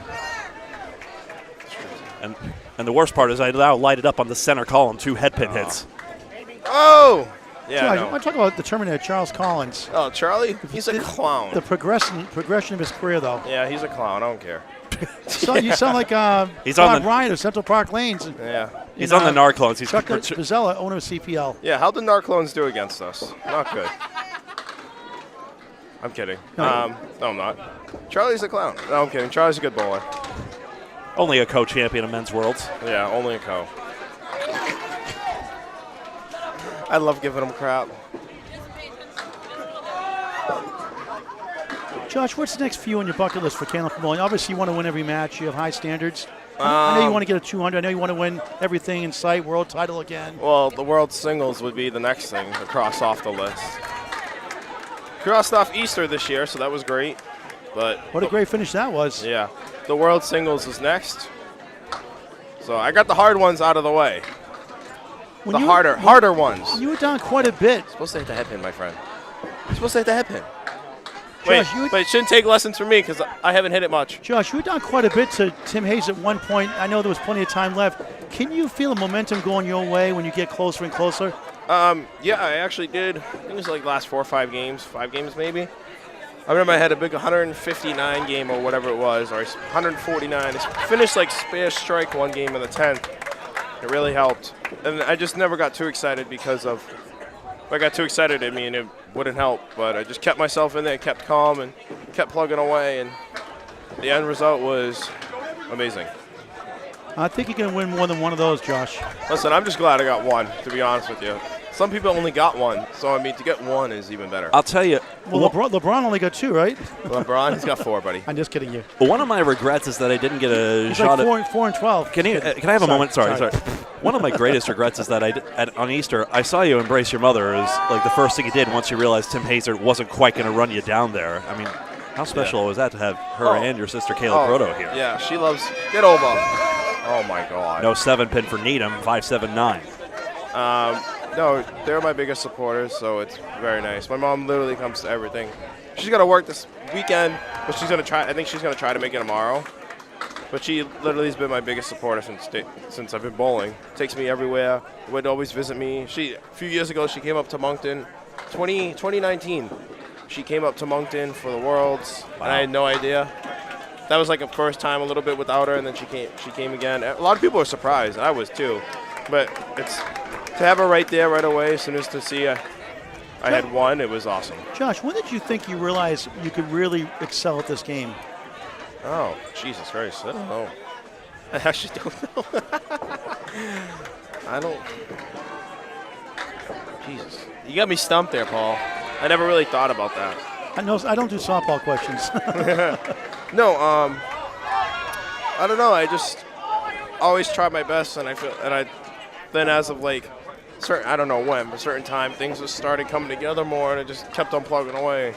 I mean, I know bowling's not everyone's hobby, and everyone has different lives, but I enjoy this more than anything, so I just want to try to be the best I can and try to be the greatest. That's all. You let off, and you're on your way right now, the way it's going right now, possibly. And your Friday Night Pro League, you've been leading off a lot this past year. Yeah. What was the thinking behind that? Just a switch to get things around in the mojo, see what spot works for everybody. And fortunately, the one spot works for me, and it helps the team. So, I mean, if I can start the team off a mark early or something like that, it's always a plus. Plus, I'd rather finish the string early to give them the momentum than finish at the end. You going to keep the same 6-man rotation for next season? Yeah, no, we're adding Paul Grant. No, you don't want me on your team. That was a 110 bowler when I was with somebody. Yeah. Only bowling once a week, no practice. No. Practice. Yeah. But working retail didn't help. And isn't it so interesting? And the team that beat you is captained by Dave Barber. Yeah. No, I know. So, hey. But they bowled really well. They deserved it. Just further proof, folks, that the bowlers are great friends off the lanes no matter what. Yeah. But, yeah, but I mean, you got to put that aside when you go to this tournament and other tournaments. You got to put the league for aside, and even if we're like going against each other and during the league or Friday Night Pro League, whatever. I mean, when it comes to tournaments, we're on the same team. It's a whole different world. Josh, me and Al Johnson been talking about putting together like kind of like we did with Al with the old, in with the new. If you could pick a good 4-4, a 3-3 match with you on one team, who would you pick for your team? Is this all time or? No, right now, currently. All right. Ooh. The younger kids, so right? So on your team, what would you like to see on the other team against you? So who would like to see against me? Yeah. Like, are we talking? Okay, am I using a team of 3 on your team, another team of 3? Who would you like to see in a 3-3 match? Of bowlers now? Yes. Okay, to going against. See, Paul, I hate when you ask me these questions. Let's get an update from Greg. What do you think? We got to get a multi-part question, and probably a bad time to detract your attention because your squad's got a 6-pin true advantage. Yeah. One spare working on each side. That's what that little funny thing means. For now, I'd say for the people on my team in this, it'd be myself, Aaron Fontaine, and then I would put Charlie in there, and I think we'd be going against, it'd be definitely Dave Barber. I'd have Jeff Surratt, and then, so now here comes the tricky part, is the last person. As I scope through the bowling alley to see who. Like a Joey Hutchinson or a. No. The other guy, not the other, I'm sorry, the other guy from Maine, what's his name that was in the extra money match? Sean Morrison. Yeah. No, Carol Spares. I feel like the last one's a good toss-up, but I mean, like, you could put a bunch of people in there. Put Jimbo Ayotte, you could put Brian Kroll, who's always been a steady bowler. Put a lot of people. I think I give a good answer. I gotta go, guys. Okay, again. thanks, Josh. This is probably the last time you talk to me till after the match. Goodbye. Right, Bye-bye. Okay, you're gonna wrap up the match, Greg. I'll say my voice. Carroll's got an extra mark. Last match. 8 pins plus an extra bonus. Rick Martel has a 3-pin only. One of his best look at the string, in fact. How was the pizza next door? Delicious. Literally next door. I mean, they even left the door open. You could just walk right on through. It's funny, the Dallas family here, Dallas for the knee owns the bowling center. They used to own the pizza place next door, Dallas Pizza. Go figure. They figured it'd be a better name than Dallas Pizza. He sold it recently, and they still serve food for them here. Martel, spare. Hurricanes get a mark out of him. 69 and a ball through 8. A promo coming up after this. Carroll 1, 2, and 10. Marked in the last one. Yes, 1, 2, 7, just. Out comes the pennant, and out come back-to-back marks from Amanda Carroll. We'll look at that one again. And notice the 2 and the 7 get both grazed on the front.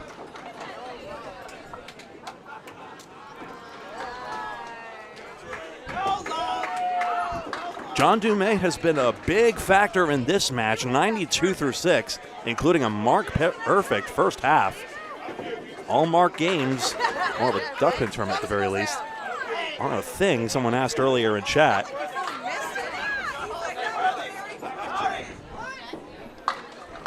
He rips out the 3-9 for the half Worcester. Might tides be turning. Team Holbrook, a true 15-pin advantage. Daly. Into the head pin, 5 only. Everything, Castle Walls are coming on down with the king stands, as Don Gillis would say. Dumais back on it, but he leaves the 5. A ball later, Daly's got ball in hand. Josh spares. 86 in a ball.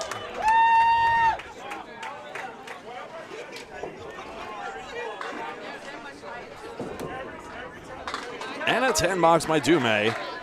John's got 102 through 7. July 4th weekend, July 6th Sunday, 3 p.m. right here at Boutwell's Bowling Center. Who is better? Is it Dino? Is it Alex? Is it Dimitri? The three brothers. The better brother bowlers, Boutwell's Bowl, the 5 Bs, right here. A Candlepin's Cancer fundraising event. All 5 bowlers, including the undercard, Scott Perry at 1 o'clock, and Alex Patton, the general's son. All on Candlepin Bowling Network on YouTube. There'll be a 5-string qualifier at 1 o'clock. This fill reveals the lead. Josh Daly knocks down. Not 10 somehow, even though they were both hit. The better brother Boutwell's Bowl will be a 5-string qualifier. The winner gets the first round bye into the finals. It'll be a 2-string semifinal with the other 2 bowlers. Check it out here. Boutwell's Bowling Center, Concord, New Hampshire, July 6th. At 1 o'clock and 3 o'clock, the better brother Boutwell's Bowl on Candlepin Bowling Network on YouTube. Dume off target on the now leaves the 4 horsemen. 9 pin only for Daly. Wanted a piece of that front wood. And the worst part is when he yells at his hand, the hand doesn't even give him anything back. That's plus 2 sticks. 10 versus 8. Close call on that, but yes, fair in a 10 box. 110 to 104. 25 pin lead for Team Holbrook. It anchors away to Joey Hutchinson and Dave Barber in their 7th and 8th boxes.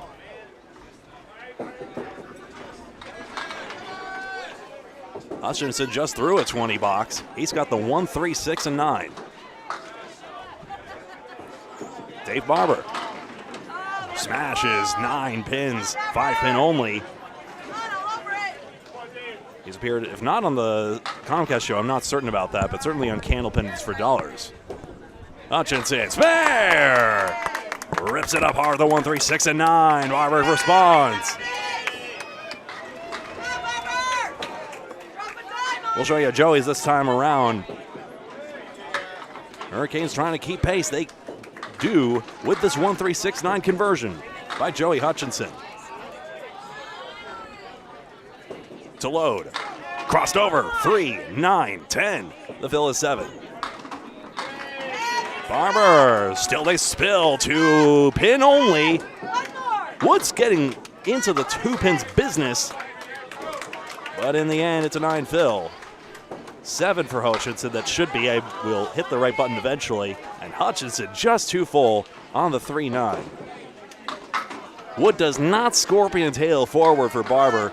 Dismay to miss that single. But still Holbrook leads. As in Craig Holbrook still nursing that shoulder injury. On the mend, but not bowling in this tournament. 10 apiece. And that's it. 8 boxes down, 2 to go for everybody. Let's have a gander. Right now it's 463 to 436. Taking a look at the underlying statistics, 13 marks to 10. Pinning is 12 in Team Holbrook's favor, so it's really a half and half story. They're winning on the marks front and they're winning on the pinning front. Both are contributing equally to their 27 pin advantage. Let's see now. The 1-7-10 Hurricanes have a response to Team Holbrook. Aaron Needham had a hot start. All second balls, all sorts of damage. And Karen Dume gets a 7 fill, but then this hot mess. 5, 6, and 10. Needham close, 7-9.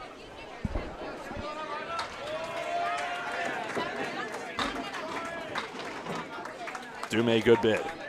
Best reasonable effort.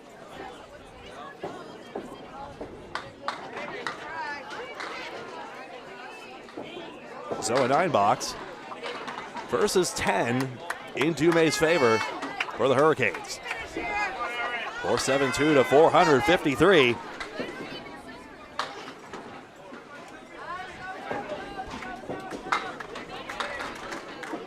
So remember, that shrinks to 19, but you folks know by now to look at the mark indicator. 2 open marks to 1. Team Holbrook has that edge, so 19 pins is really more in their favor. Bowler just made a nice 4-2 conversion on lane 7.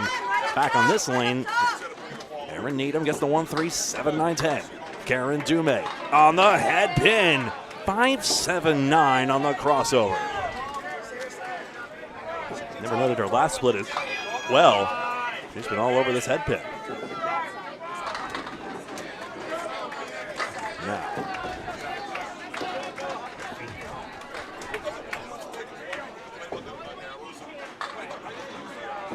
Dume's ball going across the face of that cap there. So tough with her angle of attack to get by it.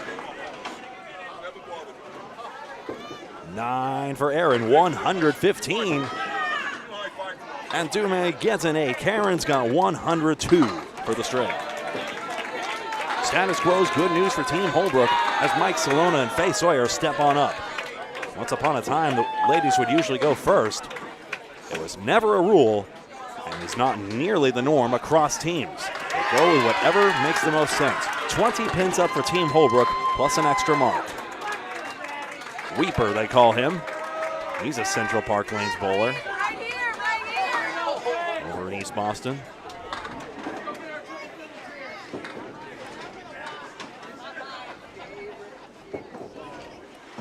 Into the head pin, 4-5-7. And his crossover leads to a king. He's got 7 on that, 89 through 8. Sawyer. That cross-line delivery is a good one. It's a 5 pin. Best look of the string. Plank right in front, liable to spin out if she's not careful, especially since it's frozen up against the plate edge.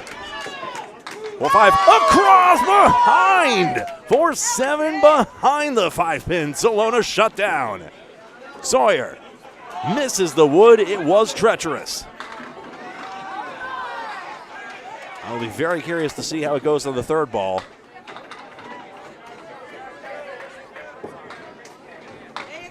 I hate to think that's a missed opportunity for the Hurricanes, even though it was a tricky one. Sawyer goes on the red line, takes it. There it is. So 89 through 9. I am looking around, some second guessing from the crowd. Understandable reaction. As the 1-7-10 team, 1-7-10 Augusta, Maine. Salona, 9-2. 10 does not go, not just yet. Sawyer, another 2-4, 1-6-8. Does create these apples and oranges comparisons to have a man and a woman as the lane pair. But right now, you know they are doing their best, competing against one another. Only requirement of the teams, you have to have at least 2 women on it.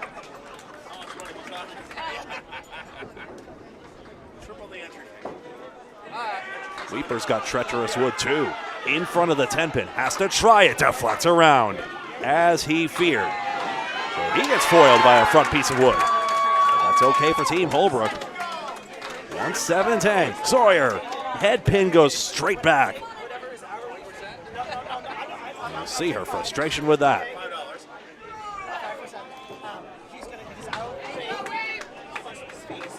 $10 for Salona. Mike Salona, 109.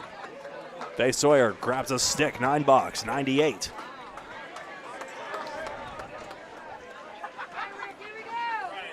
$28 pins, mark aside. Team Holbrook needs these wins, and they're getting them now.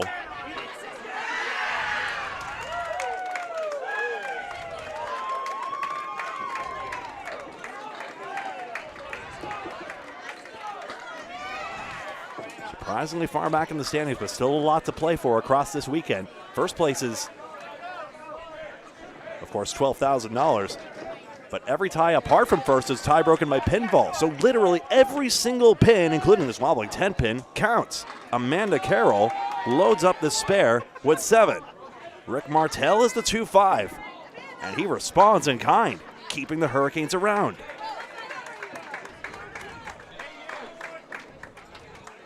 Amanda Carroll with that characteristic arm swing. 1-3, no 10 pin. Chance for Rick Martell to close the gap. He hit the 2 pin too lightly, Wanted to go directly on, and it does not get away with it.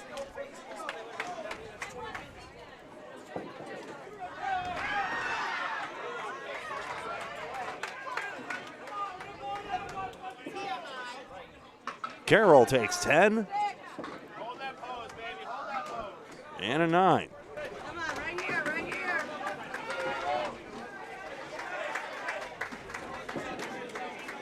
28 pins. 525 to 497. That's official right now. Looking increasingly good as there's only 5 boxes remaining for Team Holbrook. Some well-timed 20 boxes can turn this around. We've seen a stranger thing happen already earlier this weekend. Carroll down the middle. Neither the 4 nor the 6 will oblige. 3-6. It's the 1-4-7-9 from Martell. Both Academy and the Academy counterpart team, Pub 125, having one heck of a raucous match over yonder. Actually, it's Academy Lanes versus Penny Lane. Sorry, I was looking a little too far forward. Penny Lane in second place right now as Exeter Lanes, Montalvo, MP still holding on. Tough split here for Carroll. On the 6 and 4 with Wood in front. Spurs! Connects on the wood, Amanda Carroll. After a tough start, but a well-pinned one, has 110 and a ball. Martell cannot respond. And now Team Holbrook looking very good to grab the 2 match points.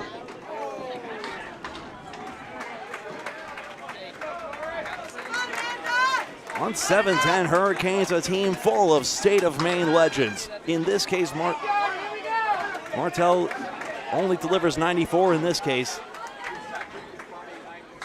The legacies of this squad not in doubt.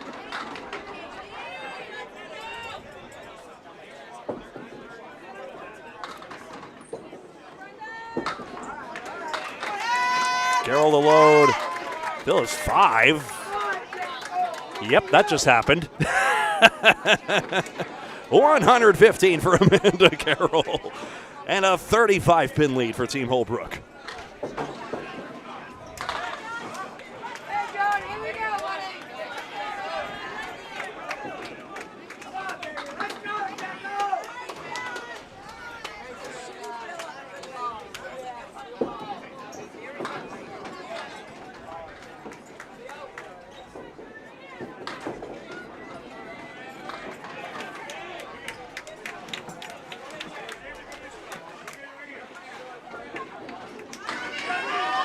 John Dumay and Josh Daly. Formidable pair we've had in the 4 spot in this match. Daly, just the 4-pin. Dumay, 4 horsemen left. Where's that 4-pin going? Stays up, probably simplifies the lead.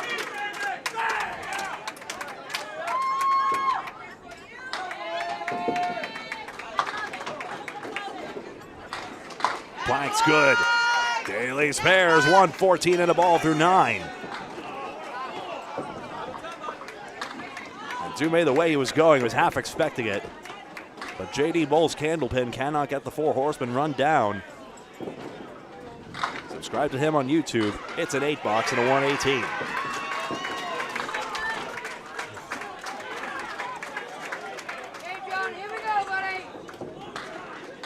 Is that true? Only 2 headpin hits? Goodness. That's how I've annotated it anyway.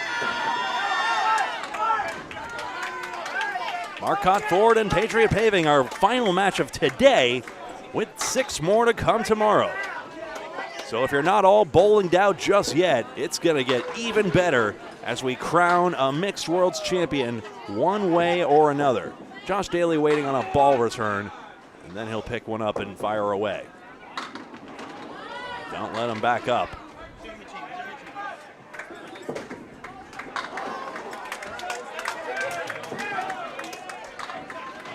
Waiting for A out to his right, and now this will carry on. Daly, 1-2 pocket. 3-pin goodbye. And he waves it down as well.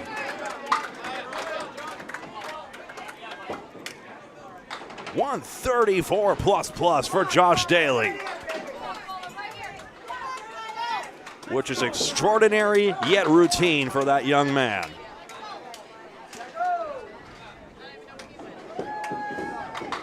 Dume, good pin, no 8-pin. Incredible string he's had in his own right. Plank in front of the 8-pin.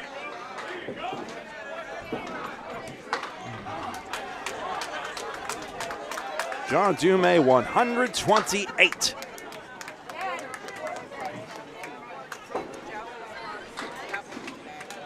Josh Daly will give us 2 to take us down the stretch.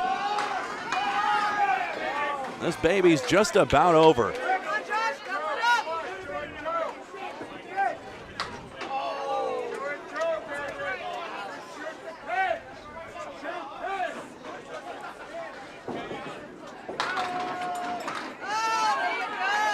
Six and 7. Academy Lanes at Penny Lane Bar and Grill are in a blinder of a match right now. I believe it's a 10-pin match, I'll confirm.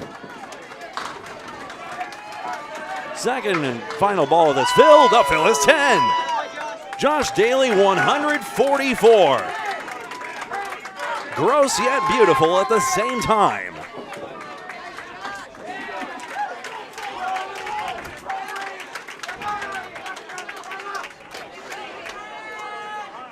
Looking over there. Looks like Academy Lane's going to come out on top in that match against Penny Lane. So Penny Lane is about to shed one here. If I read that scoreboard correctly, we'll see. Barber spread eagle.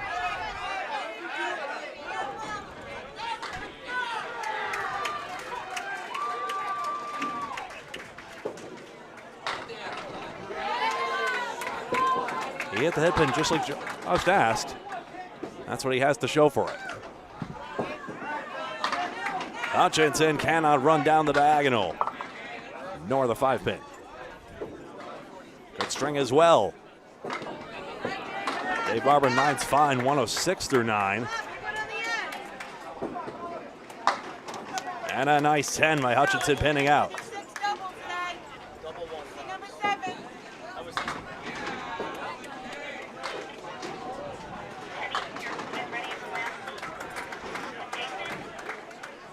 Tim Jalbert just struck on lane 7. If he rolls another strike on 7, the lane adjoining, he actually takes it away. 1-3-10, he does not get that double strike. And that will be that. Penny Lane will come up short. Barber lays into one on lane 6. 8-pin, that's it.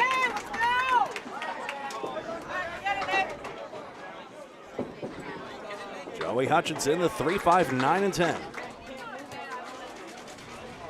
Indeed, Academy Lanes, it's a 3-pin win in the end. Barber spares, 116. No, sorry, it's a 10. I beg your pardon. 121 for Joey Hutchinson, 116 for Dave Barber. And a final check of the scores. Pardon me for having my attention diverted. I wanted to make sure I caught that important result because Penny Lane losing that means Exeter Lanes goes further ahead. Oh, they both did have spares. I did call that correctly. So we'll take that off the board and we'll get this right here. So those are spare fills for each of them. Scoreboard operators juked me over there, but they are spares. We'll mark it accordingly. 7 and 9.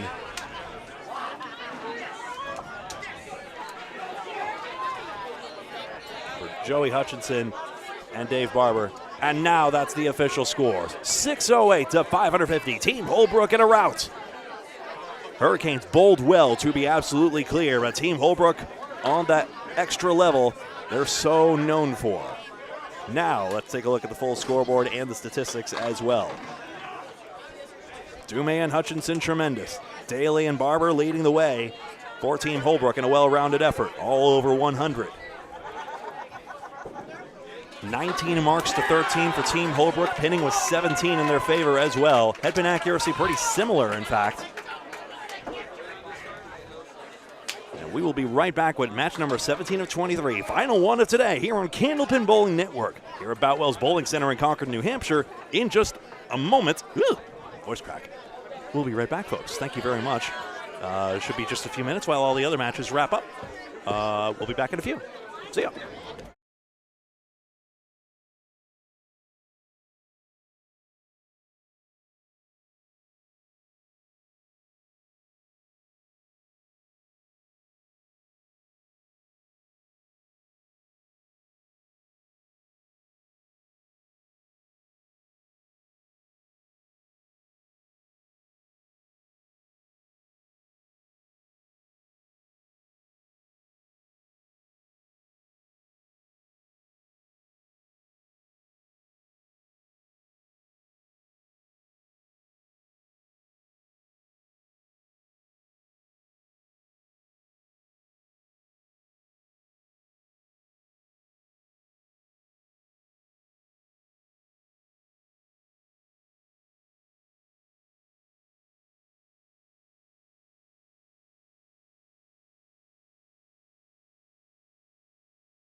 Hello.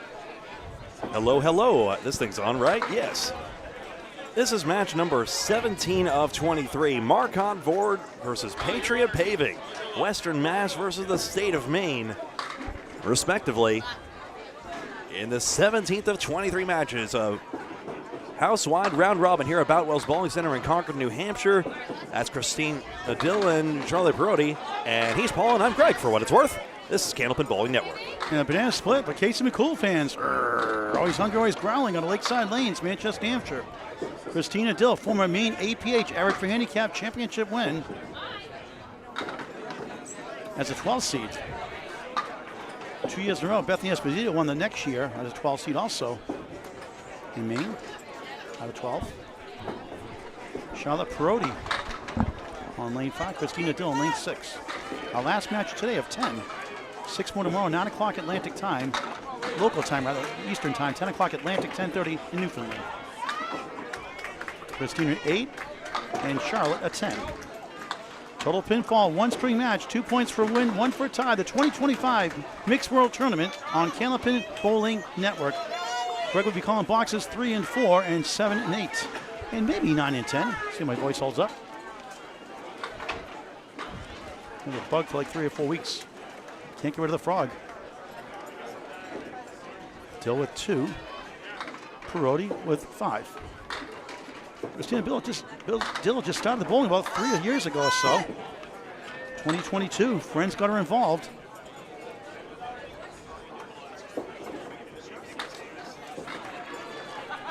Just turned 40 this year. Perotti missed on the 5-9. Dill 1, 2, 8, 10.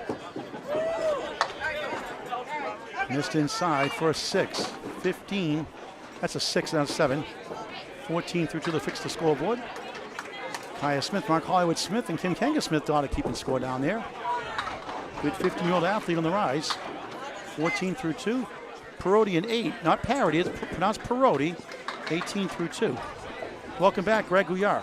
Thank you very much. 1 string, that's all you get to make a splash. Though, of course, 23 of those 1-string matches to win the tournament. Most wins wins. It's as simple as that, unless we tie for first, in which case there's a 1-string showdown between all involved. Other ties are broken by pinfall. We'll get the update standings in just a moment.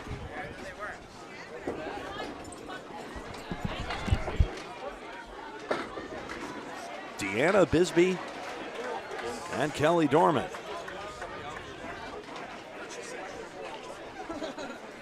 Oh, look, I'm calling boxes 1 and 2 now. Let's go! Deanna Bisbee, 5 and 9. Get over 10, and the 9 as well.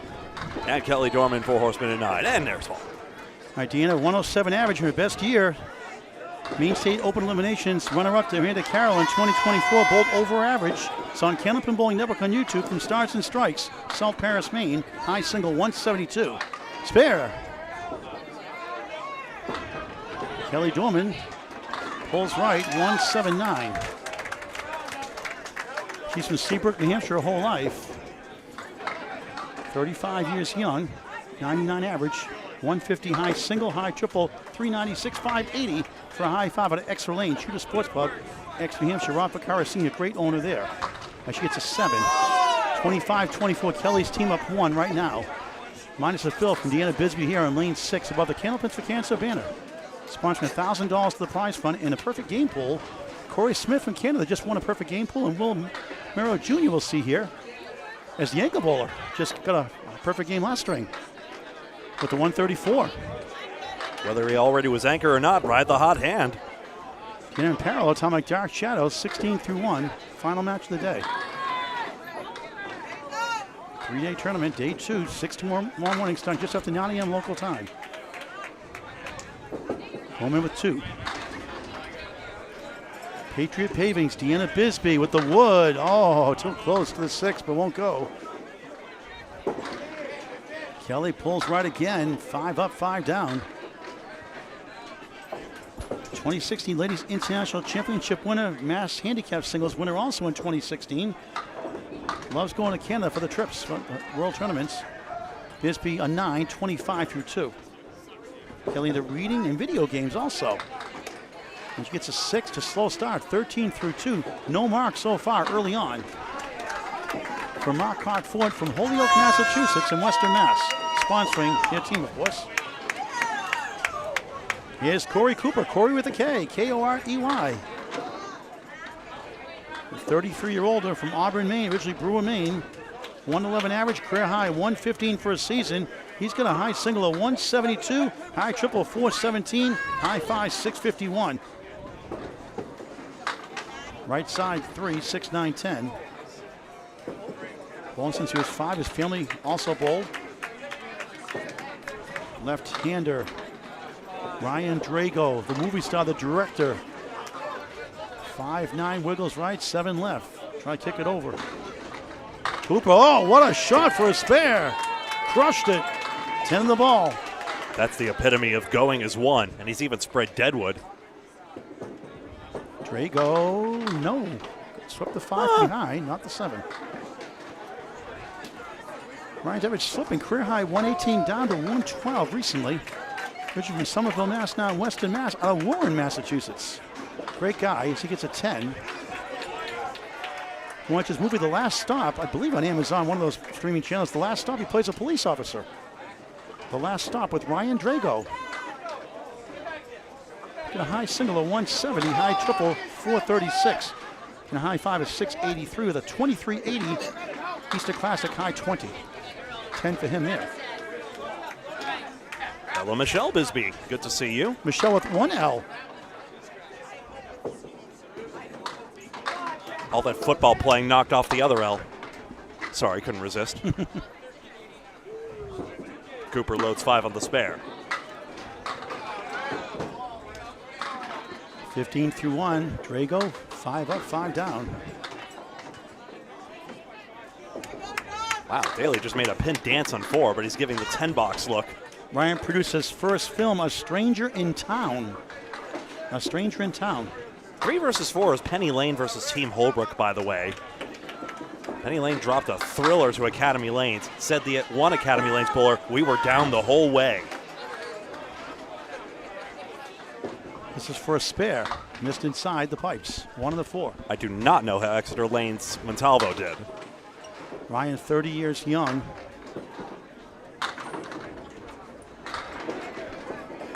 Cooper grabs 3 of the 4 for a 9, 24 through 2 in the 1-string match. And Audrey Pin, Drago a 9, 19 through 2. The 4th of 5 bowlers. TO time. Tyler O'Brien from Marquardt Ford. And Scott Lapierre, high single of 207. You can watch it on YouTube. Scott Lapierre, 207. Look it up. 120 average, pretty much. 124 career high. Out of Sanford Bolorama, Sanford, Maine, and Orama in Portsmouth, New Hampshire. Ramadero's house. Owen Martin owns Sanford Bolorama.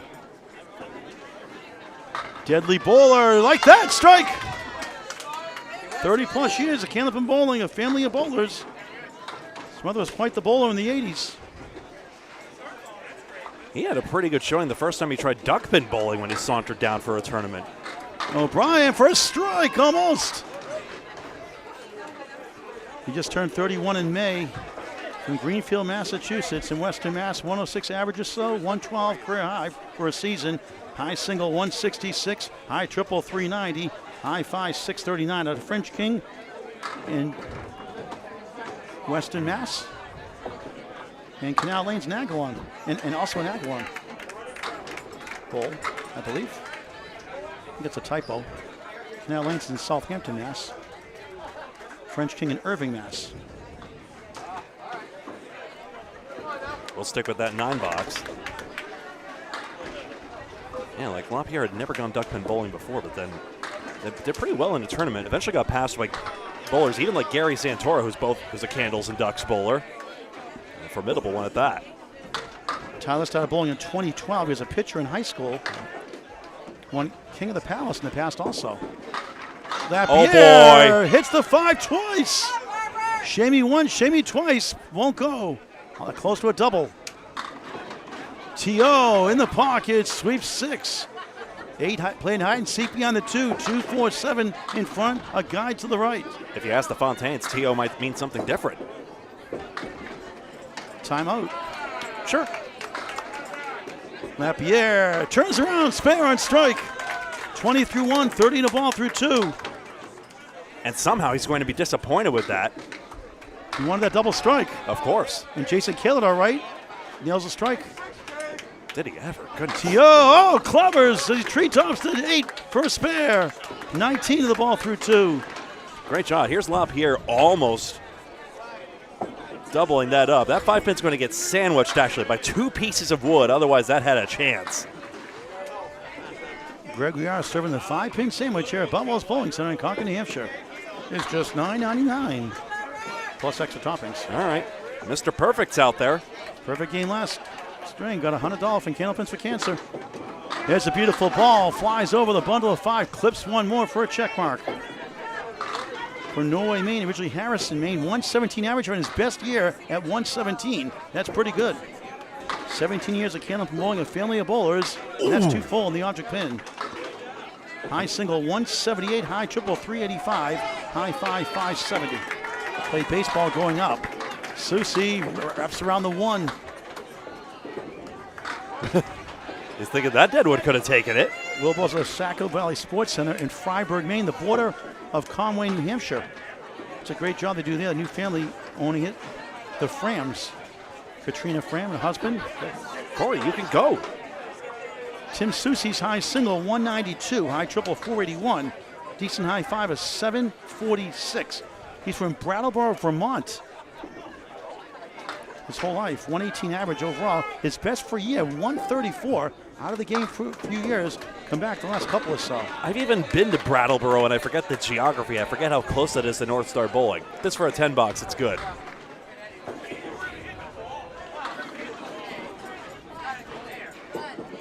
Merrow a 9. M-E-R-R-O, not Merrow, Merrow. Susie a 10, as Greg alluded to. Tim Susie on Channel 5, bowling twice. 1989 WNECA Western New England All Events winner, 2-time WNECA Pro Tour winner, and 1997 World Team Championship for Tim Susie. No relation to Matt Susie, Dr. Seuss. Pocket shot gives him 8. 2 in the 10. Decent wood to the left to help maybe. Got it over. And the ICBA, can't forget that. Spare, Merrow, 1-6-7-10. 19 the ball through 2. No perfect game for him there. But Susie's got a chance with a 10 of the spare. 20 the ball through 2. Time for an update and the play-by-play from Greg Gouillart. First of all, we'll take a look at that 210 from Tim Susie. Currently a 23-pin advantage for Patriot Paving, as you see on the up-to-date scoreboard, even during replay. Not the mute screen genius. 23 pins up. LaPierre with that starting 20 box, a big reason why. Bowlers switch around now. 5 marks combined for Patriot Paving in that first salvo. So 5 marks and 10 boxes combined. And Dill might get another one. Look at the 4-5 fall in tandem. That was incredible. Or at the very least, something I don't see very often. She got it! One way or another, she was gonna get it.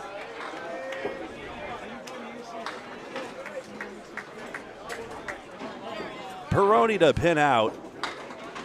Charlotte's got a 7 box. By the way, this was maybe needlessly the thing I was reacting to, but the 4-5 falling in tandem is 1 piece of wood, that's why. Still aesthetic.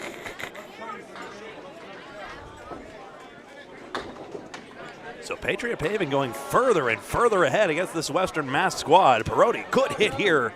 5-pin with a plank. Against the 2-fill. That's a development. Charlotte a chance. Same arm and leg. It's good. Spare in the 4, 35 and a ball. So Tim Susie had 746 in the ICBA score sheet from last year when he won it in Scarborough, Maine on Candlepin. Never a thrilling come behind win. The tornado Tim Douglas. He had one for 748. So it was a long time ago. So we'll go with 746. Play it safe. 10 box for Dill, 36 through 4.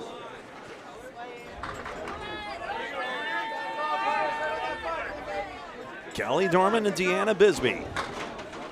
Bisbee's got both her first head pins, so that second one is a parallel pins hit.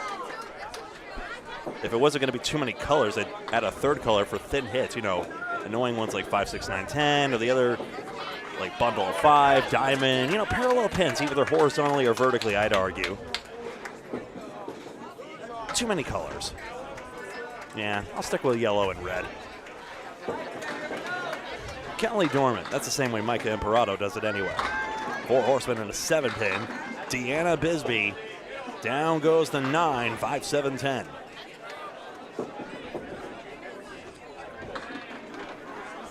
Dormant curls in, and the 7-pin does not go.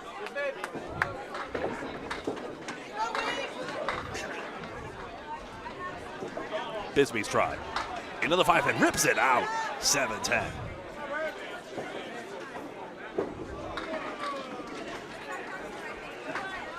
So a 9-box for Dorman. Bisbee can pin out the same 9, let's say, going for that plank. Doesn't quite get there, it's 8. But Patriot Paving very happy with how things are going right now. There was a 5, 7, 10, right? Yeah. So Bisbee's 3 for 3 on the head pick. 6, 9, 10.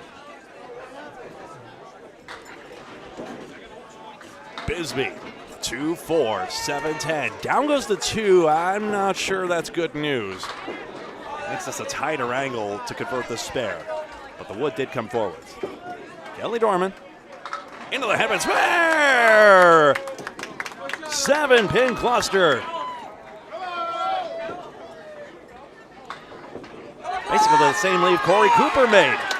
Bisbee shoots it across and responds with a spare of her own. Split spare, 4 for 4 on the head pin, Deanna Bisbee.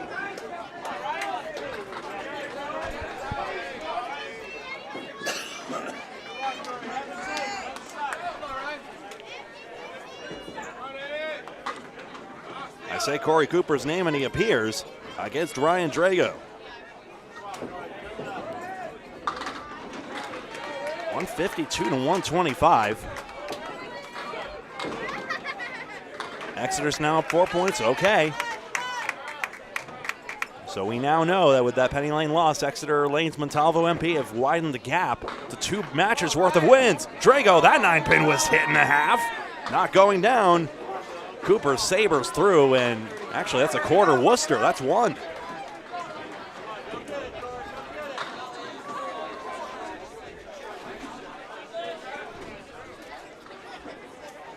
No such thing as too many pins against his ball, we've already seen. Drago, off the cap, get, you were, 9-pin, you were hit. What are you talking about? You were hit. Yeah, I know it was the wood. I know Drago should have hit you directly. You were hit. 10 bucks.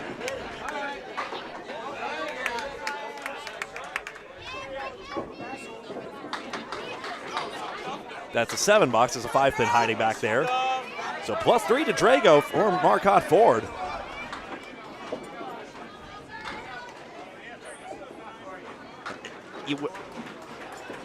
Oh, forget it.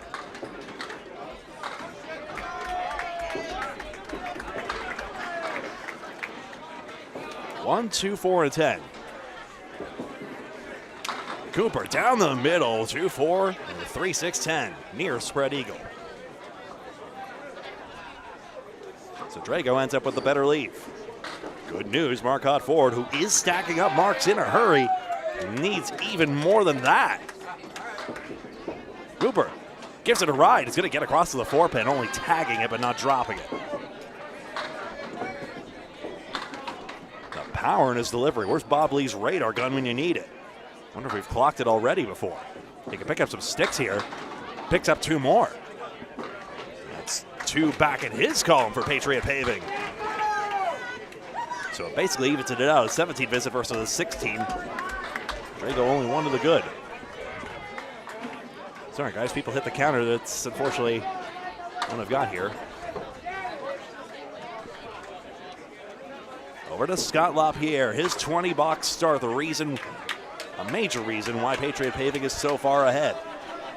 Even though Marcotte Ford has that extra mark, it really is a 3-mark game, and all these bonuses have to be resolved. Are people really going to get the fills? How about you, Tyler? Yes, he will. 20 bucks. Strike on spare, Tyler O'Brien. LaPierre, he's loading a spare. And that's just 4, so that immediately swings 1 mark and probably 2. LaPierre can get back on this to stem the tide. We've seen it before with Academy 3. He's across, but not to the 610.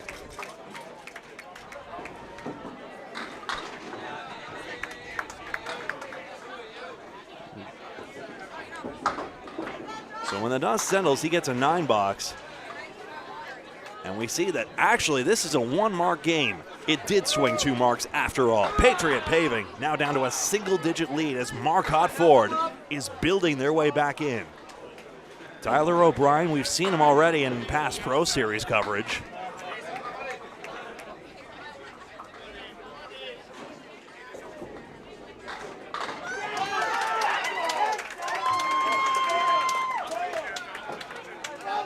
Nico, I'll save that question for a bit. Remind me when Will Merrow comes up, he's one of them. O'Brien lost the handle, maybe. Oh, who's to say? But he's still loading the strike. Scott LaPierre, 5 and 7.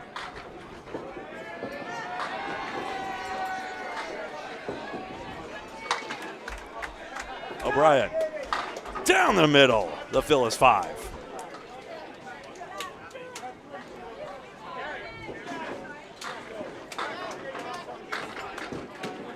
Still single digits. LaPierre wants a cut. He spares. 5-7.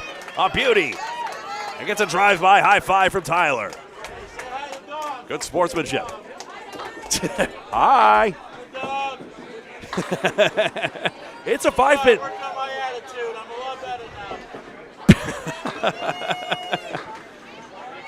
Mark Smith giving him you-know-what. That was a 5-pin pickup, by the way. Take note of that as well. Patriot Paving now a true 19 pins as 2 marks effectively swing. Who got the perfect game? Will Merrow Jr., Corey Smith just now, and then yesterday Vanessa Huff and Josh Daly. Yeah, him. Tim Susi, the Channel 5 alumnus. On lane 6, 1, 3, and 9 pins go down, head pin only. 3 and 5. To my recollection, this is the first stream we've ever had Dave Richards on earlier on. Spare. 19 and another. Tim Susi collects all but the head pin, and Merrow responds. Merrow Jr., 37 and a ball, through 3.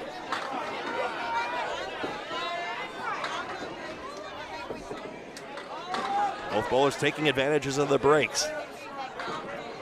Switch the colors around, that's the way it should be.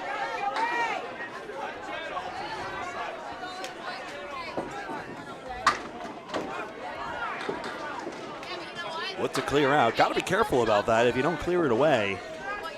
Oh, there's a penalty prescribed in the ICBA rulebook, but I've forgotten it. I think it's called a foul ball if you forget to clear wood and you're called for it. But that's what the team's there for. 7 fill for Susi, 46. 8 fill for Merrow. A good hit, 3 and 5. Susi wants to run it. We saw someone hit the head pin off the front of the 2 and the 7. Merrow, no good. Just wide for both bowlers and neither converts. Patriot Paving enjoying a 19-pin advantage now. After some wild back and forth affairs.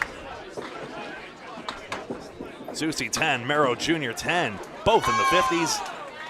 With a chance to have some mid-60 halves, each of them maybe 70 with another mark. We'll go back to the top and we'll recap it there. 227 to 208. 2 marks aside, 19 pins in favor of Patriot Paving.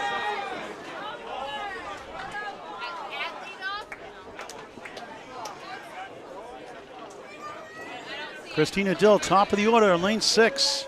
Charlotte Perotti, not Parody, Perotti on lane 5. From Marquardt Ford, Holyoke, Mass. Dill, 8.5, wiggling 10 holds, 5 in the queen, pin in the middle of the king, there's a queen. Smooth ball for Charlotte, it's gonna be 6 somehow. 5-9, corner post. Charlottesville 6, 41 through 4. Nothing there for Dill.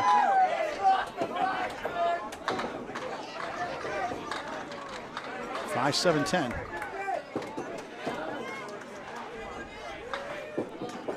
Christina 9, 45 at the half. Perotti missed everything for a 7 after a spare 6, 48 through 5. One spare for her team, 2 spares on the other side of the ledger for Patriot Paving. 236, 221. Dill's team up 15 right now. In our final match of today, 6 more tomorrow to wrap up the 3-day weekend tournament. 24 teams, 23 matches. 2 points, a win per string, 1 for a tie.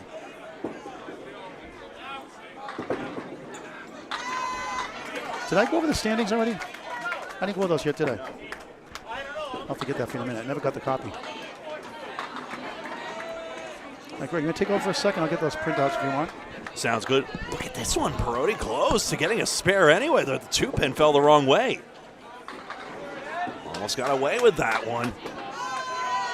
Christina Dill, nice out for a 10 box.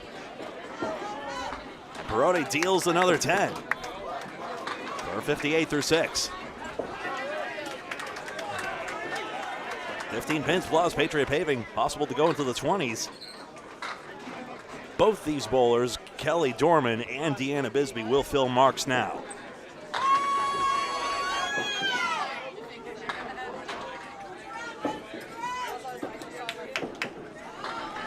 That's Bisbee with all her head pins. And here's Paul with the latest.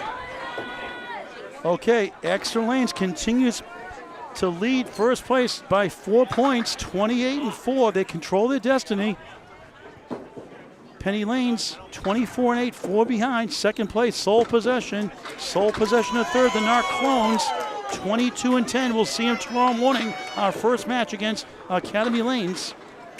At 20-12, 5 teams. JD Seamless Gutter Balls, New England Flooring and Backsplash dropping 3rd to 5th. Huff Power Sports move up to 20-12, rallying strong. Second half of the day, Hammer Barn and Riverwalk Lanes, Amesbury, Mass, 20-12. A tie earlier, High Rolls and Hanwell Wellness, 19-13. Academy Lanes tomorrow morning we'll see 18-14 with Pub 125 Academy Lanes, and the Window Source 18-14 at 500, 16 apiece. Holbrook, Central Park Lanes, Stars and Strikes. Harry's All-Stars alone at 14-18, 4 at 12-20. Stronger together. Goon Squad, Drywall Concepts, underrated and overlooked. Last 4 teams, 1-17 Hurricanes, 8-24. Skinner's Bowling Repair, 7-25, and 2 at 6-26. Marquardt Ford winning 3 games today, and Patriot Paving here at 6-26.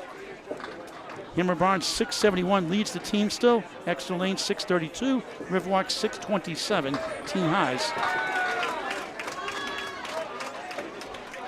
Men's highs. Corey Smith, the 167 perfect game. $100 from Candlepins for Cancer, the 4th one to get it. Leads the men high single 167. The freight train Joey Lister and Joey Hutchinson at 165, second and third. Men's high average now is Jeff Surratt with 126 by himself. Josh Daly 125. Aaron Fontaine 123. Tina Wood 164. Madison Rival 164. Jeanette Southall 151. High average is Madison Rival 112. Vanessa Huff second 110. Third Sonia Johnson 109. Bisbee pair of 9 69 through 6. A spare 5 and 9, and now an 8 for Kelly Dorman, 54 through 6. Middle bowls now. Quick update from Greg. No, you've pretty much updated it there. I'm just going to snag your picks there. Sorry, no update. Okay. Pass. Scratch that thought. Like Uno, you can pass. You can't. No, you get stuck with the whole deck if you, or do you get one card? Well, the skip card. I meant to say skip. And the cards have point values and everything, but. I hate that new one. You have to change the whole deck now, trade hands. Well, that's just dumb. That's you just get one card. Some guy's a peacock, like 36 cards. Oh, you were gotta swap hands. Oh, you were winning. Oh, now you're in last place. That's a dumb game mechanic. I know. That's a strike by Drago. Go back to the original version, please.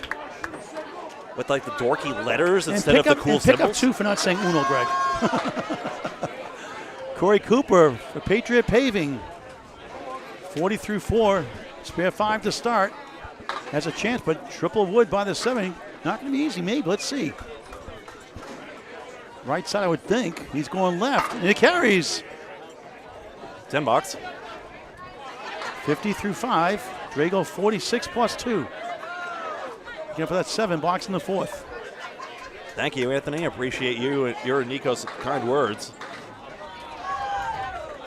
Wow. What did he say? Just we're doing a good job. Thank you. It's a labor of love for sure. A lot of hours put into this. Preparing and Greg doing the stream. Anna Carroll stepped into lane 5 with trying to make that 5, 6, 7, 9. Is that considered a foul, by the way? If you interfere with another bowler, now technically it's not your problem. Now the bowler aggrieved would be able to redo the box, but there's actually no penalty prescribed on the person who does it. Interesting. You could have an ICBA rule around that. It's just probably never been an issue. Be a good goaltender, kicking the kick safe. Yeah, I think goaltending is illegal in this game too. Drago, middle cookie, Oreo cookie shot, middle pin, 7 in the strike, 53 half. Corey gets it for a 10. They give it down. I thought it was a 10. Did he miss one in the ocean? I thought that was a 10. Let's find out. Hey, Corey, is that a 10 or a 9?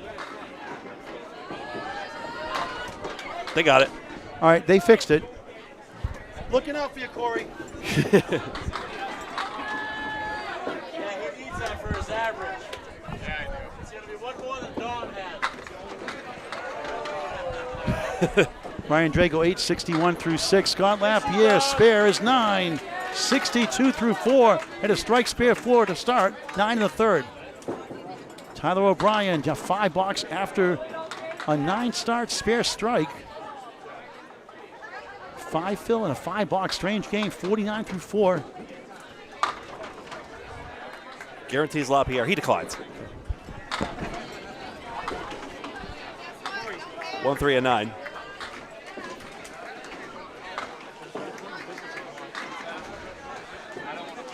LaPierre spares. 72 plus at the half for Scott LaPierre.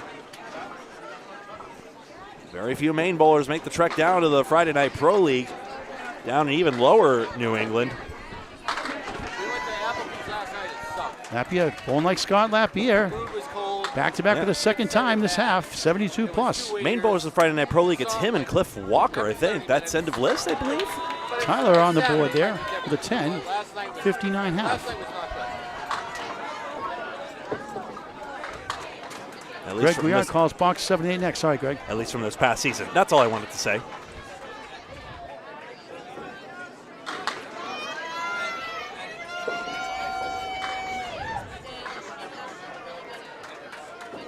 Scott, beautiful ball again, sweeping 7.5. Rearrange 4, 7, 10 to the right so we can kick it over East Coast. Another West Coast to East Coast. 79 half. O'Brien. 6.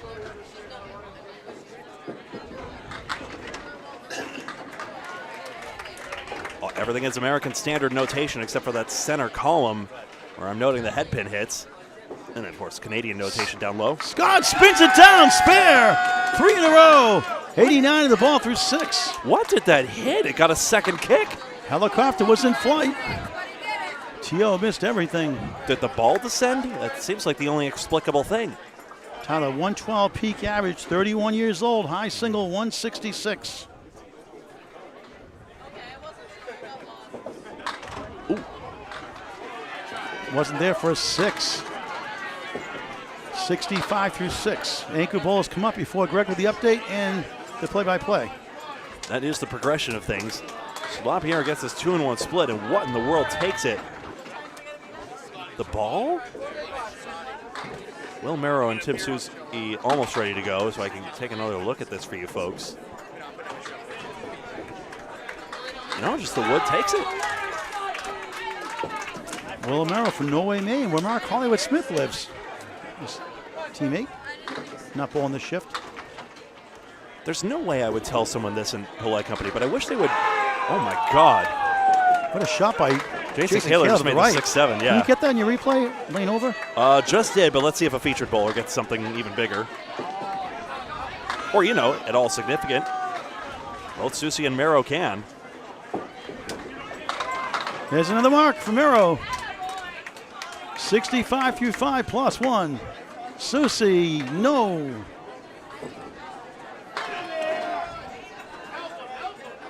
$192 high single.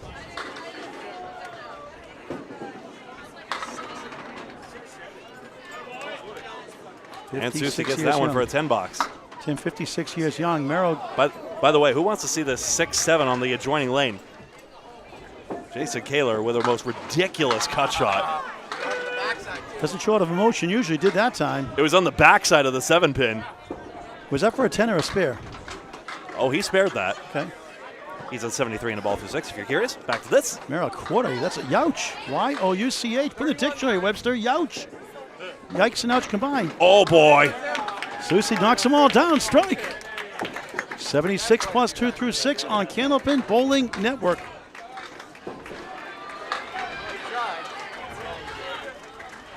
Did someone just wave again? Tim Susie did. He waved in goodbye. He's waving too. Everyone wants to mug the camera. I love it. Mero gets second ball. Needs an out now. Object pin for an 8. 74 through 6 update and play-by-play from Greg Gouillart. Here comes the update. 347 to 314. One mark aside. Patriot Paving at the moment way in the driver's seat on this one. Consider we've had 30 boxes. You'd think for a battle between the two lowest ranked teams, you'd think it would be like, okay, we'd be sub 300 by this point. But no, we're getting some quality entertainment out of this, and Marcotte Ford still with the potential to come back into this. Charlotte Perotti takes out 3 on the first ball. Christina Dill needs to show us a spread eagle ball now on the second one to take that bundle of 4 out. King of the Palace out of the former New Palace Lanes call it the flux capacitor. Makes sense if you've seen them Back to the Future. She does not get that 8-pin to carry.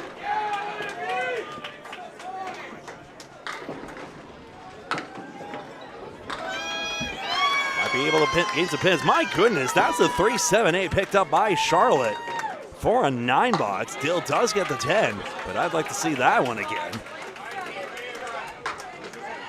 And look at the pin action. I just love seeing pins glance off of other pins. Wow, that sounds like the most vapid description of bowling of all time. But it glanced off the front face and then changed direction. Baroni into the 3-6, down goes the 2. It's the 1-4-7-9. Christina Dill, 8 pins trembling at its boots, but it's the 1-8-9.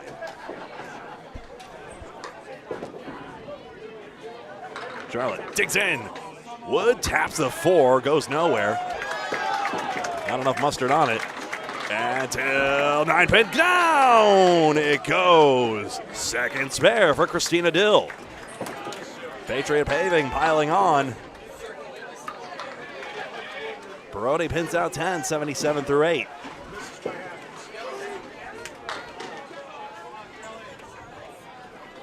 Absolutely justified, Nico. I completely understand. Holbrook and Penny Lane. A very interesting duel just to our left. We're here on lanes 5 and 6 throughout. Here on Candlepin Bowling Network, live from Boutwell's Bowling Center in Concord, New Hampshire. Dellis family, tremendous owners, doing a lot of great work here. I wish people wouldn't applaud with their hands on the desk. Petty little request I have. Ah, well. 4-pin, and the 9 gets kicked, and Deanna Bisbee has her 3rd mark. A strike this time. Dorman, what a bid, but no 5-pin.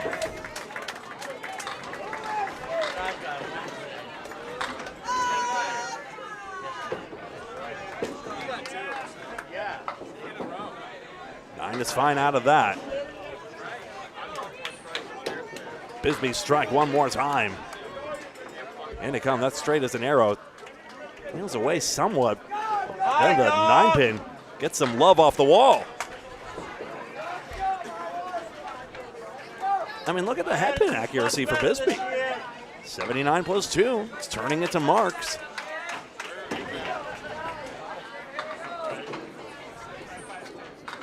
Garmin takes out the side saddle triangle. Deanna's got the 3, 4, 6, and 7. Yeah, tough split. Still filling the strike, has to consider that. Second ball. Patriot Paving has a monster lead right now, but nothing safe. Still plenty of boxes to play. Her try overhooks it, and she's going to end up with a 6 fill.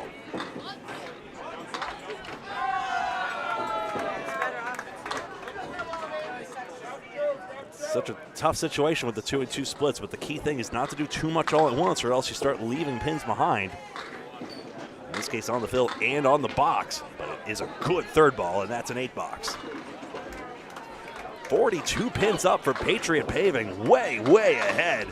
Thanks to that Bisbee hammer atop it all. Ryan Drago and Corey Cooper.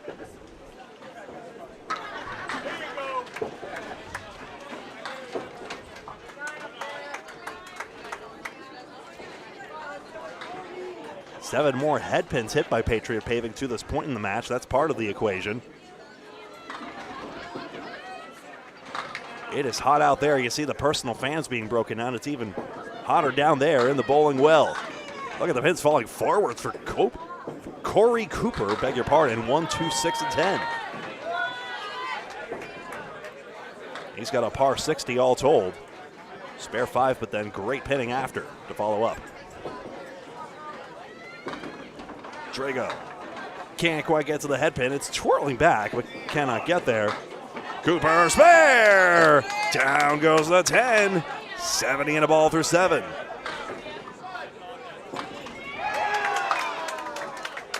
A 9 box for Drago.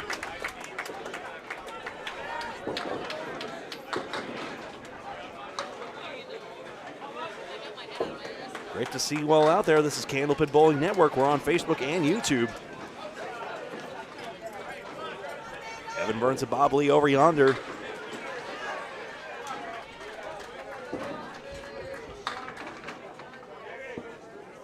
Drago takes out 5. I got it the wrong way around, haven't I? Cooper, get over 5 strike. On spare.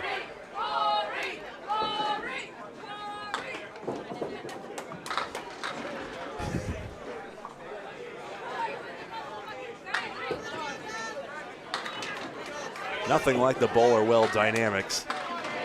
Gotta amp up your team. Sure, it's just you alone in the lanes. Nobody can help you when you're the one bowling up there, but having that team camaraderie means so much.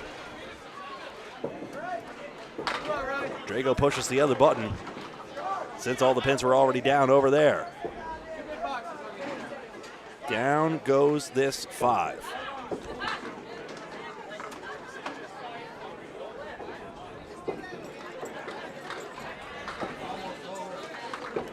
Tyler O'Brien has been all over this head pin. Couple of low boxes holding back his 2-mark sequence right now, but he's still on course for triple digits. And it hold. Explosive bowler. He's got a 9-pin and the 5-pin plank in front. Great leave. Where's that 7-pin going? LaPierre wishes it would go somewhere. That's all counting on the spare. But unfortunately, just 5. 60 pins plus an extra mark for Patriot Paving.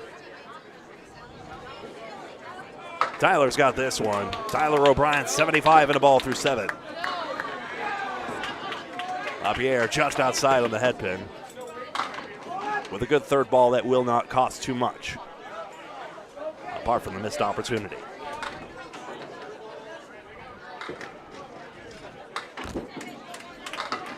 And there's the 10 out. 104 through 7.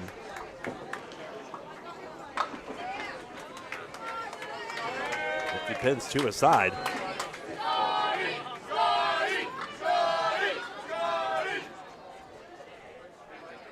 They're chanting Scotty's name. Patriot Paving looking to keep their foot on the gas here. 60 pins ahead. O'Brien will try to cut into this now. He's too full in the headpin. That's such a brutal break. Did everything he was asked to do, and that's the thanks he gets. LaPierre crossover. Down go the 5 and 9 anyway, 7-10.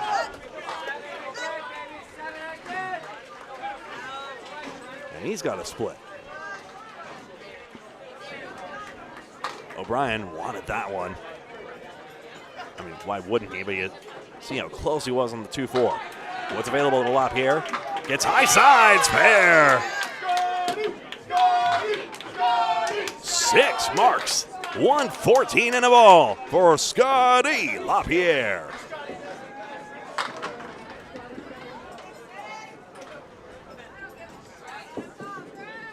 Well, it gives way to its right. That's what you do. It's not called left of way, it's right of way. He's looking for a third ball. Good out, that's 9.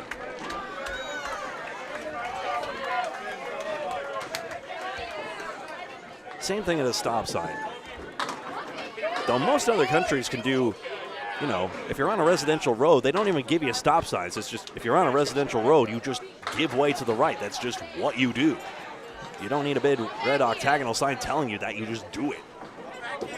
But we need a big old stop sign in our face. But yes, right of way, the concept. Even if you're open bowling, it's a crowded day in the bowling center, just give way to your right. That's all we ask. In this case, Tim gives way to Seaholm, but he's not set yet because he's waiting for Jason Kaler in turn. So now this chain reaction there. Yeah, you'll enjoy watching this one back, huh? Scott LaPierre, of course, I'm talking to. And now lane 8 and now lane 7 and now lane 6 are going to go off, and then Will Merrow in turn is going to go after that. Lane 6, that's just a 5-pin remaining. Susie with a good hit. Almost doubled up.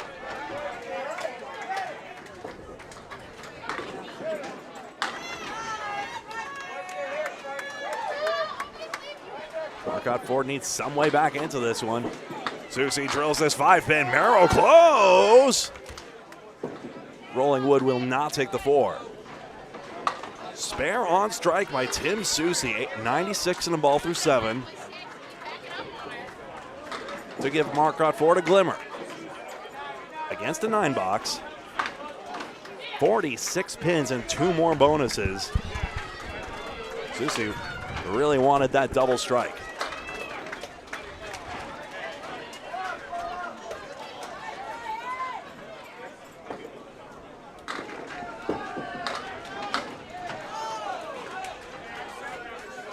Tough Power Sports versus Hammer Barn to the right.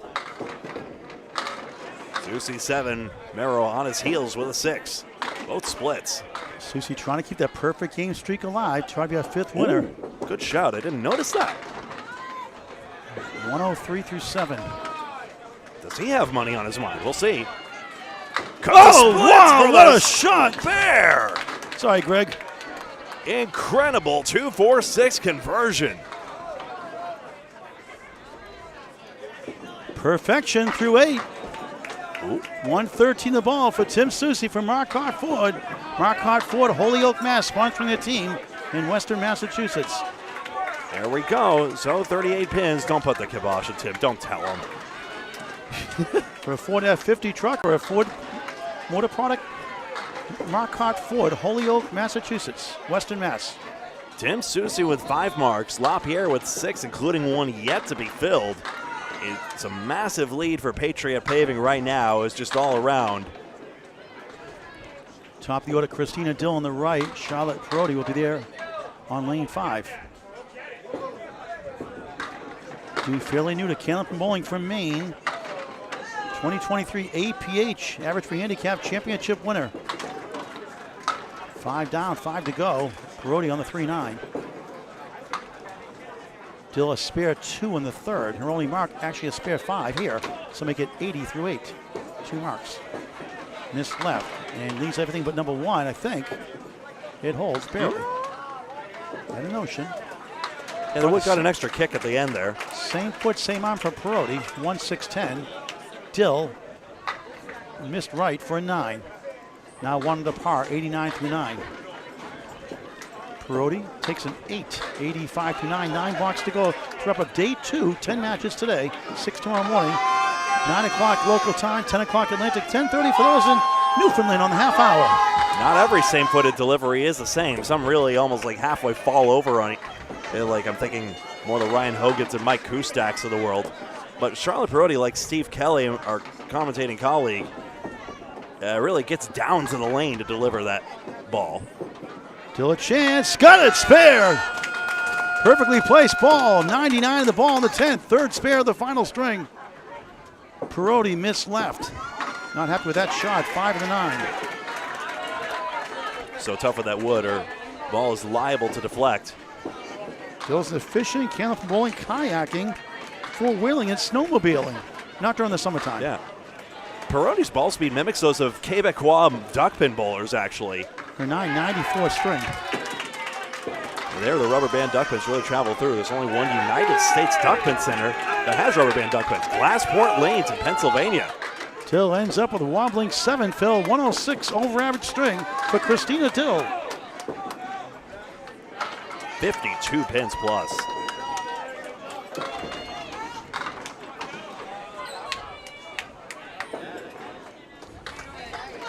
Deanna Bisbee on the right. Yep, nobody from Patriot Paving is going to finish under 100. So it's just a well-rounded effort, and that's why they're ahead by so much. Kelly Dorman, 70 through 8. 8 blocks to go. She has a high single of 150. Over 10 years at Candlepin Bowling. Bisbee right side 4. Rare miss on the head pin for her this string. Dorman, 3-6, 7 left. Her husband Dave Dorman here in attendance. Pretty good bowl in his own right out of Exeter Lane. Shooter Sports Club, New Hampshire. What a job they do there. I haven't seen Dave on the lanes in a hot second. I hope he's doing well. Bisbee just missed inside the 1. Everything else gone. Actually, I'm more certain about Dave's happiness than his what he's up to for bowling. Dorman, good effort there. Can't get to the West Coast. Guess that's the right way around in the end.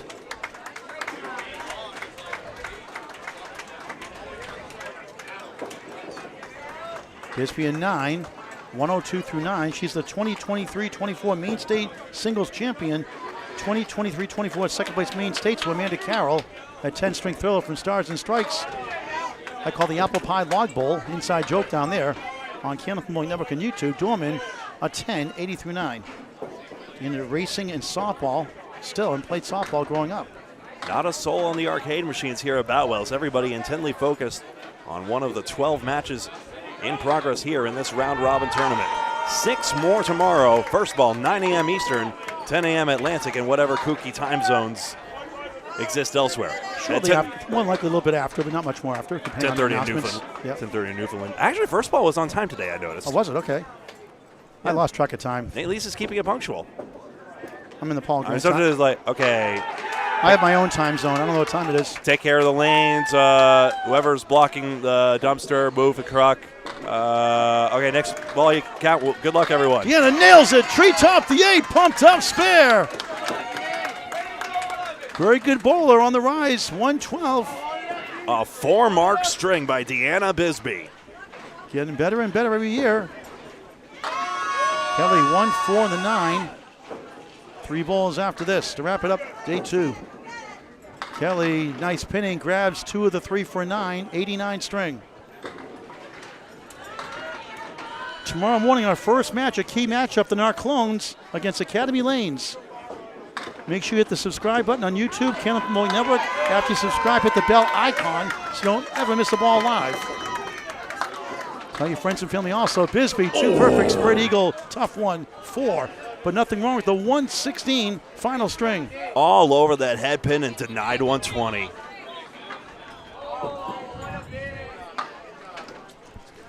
You talk about Candlepin bowling.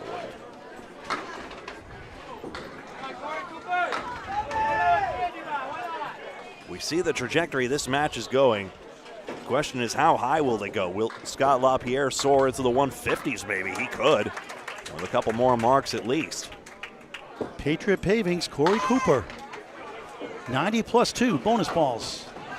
He crushes 7, 4 circles with the wood. 3-6 right, wood behind.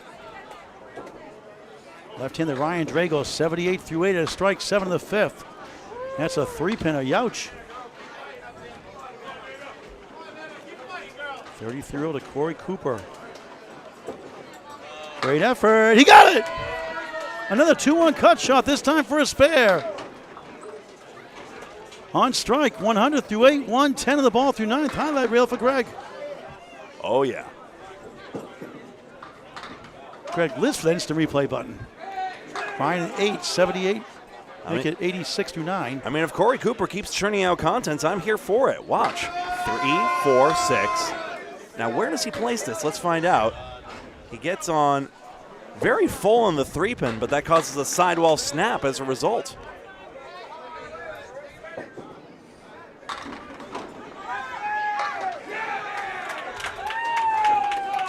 See Rich Beveridge Jr. making that 3-1. Cooper a 6-pack. Check his ID. 4 fill, 114 through 9. Drago trying to finish strong. 1 wiggling, 6-10 as the 3 falls down. Trying to get to the Century Club with the mark.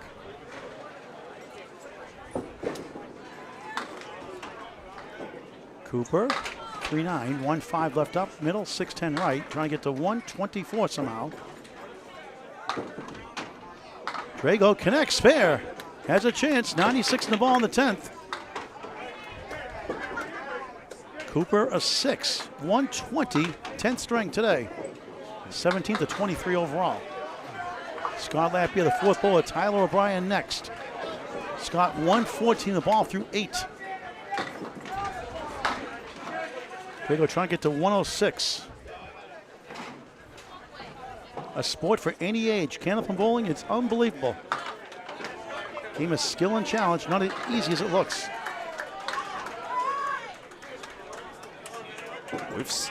Drago 5. Sorry, Greg, 101 string. Greg, sorry. Yeah, we've seen a lot today.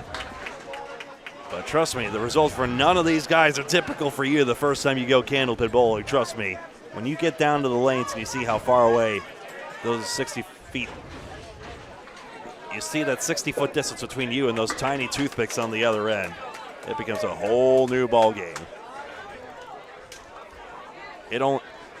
Our high-up camera angle really does make it look easier than it is. Scott Lapierre bowling like Scott Lapierre plus. Another good ball. Splits 3-1. Tough break. 3, 6, 10 right. Left side 4 on lane 6. 120 through 8. Winding down here at Boutwell's Bowling Center in Concord, New Hampshire. T.O. slams the pocket. Strike! 98. 98 plus 2 in the 9th. 5-pin took some convincing, but not a whole lot. Basically, 1 is 1. High single 166, high triple 390, high 5 639. Scott almost.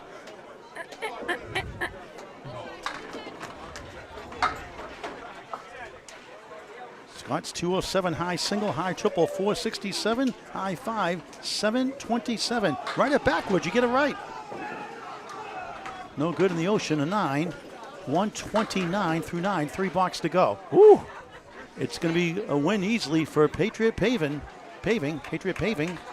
over Marquardt Ford. So Marquardt Ford will be in the basement by themselves. Penny Lanes and Team Holbrook look like they're in a virtual tie. Dozen pins for Penny Lane, but Holbrook has extra marks.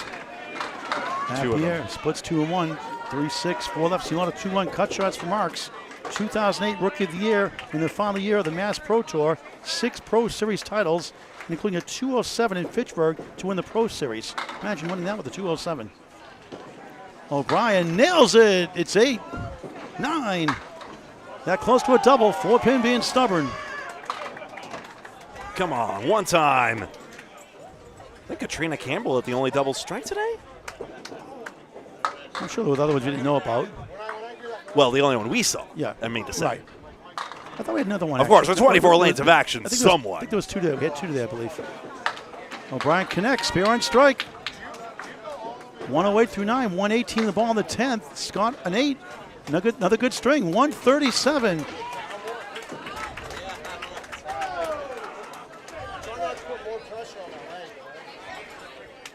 One more look at this. That was a hammer from box 9, by the way, for O'Brien. Yeah, just a piece comes out of nowhere. to backstab the 5.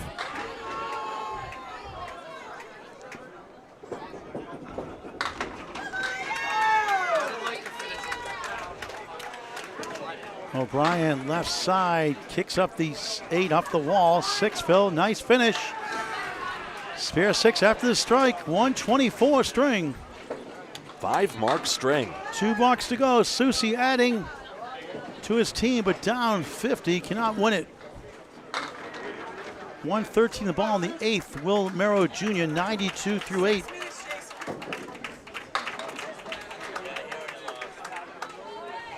Merrow was a late addition in the lineup. I don't think Patriot Paving originally had him in, but then last moment he got slipped in. Well, he does have the shirt, though, then again. I'm not sure. Maybe it was just administrative. Loving that ESPN-esque font, though. Susi 3-pin left, a 3-pin drop, rather, head pin left up from Merrow Jr. So Susi 116 through 8. Final 2 boxes here at the Boutwell's Bowling Center in Concord, New Hampshire, home of the Ladies Internationals, August 1st, 2nd, and 3rd. $1,000 prize fund added by Candlepins for Cancer, a 501c3 charity. And live coverage on YouTube on Candlepin Bowling Network. Merrow picks it up for a 10, 102 through 9.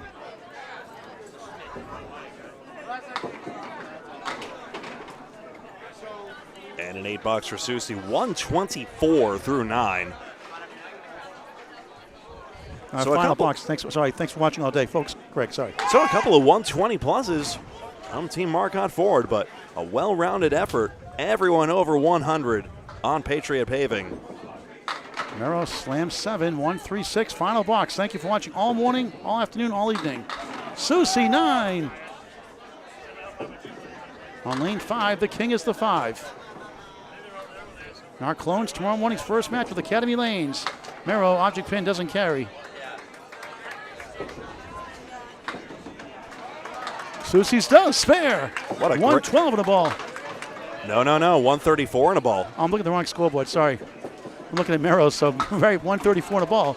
Reading is fundamental, Paul. Riff. And they bowl under the correct scores at the end. Will 9, 111. It's now I'm on the right scoreboard, Paul. 134 in a ball, thank you. Eyes and ears, Greg Gouillart. I was just testing you. Channel 5 was years ago, Tim Susi. How are you still this good? We had a 134 average for a whole season years ago. And look at this, only 6, but nice string, 140 finish. Greg Gouillart, the update. We'll sign off after this. 548 to 590 is the official score. Patriot Paving, the winners. And we'll get the 2 match points in the standings there. That may pass Marcotte Ford, not sure. We'll check in on that anyway. We'll have the full standings for you as soon as we get a chance. And we'll be posting those on the Candlepin Bowling Network Facebook page. As you see, the scores are accordingly. Scott LaPierre, 137. Corey Cooper, 120. Deanna Bisbee, 116. Tyler O'Brien, 124. And Tim Susi, 140. All great scores. I do not blame you. And then looking over here. I was going to look at the scoreboard here. Statistics. That's right. Pinning was 17 in favor of Patriot Paving in terms of literal pins knocked down. And they had 5 more marks, and they had 4 more head pins. So, yeah, pretty comparable. But there you go, 590 to 548. That's your official result. And on behalf of everyone here, on behalf of Paul Grant, on behalf of everyone, even Bob Lee and Kevin Burns over yonder on the other stream, and everyone here at Candlepin Bowling Network, my name is Greg Gouillart. Thank you very much for watching this presentation of the Mixed Worlds 2025 here on Candlepin Bowling Network. And until tomorrow, 9 a.m. Eastern, 10 a.m. Atlantic, so long.